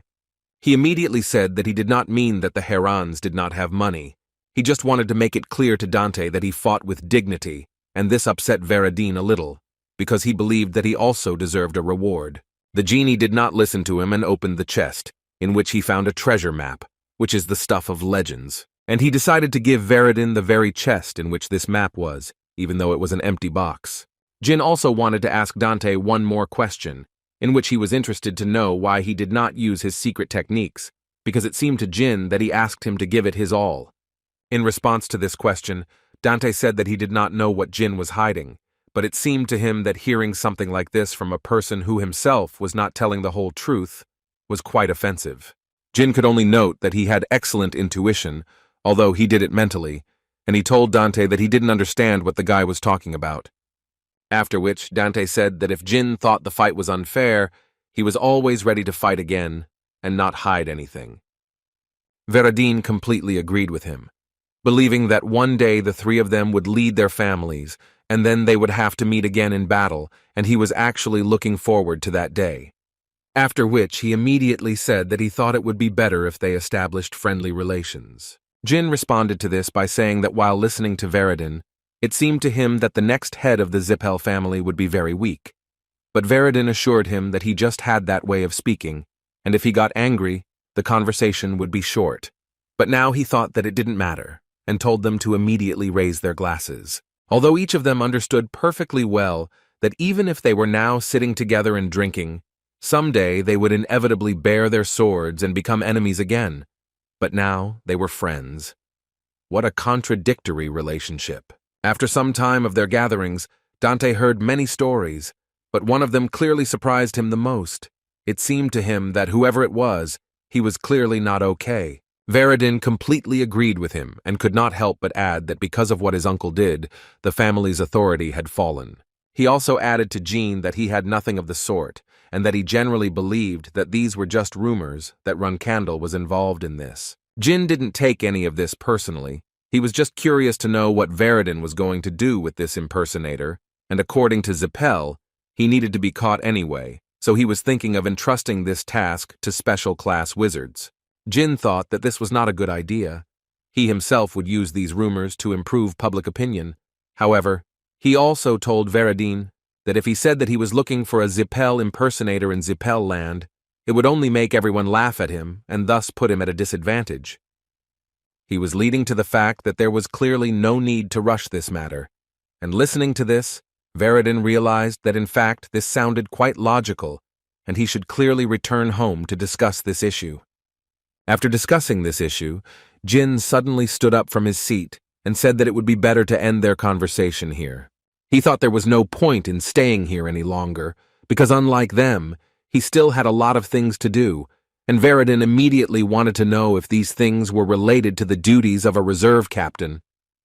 Jin didn't lie or make anything up, but simply said that Veradine was thinking correctly. In response to this, Veradine told him that then they would see each other again as friends. Immediately after this tournament, Kashmir sent a report to Shiran Runandal, in which he informed the head of Runandal that Jin had defeated Dante Heran in the Cosmos Arena. But even after this, Shiran still had the feeling that he was clearly being led by the nose somewhere. But on the other hand, he understood that it was not so important now, because Jin was still able to defeat Heran's grandson. Moreover, he was able to reach the 6th rank by this time. After which he asked Khan to tell Kashmir that he would like to have a glass of beer with the noble sword. Kashmir, sitting near the fireplace, suddenly felt an incredibly strong cold, which was strange for Jin. In any case, the noble sword asked Jin to continue telling his story, since he had interrupted him mid-sentence. Jin felt a little awkward showing it, but he still wanted to show the map to Kashmir because he thought the man might know something about it. But as soon as he took it in his hands, he immediately said that in fact he was seeing it for the first time. Suddenly his thoughts were interrupted by Julia, who saw a treasure map in her father's hands which greatly interested her. But these were clearly not just games for Julia, because she glanced at this map for just a second and noticed a rather important detail. She believed that this map could help them find something incredibly important that all people had been looking for a long time, but she was so sad to realize this. The girl was so sad that she even fell to the floor and started screaming. Murakhan immediately intervened to say that her gift was extending beyond her body, and they needed to immediately summon her guardian dragon to calm her down. Latri was already in the room where Julia was a moment later, and was ready to calm her down. Murakhan explained that everything went wrong when she saw something, so he told Latri that he had to do everything to help her come to her senses. Latri tried to calm her down with words and told her that he was next to her, and she should take a deep breath and calm down. At this noise, Alicia also ran into this room to find out what happened and why Julia was crying. Latri immediately interrupted them and asked them to be a little quieter because he had just managed to calm her down and she had finally fallen asleep. Murakhan immediately praised the guy, telling him that he was a great guy, and Latri responded by saying that because of this whole story he never said hello properly. The shadow dragon didn't give a damn about it. He asked the guy to better tell what Julia saw. According to Latri, she saw the past, and he also added that if contractor Asmilla sees the past, then there was malice and obsession there. He said that this happens as soon as you see an object or place surrounded by a dark aura, and if they were even a little late, it would be too late, and everything would end up just terribly. So considering all this, Latri wanted to know what kind of place this was. The inhabitants of this land believe only in their own gods, having refused the contract with other civilizations, but thanks to this they lived, maintaining peace, until they came. The people who suddenly appeared were magicians who said they wanted to get to know the local culture, but they were looking for something in the ground and also demanded the impossible. And one day one of them killed a local resident's child, and from that moment, when they had nothing to hide, they began to threaten the settlers with death and ordered them to bring something. According to Latri, the magicians were looking for a sacred object that was revered by their people. Jean asked Mr. Latri to try to draw this object, if he remembered what it looked like. Latri thought that it looked like an ordinary silver mirror, but it emitted light. What Latri drew looked like a mirror to Jean, and this led him to the thought that he seemed to understand what this object was. Source: before Jin returned to the past, there was one brave journalist who told about this artifact and revealed the atrocities of Zipel to the world. To find him, Zipel searched for Colin and exploited its locals. He also confirmed what was done to the people there. The ancient land of Colin Zipel is the magicians. Then logically Jin came to the conclusion that this map shows where that very artifact is hidden. The man finished his next drink of alcohol and said that at this rate he could get used to it. Although the place where he was incredibly quiet, the taste of the alcohol was amazing. Murakhan noticed that Jin had a rather mysterious face, so he thought that the guy had some thoughts about this. Jin knew he couldn't pretend he knew anything, so he decided to say he just didn't like it. And first of all, he turned to Sir Kashmir and Alicia to ask for forgiveness for the fact that Julia had to go through all this because of him. But Kashmir immediately said that it was not Jin's fault, because if a person is a contractor, then sooner or later he will have to go through this, so he was prepared for this to happen to the girl sooner or later. Latri intervened in this dialogue to say that there was no point in Kashmir worrying, because he would always be next to Julia. No matter what happened, he promised that he would protect Julia. Kashmir told him that now they knew that the map was not an ordinary object, and first they needed to find someone who could translate the writing on the map, so he told Jin to leave it to them. The guy was glad that they themselves offered him this option, because he understood perfectly well that it would clearly not be easy to do. The people of Colin were almost completely wiped out by Zipel hundreds of years ago, and the survivors were imprisoned in the fortress, so he began to have doubts about whether they would be able to reach the mirror before Zipel. 2 weeks later, a drunk man was walking down the street, singing very loudly. His condition did not allow him to stay on his feet all the time, and at one point, he finally fell. And when he opened his eyes, he saw in front of him the legs of another person, who told him that the guy had been pretty battered by life. It was Jin who asked him a question in which he was interested in knowing what to do when the interlocutor is in such a position. The man wanted to ask the guy who he was, but Jin interrupted him because he thought it was completely unimportant. The main thing he should know was that he was the man who had a lot of alcohol left. After some time, this man believed that this guy was just an angel savior, since he brought him food and alcohol, but Jin assured him that he just loves to help people. After which, Jin decided to say that the man's skin color was very striking, and the man was not at all surprised by this, as it turned out. Their tribe is like that and they often hear such words. He also added that in reality their homeland is quite far from here, and that is all he can say, because it actually makes him very sad. The genie, hearing this, decided to take out of his pocket something that he had brought from distant lands. He took out a card and showed it to the man, after which he said that he did not quite understand what was written there and would like the man to tell him, if he of course understood what was being discussed here. The man's expression immediately changed, and he quickly came to his senses, because he saw what kind of sign was there, and therefore he began to understand who they were. At that moment, Murakhan and Latri approached Jin and the man, which frightened him even more. The man realized that this bastard knew that the man was from Colin, and therefore it became even more interesting to find out who Jin even is. In response to this, Jin said that he was a freeloader in the house of Tikan's protector, Captain Alicia, and those with black and green hair were dragons. Murakhan was shocked when he heard about this, because he sincerely did not understand how Jin could just tell him about this. Jin didn't understand why he was so surprised, because it seemed to the guy that they should fill this man in on the situation, but Murakhan still thought that there was no need to say everything so directly, and that he needed to be a little careful. The young master still thought that nothing bad would happen, and while they were discussing this, the man suddenly realized that they were not Zipel.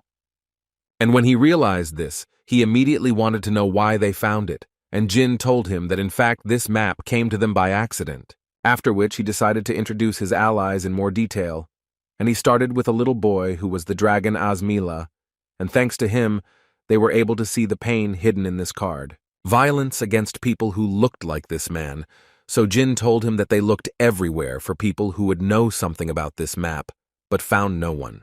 However, in Tikana they found a man and it was truly an accident.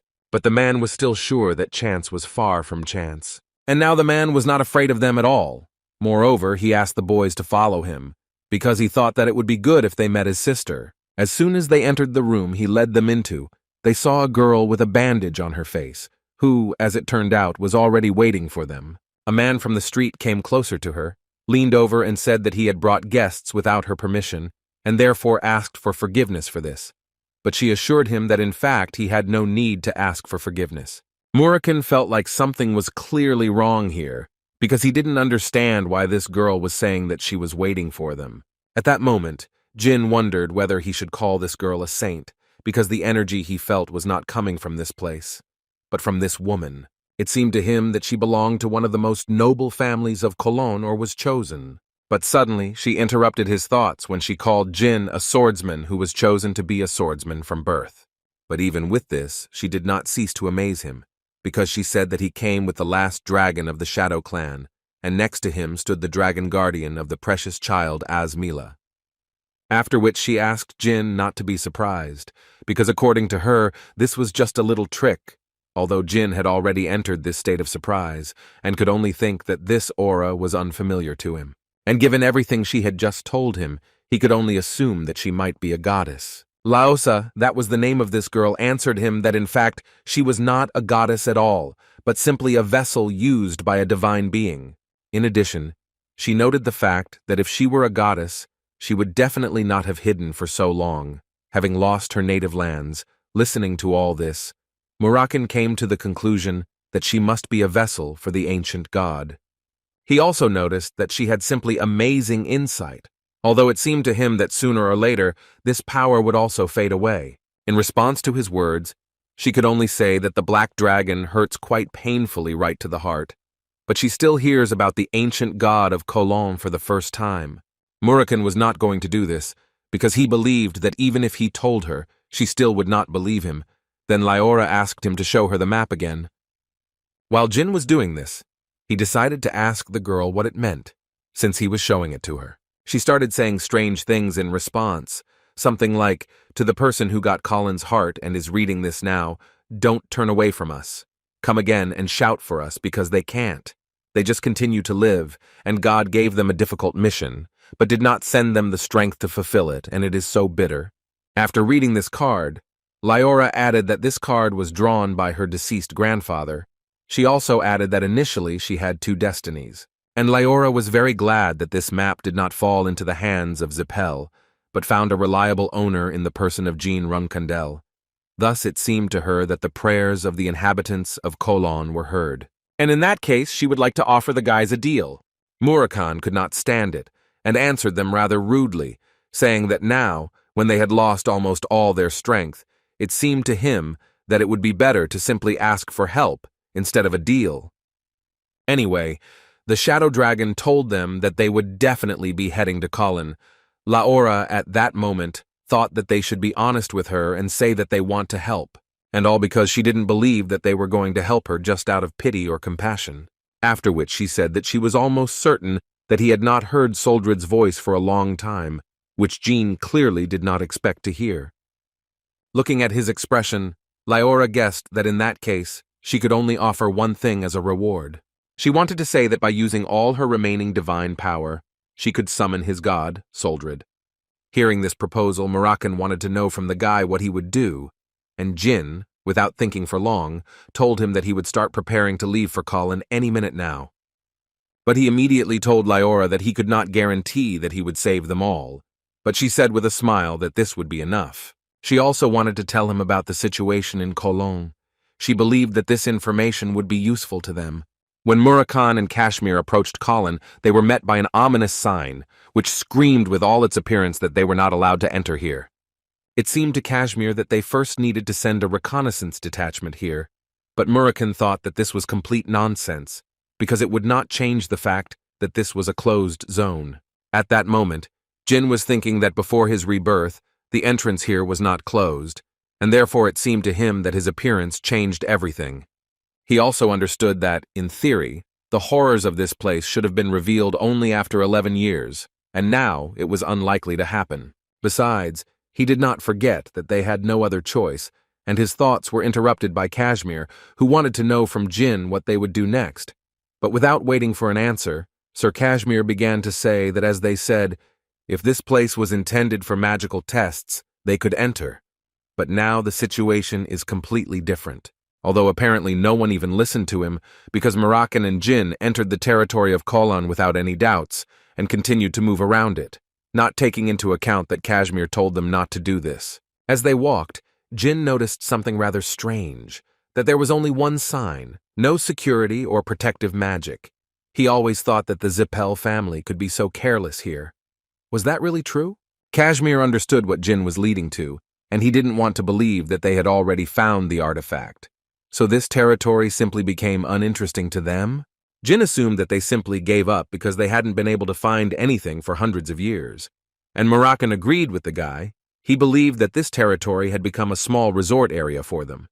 But suddenly, he interrupted his speech and asked the boys to look around carefully. Moroccan clearly felt a very strange energy behind him, but when they looked closer, they saw local residents there.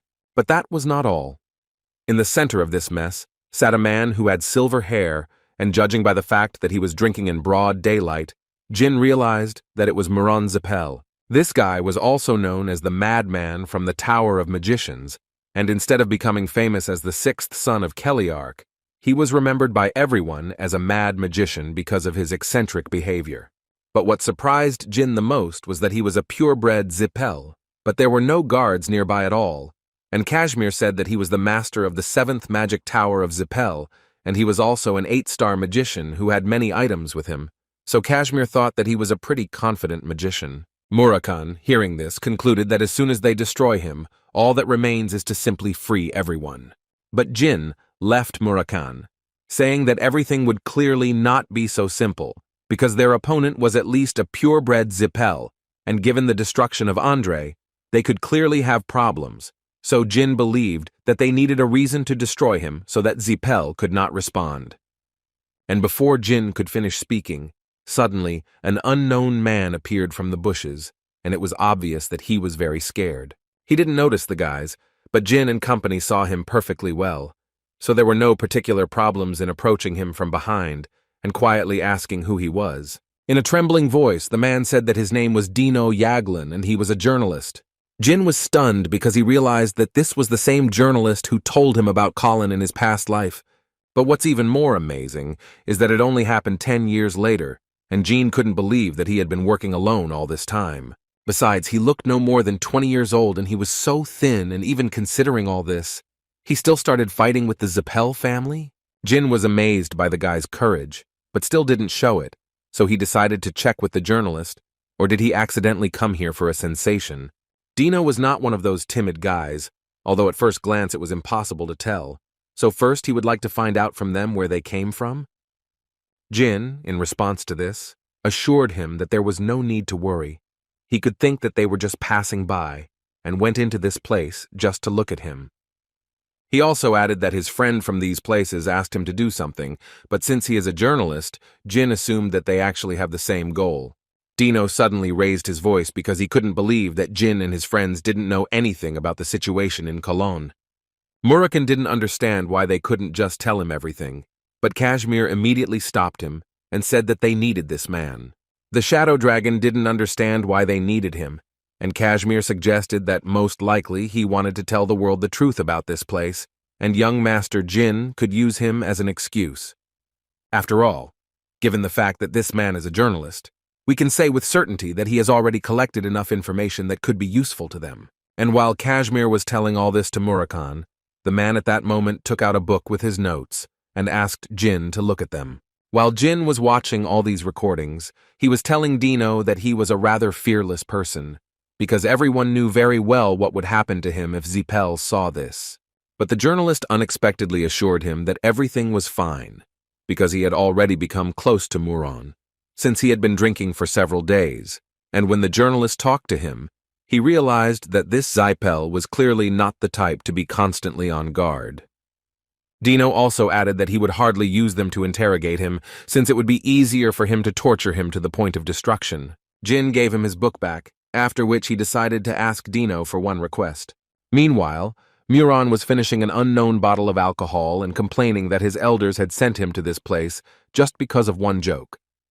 He spoke all these thoughts out loud, and at one point he wanted to hit his slave, who was cleaning up after him, because it seemed to him that the man clearly did not agree with him. When suddenly he was interrupted by Dino, who came to Zipel to ask him if he was tired of drinking alone. Dino was carrying a huge bottle of alcohol, and Muron was clearly happy to see his favorite drinking buddy. Moreover, Muron first of all told him that he thought that he would die here because of boredom, because he didn't even have the opportunity to talk to anyone. But then he suddenly changed his mind, because he saw that today Dino did not come alone, but brought several guests with him, who, according to the journalist, were travelers, and he brought them because he thought that Moran would like them. Although he then began to apologize to Muron, because he thought that he should have asked him first. But Zipel assured the guy that everything was fine and there was no point in worrying about it. He would have been better off hearing from Dino where he met them. According to Dino, he met them in the kingdom of Phelan, while he was collecting medicinal herbs, after which he asked the guys to introduce themselves, and the first to do so was Jin, who first of all said that it was a great honor for him to meet him. From the look on Moran's face, he liked how Jin called him Sir Moran. Jin knew a little more about Muron because when they were drinking with Veridin, he told the guys that compared to Muron, the deceased Uncle Andre was not so bad. When Veridin thinks about what he did, he just gets sick, and therefore he did not understand what the elders were thinking when they appointed him the master of the magic tower. Dante was surprised that Veridin spoke like that about a man who was his brother.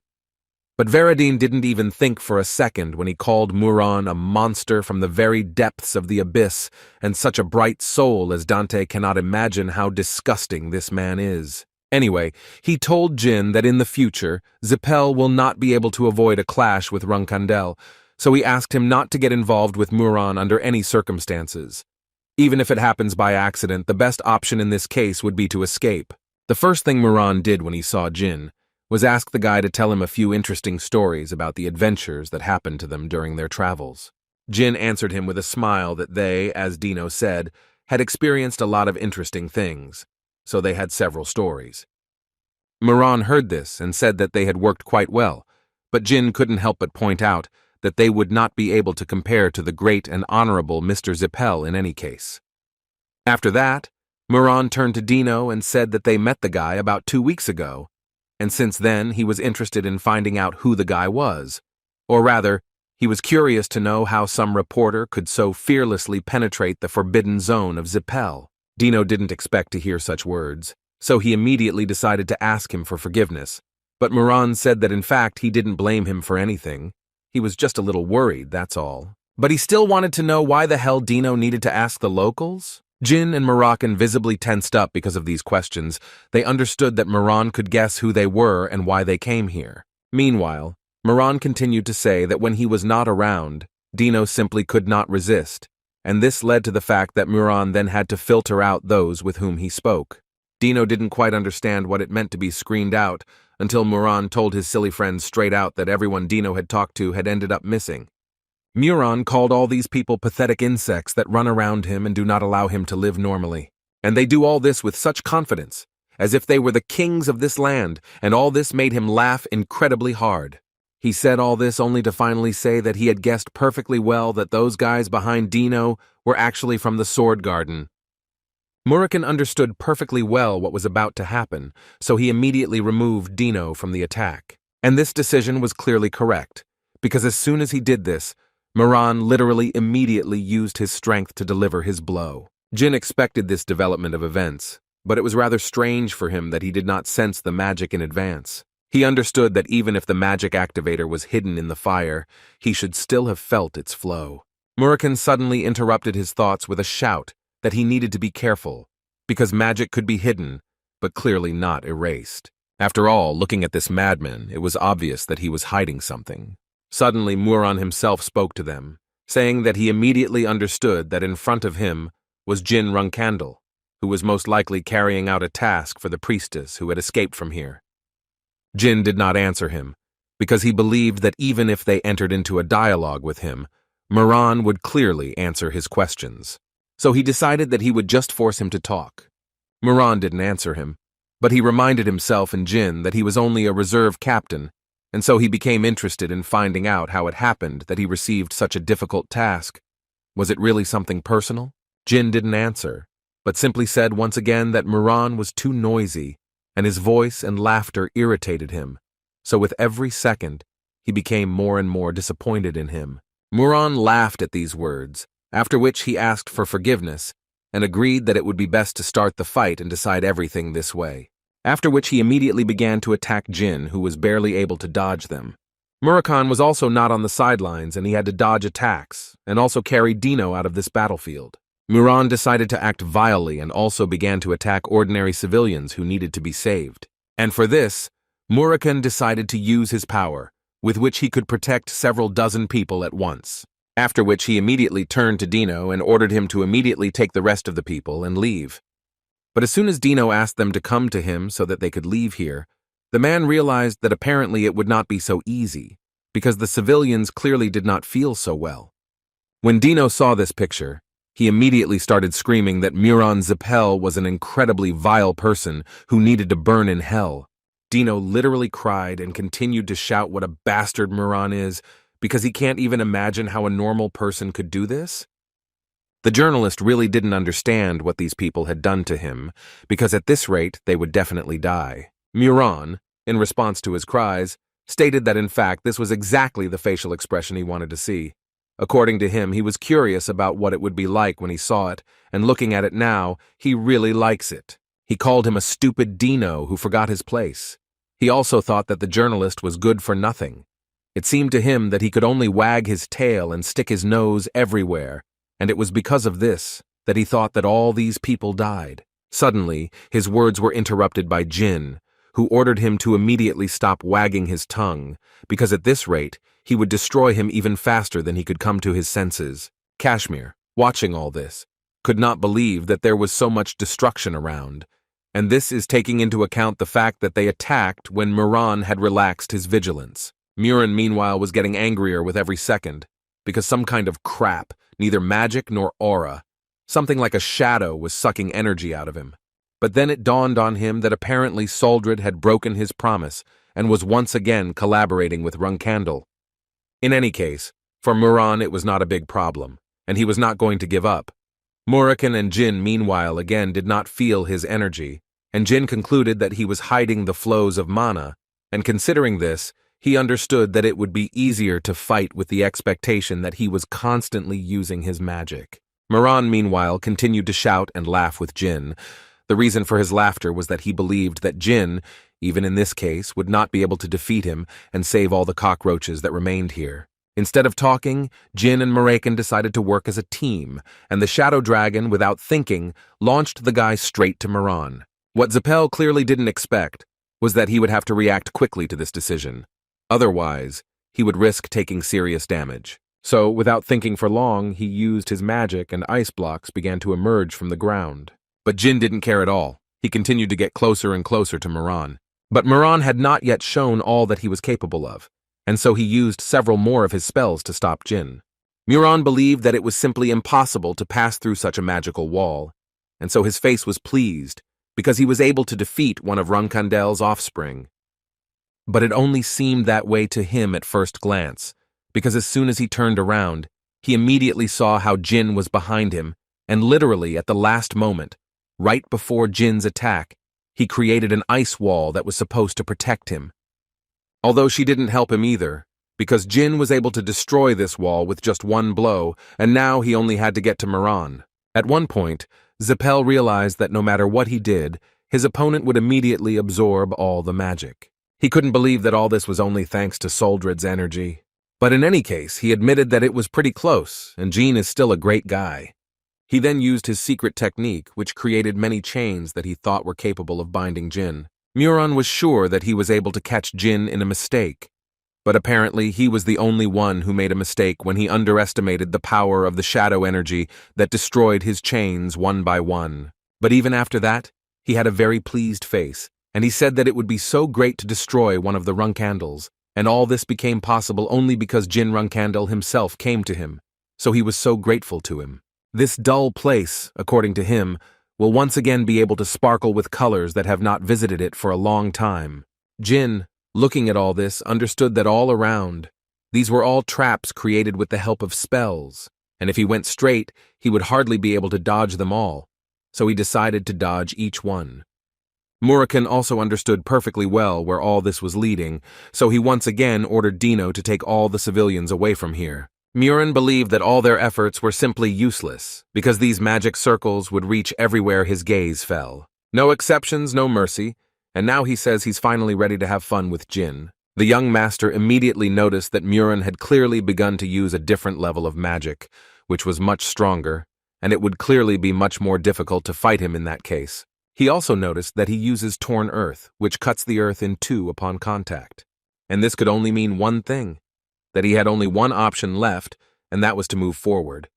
But something else also worried him. He understood that such spells were clearly beyond the power of an 8th-class mage, and therefore it seemed to Jin that Muran was using some kind of artifact. Muran, watching Jin dodge his attacks, realized that his opponent clearly understood magic. After all, it was only worth remembering how he dodged the pillar of fire, and at the same time did not end up in the torn earth, after which he was able to disperse the pillar of fire. It was obvious to him that someone who does not understand anything about magic would definitely not have done this. Therefore, taking into account all these facts, he realized that apparently Jin is not just a swordsman, he is also a magician, which, as we know, is forbidden in Runandal. Muran was now sure that Jin was working so well only because he himself was casting spells, and now he was more than sure of it. And now that he knows that Jin is a magician, he will fight completely differently, and Jin clearly did not expect this. Reverse magic flow is the worst symptom for creatures with magic. It is a phenomenon in which magic accumulates in the internal organs and then bursts out of them, exploding all the insides. In a battle between mages, the mage with less magical power will have a faster reverse flow, so unlike warriors, the strength of mages is easy to determine. However, Runandal has no magical power, and therefore it was impossible to cause a reverse flow of magic in them. Even with a low-ranking one, they had to fight with magic. But now that Muran knew that Jin had magic, he realized that there was simply no point in him fighting and wasting time on the struggle. But he didn't take into account just one thing, that Jin also understands all this perfectly well, and he guessed that when Muran finds out about this, he will definitely do everything to reduce the distance. And so Jin, as a responsible guest of this place, prepared a gift for Muran, which he would most likely like, at least that's what it seemed to Jin. After a few seconds, Muran's body was transferred as if to another dimension in which he saw absolutely nothing.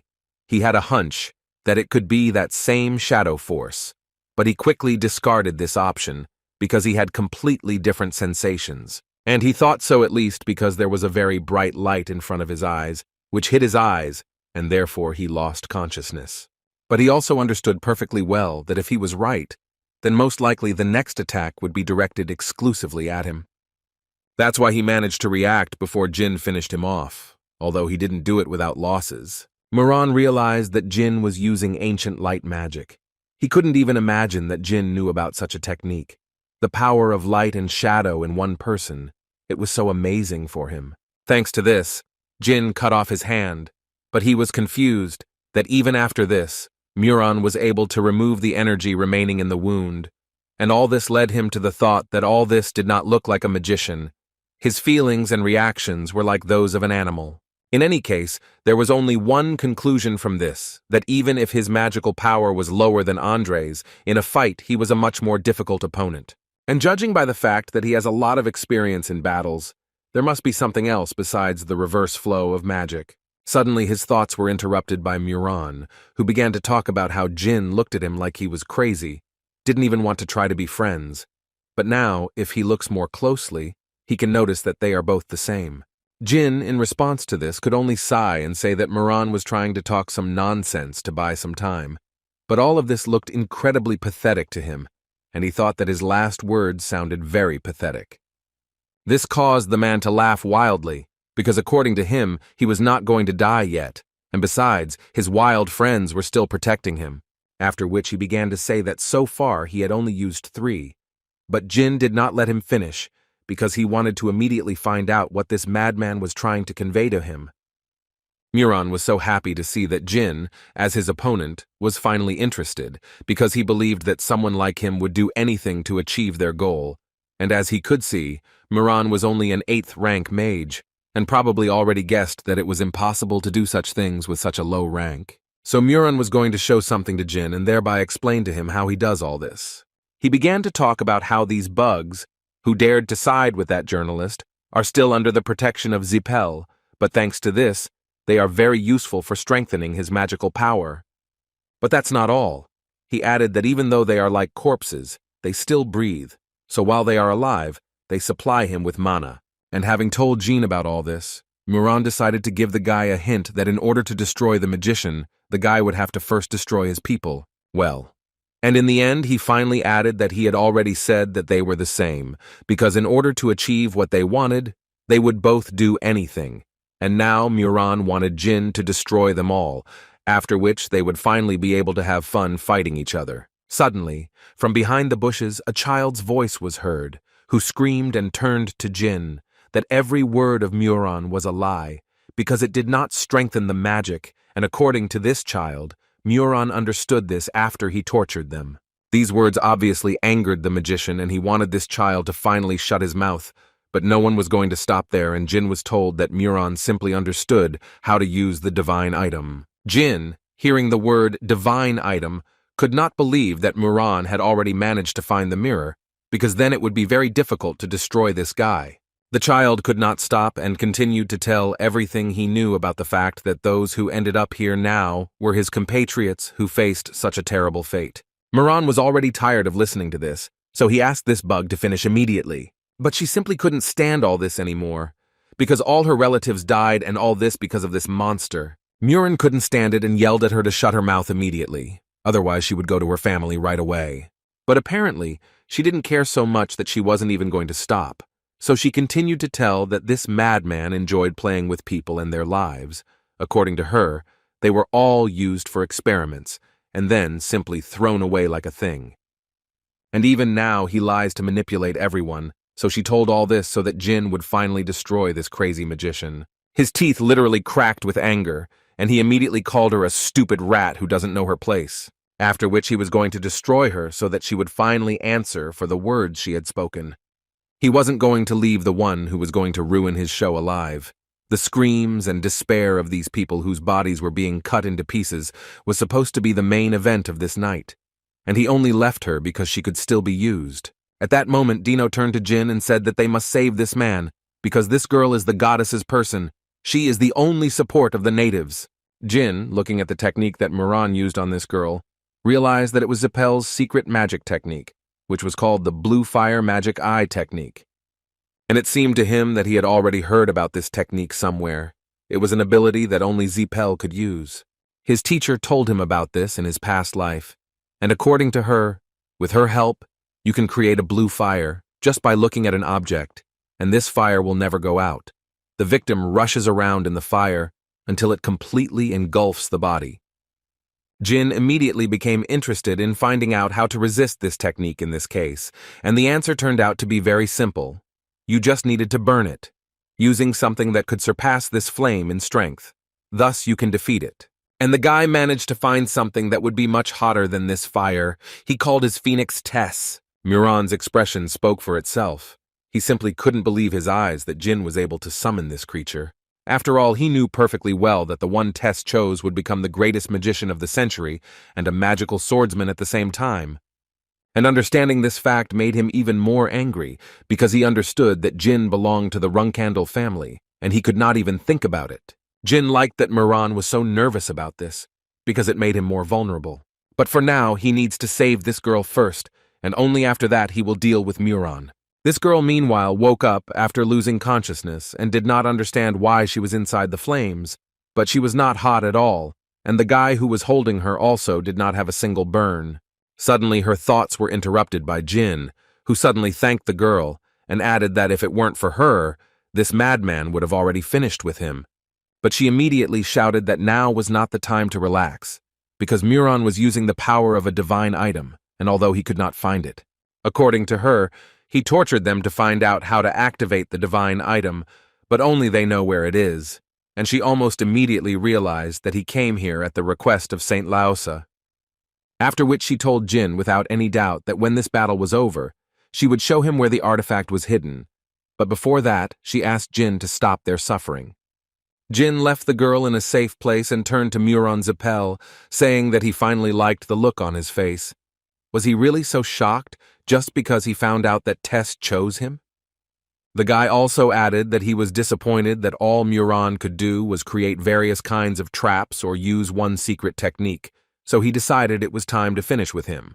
The genie promised him that in a little while he himself would go to hell, where punishment awaited him for everything he had done in his life. All these words angered Muron, and he decided to remind Jin that he was the one who was the favorite of the sorceress Haluram. And it was he who shared the cup with the kings of the Black Sea, and does Jin really think that after all this he can really send him to hell? Besides, Muron hadn't yet shown him what real hell was, but he was going to fix that in a jiffy. Jin didn't respond to this, and decided to just finish off this guy, who, as it seemed to him, talked too much but did little.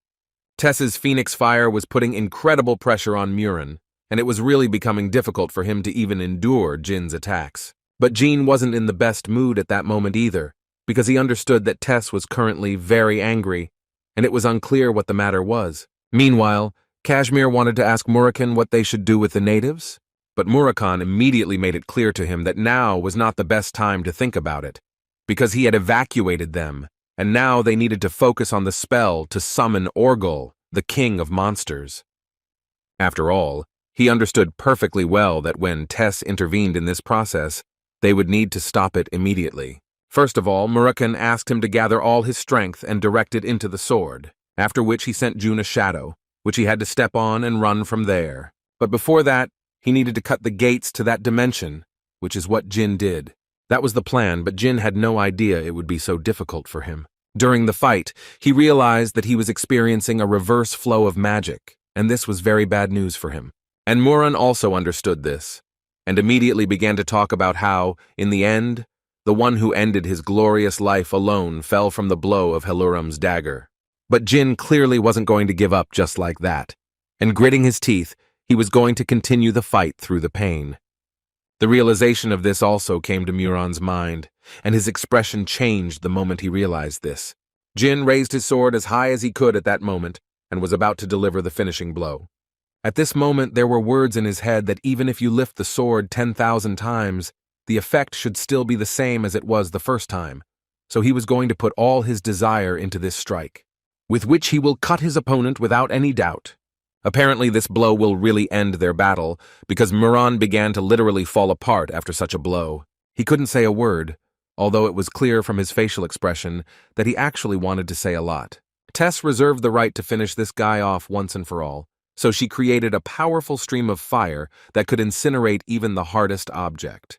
That's why after this, Muron's body became more like a piece of coal. At that moment, Jin was thinking that when he released the shadow, it was the first time he felt something like this. It seemed to him that it was similar to the response of the sword's heart. But his thoughts were quickly interrupted when he saw how even in such a bad state, Muron was still able to grab his staff. Although after a few seconds it became clear that this was actually all he could muster, because immediately after that he literally fell apart. But Jin wasn't in good condition either, as he had clearly exceeded his limit, so it was pretty obvious that he had also passed out. The magic staffs of the Zipel family of mages have an interesting feature. A rune is inscribed on the tip, and when activated by the owner, the rune sends a distress signal to the Tower of Mages. That is, it is still too early to relax, and given all this, one could say that Moran was only the beginning, so it is better for Jin to come to his senses as soon as possible. And as soon as Jin began to come to his senses, Murakhan immediately opened his mouth and poured some powder into it. This disgusting taste immediately made Gin jump up, but he didn't dare spit it out yet. Murakhan had to explain to him that he almost died because of the backflow of magic, so Murakhan gave him a unicorn horn to swallow, which he thought was an excellent medicine in such cases. Jin thought that this was complete nonsense until the moment when he felt better and the flow of mana calmed down, which unfortunately could not be said about the energy of the shadows and the aura. Kashmir was glad that Jin had finally come to his senses, and the boy immediately began to thank him for being able to get the unicorn's horn so quickly. But the man stopped his gratitude and said that in fact it was not his merit. As it turned out, this incinerated horn was given to him by the journalist and the surviving girl. Dino joined this dialogue with words about how he learned about the horn during one of his drinking parties with Muran, and he somehow mentioned that he stole it from the family home.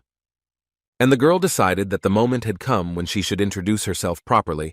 Her name is Latika Mamutika, and she is a novice of Miss Lyosa. She also immediately did not forget to bow before Jin and tell him that his deeds will never be forgotten, and she will always be grateful to him for this. She also suggested that the Saint of Laos probably asked to save them, but Latika explained to Jin that she didn't mean to literally save them. She wanted Jin and his friends to help restore their sacred relic. Jin didn't expect to hear that their relic was broken. Suddenly, his thoughts were interrupted by Murakhan, who had seen 3,000 years in his lifetime, but he had never heard of any relic in these parts in his life, and in general, all this time, he thought that this was just a regular bluff. At that moment, he thought about the fact that the blonde Muran's strength was really enormous. Could it really be that some relic was to blame for all this? After which he decided to find out from Latika what god she worships, and according to her, his name is Klam, which even Murakhan did not know. Kashmir could only add that if all this was true, then they clearly shouldn't stay here for long, because even if it was the wilderness, it was still Zipel territory, and no one knew how quickly they would react to what had happened. After these words, Latika decided to say that they would most likely have some problems with this.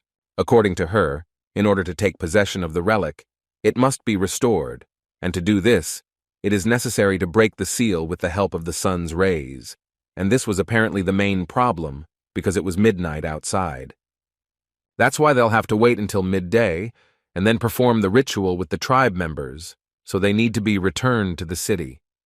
Murakhan didn't understand why things were always so complicated with these artifacts, but in any case, even he understood that they needed to hurry before Muran's kind relatives came here. Only Jin stood at that moment, lost in his thoughts and thinking that something was clearly wrong here.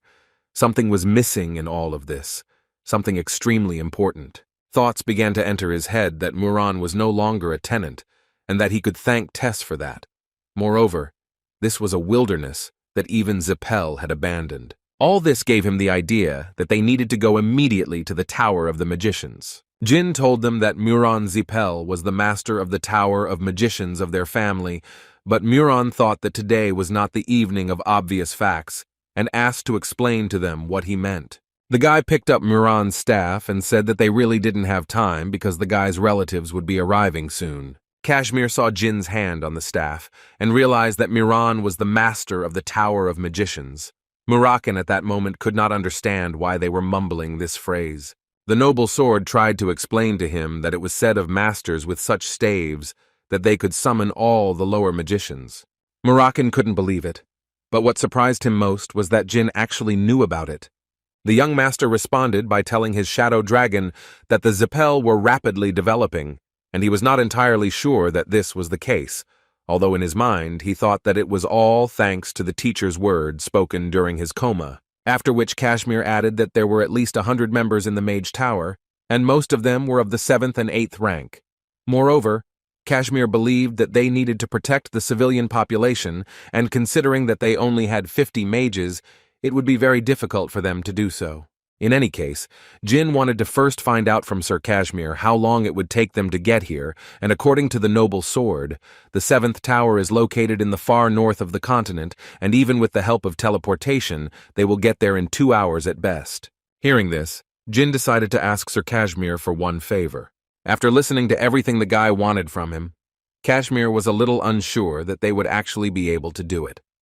After all, Kashmir wanted to point out that at least 1 second of delay and everyone here, including Jin, would die, and especially we're talking about them. So he believed that they would be denied this request. But Jin suddenly interrupted him to say that there was no need to worry about it anymore, because he actually already had consent. But unfortunately, they were running out of time and needed to come up with something urgently. Through his uncertainty and fear, Kashmir finally agreed and told Jin that he would do everything his boyfriend asked, and all he asked Jin in return was to hold out until that moment. After some time, Latika and other residents of these lands gathered together in order to begin restoring the relic. Murakan, looking at all this, thought that the idea was not entirely successful, but Jin couldn't answer him because he was coughing too much. After which he looked at his hand and said that apparently he had gone too far.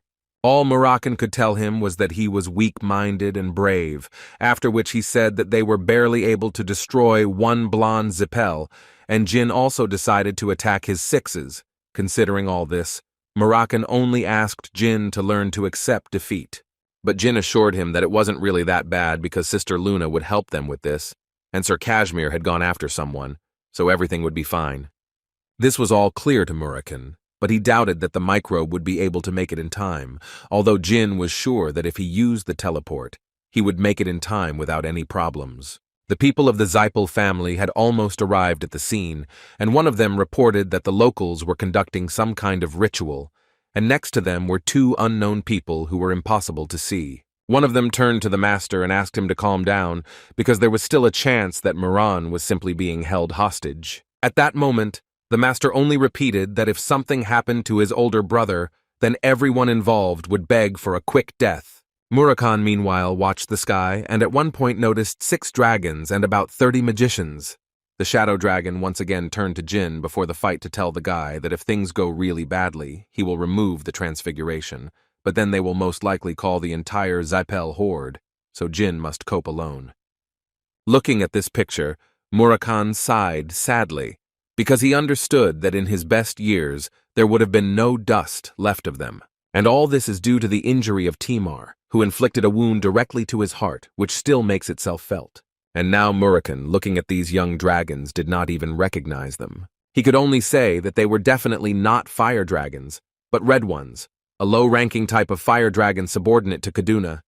But still, these were all his assumptions. Their conversation was suddenly interrupted by the cry of Midor Elner, who was the deputy master of the 7th tower of the Zipel family, and the first thing he wanted to know was where Master Muron was. Jin answered him without any doubt that they did not know such a person and especially had not met him, and mentally he tried to remember Midor Elner, but in his past life Jin seemed not to have met this guy.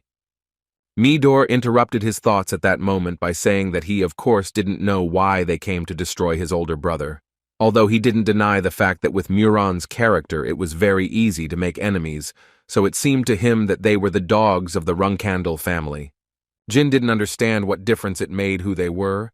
Midor was still calm, and noted that he wasn't asking them to take off their mask or throw down their weapons.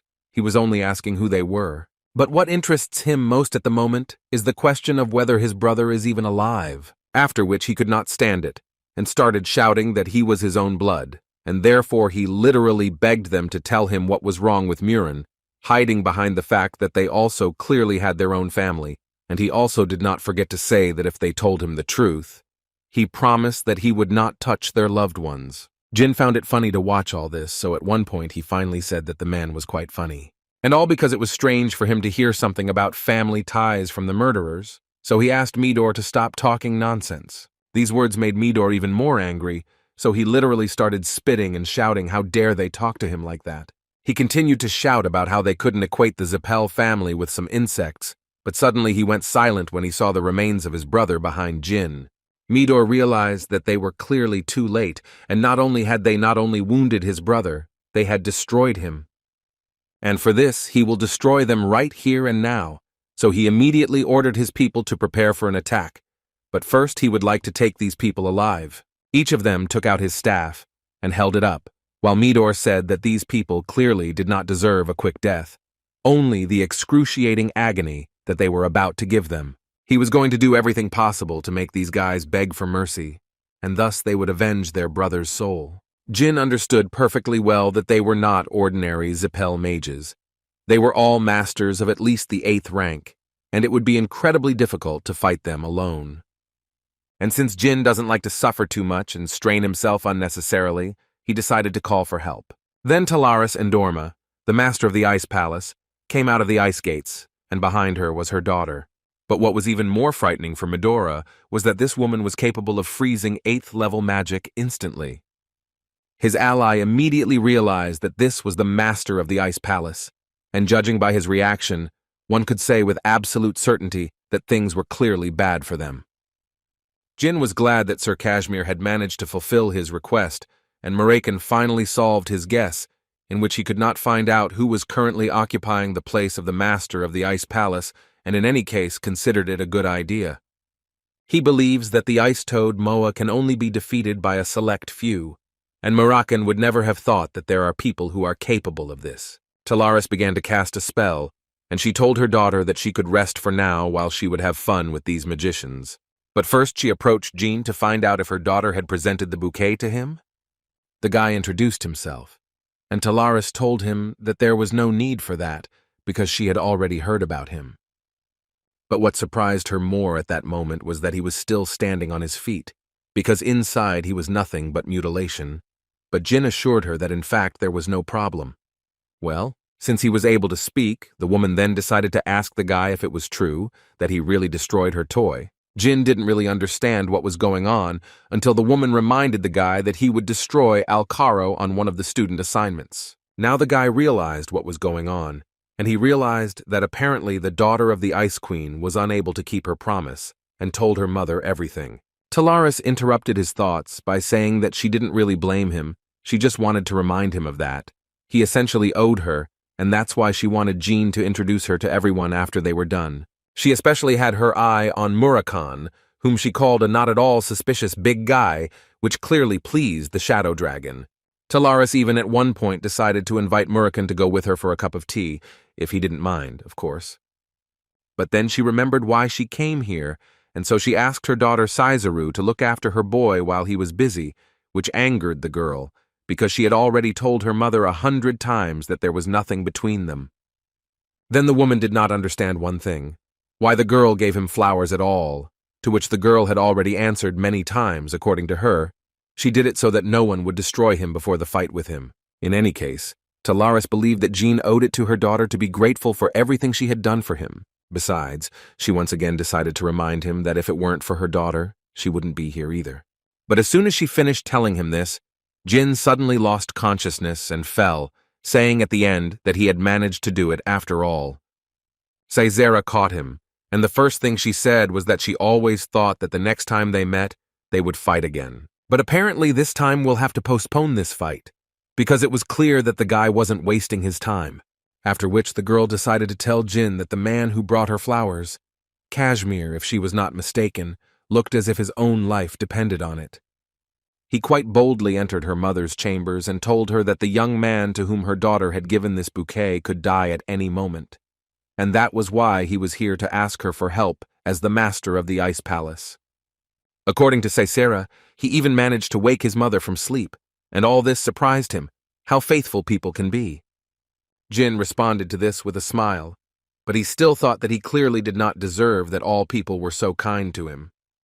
The girl assured him that it was really not worth thanking, because she believed that it was her business too, because it was unpleasant for her to see how someone other than her was beating Jin. Her words were suddenly interrupted by Jin, who began to cough up black blood very heavily, and the girl immediately thought about how he had fought with such wounds, and this horrified her. At that very moment, she took out her medicinal brew and asked him to close his mouth immediately. Caesara clearly didn't understand why she was exhausting herself like that, but she still wasn't against helping him. Murakan, who was standing nearby, immediately noticed that the girl was clearly not indifferent to Jin, since she was so worried about him. Taris, meanwhile, came out of her ice dome to finish what she originally came here for, and the first thing she noticed was that in front of her were clearly not pure-blooded Zipels, because they were not blondes. These words irritated Midor, although he understood from the very beginning that everything would clearly not be easy, so he notified the family before leaving. Well, now all he needs to do is buy some time until the main forces arrive, and so he starts shouting that he is Midor Elner, the deputy head of the Tower of the Seven Mages, who dared to ask Taris why she was interfering in the affairs of the Zipel family on their own territory. In response to this, the woman told them that she had not really warmed up for a long time, but she still advised them to think twice before telling her anything. But she still understood their side, so she decided to give them a chance and said that she was ready to turn a blind eye if they immediately packed up and left, to which they reacted sharply, saying that she, as the master of the Ice Palace, had no right to threaten the rightful owners of this land. Apparently, these words were said in vain, because the woman was clearly angry because she considered this far from an excuse to speak to her in such a tone, and apparently she will still have to punish them for such insolence. She just looked at the old man, and he began to choke and foam at the mouth, and all that Taris said at that moment was that she would really like the man to choke on his own rudeness. The third elder fell unconscious after a few seconds. This was clearly a bad sign. Midor immediately ordered his men to raise the barrier, and also ordered them to make sure that the ice did not penetrate inside. But he was not going to stop there and ordered his dragons to strike at Taris. But apparently he didn't even think that it would be such a simple task for her. With just one wave of her fan, she blocked this attack and froze all the fire. After which she smiled and asked Midor a question, in which she was interested to know, or did he really want to continue? In response, he shouted that even if they all died here, the world would still forget about her palace, but no one would ever forget about the Zipel family. After these words, a fiery seal appeared next to Taris's head, which she didn't even notice. A second later, a terrible explosion thundered, which was quite large in scale. In this way, Midor wanted Taris to feel the power over the flame given to him by the patriarch. Moreover, he believed that even she would not be able to dodge such a blow. But apparently he was a little hasty with such expressions, because the woman interrupted his victorious cry with words about how scared she was and how she was afraid of him, although it was clear that this was clearly sarcasm, and she said it with a smile, although she was not really prepared for the fact that Celiac taught him how to explode space.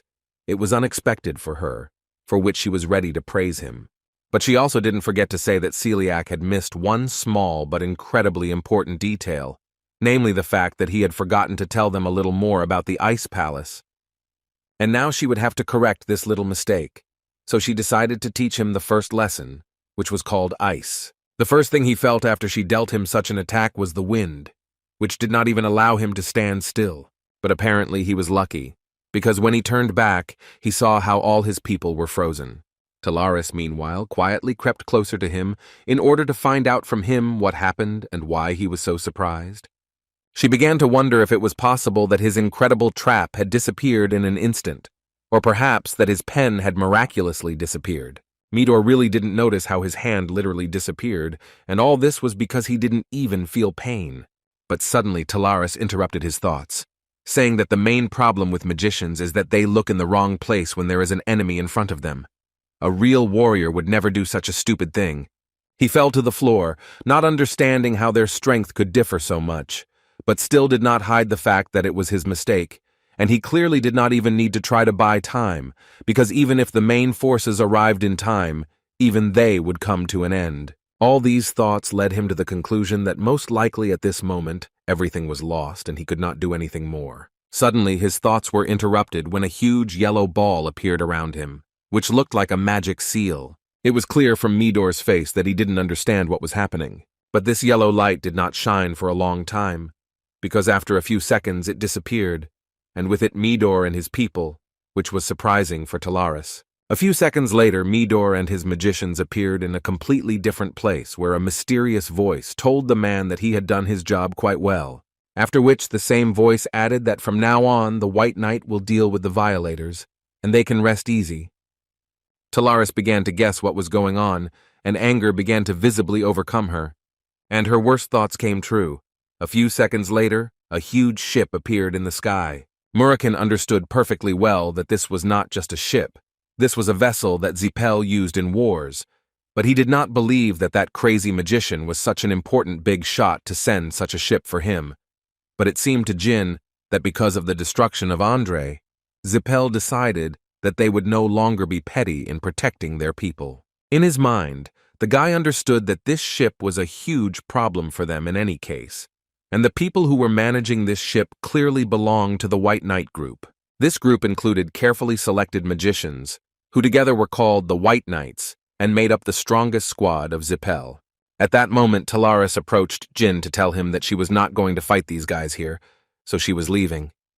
She also told him that she could take the locals to a safe place and could take him along too, but his answer shocked the woman. According to the guy, he was not going to leave until the ceremony was over. In any case, Taris told him that it was not a question, and she would definitely take him with her because she did not care about his whining.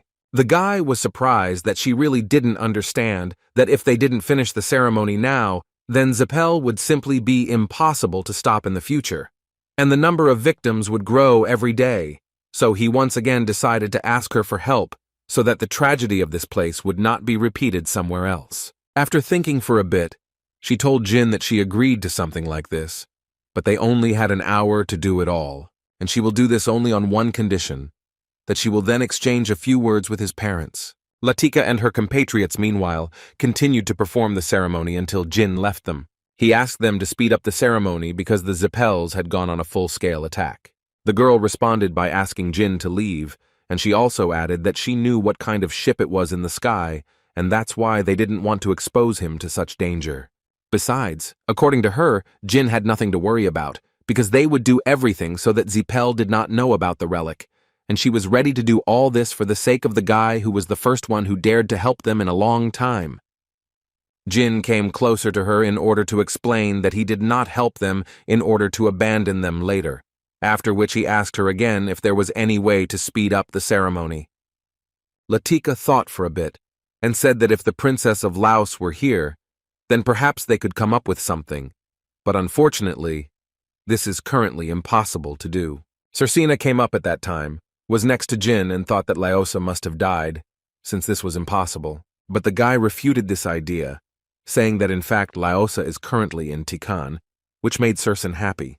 And apparently her smile was connected with the fact that she could help deliver Laos here, and she would do it with the help of an ice toad, which she first suggested that Jin climb on. Taris, meanwhile, was thinking about the fact that her daughter was already using Mott without any request. Although she was not against it, she was just embarrassed by the fact that children were growing up so quickly, although now was clearly not the best time to think about it, because she needed to somehow hold out for a whole hour. But apparently she won't be the only one to take the rap, because Murakhan also wasn't against warming up, which clearly made the woman happy. Their conversation was interrupted by a voice from the ship. The white warriors of Zipel immediately made it clear to the master of the Ice Palace that they would not waste time on talking. But they still offered them a deal, in which they would let her go if she handed over to them the one who was guilty of the death of Muron Zipel and the local people. Then, according to them, the problem would be solved. Taris, without thinking twice, immediately told them that if they wanted to cooperate so much, then it would be better for them to give her Keliak, and then she would think about whether to leave them alive or not. The reaction was immediate. They realized that she was not going to compromise, so they were going to start attacking. The attacks of these Zipels were clearly much more serious than Medora's, and fighting with such magicians is obviously more difficult. Although this was also a wave of fire, Taris was able to easily block it with her magic. But this was only the beginning, because the Zipel mages were not going to give up so easily and they began to create a new spell. Taris decided that standing still and waiting for it to be destroyed was clearly not the best option, so she also went on the attack and began to strike this ship one after another, but it was difficult to cause any serious damage yet. While she continued to attack, one of them tried to figure out who this man was who was standing next to Taris and how dangerous he was. After all, he didn't stand aside and also reflected part of the blow, but he didn't use aura, but did it with his bare fists. It was absolutely clear that he was clearly not someone they could just turn a blind eye to. So, considering all these facts, one of them ordered to contact the base, and tell them that they were going to use naval artillery. Meanwhile, Jin burst into Lyosa's house and started asking where she was. From his appearance, it was clear that something had clearly gone wrong. When suddenly she interrupted him, saying that in fact they had been waiting for him for a long time, Jin immediately began to say that they needed to go urgently, and on the way he would explain everything to her. But before he could finish speaking, Lyosa interrupted him and said that, in fact, she was already ready to go. Taris continued to fight desperately at this time, and while her ice strikes were effective, even she knew that this could change at any moment. Murakan also did not stand still and reflected all of Zipel's fiery attacks. He was glad to finally be back in the fight, although fending off such a stream of blows was no easy task.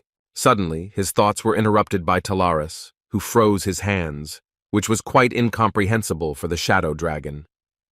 So she had to explain to him that it was a gift made of pure ice. She thought that it was better than nothing anyway. At that moment, Murakan couldn't feel his hands, but it seemed to him that this was even good. He immediately decided to experiment with his new gloves, and the first thing he did was lift a huge stone above himself, which he quite successfully launched into the Zipel ship. Taris at this moment understood perfectly well that everything that had happened before this was a child's play, because she remembered perfectly well what the kid from Runandal had said, that they needed to be here, so these guys would not use naval artillery, and all this was just a bluff. It reminded her of a situation in which none of them were ready to make sacrifices, and if everything continued in the same spirit, then they would just drag out the very time that she promised Jean. One of the Zipels understood perfectly well what the Ice Queen was thinking about now, and this really infuriated him, because they really didn't have an order to destroy yet. He also noticed that among the red people who were conducting the ceremony, 2 suddenly disappeared, and it was completely clear to him that they could not just fight while those guys were plotting something.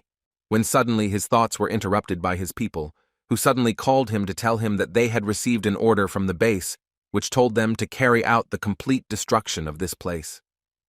Murakan immediately noticed that those guys on the ship had clearly gone quiet. He had the feeling that they had simply given up. But Taris clearly didn't think so, because she understood perfectly well why there was such silence. And unfortunately, she was right, because these guys prepared a huge fireball in order to destroy all living things here. But before that, they turned to Taris to tell her that they had just received permission, and they hoped that she understood perfectly well what this meant for them. But still they were merciful and ready to give her a second chance. While they would count to 3, they would need to run while they could.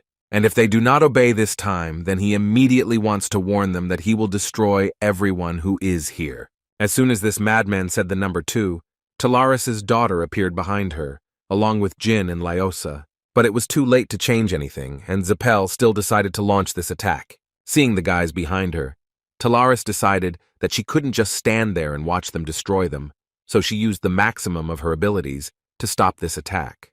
But the fiery stream was so huge that her ice abilities were practically useless, and they simply disappeared into thin air. But the fiery fragments from this collision began to reach the ground and explode. Caesara immediately understood that it was all because of her mother, because she knew very well that everything that her sword touched would freeze, so she asked her not to move and to move away. After which Jin and Caesara intervened in the fight, who immediately noticed that the guy had become several times stronger. She didn't even think that he would be able to keep up with her. Considering the wounds he had, Jin told her that the situation was too complicated at the moment, and therefore he didn't think that it would be easy to deliver the priestess to the ceremony site. The girl still could not believe that this ship was really opposing her mother. Now she was sure that Zipel had gotten something really powerful and serious in strength. The crew gave another warning to the Ice Palace Queen.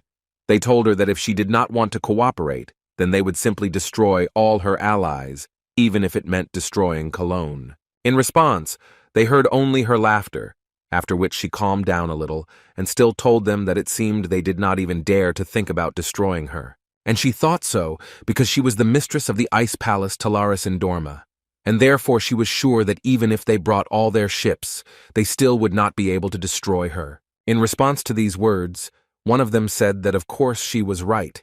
They would not be able to destroy her. But it seemed to them that the issue was different, namely that she simply would not be able to protect everyone who was near her. Therefore, they believed that they would endure a little humiliation, but she, in turn, would be disgraced and lose a client. She turned to Jin to clarify. Or did they bring this woman specifically to continue the ritual, and all she needs now is to take her there? Jin said with confidence that if the woman could do this, then they would most likely be able to win. She heard Jin, after which she asked her daughter and boyfriend to listen to her carefully. She wanted them to understand that she would block their attacks while they delivered this woman to the desired point. In this way, she was going to prove that either the Ice Castle or Zipel would definitely be disgraced today. Zipel, in turn, began to prepare cannons to wipe Colin off the face of the earth, and along with him everyone who was on Earth at that moment. Jin continued to fend off the Zipli's attacks to give the priestess and Sizer time to act. Murakan also didn't waste any time covering Jin's blind spots. He warned that this was far from the end, and they better prepare for the next wave of volleys. The ship's crew continued their attacks, not even giving them a chance to catch their breath. However, one of the shells still hits Jin, and he falls exhausted to the ground. Jin is lost in his thoughts. He just can't believe he's come this far. He has to put his life on the line to bear the weight of the choice he's made. Sizera decided not to waste time and took advantage of this moment. She picked up Lao Su in her arms and rushed forward. The attacks became heavier and heavier, and one of them hit Sizera, who managed to throw Laos aside in order to protect her. She asks Laos to keep running so that all their efforts will not be in vain. The priestess realized that simple prayers would not help in any way, and it was time for her to make a choice herself. At this time, Jean opens his eyes and sees Taris in front of him with the lifeless Sizer in her arms. The Zip army has surrounded them and is about to finish them off. Jin just can't believe his eyes. He doesn't understand what the hell is going on here. A moment later, he notices Murakan, who falls at the hands of Kiliak's protector dragon Kaduna. Jin realized that he was not in his body, and all his allies were defeated. Had they really lost? He begins to torment himself, believing that he should have acted differently, but he discards these thoughts and realizes that only anger overwhelms him now. An unknown voice spoke to Jin and asked him to never forget this feeling, and a moment later he found himself in another place. His surprise knew no bounds. In front of him stood Clam, who had been sealed in the mirror with the help of Soldred. Jin doesn't understand what's going on here, but the creature explains to him that after today, he was able to understand which path he should take next. He has nothing to say. He doesn't understand what it means if it's already over for him. Clam interrupts Jin and says that nothing is over yet, and they will talk about everything else outside. A moment later, Jin opens his eyes and finds himself in his body on the battlefield. Cicera distracts him from his thoughts and comes to the conclusion that, judging by his reaction, his life is dear to him. Before she could even think about her words, they were immediately followed by a strong blow from Murakan, who was unhappy that Jin had been unconscious for so long. Jin asked Murakan if Kadun had attacked him, and he was only surprised why he decided to remember this freak. Taris said she wondered where Jin got his confidence from, but she never thought he would be able to reach the deity. The boy didn't even suspect that the priestess had summoned God into her body, who was able to get rid of the entire Kozek squad. Murakan himself did not understand what had happened, but the White Knights could not do anything to counter such an attack. In addition, an infinite magical energy with a barrier appeared, which proved that this was definitely not some ordinary bad thing. Murakan asks the deity to tell Jin about his future plans. Jin turns to the deity and realizes that she is not a priestess of Laos, but Clam, whom managed to descend into this world only thanks to the sacrifice of this child. She asked Jin to consider the pain and death he had witnessed today as a small lesson in what he wanted to achieve today. Murakan doesn't believe that everything that happened today was just an illusion, and Klamu better stop lying to Jin. He doesn't understand why this whole performance was necessary and asks, what exactly did Clam want from the boy? The deity decided to reveal all the cards and called into his hands that same legendary mirror. Clam says that even though he was the creator of magical power, he still couldn't completely subjugate such power under his control, and almost destroyed the world because of it. The deity demonstrates everything at once, and with the help of shadow energy he calls upon the seal of Soldred, although it was weakened, but God needed someone who could support it. Clam decided to tell that this mirror contained endless magic, the source of which was him. He knew that if such a power was released, the world would be erased without a trace, and asked Soldred to seal it to stop this, and the children of Colin protected him for millennia. God said that before, Colin was completely different, and there was no one stronger than its inhabitants, but after it was sealed, his blessing could not even reach them. Clam expresses his gratitude to Jin, because only thanks to him and his 1,000-year contract with Soldred, he can put an end to all this. The deity hands the mirror to Jin, and he immediately feels that magical power literally overflows him. He realized that he had to protect the seal, which used to be the job of the people of Colin, but they were no longer capable of it. Clam asks Jin to watch the seal, because it is a gift to him personally from Soldred. Clam said that this was a true masterpiece of Soldred, into which he put all his efforts, creating something like this for the first time, and one could say that the seal was a part of himself. Jin thanked the deity for the information, but said that the priestess of Laos herself told him that she would call Soldred.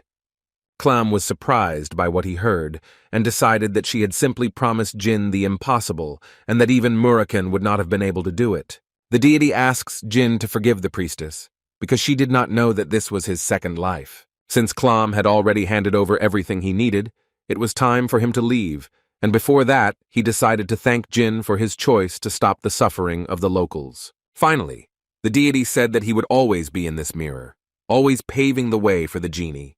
Taris admitted that she did not expect to see God thanking a person after so many years of life. The queen decided that it was time for them to run away while they still had the chance, because who knew when the enemies would call for more reinforcements. Jin agrees with this decision and says that they will all leave here together. When the priestess of Laos finally came to her senses, she understood why Clam did not answer her. She did not even guess that all this time he was imprisoned in the mirror.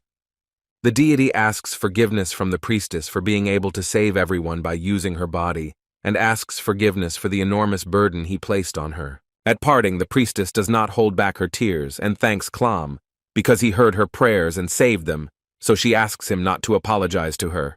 When the priestess returned to the others, she told them that their people were once prosperous, but at some point they became a poor and weak tribe, and then completely slaves of the Ziples. She is very happy to see the mirror in Jin's hands.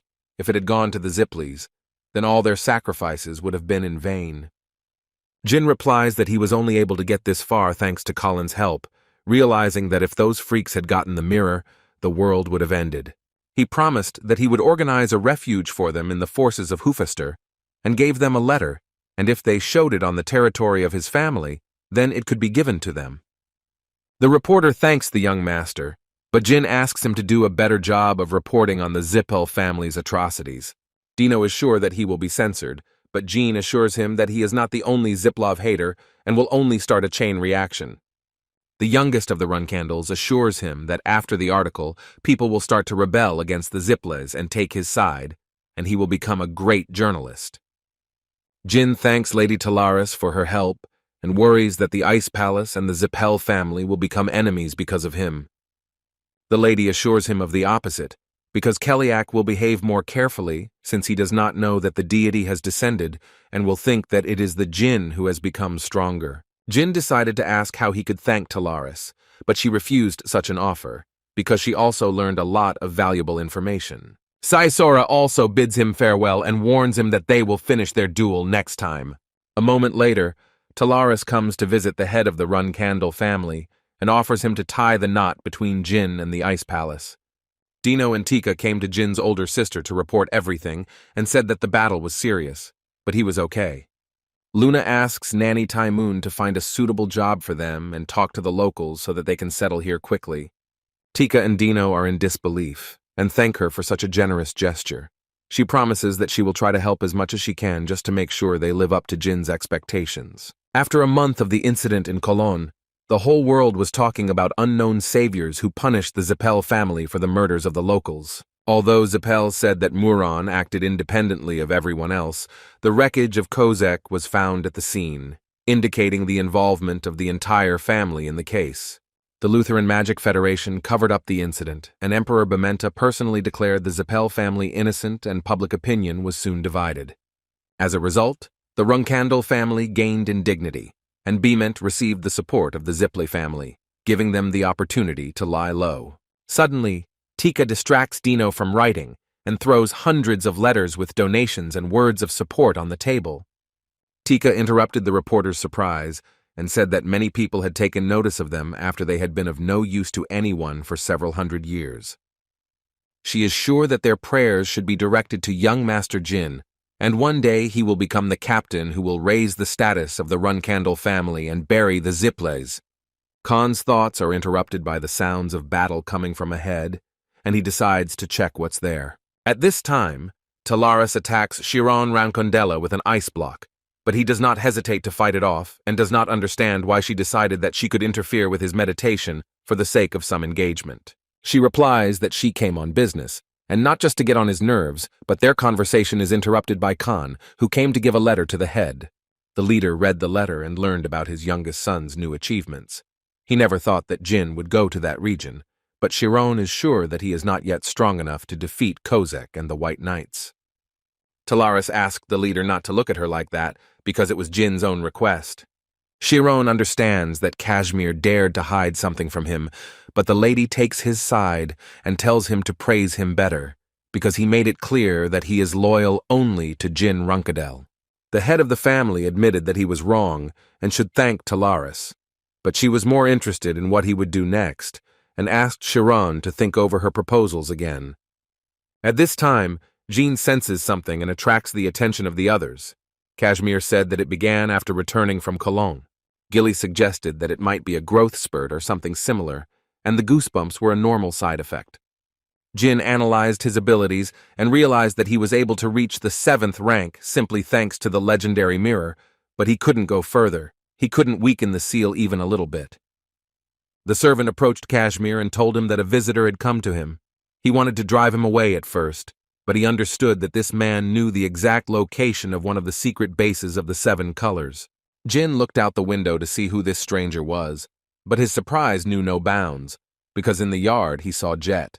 Jin remembered that in his past life that bastard Jet had betrayed him several times in his past life, and remembered that he wanted to tear him to pieces. But still, he decided that since he had a son, he understood that he simply could not do this.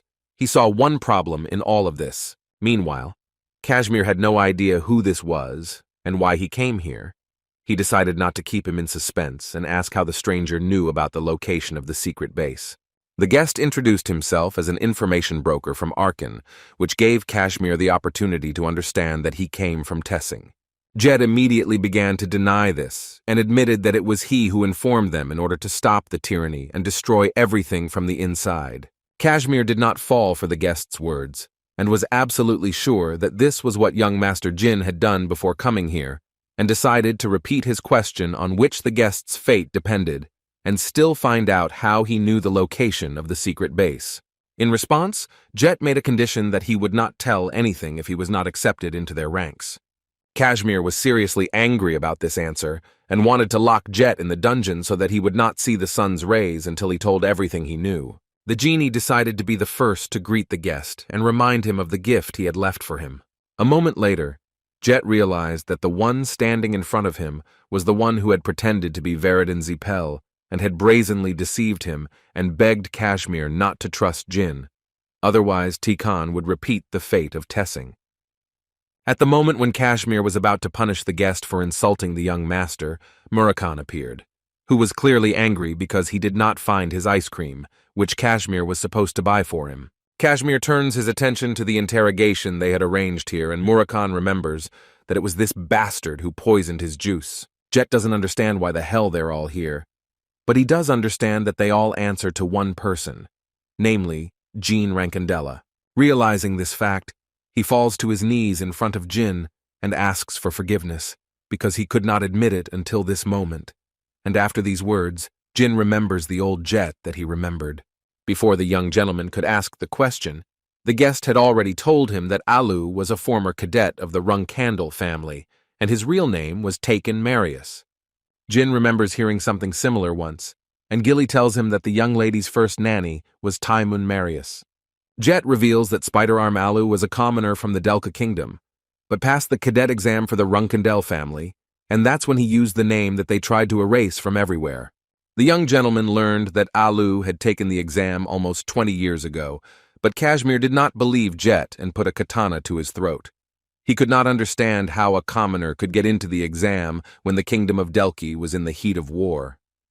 Jet says that he told the truth, but if that is the case, then Alu must have had someone in the Runandal family to help him. Jean comes to the conclusion that the only people it could be are the purebloods or their nannies who provide support. The nannies in the Runandal family not only raise children, but also grow in authority depending on the child's position in the family. When Luna Runandal was named the temporary head 20 years ago, the nanny of the older sister wielded considerable power within the family, and Jin realizes that if they are truly related, then the one who cursed him in his past life could have been his older sister Luna. The gentleman decided to immediately discard such thoughts, because Taimoon could act on her own, but he does not understand why she needed to at all, and decides to trust Jet and go to Delki right now. He wants to see with his own eyes what they are going to do. Meanwhile, in a dark alley in the Delka Kingdom, a bandit beats up his protege because they failed to complete their collection before the deadline. The ward lies on the floor and the scoundrel's huge boot squeezes his head. He begs to stop, otherwise he will tell the government about everything. This answer only angered the thug and he was about to finish him off, but he heard a familiar voice that left him stupefied.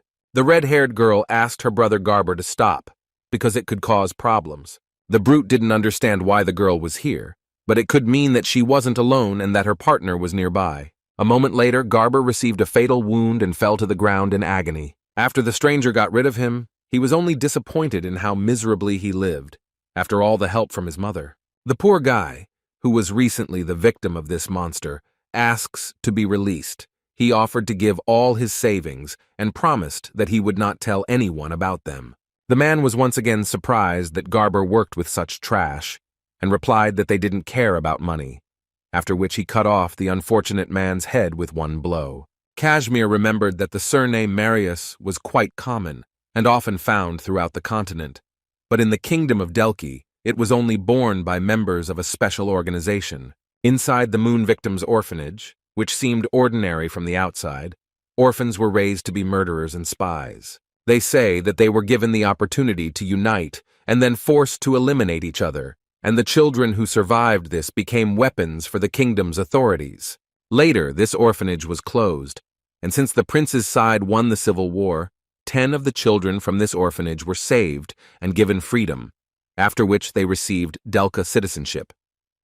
Having received this information, Jin decides to immediately go to Delki.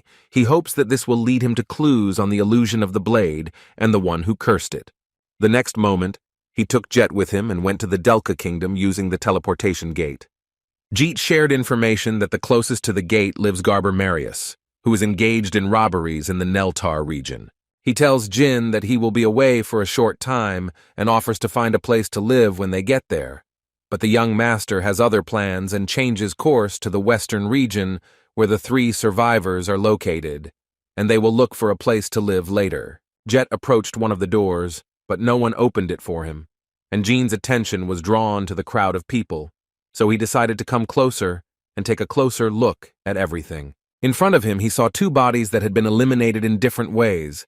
That is, the first was disposed of with poison, and the second with wind magic. Jean was beginning to think that the attackers had the guts to do something like this in Huvester, but his thoughts were interrupted by the screams of a man who said that Garber deserved it because he was always ranting and acting like a gangster.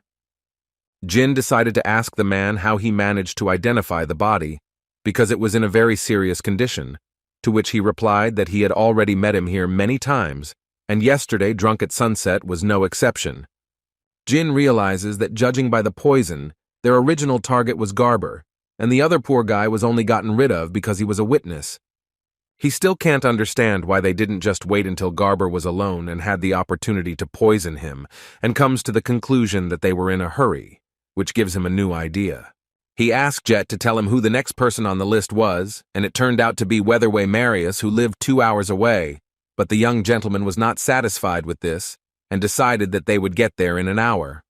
When they finally got to their destination, they entered the house, but there was no one inside, and at the end of the room they noticed another victim tied to a chair. Jin came closer and looked at everything carefully, and saw that the poor guy had died not so long ago, and from exactly the same poison that had been used to eliminate those first 2 men earlier.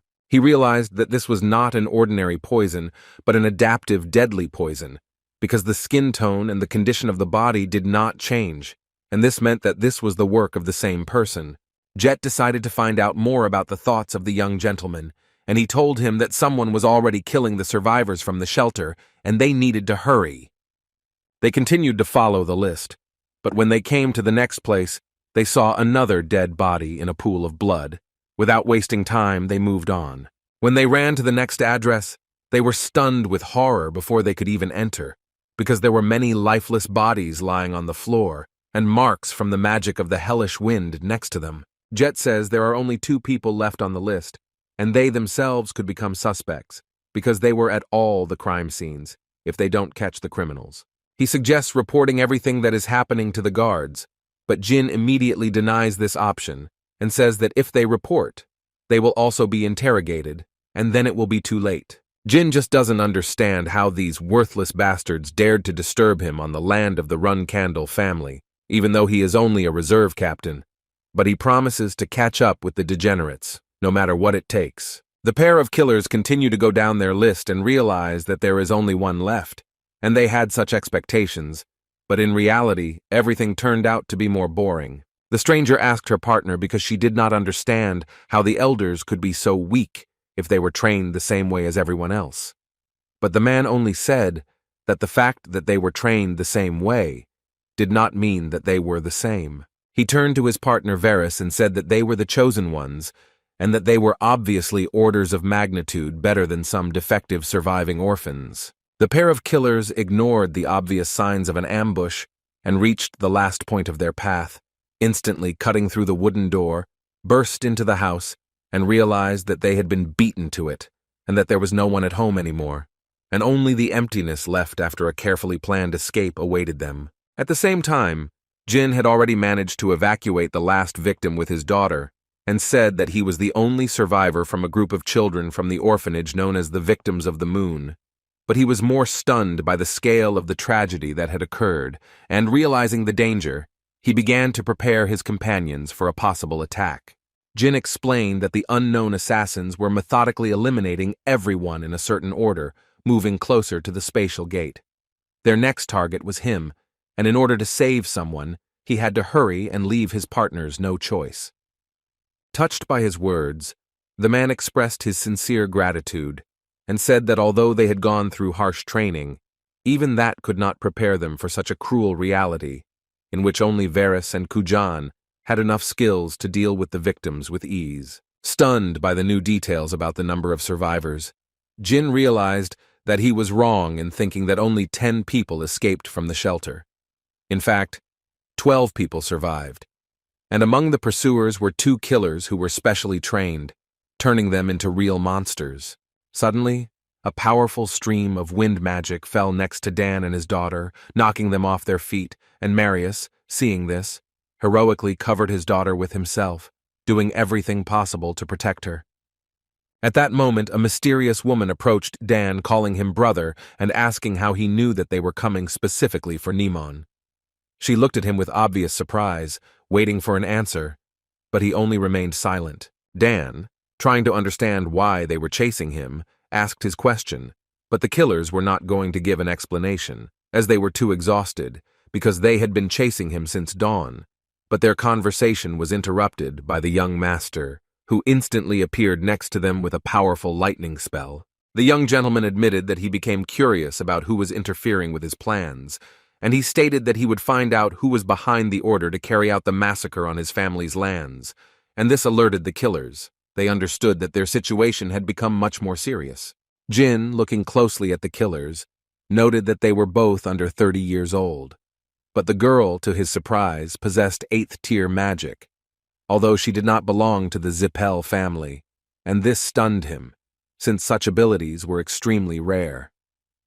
Varys asked Kujan if he knew how Brother Dan could have learned of their plans and why he had a bodyguard, but Kujan was sure that Dan himself could not have guessed anything. Confident in his superiority, Kujan said that they could eliminate Dan without any extra effort, since they no longer needed him, and Varys would take on his bodyguard, finding out everything that was needed since they did not see Jin as a threat, believing that they were capable of dealing with him. However, Kujan warned Varys that Jin was, in his opinion, the most dangerous opponent here, but she only laughed and attacked, noting that her partner had always been too cautious, and because of this, she never found him interesting. Not wanting to waste time, Varys launched her windblade magic towards Jin, but he created a barrier and easily reflected her attack, which threw her off balance. But Jin did not pay much attention to this, but was ready for a counterattack. Puzzled that Jin had managed to repel her attack, Varys quickly justified herself by saying that she had spent a lot of energy throughout the day, and now she needed to conserve the rest of her energy. But nevertheless, she had already begun to prepare for the next attack, hoping to take him by cunning. The young master, watching them, realized that the problem was not with the girl, but with her partner, who turned out to be not only a swordsman, but also a skillful user of poison, which made him an incredibly dangerous opponent. And Jin increasingly realized that the situation required caution. Realizing the seriousness of the danger, Jin asked Jet to take Dan and his daughter and leave the place as quickly as possible. But they did not want to leave him alone, but Jin insisted, because he understood that they were torn between duty and fear for his safety. Suddenly, their conversation was interrupted by a sudden and swift blow from Kujan, but Jin managed to block the attack at the last moment, which allowed him to continue the battle. He accurately entered into combat with the enemy and realized that he was facing a worthy opponent. The young master, when confronted by the 8th-rank magical swordsman, noted that Kujan was incredibly strong, and he offered Jin to simply hand over Dan and leave if he valued his life, but Jin categorically refused, which only increased the enemy's rage. Continuing to repel the furious attacks, Jin only chuckled and said that he was too attached to Dan to just give him up and was not going to back down, realizing that giving up was impossible. The young master, seeing that the battle was becoming dangerous, ordered Jet to take Dan and his daughter away and run away as quickly as possible, although Jet did not want to leave him at first, but then obeyed his order and left the battlefield, despite his own reluctance. Varys, noticing that they were leaving the battlefield, could not believe that they really intended to escape, and promised that she would find them while Kujan kept Jin in the fight. A moment later, Jin appeared before her with a spell in his hands that blinded the assassins, and the young master decided to take advantage of this moment and seriously wounded Kujan. Kujan was still able to defend himself from the next blow and forced Jin to retreat, and a moment later Varys opened her eyes and saw a huge wound on her partner, which infuriated her. Varys yells at Jin for daring to hurt Kujan, and she swears that she will finish him off no matter the cost. Kujan interrupts her and asks her to calm down, because he can take care of himself, and there is no need to make a mountain out of a molehill. She has already overdone it today, so let him stop his control. Otherwise, he will suffer from the backflow of mana. Kujan takes out a flask with an incomprehensible liquid and drinks it, but Jin felt some kind of terrible energy from it, although he himself did not understand whether it was energy, as he had never heard of anything like it. Jin is surprised that someone used poison resistance to recover, and although it shortens his life, it gives him the ability to use the power of a swordsman who uses magic. Kujan said that he had a worse opinion of Jin, because he uses light magic in addition, but although he is curious, the mission is much more important to him, and he changed his mind about taking the young master alive.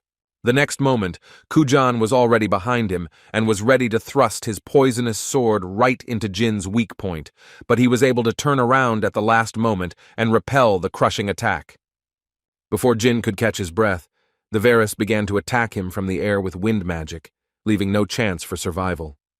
While dodging attacks from above, he also needs to block Kujan's attempts, who continues to attack from behind. Kujan just doesn't understand what's wrong with this Jin Runandal, because he has a rank 6 aura, and his movements are even better. But the worst thing is that he is sure that this is not all, and Jin still has secrets up his sleeve. Jin wastes no time and decides that the first thing he will do is deal with the mage, using Tess's blue flame and directing it at Varys, who cannot believe her own eyes. Tess's blue flames literally left her no chance, incinerating her body into ashes. But that wasn't the end, and there was still her partner who couldn't believe what was happening.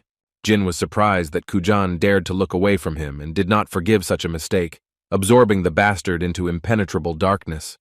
Before Kujan can even comprehend what's going on, he falls to the ground from 2 fatal blows that Jin delivers with surprising ease. In the last minutes of his life, he thinks that he has never seen anything like this before, because it was not magic or an aura, but some kind of dark energy. He realizes that he has met a strange opponent who first used the blue phoenix and then shadow energy, but he is still most interested in whether his poison will work on someone like Jin. At that moment, Jin realizes that this is not just like that, and the bastard managed to poison him, which is why it becomes unbearably difficult for him to breathe, and the blood from his mouth does not stop flowing. Jin tries his best, and realizes that he needs to hold on or he won't survive, rising from his knees with the help of his sword. They both got it badly, but neither was going to give in.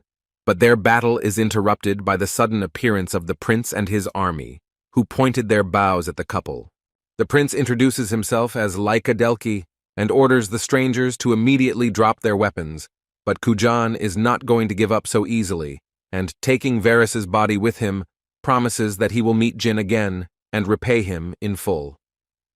The knights rushed in pursuit of the scoundrels, and the prince decided to ask Jin who he was, but as soon as he touched him, he immediately realized that he urgently needed medical help.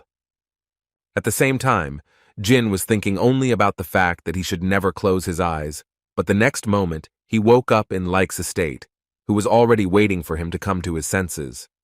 He says they couldn't identify him, which is why he's here now, but Gina is more concerned with how long it's been since he was knocked out.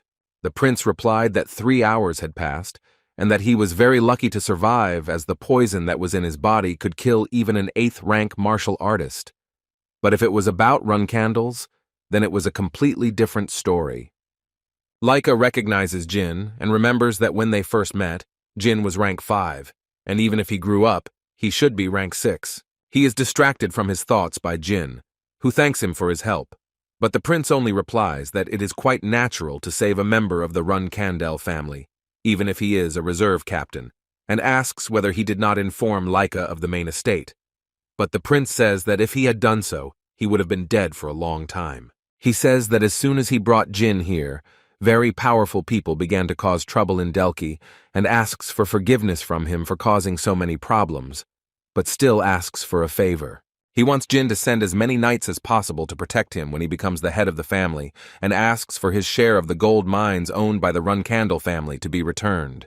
Jin was even surprised by what he heard, because he believed that the prince had valued the life of the young master rather low, and he decided that he would double the number of knights and return all the proceeds from the mines. The prince was shocked by this answer because it was too much, but Jin quickly explained that everything was fine, and in the future he would be able to do anything within the Runcandel family's possessions. When Jin returned to his allies, Murakan was extremely unhappy with the situation, because Jin did not even have time to rest from the battle in Colin, as he immediately went to fight the magician and the knight of the 8th rank. Their conversation is interrupted by Jet, who is glad to see the young gentleman, but he notices that he was beaten and asks about it. Jet admits that he reported the situation to Murakan, but he did not believe him and beat him. But Kashmir decided to interrupt him and ask a more important question, which was interesting to him. He wanted to know what happened to Dan Marius, because he did not tell them as he waited for Jin to return. Jin decided to talk to Dan. He says that he risked his life for his daughter, and he needs information about who trained them all, including Kujan and Varys. Dan can't take it anymore and shouts that his older sister Luna Runcandle's nanny, Taimoon Marius, is their all-mother. At the same time, Kujan and Varys were kneeling in front of their mother, who was unhappy with how they had failed the task and dared to reveal their identities. She was sure that they both definitely wanted to die. She tells them to get out, and from this day on she will no longer keep in touch with them, but the couple does not understand what this means. Is Mrs. Taimoon going to get rid of them?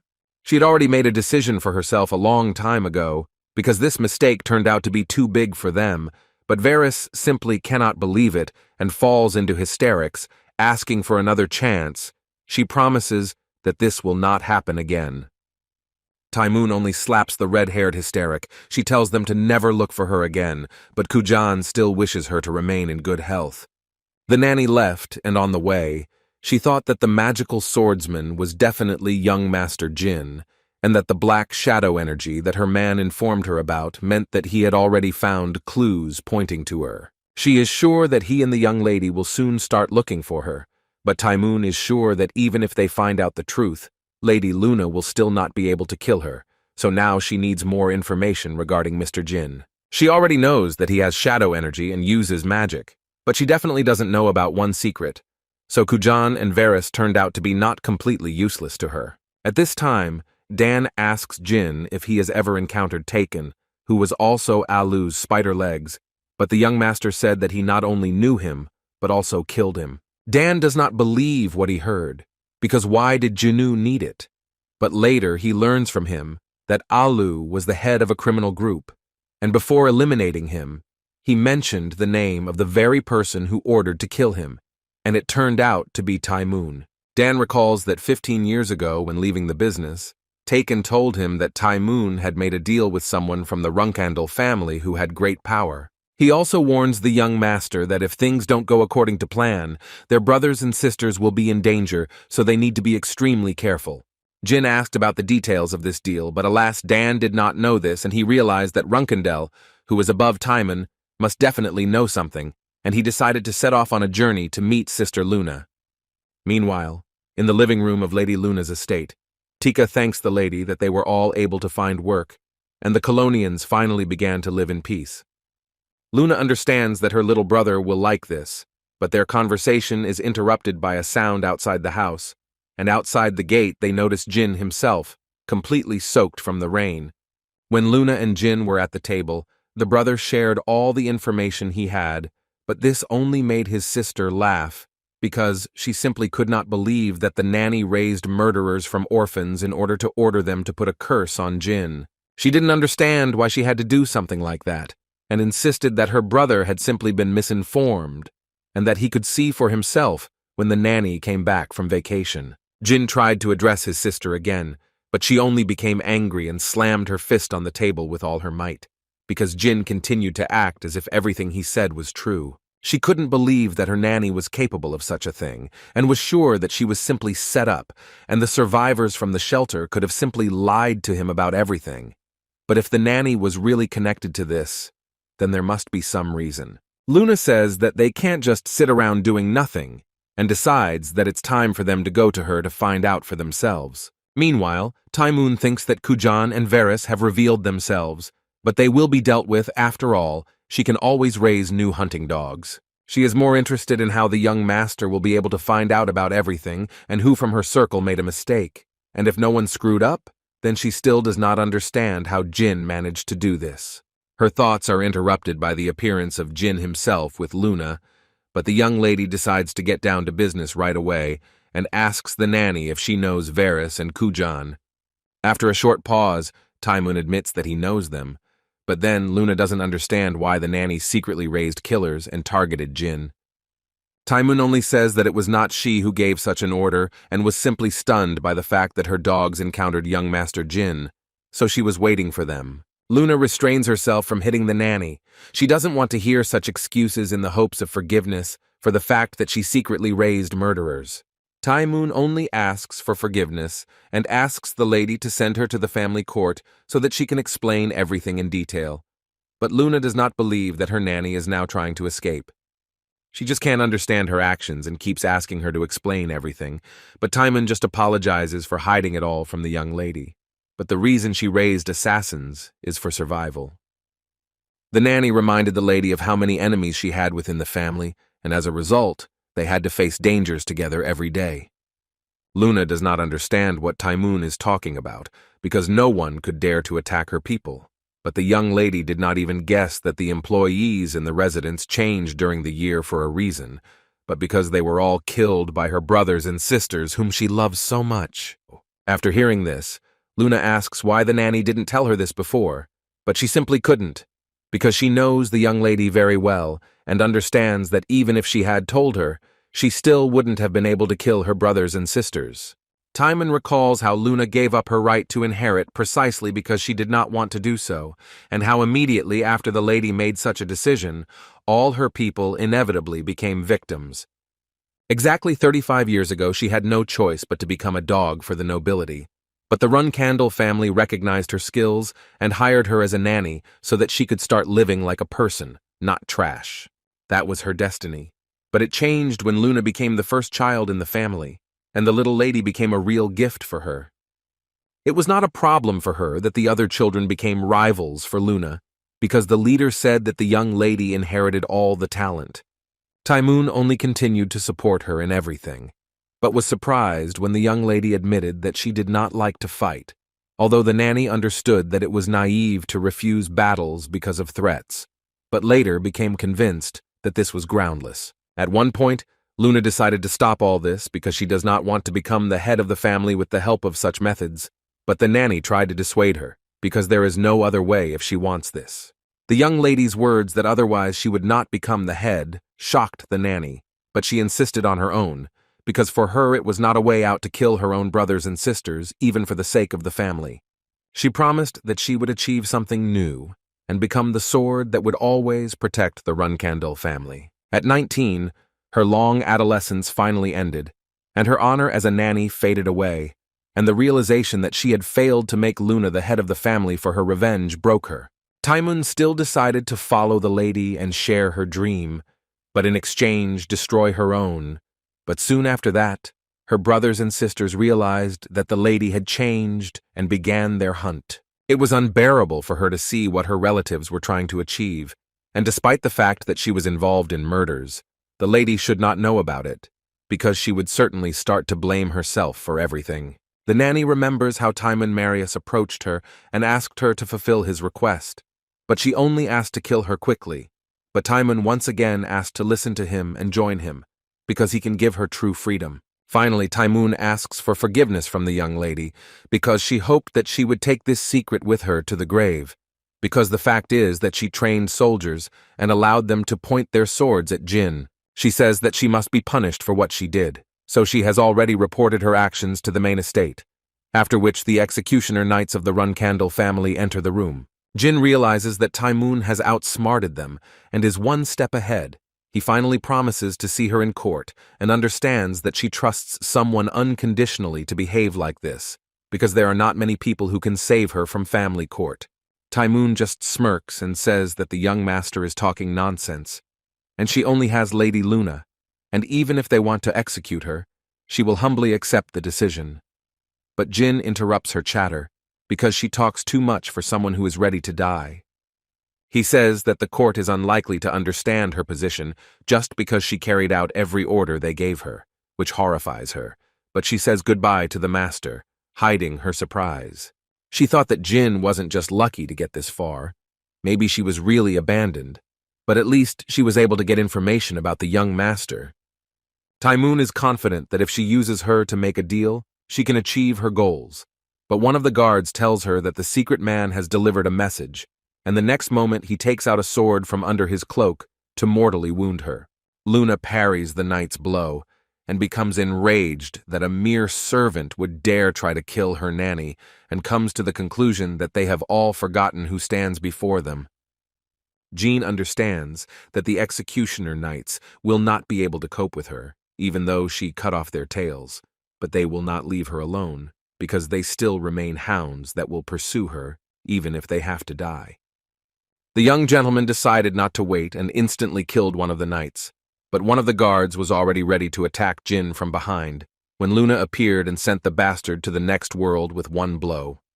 But one of the knights caught up with the nanny and dealt an almost fatal blow, but Luna appeared again, torn apart by anger, and she slammed the scoundrel face down on the floor. He tried to resist, but he initially had no chance, and Luna continued to drive him deeper and deeper. Jin comes to the conclusion that he was right, and Master Taimon was not going to save her, and at this time, Luna lifts the half-dead knight off the floor and tells him to answer her questions if he wants a quick and easy death. She decided to take off the iron mask, but underneath it, she saw a corpse, and blood continued to flow from his mouth, all because of the poison he had taken so that they could not interrogate him. Jin asks Taimon to tell him everything she knows, because she simply cannot ignore the current circumstances. But Luna is more interested in whether she lied to her when she asked her to find out which of her relatives was targeting Jin. Luna screams in despair, because she sincerely could not understand how this could happen. But the nanny only smirks and says that she knew that something like this would happen, but she was too old to fall under such a simple attack, and began to cough up blood. She tries to say something to the young lady, but she asks her to remain silent because the poison will spread faster. How ironic that this poison was given to her by Kujan, and it is too late to try to save her. She understands that most likely it was karma, but Luna, sobbing, screams that this is not what she wanted and asks the nanny to hold on, because she does not want her to die. Taimoon realizes that she wants to continue living and beg for forgiveness from Lady Luna. She just wanted to stay with her as long as possible, but at some point everything went wrong. She realized that everything went wrong when her priority became revenge, and not Mrs. Luna, and asked Jin to listen to her carefully, but Luna continued to scream at her to be quiet or she would lose even more blood. Typhoon only replied that she understood that she would not pay for her sins even if she told everything, but nevertheless she wanted Jin to know that the magician who cursed him 15 years ago was Kedart Hall. Finally, she tries to tell about the man she ordered to make a deal with him, was the second captain Joshua Runandal, and also that he knows about the power and contract of the young master, but her time is running out. She loses more and more blood, but still asks for forgiveness from Luna that she did not tell about everything earlier. She remembers all the happy moments with the young lady, and with her last strength asks her not to carry the memory of the fallen man for too long, finally wiping away the tears that rolled down Luna's face. Meanwhile, Joshua Runandal is contemplating how Taimoon should have died with dignity, but the appearance of two of Nanny's subordinates distracts him, and he asks them to come in. Joshua says that Taimoon refused them and does not understand why they came to him then, but Varys does not want to make such a decision and asks the master to convince Taimoon because they will not be able to work without her. Kujan tried to stop Varys, but she continued to beg for help and offered anything in return, but Joshua only apologizes to the guests because he cannot fulfill their request, no matter how much he would like to. He understands that the couple doesn't know anything yet, and tells them that Taimoon didn't just decide to drive them away, but to save them from death, and she was killed by a magical swordsman whose identity is still unknown. Joshu revealed that Taimoon had spoken of being in danger and asked for help, so he sent 5 knights, but all of them, including the nanny, were killed. Varys is filled with anger. She just asks this damn magical swordsman and vows to kill him, no matter what it costs her. Joshua says that the killer is Soldred's contractor, and there is no other information about him yet. He does not know where he is from and who he is connected with, but he still asks the guests not to hang their heads, because sooner or later he will also come for him. He only asks for trust from Kujan and Varys, but at that very moment they interrupt the master and fall to their knees to thank him. In truth, Joshua was just making fun of these two. They want to take revenge for their adoptive mother, but it must be admitted that Taimoon managed to raise wonderful dogs. Joshua realizes that it was Jin who helped him get rid of the nanny in advance. He couldn't even think of a better gift, and once again his thoughts are interrupted by a voice behind the door. He allowed the servant to enter inside, as it was an urgent matter, and he told him something important. But Kujan noticed that the master's expression changed and asked if something had happened. Joshua just apologized and said that the couple would need to return today. He would prepare a place for them, so they would need to stay there and wait for him to contact them. At this time, the door of the estate shatters into pieces, and the guards fly off in different directions from such power. But when the dust died down, they saw the enraged Lady Luna. One of the knights asks the lady to calm down, because he does not understand what she is trying to achieve by this. But she is serious, and quickly shuts his mouth, because she is the one asking the questions here. She asks where Joshua is now, but the servant was not going to answer the question, because the lady was breaking the family rules. But apparently she did not care much, and lifting the poor guy off the ground, he warns him not to even dare mention them in her presence. Luna orders the knights to go and do their duties, and she herself will finish what she came for, but they decided not to obey orders, for which they immediately paid, because it was not difficult for the young lady to throw the idiots in different directions with just her energy. Finally, she repeats once again to get out of here before her patience runs out. But she is interrupted by Mr. Joshua, who asks Luna about the reason for her sudden arrival. He stands behind the Black Knights, but Luna understands that he is simply afraid of her, because then he would come closer. She doesn't understand why he decided that she came to kill him, but Joshua only asks her not to talk about such things. Joshua pretended he didn't know anything and asked his sister to tell him what happened, because he would definitely listen to her and support her as they were family. Luna was able to come to her senses, and at parting she says that she will not kill Joshua today, but came to warn him, because although a little, she is still worried about him. Joshua understands that now he will have to leave his sister because of the Zipel family. But when everything is over and the Runandal family becomes his, then Luna will be the first one he gets rid of. Jin meets Luna and realizes that something is wrong with her, but her sister says that she is fine and she just needs to calm her emotions. The brother realized that Joshua was trying to provoke her after what happened, and Luna only confirms this, saying that he was hiding behind the backs of the Black Knights. Jin is surprised, because among the many knights of the Runandal family, only the top 10 receive this title, which means they must obey only the head of the family and his wife. The young gentleman does not understand how Joshua managed to persuade his parents to do something like this, but he decided to leave it for later, since what worries Luna most is that she could not even bury her nanny because of the poison, which even dissolves the body. She starts to cry because she can't come to terms with the fact that it was also used on her subordinates. But what's hardest for her is that if she knew how to help her, then none of this would have happened at all. Luna was able to forgive her nanny, despite the fact that she betrayed her, but she still considered her her family. But her own brother Joshua became a sworn enemy. Since childhood, she not only hated this family strife, but she hated it, because the hatred and hostility between brothers and sisters had originated a long time ago. She was afraid that they would all repeat the history of the past, and that is why she became the sword that protected the family and did not allow anyone to die. Only now does she realize that she simply ran in fear, afraid to fight, and now she is paying for her cowardice. Luna decided once and for all that from now on she would get rid of anyone who would target Jin, and if he wanted, she would deal with anyone who would threaten him. She decided that from that moment on her sword belonged only to her younger brother and no one else, because she would not forgive herself if something happened to it.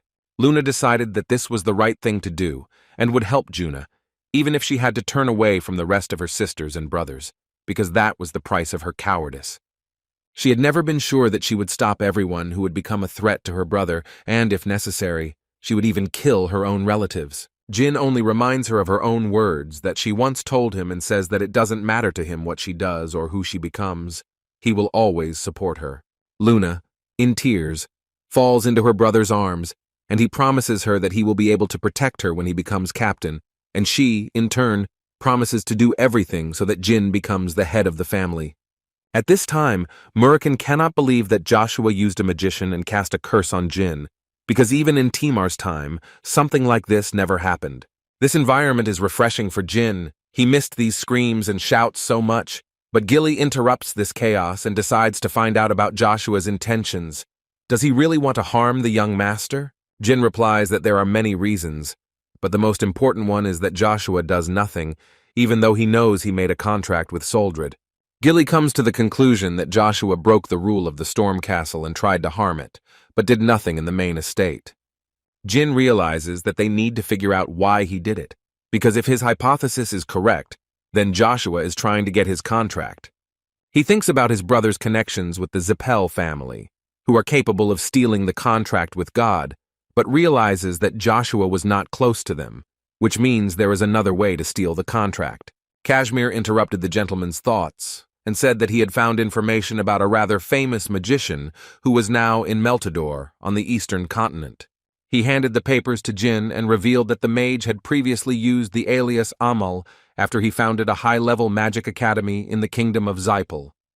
Jin read the papers and learned that the magician was currently studying a certain type of magic and asked his friends not to look for him for the next 3 months. At this time, a man in a white robe with a staff is sipping his drink in a pub, but is distracted by a stranger who addresses a man named Amal. The man was surprised that someone recognized him, but the stranger continued and introduced himself as an aspiring mage who was heading to the prestigious Meltador Academy.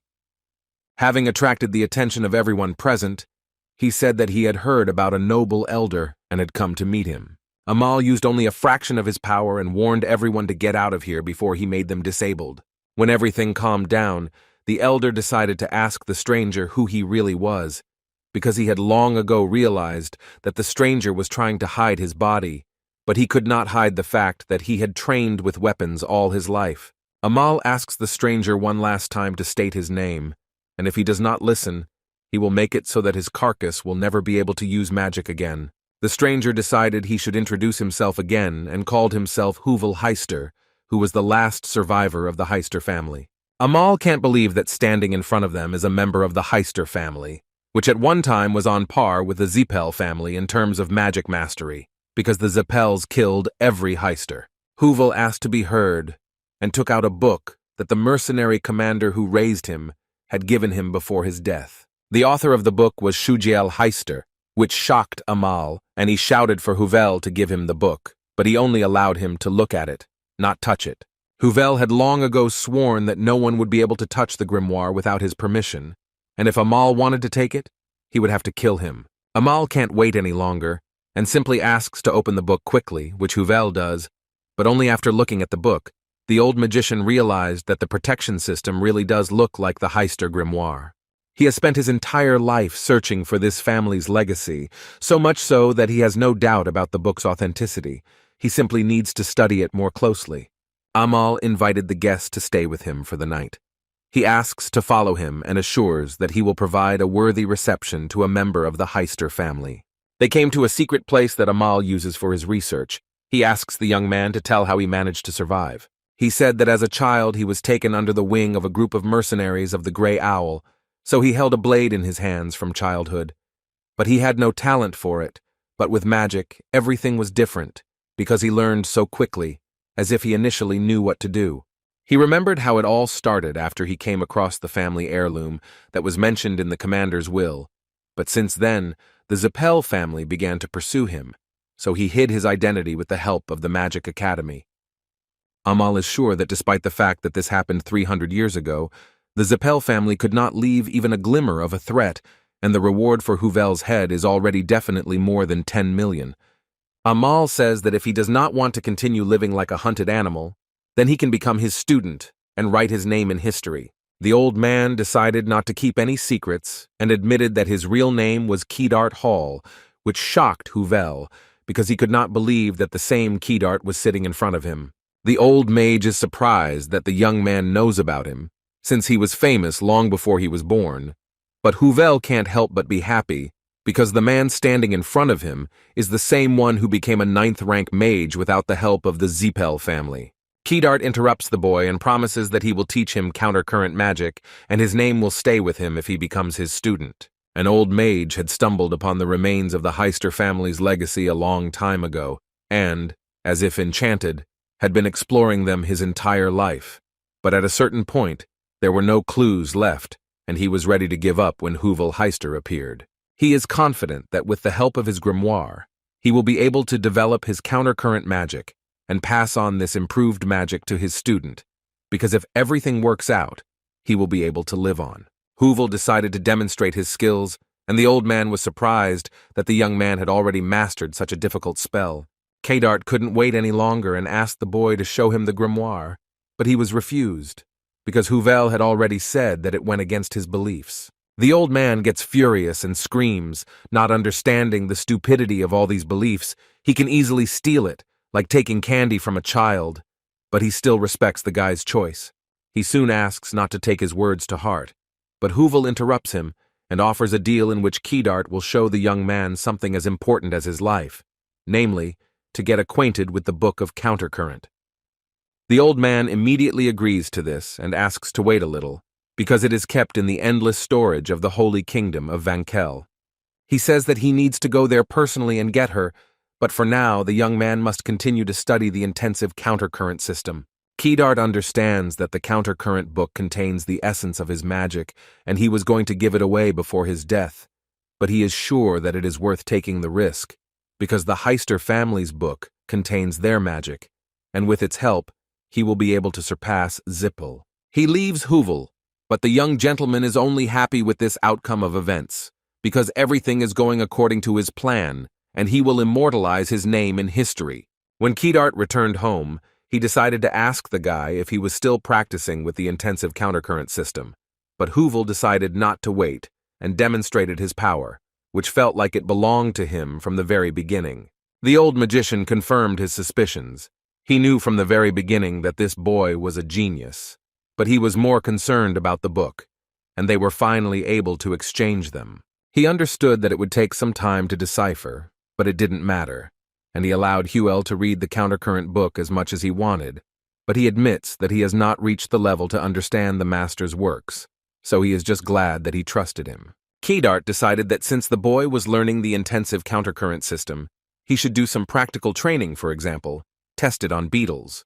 Hoovel didn't know that countercurrent magic could work on more than just humans, but Kedart wasn't talking about insects, but about the little people who lived in the village where they met. He believes that these creatures, who simply live and breathe, are ideal for practice, because at one time the magician himself practiced on them, and they became only expendable material. Hoovel interrupted the old man and said that in that case, he had a request, and he wanted the magician to use the countercurrent on him before he began practicing himself, because it would be useful for him to experience something like this for more effective growth. The old man is simply amazed at the guy's ingenuity and asks him to watch carefully, and the next moment he uses a countercurrent bomb, which causes the opponent's mana to be depleted using the force of mana attraction. He warns that he will now start to drain mana and he should concentrate and feel it, but his surprise knew no bounds. Hydert couldn't believe that his countercurrent didn't happen. He couldn't believe that Hoovel's magic wasn't just higher than the 7th rank, it surpassed the 9th. The next moment, he is seriously injured and falls to the ground, and Hoovel, in turn, takes out a magic mirror that contains an infinite amount of mana. He said that it was only thanks to him that he was okay even after the backflow, but initially the bastards from the Zipel family wanted to use the artifact, which would have led to terrible consequences. The next moment he takes a vessel of water out of his pocket and pours it over his head, washing away the false color of his hair, because initially it was he who should have suffered all his life because of their actions. The one who 15 years ago Hydert cursed and put a curse on in the Thunder Castle was Jin Runandal, and he returned from hell to kill him. The old mage can't believe it, because he checked the facts about the mercenary group, but he remembered that this is the story of a real survivor from Heister, which happened 44 years ago. For Jin, everything had already been decided, and he pressed the scoundrel into the floor with his foot, because after all the suffering and humiliation he had endured, he simply had to take revenge for everything. He asks Hydert not to regret too much, as he will make good use of his book, which has become the work of his whole life, but in fact everything was not so, and the magic of the countercurrent originally belonged to the Heister family. Jean promises that he will tell the truth to the whole world, and if he succeeds, then everything that Hydert has achieved will disappear from the pages of history forever. In his last seconds of life, the old magician screams with all his might that he will not allow this. But the very next moment, Jin decided to stop the empty chatter, sending the bastard to the next world. Jin leaves and, covering his tracks, sets fire to the magician's house, and in all fairness, Hydert should be grateful to him for giving him a peaceful fate. Jin realizes that this is just the beginning and he definitely won't be as generous when he gets to Joshua. Gilly spends her time with Murakan, who is now in the body of a cat, and she only thinks about the fact that 3 months have passed since the departure of young Master Jin. Murakan recalls that after Jin became his student, he directly said that he would wait for the opportunity to kill him. But still, sometimes he is cunning as a fox. The nanny interrupted his thoughts with her tears, because no one could even imagine how worried she was about the young master's antics.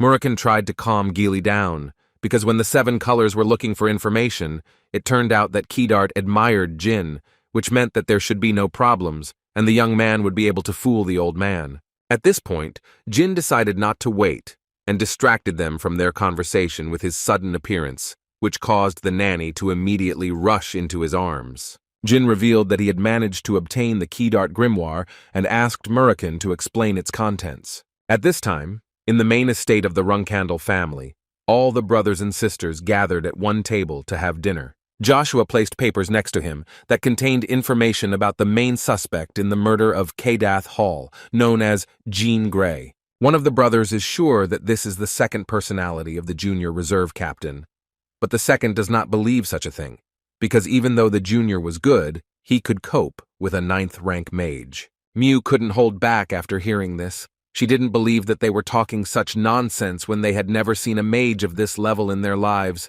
but this only made her older sister angry, as they were interfering with her eating. Joshua decided to stop the shouting, since they hadn't gathered at the same table for a long time, but he still added that he also thought that Jin could have killed Kidrat. He explained that Jin could hardly handle everything alone, but it would not be possible if Yona helped him. The brother can't take it anymore and asks Joshua to stop. He asks if he is really afraid of Jin that he decided to drag Yona into all this. Joshua hastened to reassure his sister and brother, as this was only an assumption since the cause of the magician's death was unknown, which could also be the work of nameless people. He said that the nameless are considered the best organization of assassins, and Sister Yona has long been in their ranks on the orders of her father. Joshua comes to the conclusion that Jin made a deal with them to get attention, and Yona, feeling abandoned, helped the younger one to get him on her side.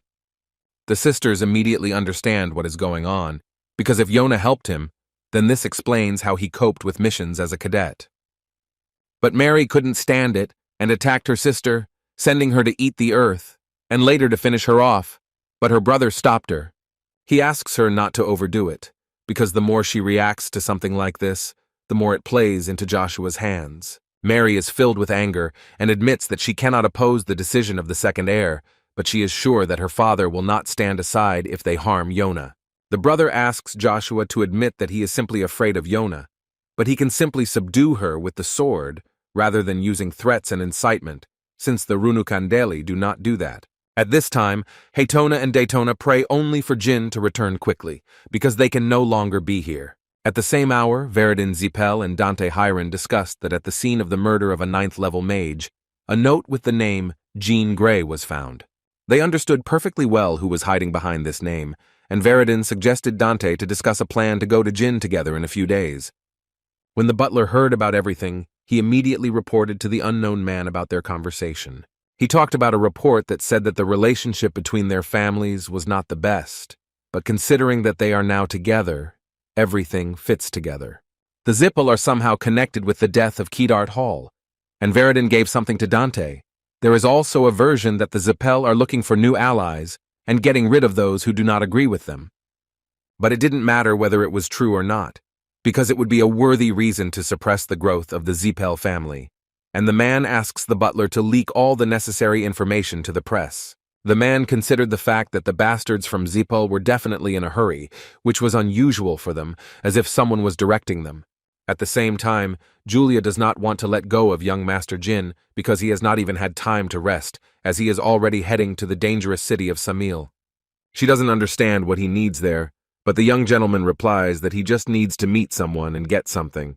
The nanny was surprised that the young man had friends there, but then she immediately remembered Mrs. Yona, and the lady herself sat and thought about how her brother had left the family after he became a reserve captain, and then began to do some amazing things. Yona really wants to know how strong her brother has become, and time after time wonders if he will come to Samil, because she wants to play with him. Kashmir warned Jin that he would also be gone for a while because he forgot something in Bement, but the girl revealed that his father had simply called him. At this time, the door opens and Moroccan comes in, saying that he has completed what Jin asked him to do. He said that everything was ready so that he could write everything on the young master's back, because with this, he would be able to use Kedart's magic without any problems. Jin felt like he had received the weapon he needed, and Moroccan said that he had noticed several very useful elements of magic in the text, and even if a group of 7th-level mages wanted to eliminate the master, he would be able to crush them with one. Jin decided to immediately test Moroccan's words and released shadow energy that filled the entire room. They already thought that everything was going as it should, but at that moment, Mrs. Enya enters the room and Jin has no choice but to stop the magic before it gets to her. Enya said it was incredibly cool and asked to do it again, even though she was injured. Miss Kiantel hurried to pick up her partner because she was bothering the young master and it was getting worse every single day. Jin only said that it was his fault and he would definitely apologize to Enya. But at the moment, Kiantel was more worried about the rumors that the master was going to send to Samil. She warns that the entire territory of Samil is a training ground for the Nameless, so you can't just go there because he might get killed. Kiantel admits that the current Jin will be able to withstand the attacks of the Nameless cadets, but the longer he remains in Samida, the stronger his opponents will become, and eventually the best assassins will come for him. She can't guarantee that he or his older sister will be able to escape the real Nameless killers, so she asks Jin to take this pouch from her.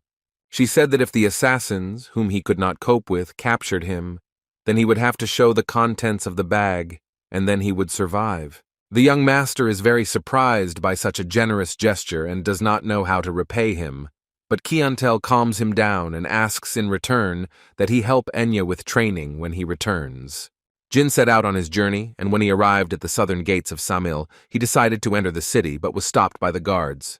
Jin handed over the ticket that Kiantel had left for him, and the guards immediately understood what was going on and asked the young gentleman about the purpose of his visit. He replied that he had come here for training, and the guards had let him in, saying that he had come to the right place and that it would be a good experience for him, and that he would receive his mark when he left the city. Jin felt that something was wrong and asked the guards, or did the laws of the Nameless really apply to a visitor as soon as he entered the city? The next moment, the man behind his back took out a knife and tried to deal with the young master.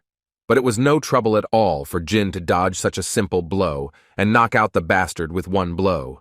He threw a coin at the poor guy and told him that he had been carrying around murderous intent the whole way, so he should change jobs. Jin looked at the others and asked if they were also going to attack him, but they answered that they were not going to attack, because they were learning to kill and not to show off their martial arts.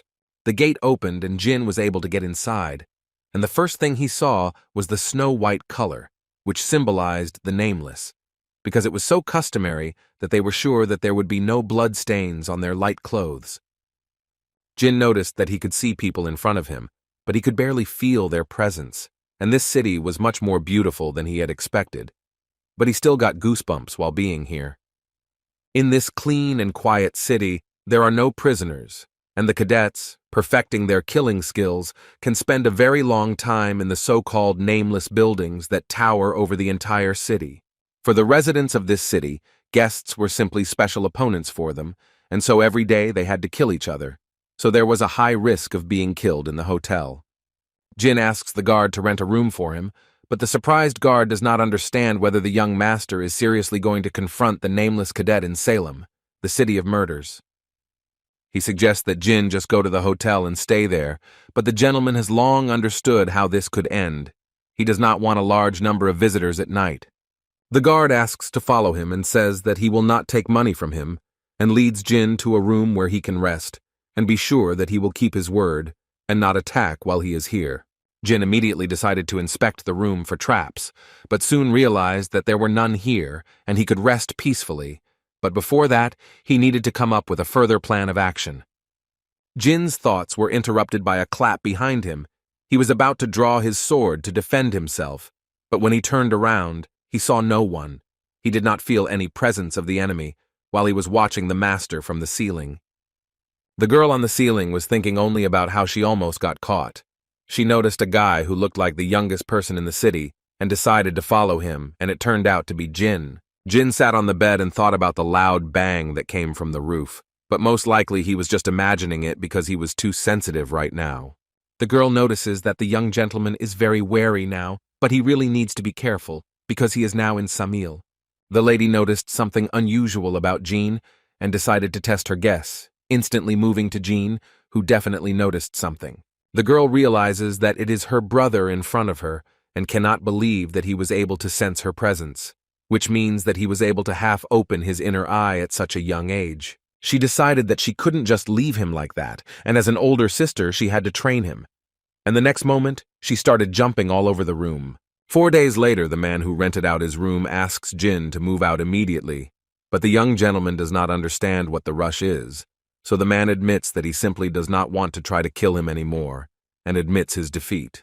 He admitted that he thought Jin was the heir to a famous martial arts family when he showed him his nameless mark, but he never would have guessed that the boy's strength was so great, since he couldn't find a single hole in his defense. Jin realized that the man had been unable to get to him because Jin had spent the last 4 days trying to gather as much information as possible and had been on guard for the unexplained presence the entire time. The man admitted that the fact that he was unable to kill the visitor was a huge minus because soon there would be a promotion check, and therefore he asked the young man to move out since he failed to achieve his goal. He also said that his progress had been stalled lately, but thanks to Jin, he was able to learn something, and for that, he decided to give advice. He asks the young man to always think of him as a mage or a swindler when he fights the killer. He warns that at the moment when the gentleman leaves this house, it is precisely such people who will stand in his way and finally wishes him good luck. Jin had barely left the house when he noticed hundreds of traps on the floor and immediately remembered the man's words to think of the enemy as a magician or a swindler. He realized that it could be an ambush and at the last moment managed to fight off the poisonous dart, but the attacker had already disappeared without a trace. Jin still managed to notice the killer's tracks, and he went after him to the roof, but when he climbed up, there were already 3 opponents in front of him, who were clearly not in a friendly mood. One of them used the threads that were tied to the traps to bring them down on Jin, but such a move does not work against him, and he repels each threat with one swing of his sword. Soon, the young master realizes that it was the assassin's plan to get the sword stuck in traps, and he would not be able to do anything with it. The other 2 decided that this was the best time to attack and pulled out their daggers to finish off Jin, but the young man had other plans, and with just a wave of his hand, he was able to get rid of the attackers and free his sword. The bastard with the strings can't believe his eyes and immediately falls to his knees to admit his defeat. But Jin finishes what he started and finishes off the cadet, breaking the floor underneath him. Jin picks up the bag of coins and throws it to the man who just left the house. But he never thought that the young man could deal with high-level cadets so easily, let alone him. Jin was about to leave when he noticed one of the arrows flying straight at him, but he managed to react and deflect it. He doesn't know who is behind such a template trick, because using arrows after traps is too banal. He turned his attention to the air and noticed hundreds of arrows flying straight at him, but he also managed to dodge them by jumping into the air. He doesn't know how many attackers there are, and since it's come to this, he needs to get to a high place and spot the opponents, and not sit and hide. At that moment, 4 cadets attacked the youth in the air in hopes of catching him, but he defeated them all with the same ease using his sword. The arrow attacks continued anyway, and Jin had no choice but to dodge them, while his sister watched everything that was happening and was delighted with the speed of her brother's adaptation. She is sure that testing his level for 4 days was definitely worth it, and her brother needs to work a little more, because after a week of such games, his inner vision will be completely opened. She thought that Jin might be weaker than she thought and might die in the process. But it couldn't be helped since it was a common practice for people to die during training. Jin had defeated all of his opponents without any problems, and he had a chance to think things over and catch his breath before he was discovered again. He understood that the cadets were moving according to someone's instructions, but he didn't understand who needed this, and as soon as he found the culprit, he would immediately deal with him. Jin knew that everything was going according to his plan, seeing how many cadets he could control, despite them being some of the best nameless assassins. When the young man noticed the letter, he decided to open it, but inside there was only an invitation to play again at night, and he immediately realized that this was the work of his sister Yona. He understood that if everything went well, he would be able to ask her for what he needed so much, for example, the elixir of 1,000 poisons. In this world, Runandal's descendants can resist many poisons, such as Kujan, and his poison was very toxic. That's why Jin needed the elixir of 1,000 poisons, because it was a secret potion that was given only to the best of the nameless assassins.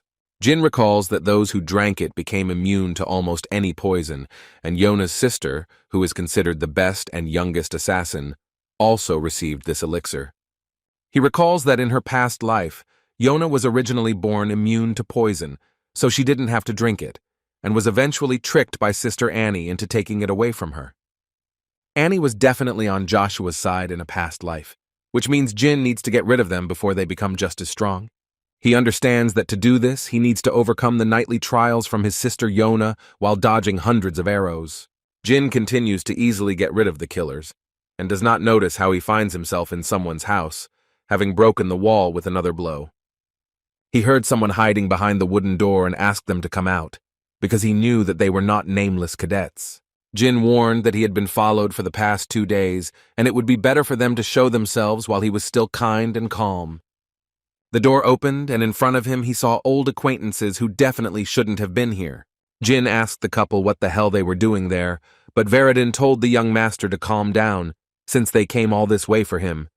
Dante confirmed his words because they had to use all their savings to get the mark from the nameless ones, and that's how Jin addresses them. Jin realized that it was useless to remain angry any longer, and asked the couple why they had come here. The couple replied that they just missed him, which enraged Jin. But he was able to control his anger and asked how they got there. As they said before, they spent all their savings for the mark, and therefore they have to sleep and eat without having money.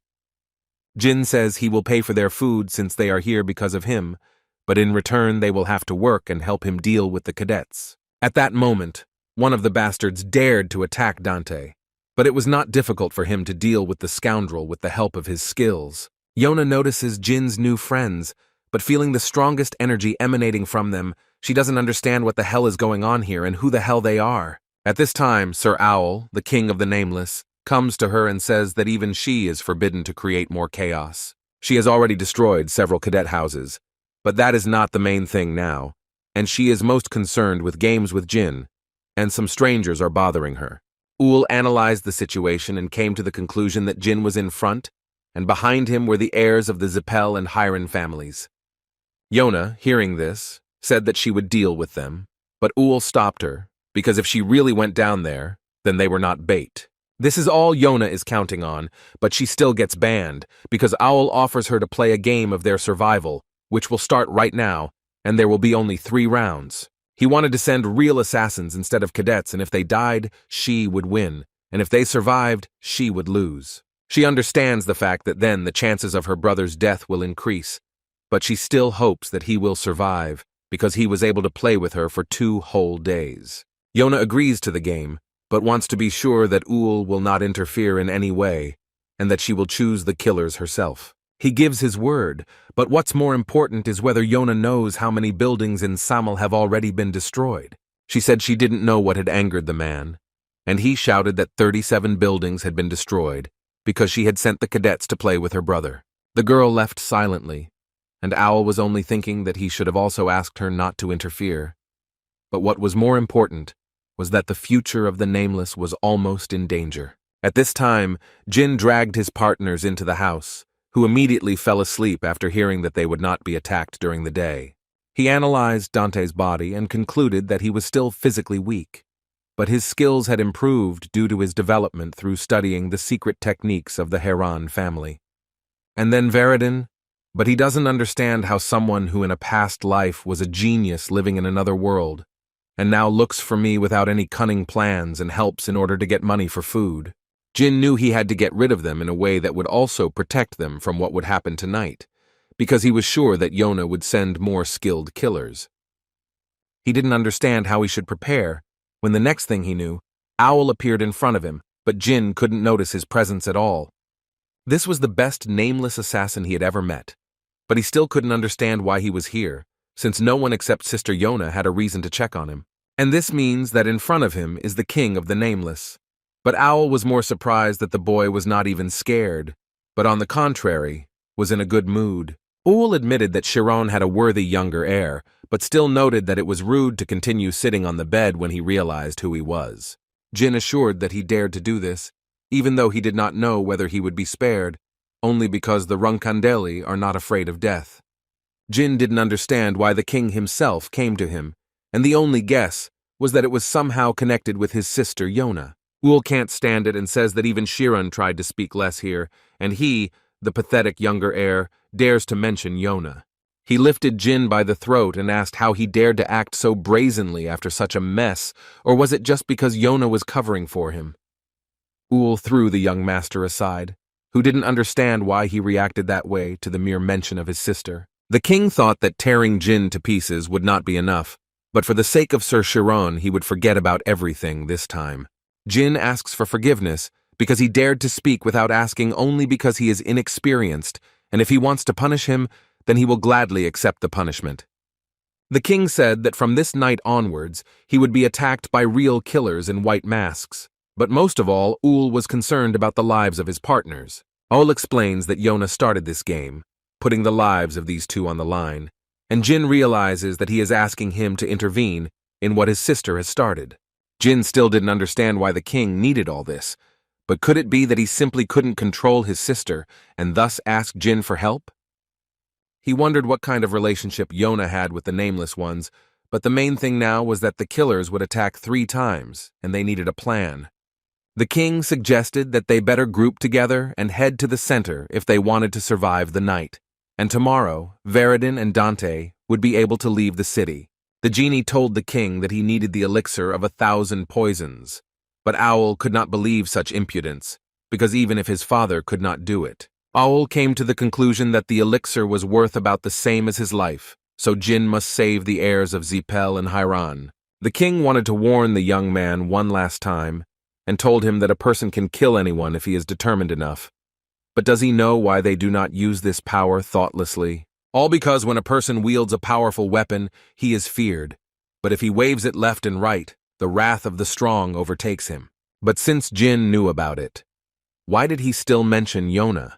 And a moment later he realizes that he was deceived, and the young man didn't even know about his relationship with his sister. That's why he asked whether the reason for his visit was connected with her, because if you think about it, he unknowingly exposed the young man to danger. He had no choice but to say goodbye to the boy, and the next moment he was gone without a trace. Jin knew that the king wanted Jin to send Dante and Veridin away from here, but it seems he has other plans and is not going to follow his lead. Before the sun set, Jin decided it was time to act and warned his partners that today they would be hunted by real killers instead of cadets. The boys don't understand what the rush is about, but the young gentleman explains that when he fought with the cadets, he felt their presence at sunset. But now, he feels nothing. Jin felt something coming, as if they were prey and a hunter was chasing them. He knew, of course, that assassins were different from cadets, but this was a completely different level. Meanwhile, Yona and Owl were discussing that the girl had decided to send high-class assassins first. Was she really planning to kill Jin already? She denies his words, but Ul said that her younger brother is smart, and that is why he is running now. But when the killers attack, he will not be able to do anything and will die. Yona asks the king to calm down, because Jin has already opened the eye of the mind halfway, which shocks Ul, because he is too young, but has already developed it despite his age. She noticed that Jin seemed to move instinctively, but she was still sure that he felt something too, because over the past few days his mind's eye had begun to open. Yona is very proud of her little brother, and Owl sees her reacting like this for the first time, and perhaps he can expect something from her. At the same time, Jin was distracted by a dust cloud that had just appeared in front of him. He realized that there was no time to waste and rushed to his comrades to protect them from the trap. After all, in the dust cloud there was a mechanism that activated and began to launch hundreds of shurikens, preventing the group from moving freely. At one point, Jin sensed the presence of an enemy behind him and was able to instantly block his attack, and in response, Veridin used ice magic to freeze the bastard's head. Jin understood that they didn't have time, and the guys needed to get out quickly, because the killer was almost free and was ready to attack. The scoundrel immediately took out poisonous needles and threw them at Jin and the boys, but the young gentleman tried to fight them off while his friends ran away. He knew he couldn't delay this, because then the ambush killers would come here and they wouldn't have time to deal with everyone. Veridin decided to ask the assassins why they hadn't caught him yet, but Jin was more interested in the fact that they kept their distance and didn't attack. Before he could think, a killer flew out from under the ground at him, clearly aiming for his neck, but he managed to dodge at the last moment. Jin asked Veridin to stop talking nonsense and use his most powerful magic, but to do this he asked to buy him 10 minutes, as he needed to concentrate to prepare it. Veridin used the first form of the spell of 1,000 destructive flames, which shocked the killers because they had not seen such magical power for a long time. Jin was also impressed by this spell, as he couldn't believe that he had already managed to learn it at such a young age. But Jin's thoughts were interrupted by the fact that one of the killers wanted to get rid of Veridin, but he managed to protect his friend, blocking the bastard's attempt. Jin knew that there was only one enemy in front of him, and that could only mean that they could attack Dante, who was left all alone. Young Master Dante had expected this and used the dragon's sword armor, which was the Heron family's special secret technique. The killer was distracted by how all his partners were falling from this technique, but this was his fatal mistake, because Jin did not forgive him for daring to be distracted and deals with him with one blow. Jin had never seen such a skill from Dante. He wondered if he was really using aura for this secret technique. He understood that Dante had been training hard while they had not seen each other, but not only he, but Veridine had also become much stronger. Veridine asks the young master for forgiveness, because he screwed everything up and it looks like he won't be able to complete the spell, because he has started to have a backflow due to the fact that he hasn't practiced it for a long time. Jin ordered Dante to take Veridine and escape to the designated point, but the assassins must catch them that night. Otherwise, Lady Yona will personally train them, which causes them fear. At this moment, Yona doesn't understand what's going on and asks Owl if he dared to help her brother and his friends. It's really strange that they knew about the existence of a no-kill zone, and then they headed straight for it, right into the central district of Samil. This is the place where the relatives of the nameless and the benefactors lived, and as soon as they got there, they were convinced that it was true and the attacks stopped. Dante understood that as long as the killers had no emergency situations and the enemy did not invade, the nameless ones must follow the tradition of not carrying weapons in the central district. Veridine couldn't believe that this wasn't some kind of test, since Jin knew about this place, but the young master asked him not to worry about it. At the same time, Yona did not understand how they found out about this if no one told them, and Uul once again assures her that he did not tell them anything. But she easily realized that the king was lying to her and that he was the first to break his promise, which meant that tomorrow night she would take charge of everything herself and attack them. To the king of the Nameless Owl, the head of the best assassination organization, Yona was more than a daughter. She had an incredible talent that other killers couldn't even come close to, and she was already considered a natural-born killer. This is exactly how the few witnesses who saw the blade, colored by the chaos that slumbers inside her, spoke about the girl. She repeated once again that she would fight her brother and his friends, since Owl had broken his promise and should not interfere. The king knew there was nothing more he could do to stop her, and he could only hope that Jean Runandal would be able to raise the heir of the Zipel and Heron families.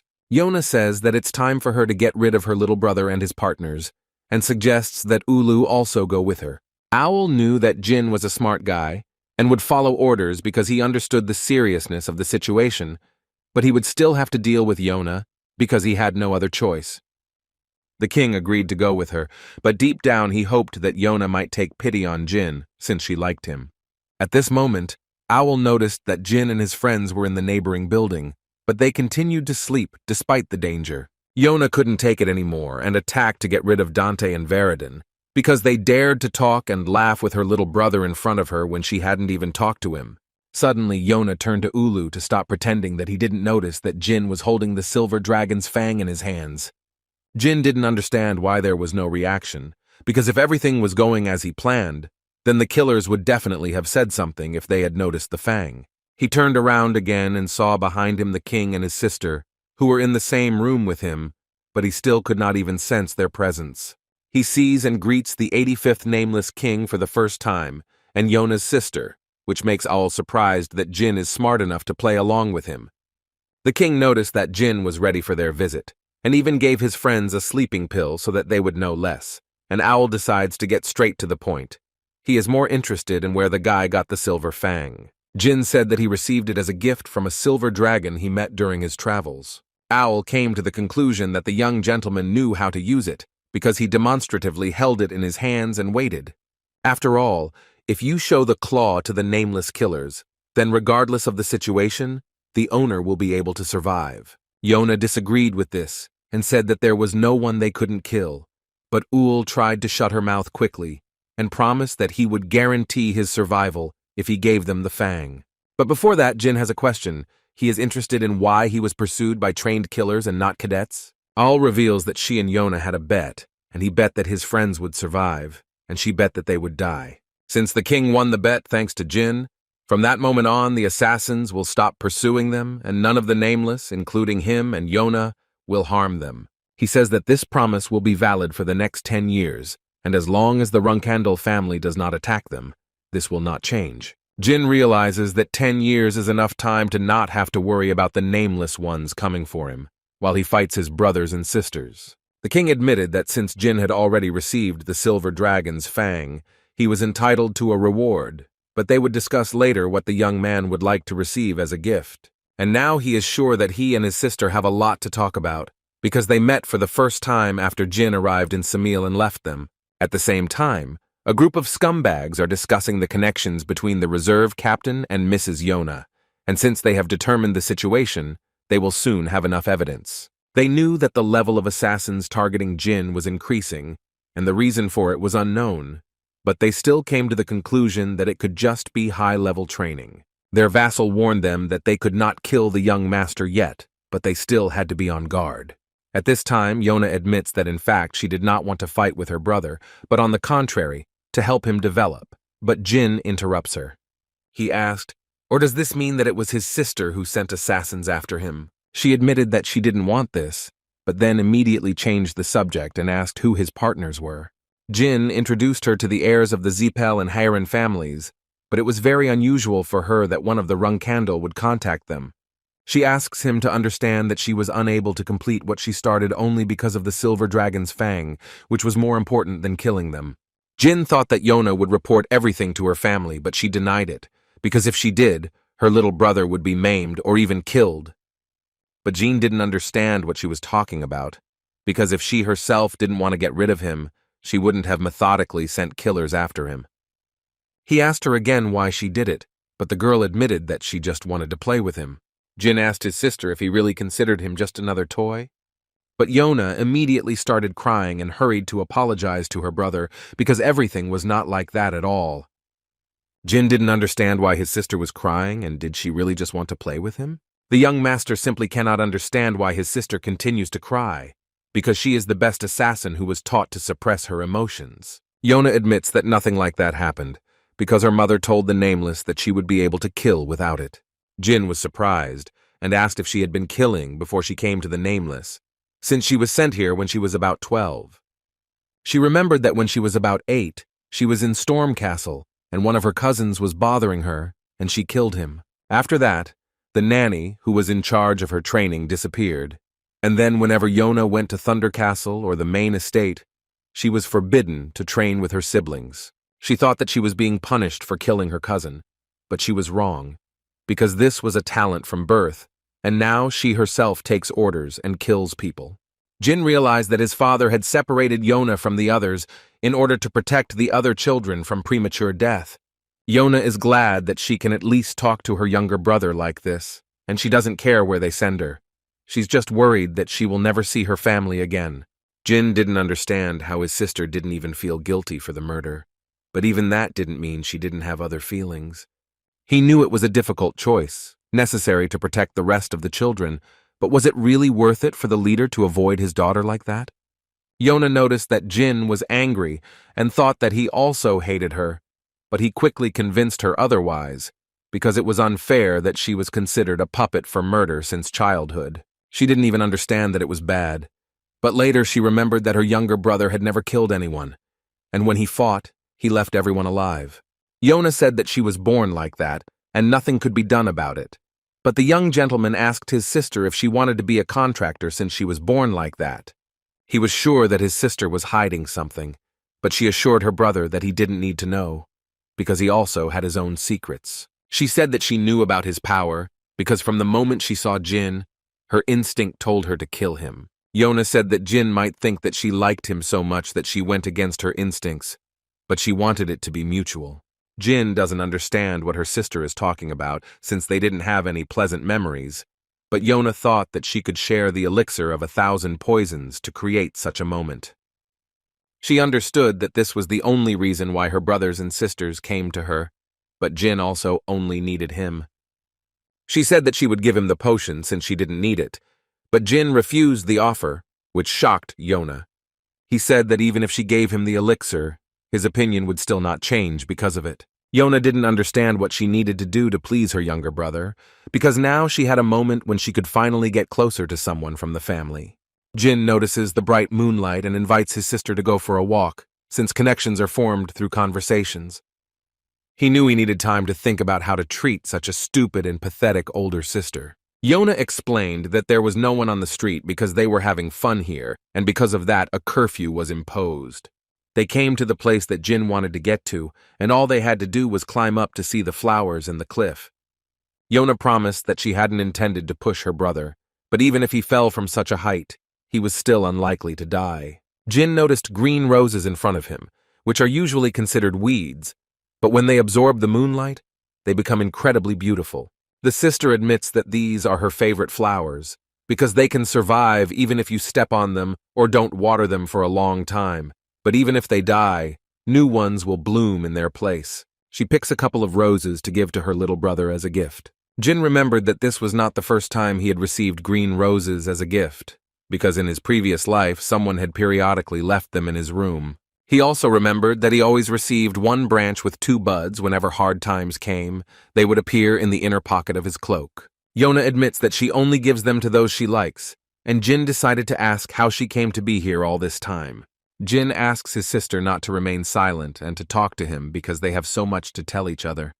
The brother decided to ask if she really tried to kill the king of the nameless. Yona replied that she was 14 at the time and that he had scolded her well, forcing her to write an explanatory note in his room. After that, she tried 2 more times, but each of them was a failure, but nothing worked because Owl scolded her. She admitted that she had failed then, but she knew for sure that she could handle it now, and Jin admitted that it was quite in the spirit of his sister to go against the king of assassins. Yona asked her brother about the dragon who gave him his fang, and Jin told her that he was actually close to him.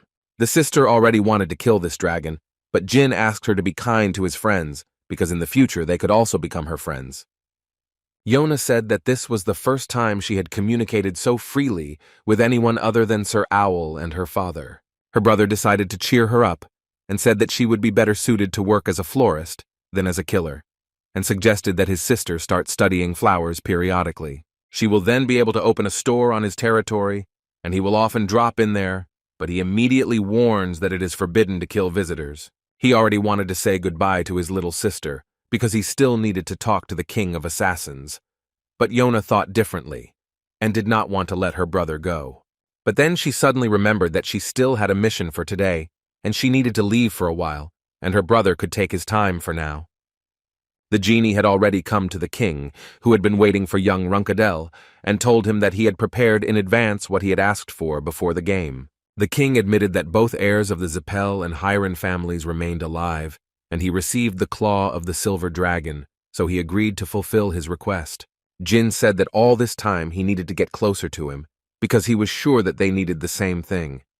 Owl replied that he could only delay Yona's return to the family for 5 years, but he was more concerned about what reason Jin would come up with, and whether he would be able to answer for what he said. Jin told about his plan about working as a florist, because Owl himself knows that such a person who experiences so many emotions should not be a killer.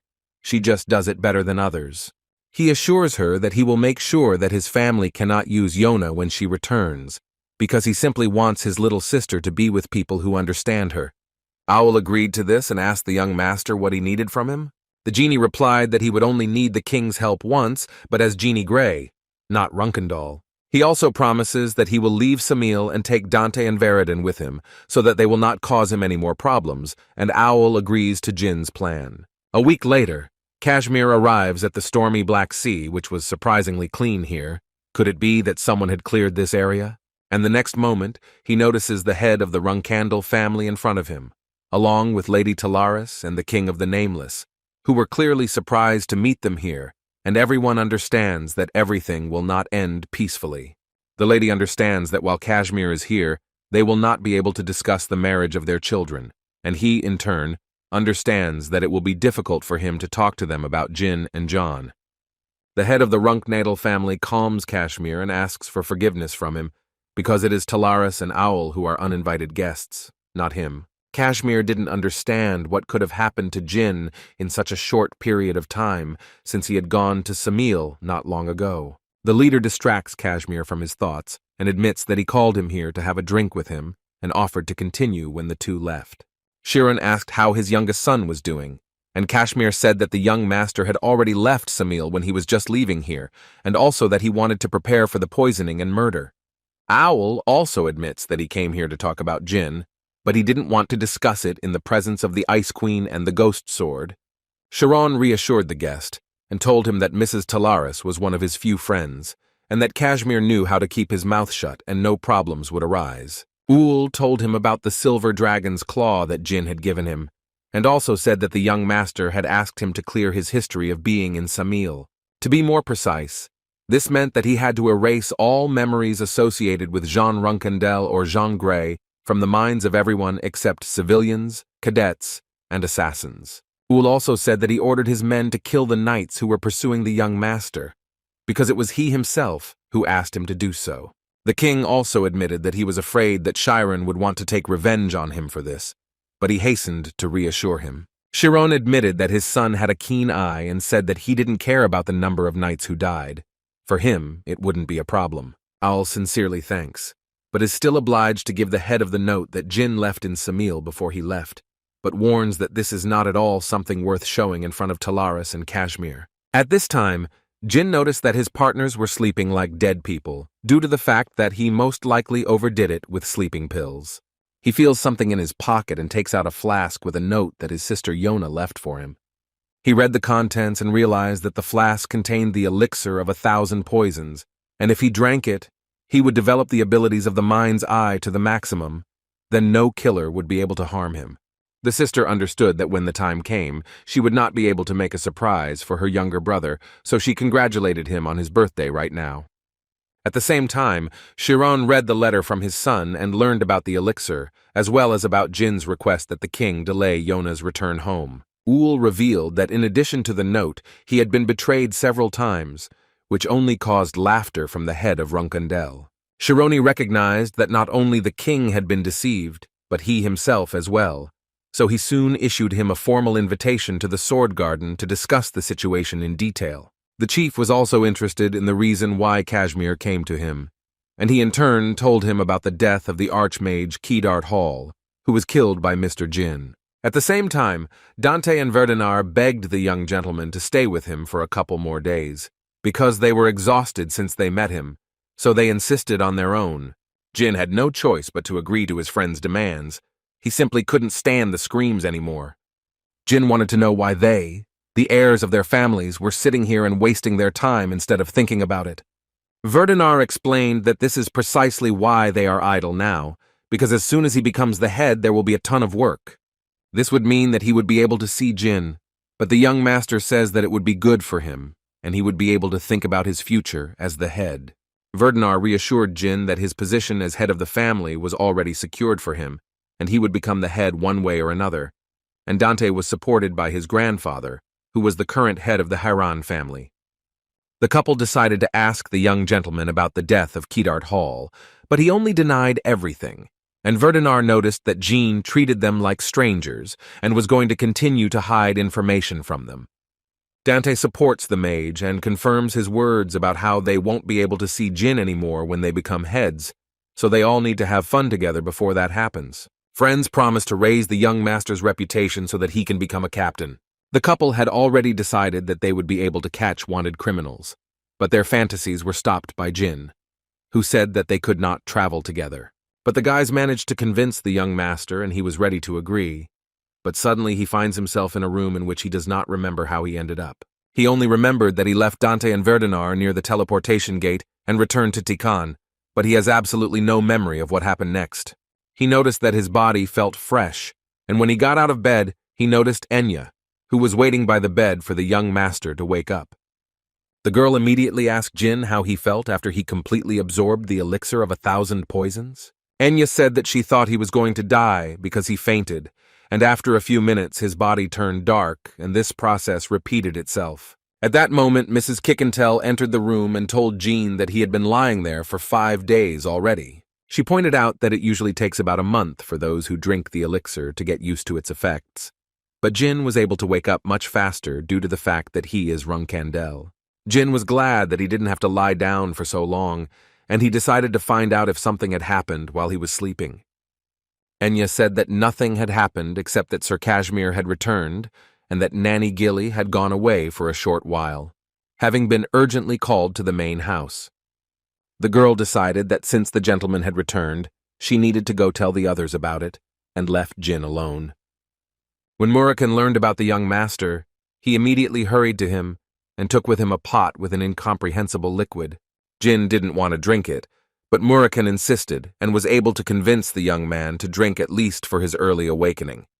The young master had no choice but to drink the entire contents, but soon after he learned that it was poison that Murakhan had ordered from Jet on the black market. It was a deadly poison that would instantly kill anyone weaker than rank 7 in one gulp. He asks the master not to worry, because in this way they have confirmed that Jin has fully mastered the elixir of 1,000 poisons properly. Lady Kikantel reminded the young master of his promise, and Jin agrees to help Enya with her training as payment for Lady Kikantel's claw. The lady said that Enya is only good in theory, and she really lacks practice.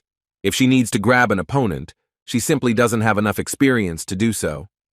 Jin didn't understand why the lady wanted Enya to do all this, but she explained that the young lady was also his partner, which meant that she would also fight by his side when he encountered his siblings. The young gentleman understood that Kikantel seemed to be scolding me, but he was definitely addressing Enya, who was standing outside the door at that time, and asked the lady not to worry because he had already figured out where they would go. He planned to fight the mages because it would be a great chance to teach her countercurrent magic, but his speech was interrupted by the appearance of Enya herself, who was delighted that she would be alone with young Master Jin. Meanwhile, in the Garden of Swords, Chiron scolds Joshua for delaying Yona's return because of him and his siblings. Joshua admitted that he had to do it for the sake of his family, but Chiron would not tolerate such a lie and administered a strong slap to his son. He ordered him to stand still and not move, otherwise he would regret being born into this world. Chiron once again hit his son and ordered him to remove the black metal armor, because he was not worthy of wearing it. The leader doesn't even want to talk to such a bastard, the second captain of the family, who was crushed by the reserve captain. He asked his son if he remembered what he had warned them about, and he replied that they had been asked not to touch Yona, but after that, another crushing blow followed. King Ul understood that this was not just a personal meeting between father and son, but also a warning to himself from Chiron. He knew that if something like this happened to Yona again, even if it was one of the heirs, no one would get away with it. Chiron said he knew Joshua had no intention of going against his orders, which is why the armor his mother gave him 17 years ago was still intact. The head of the family called his son a coward and ordered him to look at him while he spoke, because on the day he returned to the Black Sea, he would deprive him of the rank of captain. He asked the guards to take this beaten wretch away while Sister Mary watched everything that was happening, not hiding her joy. Chiron asked Nanny Gilly how things were going with Jin, and she in turn told him that he had recently left Samil and drunk the elixir of 1,000 poisons, and was now resting. The head of the family hands the nanny a suit of armor made of dark steel and asks her to convey exactly everything that happened to his brother Joshua, because that is exactly why he called her. When the nanny returned to the young master, she told him about what had happened in all the details, but Jin could not believe that his father had actually punished his brother with his own hands. But Gilly only confirmed these words.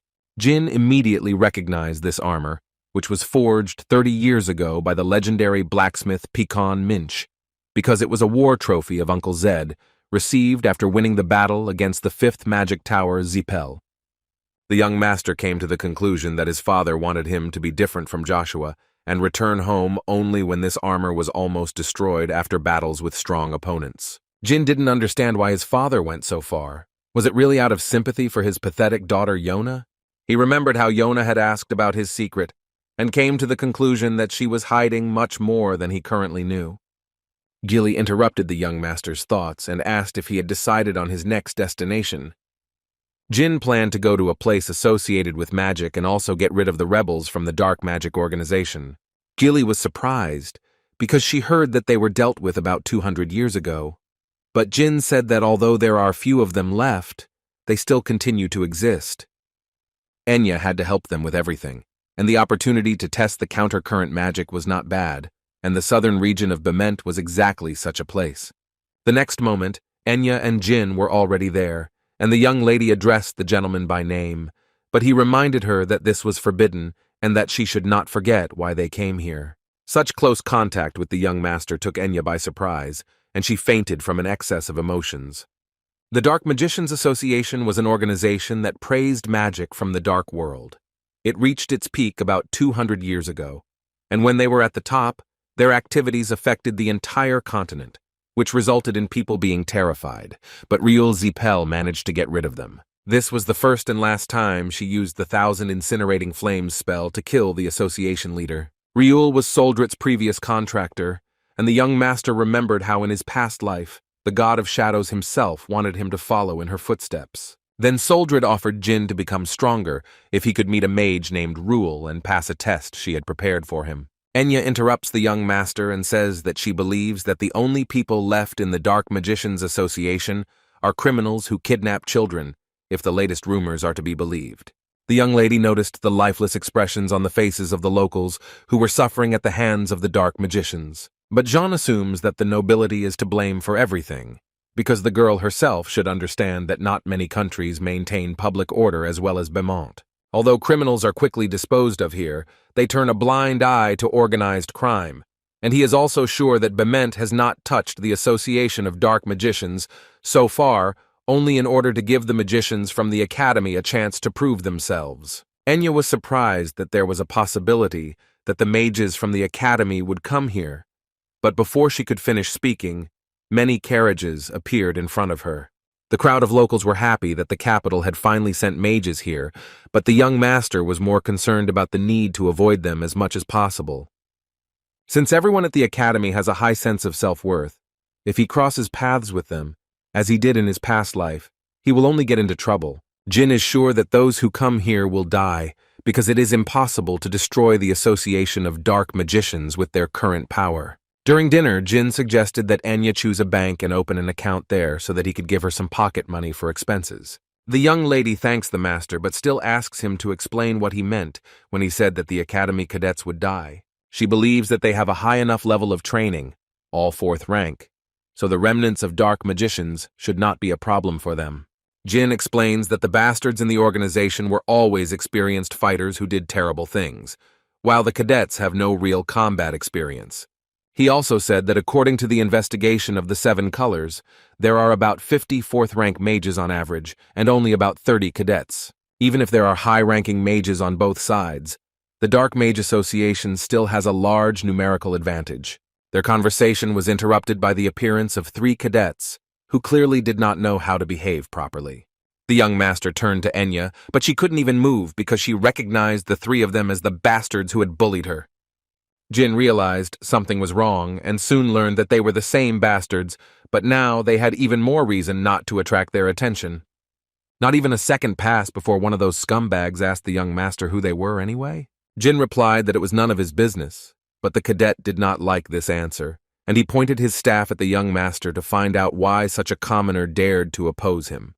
He warned that Jin had better answer properly, otherwise he would personally throw them out of here and interrogate them later. The owner of the cafe asked the young cadets to calm down and said that they had introduced themselves as travelers. The cadet could not stand it and knocked out the poor old man because he dared to interrupt him. He comes to the conclusion that the inhabitants of the southern regions are not kind enough towards the nobility.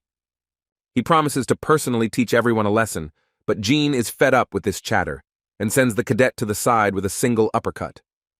The other 2 cadets tried to stop the young gentleman, but he introduced himself as a member of Beaumont's Special Investigation Department, which shocked the offenders. Enya didn't understand at all what Jin was talking about, and the cadets asked how he dared to pretend to be someone else. The young gentleman decided not to waste his time, and with one movement caused a counter-current in the scum. He was even surprised that they poured out so quickly from the initial symptoms of backflow. Jin ordered them to stand up and warned them that if they continued to talk, he would have to take them to the interrogation room. He wonders what will happen if their families and the academy find out that not only did they abuse civilians, but they also ruined the work of his department.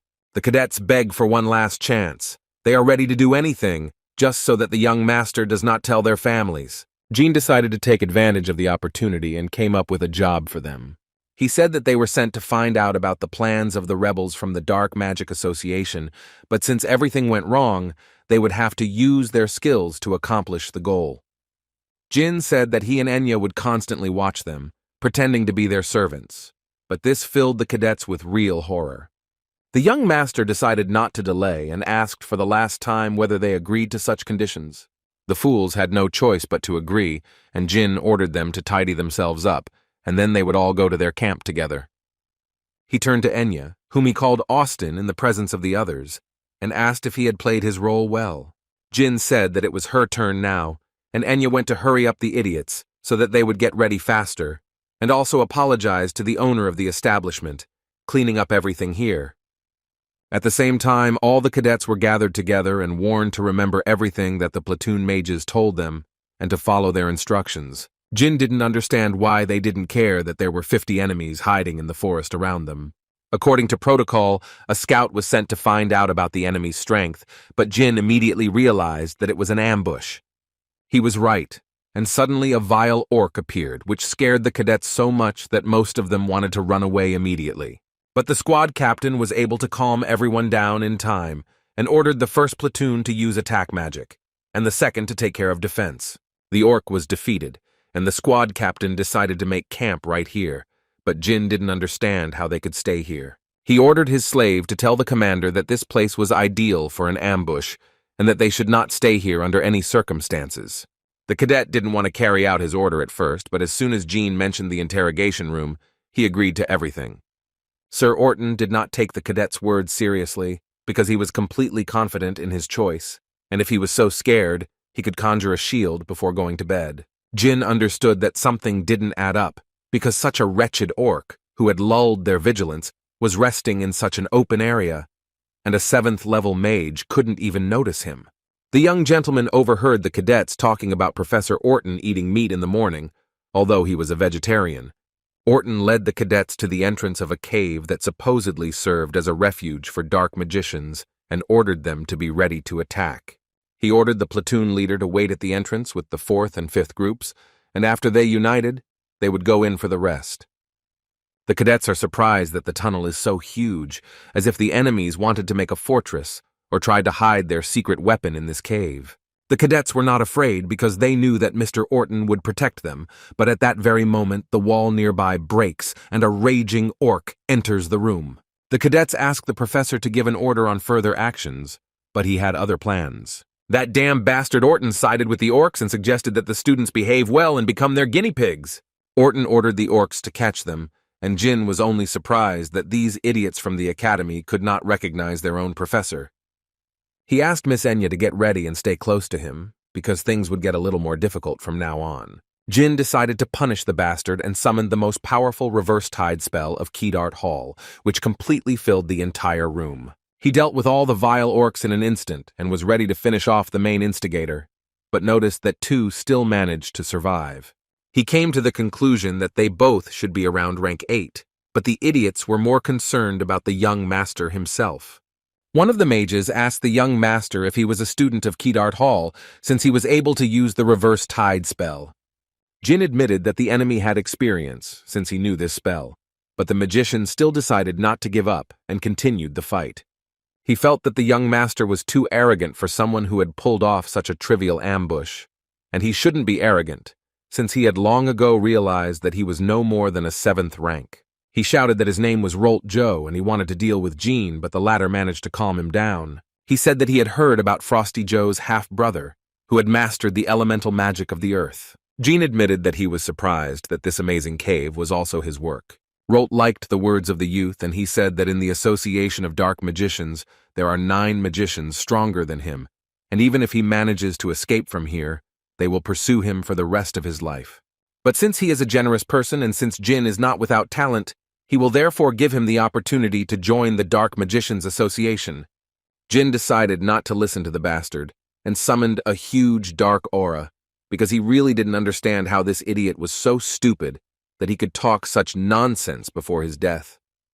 The mage simply couldn't believe that the young man had managed to mix different types of energy with the reverse tide to increase its power. This dark aura only meant that Jean was not only a student of Kedart Hall, but also a contractor of Saldred, Jin decided not to give the bastard a chance to finish and sent him to sleep with one blow. He was even surprised that he dealt with an 8 ranker so easily. At the same time, Jin was surprised that Enya was holding up so well. She was doing better than he expected. He understood that this was her first time in such a situation, but she still hid her fear well and reacted accordingly. At some point, the entire cave began to shake, and a moment later a huge wolf appeared who was surprised to see people here. He was surprised that the young man managed to kill Rolt, and at that time, Jin told Enya that this situation would give her a lot of experience. The wolf was surprised by the young master's calmness. He could have been at least a little wary, and also admitted that he looked quite strong by the standards of magicians. Jin asked his name, but the wolf began to howl with happiness, because the young man was very different from the people he had to kill at the entrance to the cave. He confessed that his name was Goltef Hafalef, and since he knew his name, he had to fight him, but before that he wanted to offer the young man something. The wolf invited the young master to join Kinzello, which surprised Gino, because he believed that Kinzello was a cave of the Dark Magicians Association. Goltef hastened to explain that this is not entirely true, since the association itself is considered something like a branch of Kinzello. Only warriors can join it, so mages are forced to join the Association of Dark Mages. Jean realized that the white wolf he had come across was also somehow connected to Kinzello, which led him to believe that the white warrior tribe was somehow connected to the organization. Goltef explained that since Jean had managed to kill Rolt Joe, he was offering him a leadership position, but the young master was surprised that the wolf had offered him such a position, but refused because he did not agree to work for someone weaker than him. The wolf was angered by such words, and he immediately struck the young master because even his generosity has a limit. Jin used barrier magic to defend himself from Goltef's attacks, which further angered the white wolf. Enya decided to attack from the side and used her magic to finish off the bastard, but it wasn't enough. Goltef easily reflected the spell and asked her not to interfere. Because he was not interested in her, he would kill her later. The wolf couldn't stand it and shouted for Jin to lower his shield and show everything he could, but a sudden injury distracted him. He noticed Jin holding a sword in his hands. His surprise knew no bounds, because he had always thought that the young master was using a staff. He promised that he would not kill the magical swordsman, because he still wanted to show his discovery to his boss. The wolf attacked the young master, but he had no trouble parrying the scoundrel's blow with just one movement of his sword. Goltef admitted that he felt a 7th rank aura from the boy, but his strength and fighting skills, especially with such a body, were even better. The wolf realized that only a member of the Runandal family could do something like this, and ordered him to give his name so that he could risk it and fight. Goltef has sworn the honor of his clan to fight Jin Runandal, confident that the boy will be reborn with the blessing of Javier's soul once he has finished him. Jin understood that even if he swung the sword 10,000 times, he would still be able to cut it in the end, just like the first time. With the very next move, the young gentleman ended the duel and asked Goltef if he would tell him about Kinzello if he spared his life. The wolf explained to Jean that he was simply not familiar with their laws, because traitors have no honor, and in the tribe of white wolves there are no cowards. Jean promised the wolf that he would not be rude to members of his tribe when he fought them in the future, but made sure that Goltef was aware of the courtesy he had shown him. The young master promised to remember the brave wolf, and Goltef was only glad to fall at the hands of Jean Runandal. He will remember him when he stands next to Javier. And with the next blow, Jin ended Goltef's life with just one blow, cutting his body neatly in half. Enya praised Jin for being so amazing, but he was more concerned about how much the White Wolf's skills varied. He understood that Goltef was definitely stronger than the wolf he had met as a cadet. But even so, this battle could not be called difficult. The young gentleman asked Enya how she was feeling, since it was the first time she had seen so many deaths, but she admitted that she realized what she needed to do to avoid being a burden to her loved ones.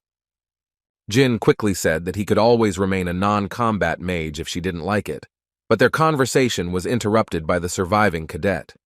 The last surviving cadet was Pascal Chip, who begged to be saved, promising that he would not touch civilians anymore. Enya decided that she had to stop playing this masquerade and took off all her disguise to introduce herself to her former acquaintance. He couldn't believe his eyes that it was that same Enya standing in front of him, but she quickly interrupted him and reminded him that if she wanted, he would already be dead. She ordered Pascal to remember that he was saved by Jean Grey and the contractor of the god of time Ulta, as well as the future archmage Enya. Enya also promised that she would never help scum like him again, but would only follow her dear comrades. Orton woke up tied to a chair. He was absolutely sure that he had tricked the academy upstarts and lured them into the cave, but he did not expect the back tide. He thought that the person in front of him was a student of Kedart Hall, so he offered to talk to him calmly about everything, since they were on the same side. He wanted to know why he had ambushed them, but the man only denied the fact because it was one of the scum who hid in the small nations and enjoyed killing that told him. The stranger believed that whoever planned to use the academy students as guinea pigs should not be talking about this now. The man knew that his real name was Maddo Baker, nicknamed the Gessam Killer. The bastard had already decided that since the man knew him, he had heard about his influence and should let him go. But the stranger doesn't give a damn about all this. He closes the mouth of the scoundrel, trampling him face down into the ground. He warned him to keep quiet, but Maddo didn't listen to him, and now he has to answer his questions while he still feels the pain that those he was slowly killing felt. At the same time, Jean and his friends were discussing that the hideout of the rebels from the association was in Oterium. Everyone was surprised because this was the capital of Vankella, but to be more precise, it was 500 years ago. While Murakan was sleeping, the capital of the sacred state of Vankella changed due to the invasion of demons. They invaded to reclaim an ancient demon relic that had been kept there since the founding of the kingdom. At that time, the Zipel and Runandal families sent their knights to support and protect the kingdom, which became the only documented case of cooperation between these families. In the end, Vankella won and got rid of the demons, but it was impossible to rebuild the city due to the destroyed mountains, explosions in the sky, and scorched earth. Now Oterium is considered a protected area that has become a haven for demons. Jin understood that the legacy of Ruel Zipel, the grimoire of 1,000 incinerating flames, was also in Oterium, but he was worried about why the demons decided to hide there and how long had they been hiding there. Jin was also informed that they had been there for the past 50 years, and that there were 3 9th-level mages among their ranks. The first was Fezron Henserk, a high-ranking member of the Bement Academy. The second was the head of the Lilistar family, Susan Lilistar, and the last was the archmage from Ans, Chukon Telderer. Kashmir never thought that the enemy had so many 9th-rank mages, but that meant that if the Dark Mage Association members were at that level, then Kinzello would be their biggest problem. Now Jean understood why his family, the Zipel family, and even Bement had watched Kinzello's cruelty in his past life. He also had information that the enemies had mastered Kinzello's transformation magic, and that Bubar Gaston was behind all this. Kashmir remembered that when he was looking for information about Vishkal Ivliano, this name had already come up. Murakan was surprised that it was not a disguise, but a reincarnation, and it was not Bubar himself who reincarnated, but someone else. Kikantel is also surprised, because she thought that this ability was only available to dragons. Merkin suggested that Maddo Baker himself did not know all the details, because after the anesthesia he passed out, and when he woke up, he had already been transformed. Jin remembered running into persistent pursuers from the Zipel family, who had transformed into escort knights when he left the Storm Castle. He decided that he needed to meet with Bubar Gaston, but in the meantime he had an errand for Kashmir. The young master asked him to investigate the relationship between Kinzello and the White Wolf tribe with the 7 flowers. A week later, at the main estate of the Heron family, the head was told that 20 cadets from the academy who had gone to exterminate the rebels had died. The chief understood that the plan had failed, but the man tried to quickly convince him otherwise. Thanks to the testimony of the surviving cadets, they learned that 2 unknown people disguised as escorts, Jean Grey and Austin Grey, won the battle with the Association of Dark Magicians. The chief does not understand the reason for their visit, but the man takes out a chest to show the contents. Inside was a fragment of a weapon used by the White Wolf tribe, and if you looked closely, you could see that the blow had been dealt by a very skilled swordsman. Did he ask the young master, or did something come to his mind when he looked at it? Dante just laughed, but the chief quickly said that his son was indeed very talented and skilled, but even he could not make such a clean cut. The leader was sure that at least an 8th-rank swordsman had done this, and Dante only confirmed his father's words. since he had not yet reached that level. The guests realized that they had traveled all the way here in vain. It was time for them to leave. Dante immediately realized that they were talking about Jean, but he couldn't even imagine that he was already at such a level. The man understood that Dante Hiron was the only one who perfectly matched the description of a short man with a hoarse voice and excellent swordsmanship. He knew for sure that Dante Hiron was hiding his skills and ordered his men to track his every external activity. Meanwhile, near the teleportation gates of the Khan Empire, Jin is distracted from reading a book by some unknown girl. She asked the young gentleman to move his bag and sat down right next to him. Jin didn't pay attention, because he was thinking that Bubar Gaston's workshop should be located near the Principality of Kurano. The girl continued to watch the young man. She simply could not take her eyes off him. Jin still managed to get to Bubar's workshop, despite the fact that he had to stay late and visit other workshops so that Bubar wouldn't suspect anything. If we are to believe the words of the owners of other workshops, then Kinsella was a brilliant sculptor. Jean knocked on the door, and a moment later the enraged owner was shouting at him until he found out that he was Jean Runandal. Bubar did not understand what Jin was doing there, but the young gentleman hastened to answer that he had come as a guest. He didn't even want to see him on his doorstep, but Jin reminded him of who saved him and how to properly treat his savior. Jin recalled that if his family had heard what Bubar said at the banquet, he would have been dead long ago. Bubar didn't like this and attacked the young master, but he dealt with the impudent bastard with one blow to the face. Jean walked inside and noticed Mr. Wishkel, who was clearly surprised by the young man's sudden appearance. Vishkel asked why he was here now if he was supposed to be taking a test to become a reserve captain. Bubar did not let the gentleman finish speaking, because he wanted Vishkel to kill him because Jin had dared to humiliate him at the banquet and now beat him up. Vishkel hid his anger as best he could and hastened to reassure Bubar that the young master had definitely had his reasons for doing so. Jin interrupted the gentleman and asked for forgiveness. He came here to order a sculpture of his father, but now they are putting him in a difficult position. Vishkel understood that something was wrong here, because the young man's behavior was different from the Jin he knew. He understood that Jin had more selfish motives from the start.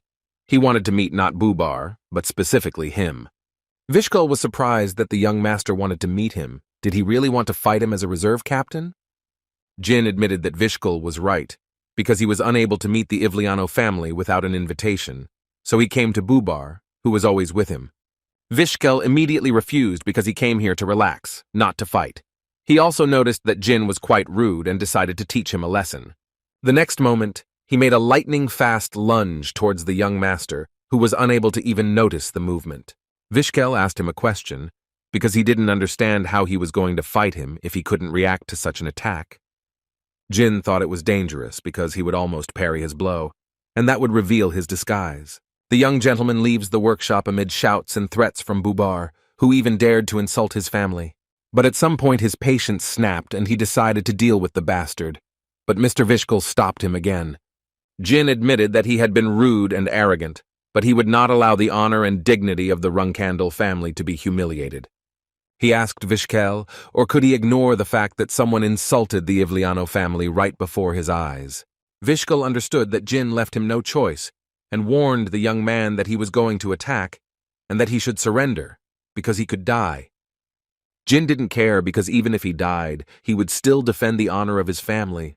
Vishkel understood that the young man was not bluffing, and regretted that he had not immediately shut up that bastard Bubar. He himself had wanted to get rid of this idiot for a long time, but for the sake of his business he needed Bubar's abilities.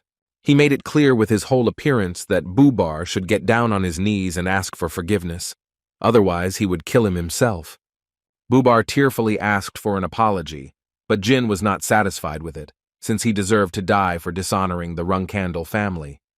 Vishkel admitted that Jin did the right thing, so he asks him to leave quickly. As soon as Jin left, Bubar began to appear again, but Vishkel was not interested, and ordered his servant to shut up and listen to him.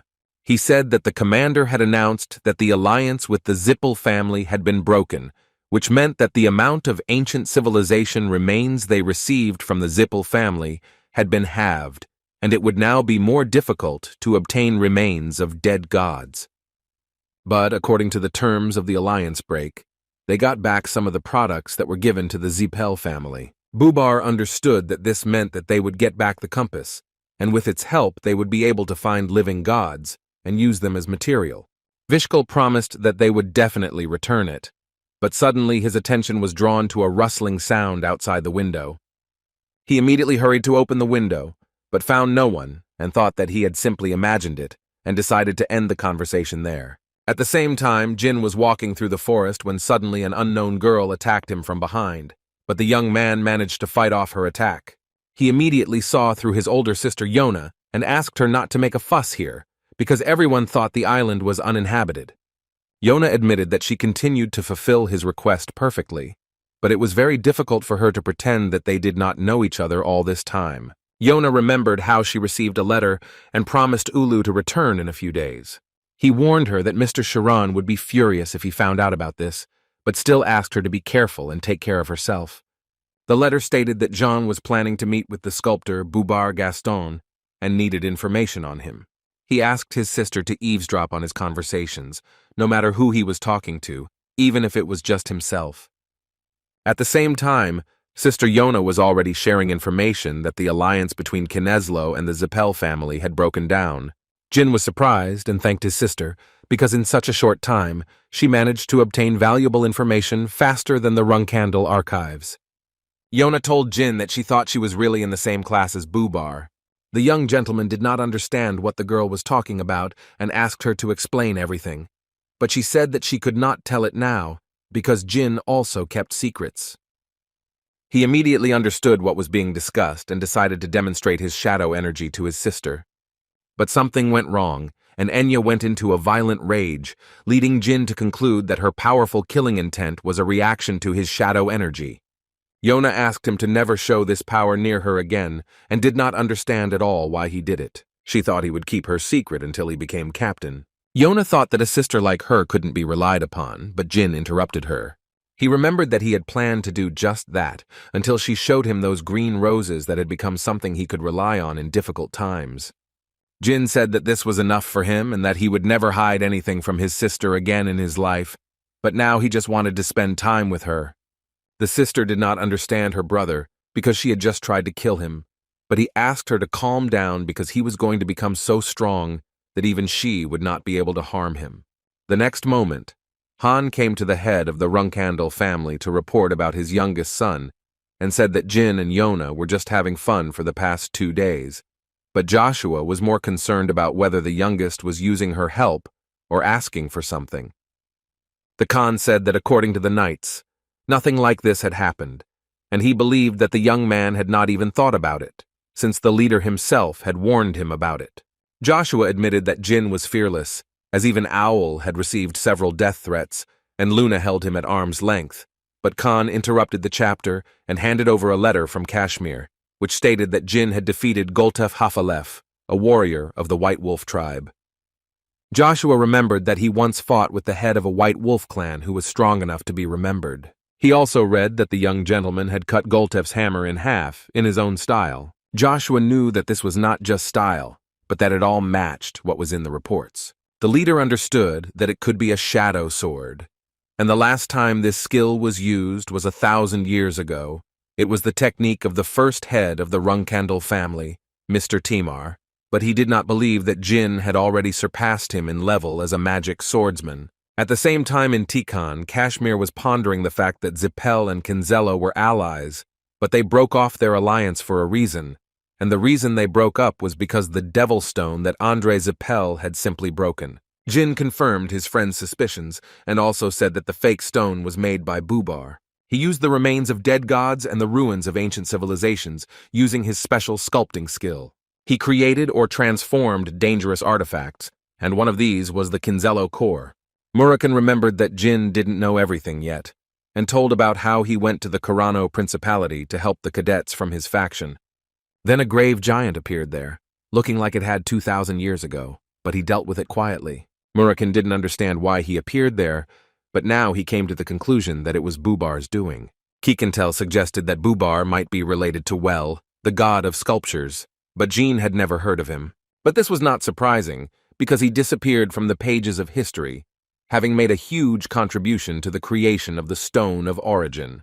After some time, The stone was destroyed, and Well lost the rank of god and became an ordinary mortal.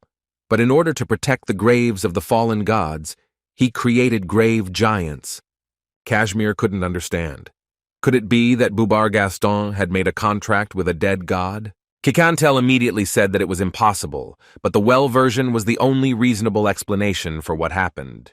Jin also revealed that among the artifacts created, there was an item capable of tracking God's contractor. Murakhan didn't want to listen to all this nonsense any longer. He shouted that until the contractor personally showed force, no one would know that the contract had been concluded. Jin said that the artifact is called a compass, but fortunately it does not work perfectly. He also remembered that when Julia was found, it was not her who was kidnapped, but the dragon protector Latria. Kikantel realized the seriousness of the situation, because the enemies would continue to search for contractors using the compass to force them to absorb the devil's stone. Jin knew that they couldn't just sit back and do nothing. They had to get the compass back before something terrible happened.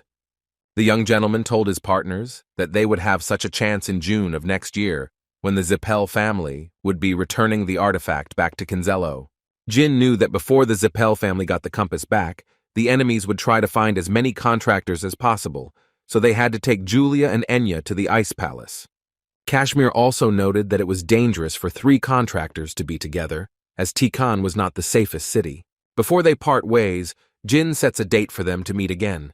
It will be in the Balado Empire in May of next year. He is sure that after that the enemies will go to the lands of the pirates, where the exchange will take place. Kashmir still asked where the young master was going, because there was no safer place than the Ice Palace. A few hours earlier, Murakhan had suggested to Jin that he should go to the underworld, as now was the time. Gili decided to ask Murakhan if he knew anything about his inhabitants suppressing the beastmen. Murakhan confirmed her words, but Jin was more worried that he had no idea how to get into this underground world. Murakhan said that it must be somewhere in the great desert of Mitra, in the lands of the beastmen, but only Jin can get there. Even the descending god could not do this, but the young man will succeed, because he is the contractor of the millennium. Murakhan explained that he simply had to remember that there was a contract between Soldred and the people of the underworld, and that they were prepared for the appearance of a magical swordsman from the Runandal family. Jin has already reached the lands of the beastmen, where his first cadet mission took place, but to get to the Mithra Desert, he needs to cross the mountains. Jin tried to avoid any contact with the locals, but still came across harmless watermen. They remembered Jin and noticed that he looked shabby, so they offered him food. But this time Jin didn't come for food, but to pay them for the fish he got last time. He handed the water sprites a huge fish, which immediately interested them, and they began to jump for joy. Jin decided to ask if they had secret paths that only they used. The water spirits decided to help him and brought him to a cave. They warned that Jin would die if he did not change his mind about going there. Jin thanked the watermen for their concern, but there was no need to worry. He was confident in his abilities. Meanwhile, they came to a huge room where they were able to collect water, but they had to go a little further, and then they would end up in the desert. Jin also noticed the mouse and was surprised because he saw such a species for the first time. The mouse immediately began to scold the waterman who showed the strangers the way, because it was against the rules, and only he was allowed to use this way. Vodyanchik offered a coin to his old acquaintance and promised that he could be trusted, and with him his friend didn't have to worry. The mouse immediately agreed to let Genie through after receiving his payment and asked the guest to follow him. He led Gene to the doors and told him that when he opened them, he would find himself in a convenience store and then he could go out to the Yuka Yuka market. Finally, the genie thanks the waterman for his help and asks his name. He introduced himself as a dark spark, and he didn't even need to ask the young master's name, because he was able to immediately recognize Runandal. Jin left the shop and went to the market to find a trusted guide who would help him get to the Mithra Desert. He remembered that he had been told that dogs were the best guides, and luck had turned to him, and he was able to find one. The next moment, Jin is already thanking his guide for getting him to the desert without any problems. Jin went to look for the place where the shadow sword was transmitted, although he understood that if he died here, no one would find his body. The great desert of Mithra covered the entire center of the Beastmen lands, and according to legend, where in the underworld, untold riches, civilization, and resources are hidden. Travelers took risks without prejudice to find all this, but even the local beastmen could not do it. Traveling through the desert was considered a certain death sentence, for no one would survive the challenge. Murakami explained that 5,000 years ago, there were mythical species of creatures that maintained peace among all the beastmen, but Jin didn't understand. Could they really all disappear overnight? Murakami confirmed the young man's words, and also said that they were simply too self-confident and dared to challenge the gods. He reminded Jin of the Devil's Stone, which was created from the collected power of the gods, because it was with its help that they were able to be destroyed. But not all the gods turned away from them. There was one who took pity on them, and Gilly immediately understood that they were talking about Soldred. Murakami revealed that Soldred saved a small portion of the Myungwan species and made a contract with them. The dragon doesn't know about the terms of the contract, but he is absolutely sure that only they can teach Jin how to use the Shadow Sword. Jin remembered that Tamar Runandal, who was the first head of the Runandal house, also studied under them. Jin didn't know much about him, but he didn't understand how the founder of the family and the greatest hero didn't even have a tombstone in the Garden of Swords. He knew that if he met Myungwan, he would be able to learn more about the former leader. After a couple of days in the desert, Jin didn't even imagine that it would be such a difficult task. He would rather fight a strong opponent than end up here. A month later, Jin was already exhausted. He no longer remembered the last time he ate or drank. He understood that he couldn't go back, because the tracks in the sand instantly disappeared, but he had to endure it, because he had been in such despair before. At that moment, a voice called him from behind, and the next moment, when the dust cleared, he saw Haytona and Daytona, who were clearly unfriendly. They attacked the young master, who was surprised that his brothers had such a powerful blow that even he could hardly cope with it. The brothers had been waiting for their brother to lose his powers and become more vulnerable, and Jin finally realized that this was not an illusion. Jin didn't understand why his brothers were acting like this after such a long separation, but he had no choice but to try to run away from them. It was not difficult for the brothers to catch up with the young master, because they worked well as a pair, covering up each other's shortcomings. Jin continued to fight off the barrage of powerful blows, but at one point he saw his chance and managed to fight off their attack. The very thought that he had to bow his head before them, even though they were so weak, infuriated him. He always wanted to kill them, and the next moment he dealt with the brothers with one blow, sending them kissing the ground. Daytona and Haytona only begged for mercy, and Jin thought for a moment. He hoped that their relationship would be much better than in his past life, but he had to end this already in order to move on. He used the Shadow Sword to once and for all put an end to the bastards who had bullied him throughout his entire past life. A day passed, and Jin continued to sit on the sand near the bodies of his brothers. He could not believe that it was true, and he killed them. He decided to come to terms with this idea and made a grave for Daytona and Haytona, and later he himself set off on the journey. A dark figure appeared near the brothers' graves and acknowledged that Soldred had robbed and raised a worthy boy.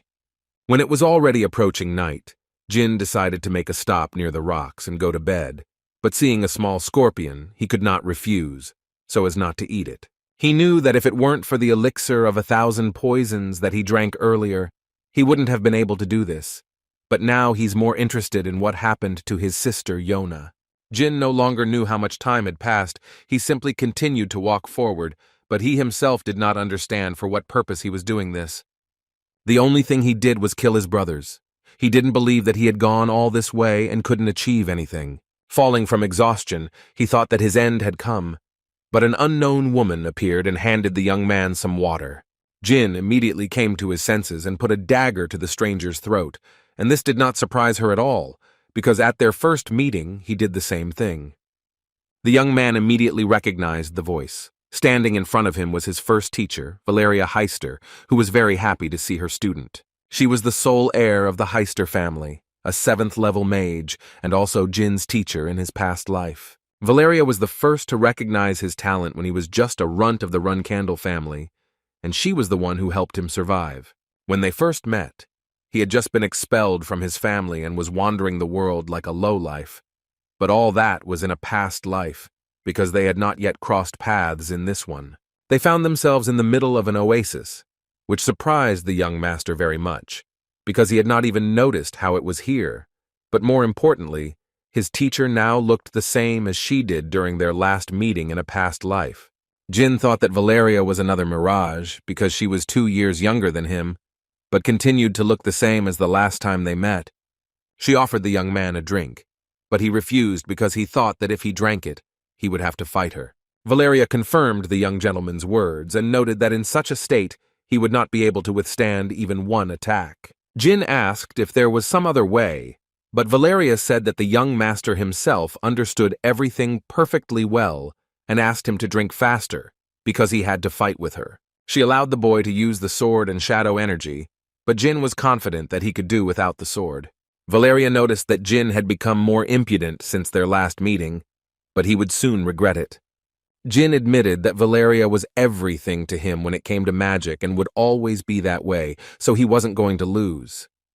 Valeria said that recklessness had always been his specialty, but he had better be prepared. The next moment, she used a spell and summoned a huge thundercloud that covered the entire horizon. Jin had a hard time dodging each thunder spear and finally realized that the teacher was actually trying to kill him. He had fought her hundreds of times, but had never won, but she had never actually tried to kill him like she was doing now. Jin understood that her lightning spears were at the level of the 7th rank, but with such a volume of mana, it would not last long. Valeria immediately noticed that her student was serious, judging by his expression, but she was more worried about whether Jin already knew how much mana she had left. She gave him one last chance to take up the sword, otherwise he would simply die, but Jin didn't think so and used counter-current magic. Valeria guessed that Jin had found himself a new teacher, but why then did he say that she was his one and only teacher? Jin understood that she was intentionally hurting him with her words, because if she decided to kill someone, she would do anything to do it. Jin was sure that the counter-current bomb and one thunder spear would not disperse, but he had no choice and would have to use the reverse tide. She knew he needed 3 minutes to use it, but she also knew Valeria wouldn't let him do it just like that. Valeria continued to attack the young man with various magics, and at some point she managed to catch him with a magic circle. Jin couldn't believe that she could maintain 5 copies at once, and she also had enough mana for a magic circle of that size.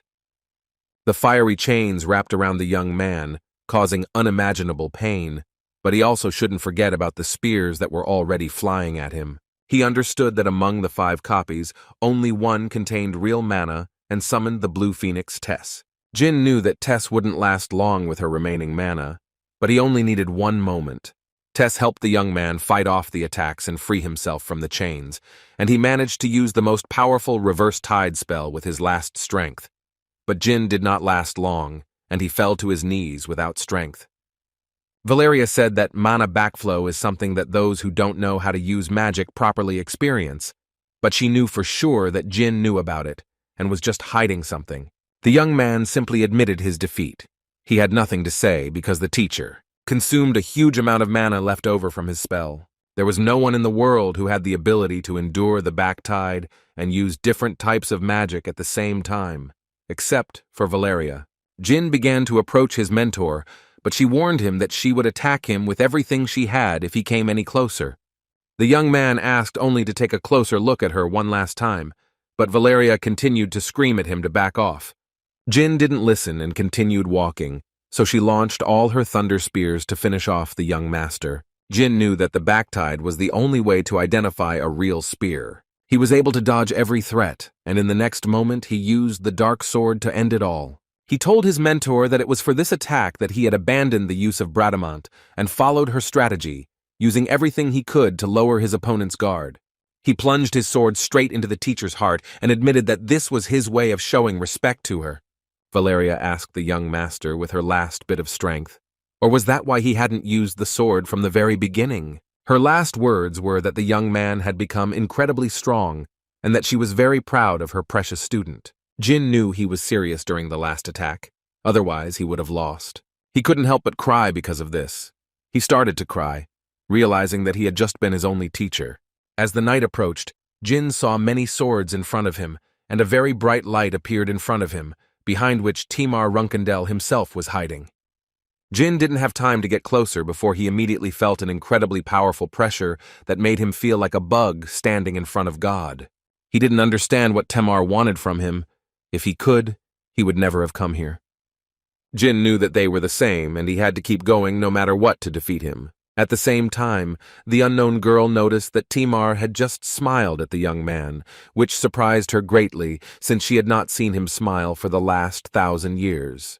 The young master continued to move, resisting the enormous pressure that literally pulled him to the ground, because he had made a promise to himself to destroy Timar. The stranger admitted that she also felt excited when looking at Jin, because who would have thought that he had such a strong willpower to withstand such torment? The girl noticed that when Jin killed his brothers and teacher, he was incredibly sad, but he did not hesitate, but continued to move on. She acknowledged that the boy was quite capable and offered to finish his test, but Timar did not think so, and only strengthened his spells against the boy.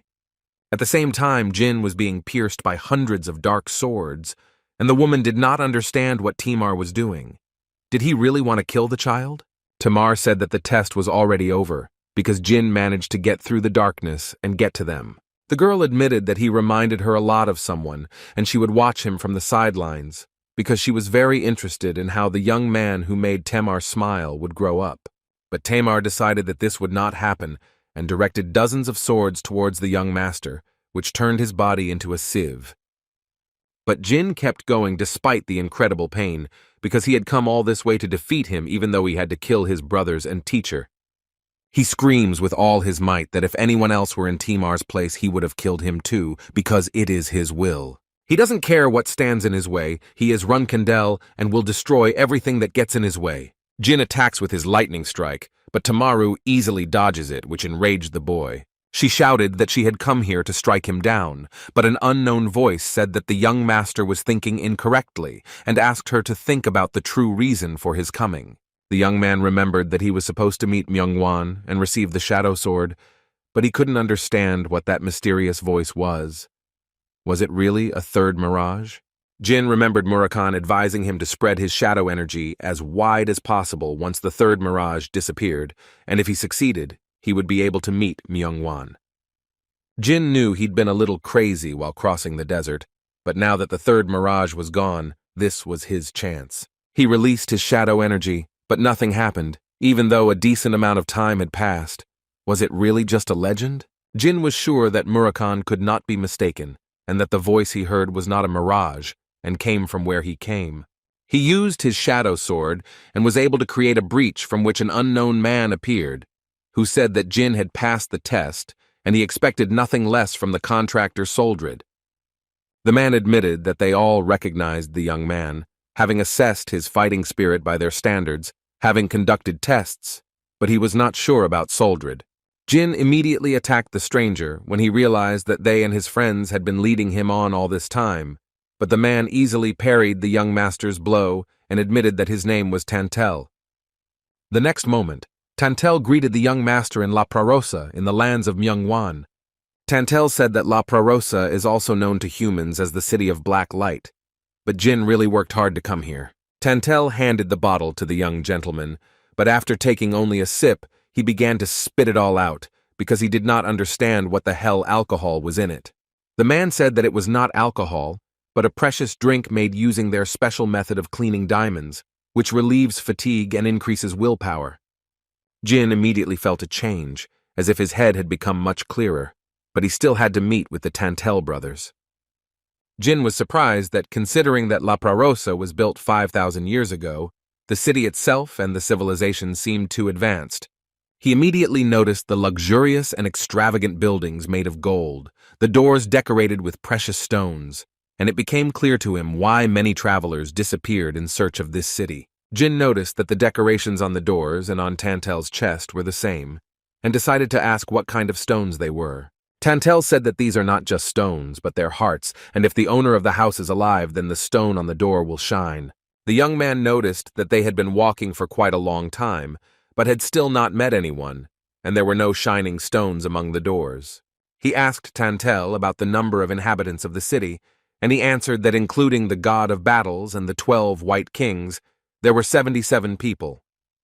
Tantel said that according to Soldred's contract, his brothers will be able to give the young man the shadow sword, and they are already waiting for him at the place where they are going. Soon they came to the Temple of Battle, where Jin would be given the sword, But the young man was more confused by the incredible energy emanating from within, which reminded him of the pressure in front of Mr. Temer. He understood that if the third mirage had not passed, he would not have been able to even move now, let alone be ready for anything. Tantel warned Jean before they entered that the boy had better watch his words when dealing with his brothers and sisters, because unlike Soldred, they would not be coddling him. Jin went inside, where many people were already waiting for him, eager to ask their question to the young master. An unknown woman ran up and joyfully lifted the young man up, because finally their student, for whom they had been waiting for a whole 1,000 years after Temer's death, had appeared. She said that it was impossible to welcome the battle god's family with a dirty body and asked who would wash the young master, but Jin was clearly not satisfied with this outcome, and he tried to say that he could handle it himself.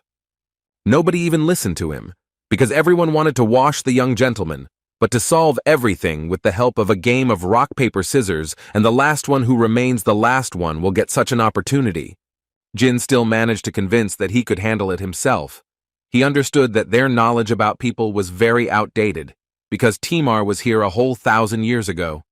Jin thought that everyone he met today had large, strong, and to some extent blessed bodies. It was not for nothing that they were called the warrior type. Jin walked outside after the introduction, wearing traditional guest clothes, and Tantel was quick to compliment the young master on his appearance. Jin was asked, or did all this preparation mean that he would soon go to meet with the king and the god of battles to hand over the shadow sword? Tantel confirmed the young man's words. They would go to the temple, where the battle kings were already waiting for him, but Jin was not allowed to carry weapons with him. When they arrived at the temple, Jin noticed that Tantel's heart began to glow brighter and brighter. There was no such bright glow when they were with the other battle kings. Tantel explained to Jin that while he was in the temple, he had to answer the questions asked, otherwise he would be sent back where he came from, at the first command of the god of battles. As soon as the door opened, Jin immediately felt the strong energy he had noticed outside, and in front of him stood 12 kings, and on the throne sat the god of battles himself. The young man noticed that, compared to the others, he looked noticeably smaller, but his presence was more powerful than that of all of them put together. God turned to the young man and said that he and Timar were not at all similar to each other, but their energy was very similar. The kings also noticed this, but they are not sure that Jin will be as good as Timar and will be able to become a better warrior. But they also rushed to protect him, because he was, after all, the first person here in the last 1,000 years, which meant he had enough skills.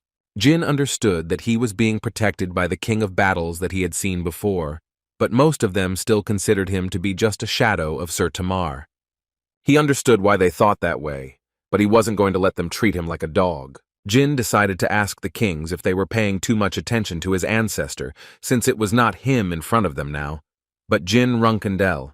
King Kaio could not forgive such impudence of the young master and wanted to teach him a lesson, but God stopped him. He admitted that they were guilty before Jin because they talked too much about the past in front of the new heir and introduces himself as Van. God Wang said that unlike humans, they do not use honorific titles, so the young man can address him simply by his name. But until all the kings acknowledge him, he will not be able to call them brothers and sisters. Jin understood that most of them weren't even going to acknowledge him, but it was good that they didn't hide their hostility, because it was obvious from their faces. Even Van's was the same. Wang said that tomorrow they would give the shadow sword to the youth, but until then he should not use his blade. Instead, Wang gave him another sword. Jin already thought that God gave him his own sword, and the next moment, Jin realized that the sword was absorbing his shadow energy. Jin understood that the more he resisted, the more energy the sword absorbed. Wang told the boy that his ancestor Tamar was able to master the shadow-absorbing sword quite quickly, and she expected the same from Jin. Gina was annoyed by this arrogant goat, but he was sure that he would show them his strength again. After the meeting, several kings approached Wang to talk about how it was a little early for Jin to handle the absorbing sword. Even Timar only managed to cope with it after he was able to perfect the first form of the shadow sword, and he was over 20 years old at that time. King Garmund asks Belis to stop. He understands that she cares about the heir who appeared after 1,000 years, but Van herself understands that this is not the best option. Wang explained to the kings that time had frozen only here, but not in the entire world, and they must pass on the shadow sword to the heir, and also test how strong the Runandal family was after 1,000 years. Jin didn't even close his eyes the entire night, because the sword was sucking out his shadow energy until it completely absorbed it. The 8th king, Garmund, interrupted the young man's thoughts and said that he would be the first to teach him. He warned that before they started training, he needed to check something, because he still didn't recognize Jin. Garmund made a bet with the young master that if he could swing his sword 10,000 times so that each swing was the same, and if he couldn't even do that, he wouldn't be able to learn from him. This only piqued Jin's interest, and he began to swing after swing, and when he was already at 8,000, even everyone around noticed it. They saw him as a threat. Because he was an ignorant swordsman in his past life and was able to get rid of the curse, he was reincarnated into a prestigious family of swordsmen. Jin remembered how, after starting his training with Sister Luna, he underwent training in the pure rock method that all pure-blooded Runcandals undergo. The method was that every swing of the swordsman should be the same, and it was created by the first head of the family. This is the way of thinking of the Runcandal family. Jin was able to cope with the task and could not believe that Garmund actually gave him a swing test. He really miscalculated if he wanted to scare him. Garmund was surprised that the young man actually succeeded, because even considering that he was Runcandal, few people were able to pass the test perfectly. He didn't even think about what to do if he succeeded. But the young man didn't give him much time to think and asked why the king was silent. Garmund admitted that Jin not only swung with equal force, but also managed to do it quite quickly. But the young gentleman wanted to hear a compliment that was not indifferent. The king did not understand what the youth was talking about, but Jean asked him to simply admit that Garmund was ready to teach him. Garmund had no choice but to admit that Jin was ready to learn the secret technique of the shadow sword from him, the 8th king of battles. The public only rejoiced at this outcome. They were glad that the 8th king had taken on the task of training the new heir. Garmund suggested that they start training, but Jin became curious, or would they fight? The king only laughed in response and asked the young man not to overestimate himself, because a battle is only possible when the opponents are on the same level. Jin cheekily asked Garmund how big the difference was between them. The king was angered by the youth's behavior and promised that he would not even waver with his sword, when suddenly Jin was already near him to deliver a crushing blow, but Garmund managed to put his sword under him and block the attack. Garmund asked the boy what he was doing, but Jin only said that he was trying to move his blade, since he said he couldn't, but he still managed to. The king began to justify himself, saying that this was not what he meant. He wanted to say that no matter how much their swords crossed, his sword would remain unshakable. Jin really enjoyed teasing him, but Garmund couldn't resist and decided to cross their swords, but that was all the boy was waiting for. Jin decided not to hesitate and repeat his lightning attack, but his blow was blocked again, and it felt like he hit a wall. He understood that it was not just about his muscle strength. There was clearly something else hidden here. The king was quick to disappoint the young man, because he said that his sword would not waver from his attacks, but Jin was not going to stop. Jin came to the conclusion that since he couldn't use shadow energy, he was using a skill that couldn't be used in real combat, using aura. He struck with tremendous force, but Jin didn't know that the difference in skill was so great, because Garmund didn't even move from his spot. Although Garmund didn't show it, the pain was such that it felt like his wrist was about to be torn off, something that hadn't happened in the last 1,000 years. He also noticed that the youth's strength was also rank 8. Could it be because of Runcandal's inhuman strength and his progress in the Great Desert? Garmund gave the young master 1 week to perfect an attack that would shake his sword. Jin asked him to teach him this, because he is his teacher, but Garmund asked him if he didn't learn it during the third mirage. Garmund explained that faith can cut through anything, and the essence of this training is precisely to raise this thought and impose it on his shadow energy. It all became clear to Jin, and he only asked how much time it took his predecessor Tamar.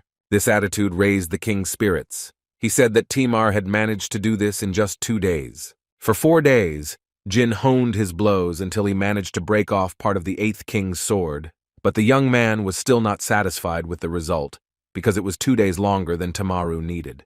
Gurman realized that he had originally thought that a week was a rather short period of time, so he had expected that Jin would be done within a month. He can't believe that he did it in 4 days, but if he compares it to Tamar, it took him longer. But Tamar didn't use the absorbing sword, so even he might not be able to handle it like Jin. Gurman knew he couldn't tell Jin that this was a huge achievement, and he also remembered Van's words that it was his job to check how strong the Runandal family had become over the past 1,000 years. He didn't believe that they had really become so much stronger and even thought that they had almost nothing to teach Jin.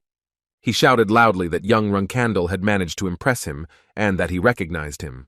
Gurman said that his brothers and sisters will also open their hearts to him because they have no choice. They feel in him a pure and strong warrior soul. He also asked to try the young master's achievement first, but Jin didn't understand what he was talking about, but still agreed. The king thanked the young man and took from him the piece of the sword that Jin had broken off with his blow, but the young man did not understand what had just happened and why he needed it. Gourmand ate a piece and admitted that La Prarosa liked the taste, but Jin was more concerned about what his teeth were made of. He praised the young master and warned him that their next training would be tomorrow and said goodbye to Jin. Having already returned to the room, Jin looked at the knight La Prarosa and did not understand how such a place could exist in their world. Jin doubted that he did not have the necessary skills to come to the land that only the contractor of Soldred, the magic swordsman of the Runandal family, and himself, the heir who came after 1,000 years, could enter. Tantel pulled the young man out of his thoughts. He didn't know that the first training session was so exhausting that Jin became so thoughtful. Jin only replied that she was normal, but Tantel laughed at such an answer, because he heard that the young man had not slept for 3 days because of her, but still admitted that, to be honest, he almost died. But if he had at least a little shadow energy, it would have been easier. Tantel said he just needed to get through it and handed him a drink similar to the one he had given him earlier. Jin thought there was something suspicious here, but Tantel calmed him down and told him that last time he only had drinks with him, but this time it was their traditional snack of some kind. The king said that it is certainly not as good as drinking, but it also restores energy and also relieves swelling. Jin was really convinced that it had an effect. He was surprised that there were so many incredible things in La Praros, and when he returned, he would definitely have to take some with him somehow. The young man also asked how the ranks of the battle kings work. Are those with a lower rank really stronger? Tantel replied that no, because the number was only determined by the order of becoming the king of battles, and according to the rules, excluding God Wang, they had no ranks. Jin was surprised by such a rather honest system, but a voice came from behind him and said that unlike humans and beastmen, kings never drew blades on each other, so they did not need a hierarchy. The young man immediately jumped back, sensing danger and wanted to take out his sword, but the stranger was already near him and did not even allow him to move it from its place. Before him stood the 5th king of battles. Boris and the youth remembered that he had seen him at the entrance next to Garmund, the 8th king of battles. Boris immediately came close to the young man and opened his mouth. He was interested in why Jin was missing one wisdom tooth. Jin was surprised at how fast the king was. He was right in front of him, but he couldn't even react. The young man said that he lost a tooth during the last check on the way here. He used everything he could to cut through Tamar's mirage, but before his blade reached its target, the mirage disappeared. He was so angry that he clenched his jaw until a tooth broke off, but this only amused Boris, because he thought that Runandal's teeth were stronger than most monsters. Boris offered the young man a new tooth, and without a second's hesitation, he immediately pulled out his own tooth, which can bite through cobblestones, steel, and diamonds. He warned that it would require a proper jaw, but he was confident that Jin could handle it. He just needed to file it down and put it in place of the old tooth. The next moment, Boris disappeared, and Jin came to the conclusion that he was simply crazy. The next morning, the young gentleman noticed that the stone under his feet was incredibly strong, and he wanted to check how strong it was. Jin took out his sword and struck the stone, but as he had expected, it was unusual, perhaps as strong as the 2,000-year-old iron that Bradmanti and the Black King's armor were made of.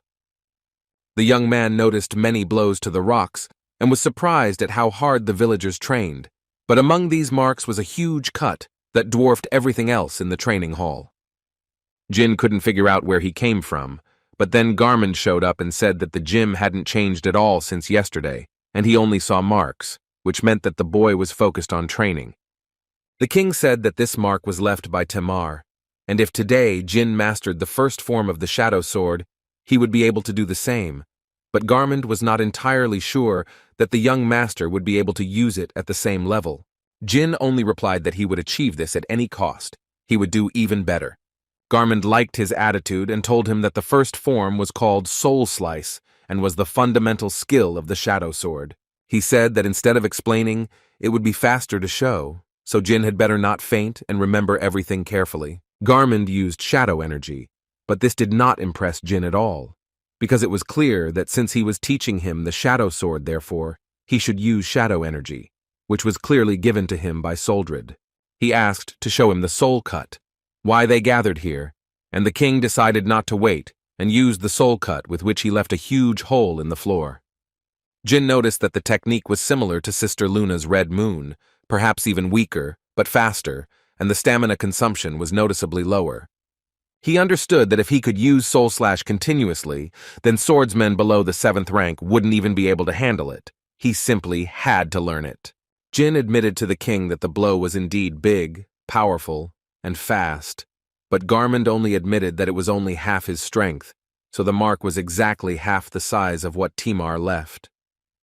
Jin thought that the soul cut was the beginning and end of the Shadow Sword, meaning that the best it could do now was leave a mark the size of a training hall. Garmund admitted that it would work if the young man mastered it perfectly, but if he could master the Shadow Sword, then the soul cut would become a power, not a technique. Jin didn't understand what that meant, but Garmund decided to ask the young master why the first form of the Shadow Blade was called the Soul Cut.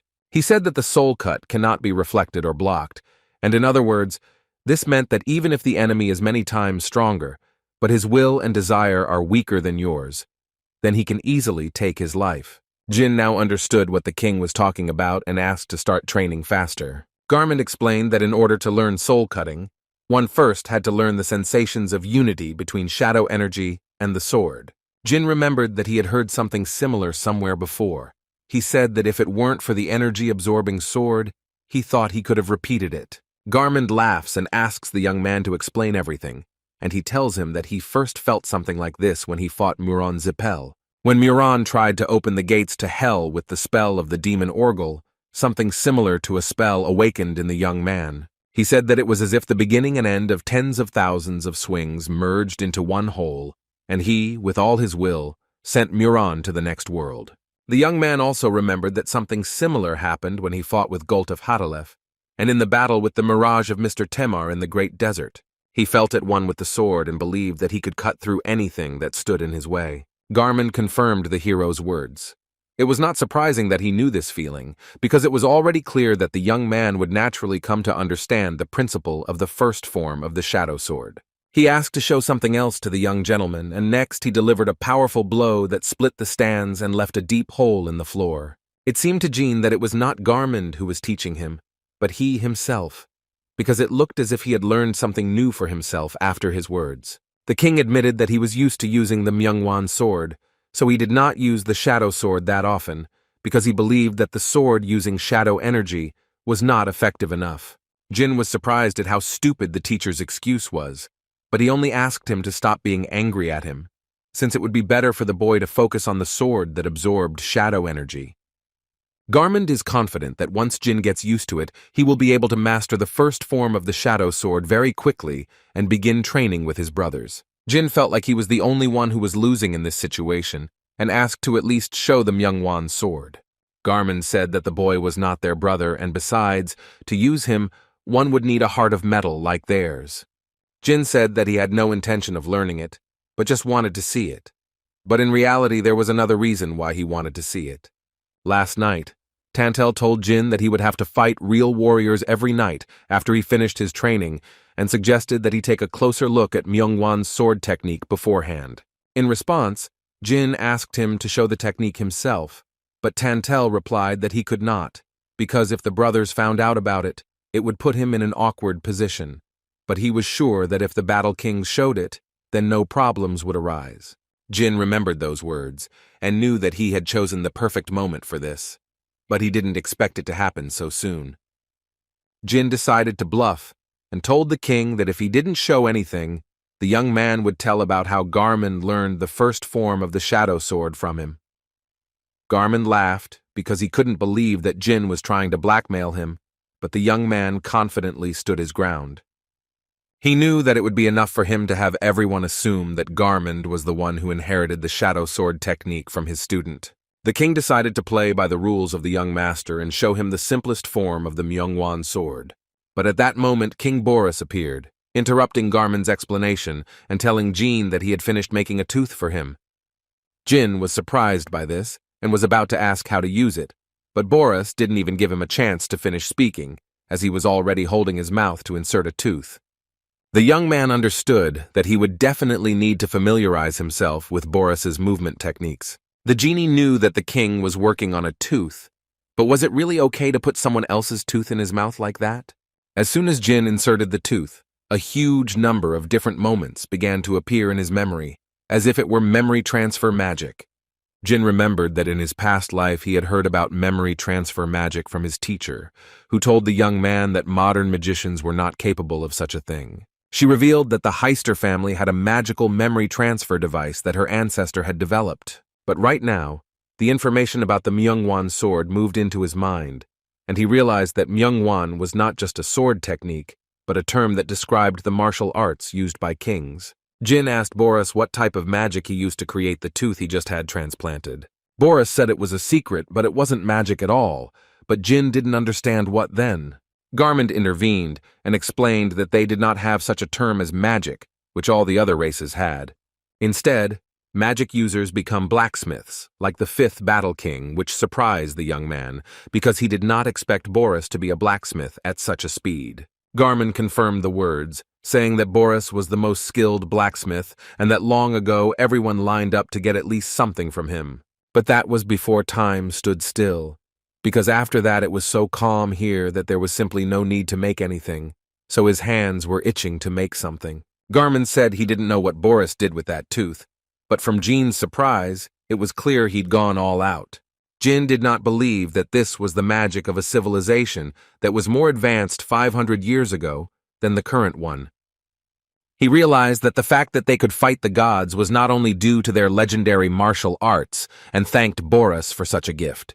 Boris said that since he gave the boy a tooth, he wanted him to give him his second achievement, but Jin did not understand what was being discussed, because he did not understand what he had achieved.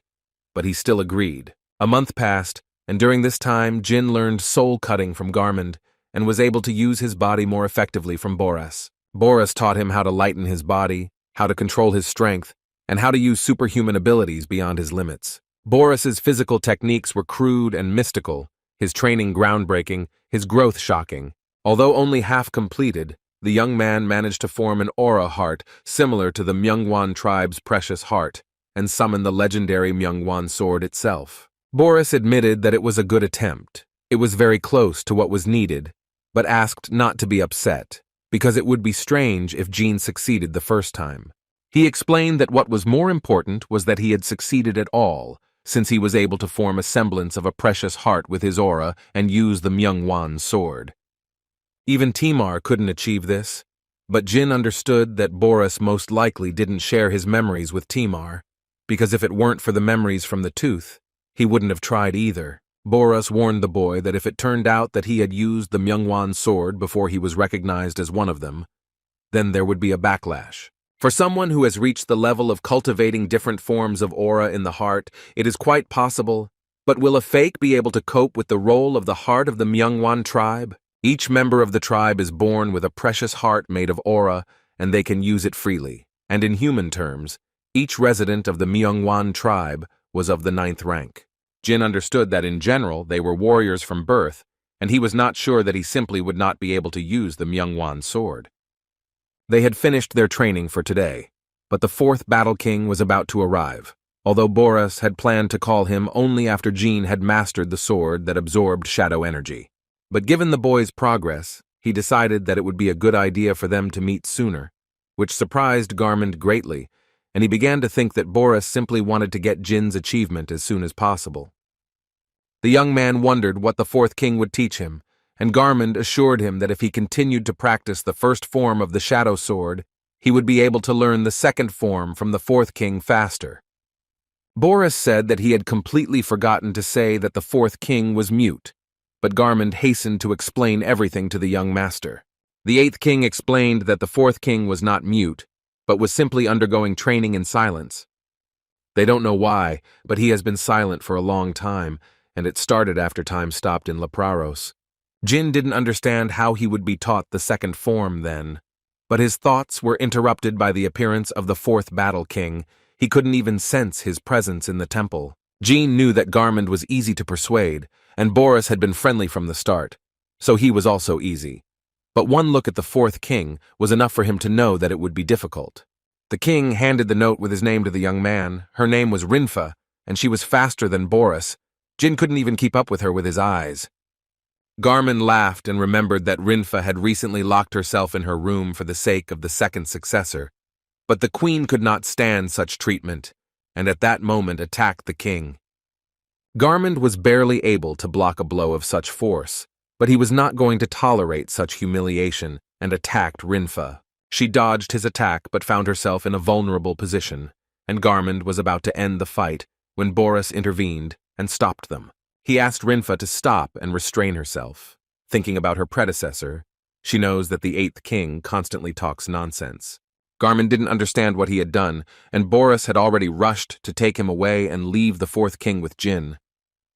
Jin took a closer look at Rinfa and immediately noticed the similarities with his sister Yona. He needed to try to communicate the same way as her. When Rinfa's training began, the young man spent all his time alone and did not ask her any questions about the second form of the shadow sword. He understood that he didn't ask her, so she doesn't teach. Just like Yona, Rinfa looked at him as if he was an interesting toy. Every time Jin focused on using the aura, it would suddenly show him a second form, but then disappear. Also, when the young man used the soul cut, she looked at him with displeasure, and sometimes even hit him with her sword. Every time he endures pain that makes his body fall apart, she smiles, or maybe she's just pleased with her attack, or glad that Jin was able to block it. But Jin understood that if it weren't for the eye of reason, he would have lost his head 5 times from her sword. But nevertheless, the young man had never asked the reason for her strange behavior. He knew that until people like Sister Yona stopped resisting their own interests and went for the contract first, he couldn't show his own interests either. 10 days later, Rinfa decided to ask the young man why Jin hadn't asked her about the second form yet, since she had already shown it several times. The young gentleman replied that he was not interested in this. It was much more important to him that she explained to him why she had not spoken all this time. Jin said that he heard that Rinfa had been silent for quite some time, and no one knew the reason, but seeing how Jin had been busy the last few days, she finally spoke to him. Jin realized that this was her training, her desire to remain silent clearly, and she did not allow herself to communicate with others in order to set an example. Rinfei was curious why the young man didn't ask about the second form, so the young man explained that he was simply bored, because he didn't want to learn from someone who was nothing special. She said that if she really was the Shadow Sword's predecessor, then she shouldn't engage in meaningless training that no one knows about, but rather give it her all in training, like Garmund and Boris did. The fourth and eighth were surprised that the young man had managed to corner the fourth king so much. Jin asked Rinfa for forgiveness if he had crossed any line and went on to train, but she stopped him, saying that he was wrong and that everything was wrong. From this turn of events, even the eighth and fifth could not contain their emotions and literally jumped from shock that Rinfa spoke. She admitted that she would be honest and show Jin something incredible. She focused and attacked, but Jin noticed that it was a completely different attack compared to the soul cut that Garmund had shown. After each swing of her sword, filled with shadow energy, her strikes looked like they were being reflected in a mirror. It was a 2-pronged attack that could normally only be used by dual swordsmen, but her shadow energy sword and the sword Rinfa was using were intersecting. Jin realized that this was the final form of the shadow sword, and Garmund and Boris rejoiced like children, although this was not the first time they had seen Rinfa perform it. She asked the young man what he thought after seeing the second form of the shadow sword. Jin said it was incredible and wonderful, and nothing compared to what she had shown before. Rinfa blushed after the young master's words, and Garmund was worried, or would she be okay after she started talking again. She asked not to make a mountain out of a molehill. Everything would be fine with her. But since that was the case, the kings planned to tell everyone about what happened and left Rinfa and Jin alone. Rinfa told the boy that her second form was called scissors, because the blades created by shadow energy intersected like blades. Jin admitted that he had never even thought about such a thing, but Rinfa was interested in whether Jin could repeat it. The young man admitted that this technique was not so simple for him to repeat it after seeing it only once. Also, one shouldn't forget about the absorbing sword, which was constantly sucking out shadow energy, so he couldn't even advance in learning the first form. Rinfa explained that the sword doesn't just absorb shadow energy, but processes it completely. She wasn't sure if the boy would understand, but she still told him to try to imagine scissors, not a sword, and to get the sword out of them, he had to take the shadow energy from the absorbing sword. If Jin used shadow energy without thinking before, then after he dealt with the absorbing sword, he would be able to use it much more effectively. Rinfa is confident that the young man will be able to get along with the absorbing sword, and after he masters it, he will be able to freely use shadow energy. Jean laughed and said that unlike Garmund, she knew how to explain and praised her for being an excellent teacher. But he was still worried about why she stopped talking, and Rinfa decided to admit that it wasn't about training, as Jin had said. Jin said it must have been hard for her to be alone for so long, but he wasn't one of his brothers or sisters, so she could tell him her story if she wanted. Rinfa still dared to tell her whole story to Jin, and the young master realized that Rinfa believed that she was to blame for the fall of the Myungwan tribe. She blames herself for not being able to stop the others, but Jin was unsure whether she was being arrogant or innocent, but later realized that it was Myungwan's way of thinking. Rinfa admitted that thanks to the young man, her punishment came to an end and was so simple that it even seemed painless to her. Jin asked if she regretted it, but Rinfa replied that she felt relieved and thanked Jin again, because he had the power to reach out to people. The young man thanked Rinfa, but at that moment their conversation was interrupted by a huge crowd that came running after hearing the queen speak. Boras turned to Jin and said that since he had managed to get Rinfa to talk, the young man owed him his achievement. Jin didn't understand what the second achievement was, but he managed to come to the conclusion that Boras knew everything in advance. He knew the reason for Rinfa's silence, and that it was not someone from Myungwan, but Jin himself, who would be able to make her speak again. Jin understood that Rinfa had helped him a lot, not only in quickly overcoming the obstacle in the form of the absorbing sword, but also in mastering the forms of the shadow sword. It took less than 2 weeks to master the two forms, but he just learned how to use them. It was far from ideal, but Jin continued to train until he got used to them. After some time, Tantel decided to give Jin his sword since he was able to handle the absorbing sword. But the young man did not understand, because the king himself said that he would not be able to use it. Tantel said that when he finished training with the fourth Battle King, he would have to fight with their brothers and sisters, and that everyone would gather this afternoon to watch the battle, and that the first Battle King himself would choose his opponent. Jin had been waiting for this. Ever since he arrived here, he had truly wanted to fight one of them, but Tantel thought it was too early for the young man to do so. Jin asked. Or did Tantel really think that Jin had no chance of winning? Were the ordinary Myungwan warriors not on the same level as the warriors of the White Wolf tribe? Tantel laughed, because the warriors of Myungwan were even stronger than the average warrior of the Red Tiger tribe, and the first king did not like the young master, so they would choose a difficult opponent for him. Jin came to the conclusion that the Myungwan tribe was of the 9th rank by human standards, or even stronger, so he would have a hard time with any enemy. Tantel promised to support Jin and asked him to listen to his advice, but the young man did not understand what the king was talking about. He said that he told Jin to look at Myungwan's sword technique, and the young man remembered that Boras had already shown it to him, but now he would be able to see it live during the battle. Tantel became confident in Jin after his words and said that he could rest in the waiting room until the evening. When evening came, Garmin and Boras appeared and approached Jin to ask if he was ready for the upcoming battle. Jin simply replied that he had nothing special to prepare for. He simply wanted to fight the chosen opponent. Garmin admitted that the young master was quite strong, so strong that it was hard to believe that Jin was really human. Boras also said that losing is like taking a blow to the soul, and this effect is experienced by those who have been pursued by success all their lives, but Jin should learn from his mistakes.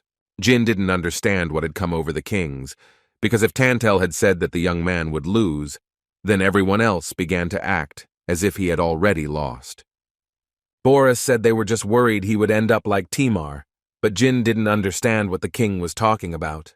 Garmund explained that Tamar said he had never lost in the outside world, but in Lepraros, he had been going through a series of defeats. Boris said that he was a little stronger than Jin, but for some time he still could not defeat even an ordinary warrior Myungwan.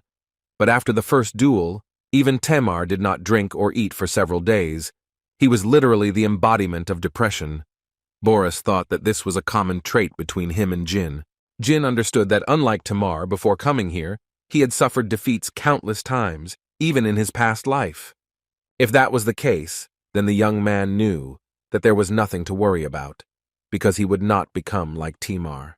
When the time came and all the spectators gathered in the arena, they began to place bets on how long Jin would last, since his predecessor could not even withstand a couple of blows. The first to enter the arena was the lightning-fast Shaku, who was clearly the crowd's favorite, and then the young master himself entered. Shaku asked Jin about his readiness, but the young man only replied that he had nothing to prepare for, but it would be great if Shaku attacked with the intent to kill. Jin said that it would be boring if Shaku fought like a simple duel. He would die of boredom. The king laughed and acknowledged his bravado, but the young man had overstepped the mark a bit, and Shaku was determined to teach him a lesson for it. Jin decided not to waste time and used the Myungwan blade, which shocked Shaka. He did not understand how he managed to do it, and which of his brothers and sisters dared to show the young man this technique. The young man didn't even give him time to think, and decided to end the fight with one blow, but Shaku didn't understand how the young man managed to do that at all.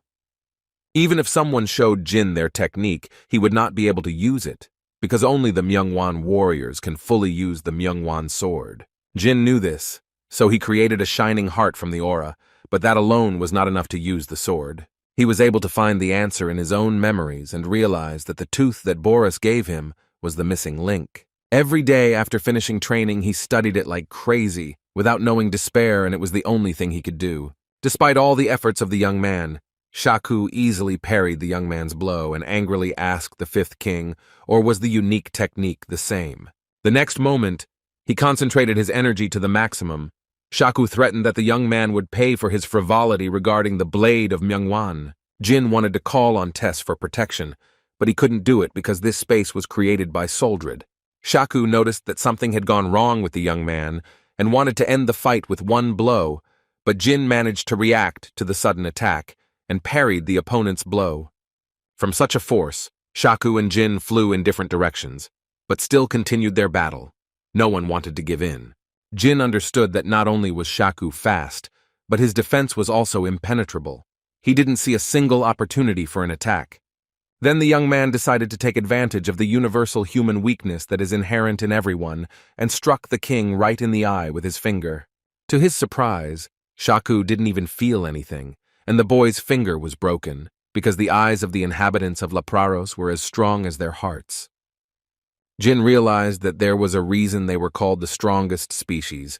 He just couldn't believe that there were thousands like Shaku before Myungwan fell. Shaku interrupted the young man's thoughts and said that since the young master had already finished warming up, he would show him something interesting. Jin raised his sword to defend himself, but he could barely hold it. It felt like it weighed a ton. Shaku admitted that it was no wonder Jin was having a hard time, since he used weapon suppression, and explained that they put all their will into the sword to prevent the opponent from using it as they wish. Jin knew he had no other choice, and blocked the blow with his bare hand. He didn't know how to use a sword when Shaku was so close.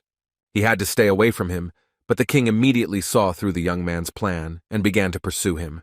Jin knew Shaku wouldn't let up, but he needed to buy himself some time to use his first form of the shadow sword. After everything was ready, Jin finally used the first form of the shadow blade to use the soul cut. The young man had almost finished preparing, but then Shaku appeared in front of him, clearly not going to let Jin use the first form so easily. Jin knew he was caught off guard. Shaku sent the boy flying with one blow, but that was not all. He grabbed Jin's leg while he was in the air and said that if the boy wanted to get to know Myungwan's techniques properly, he would show him how to use them. He continued to hold the young man and deliver hundreds of kicks all over his body, literally trampling the poor guy into the ground. Shaku decided to end this fight and jumped into the air to deliver his most devastating blow, from which the young man could not even move. The king promised that he would cut off Jin's limbs, and that is what he was going to do, and said that he hoped that Jin would be more humble for their next duel. The next moment, Jin heard only voices that discussed the fact that Boris could use his blood to heal the air, but it was dangerous, because people cannot cope with their blood, and the young man could die. When Jin opened his eyes, he saw Barros, who finally decided to start the blood transfusion. He hopes that the young man will pull through.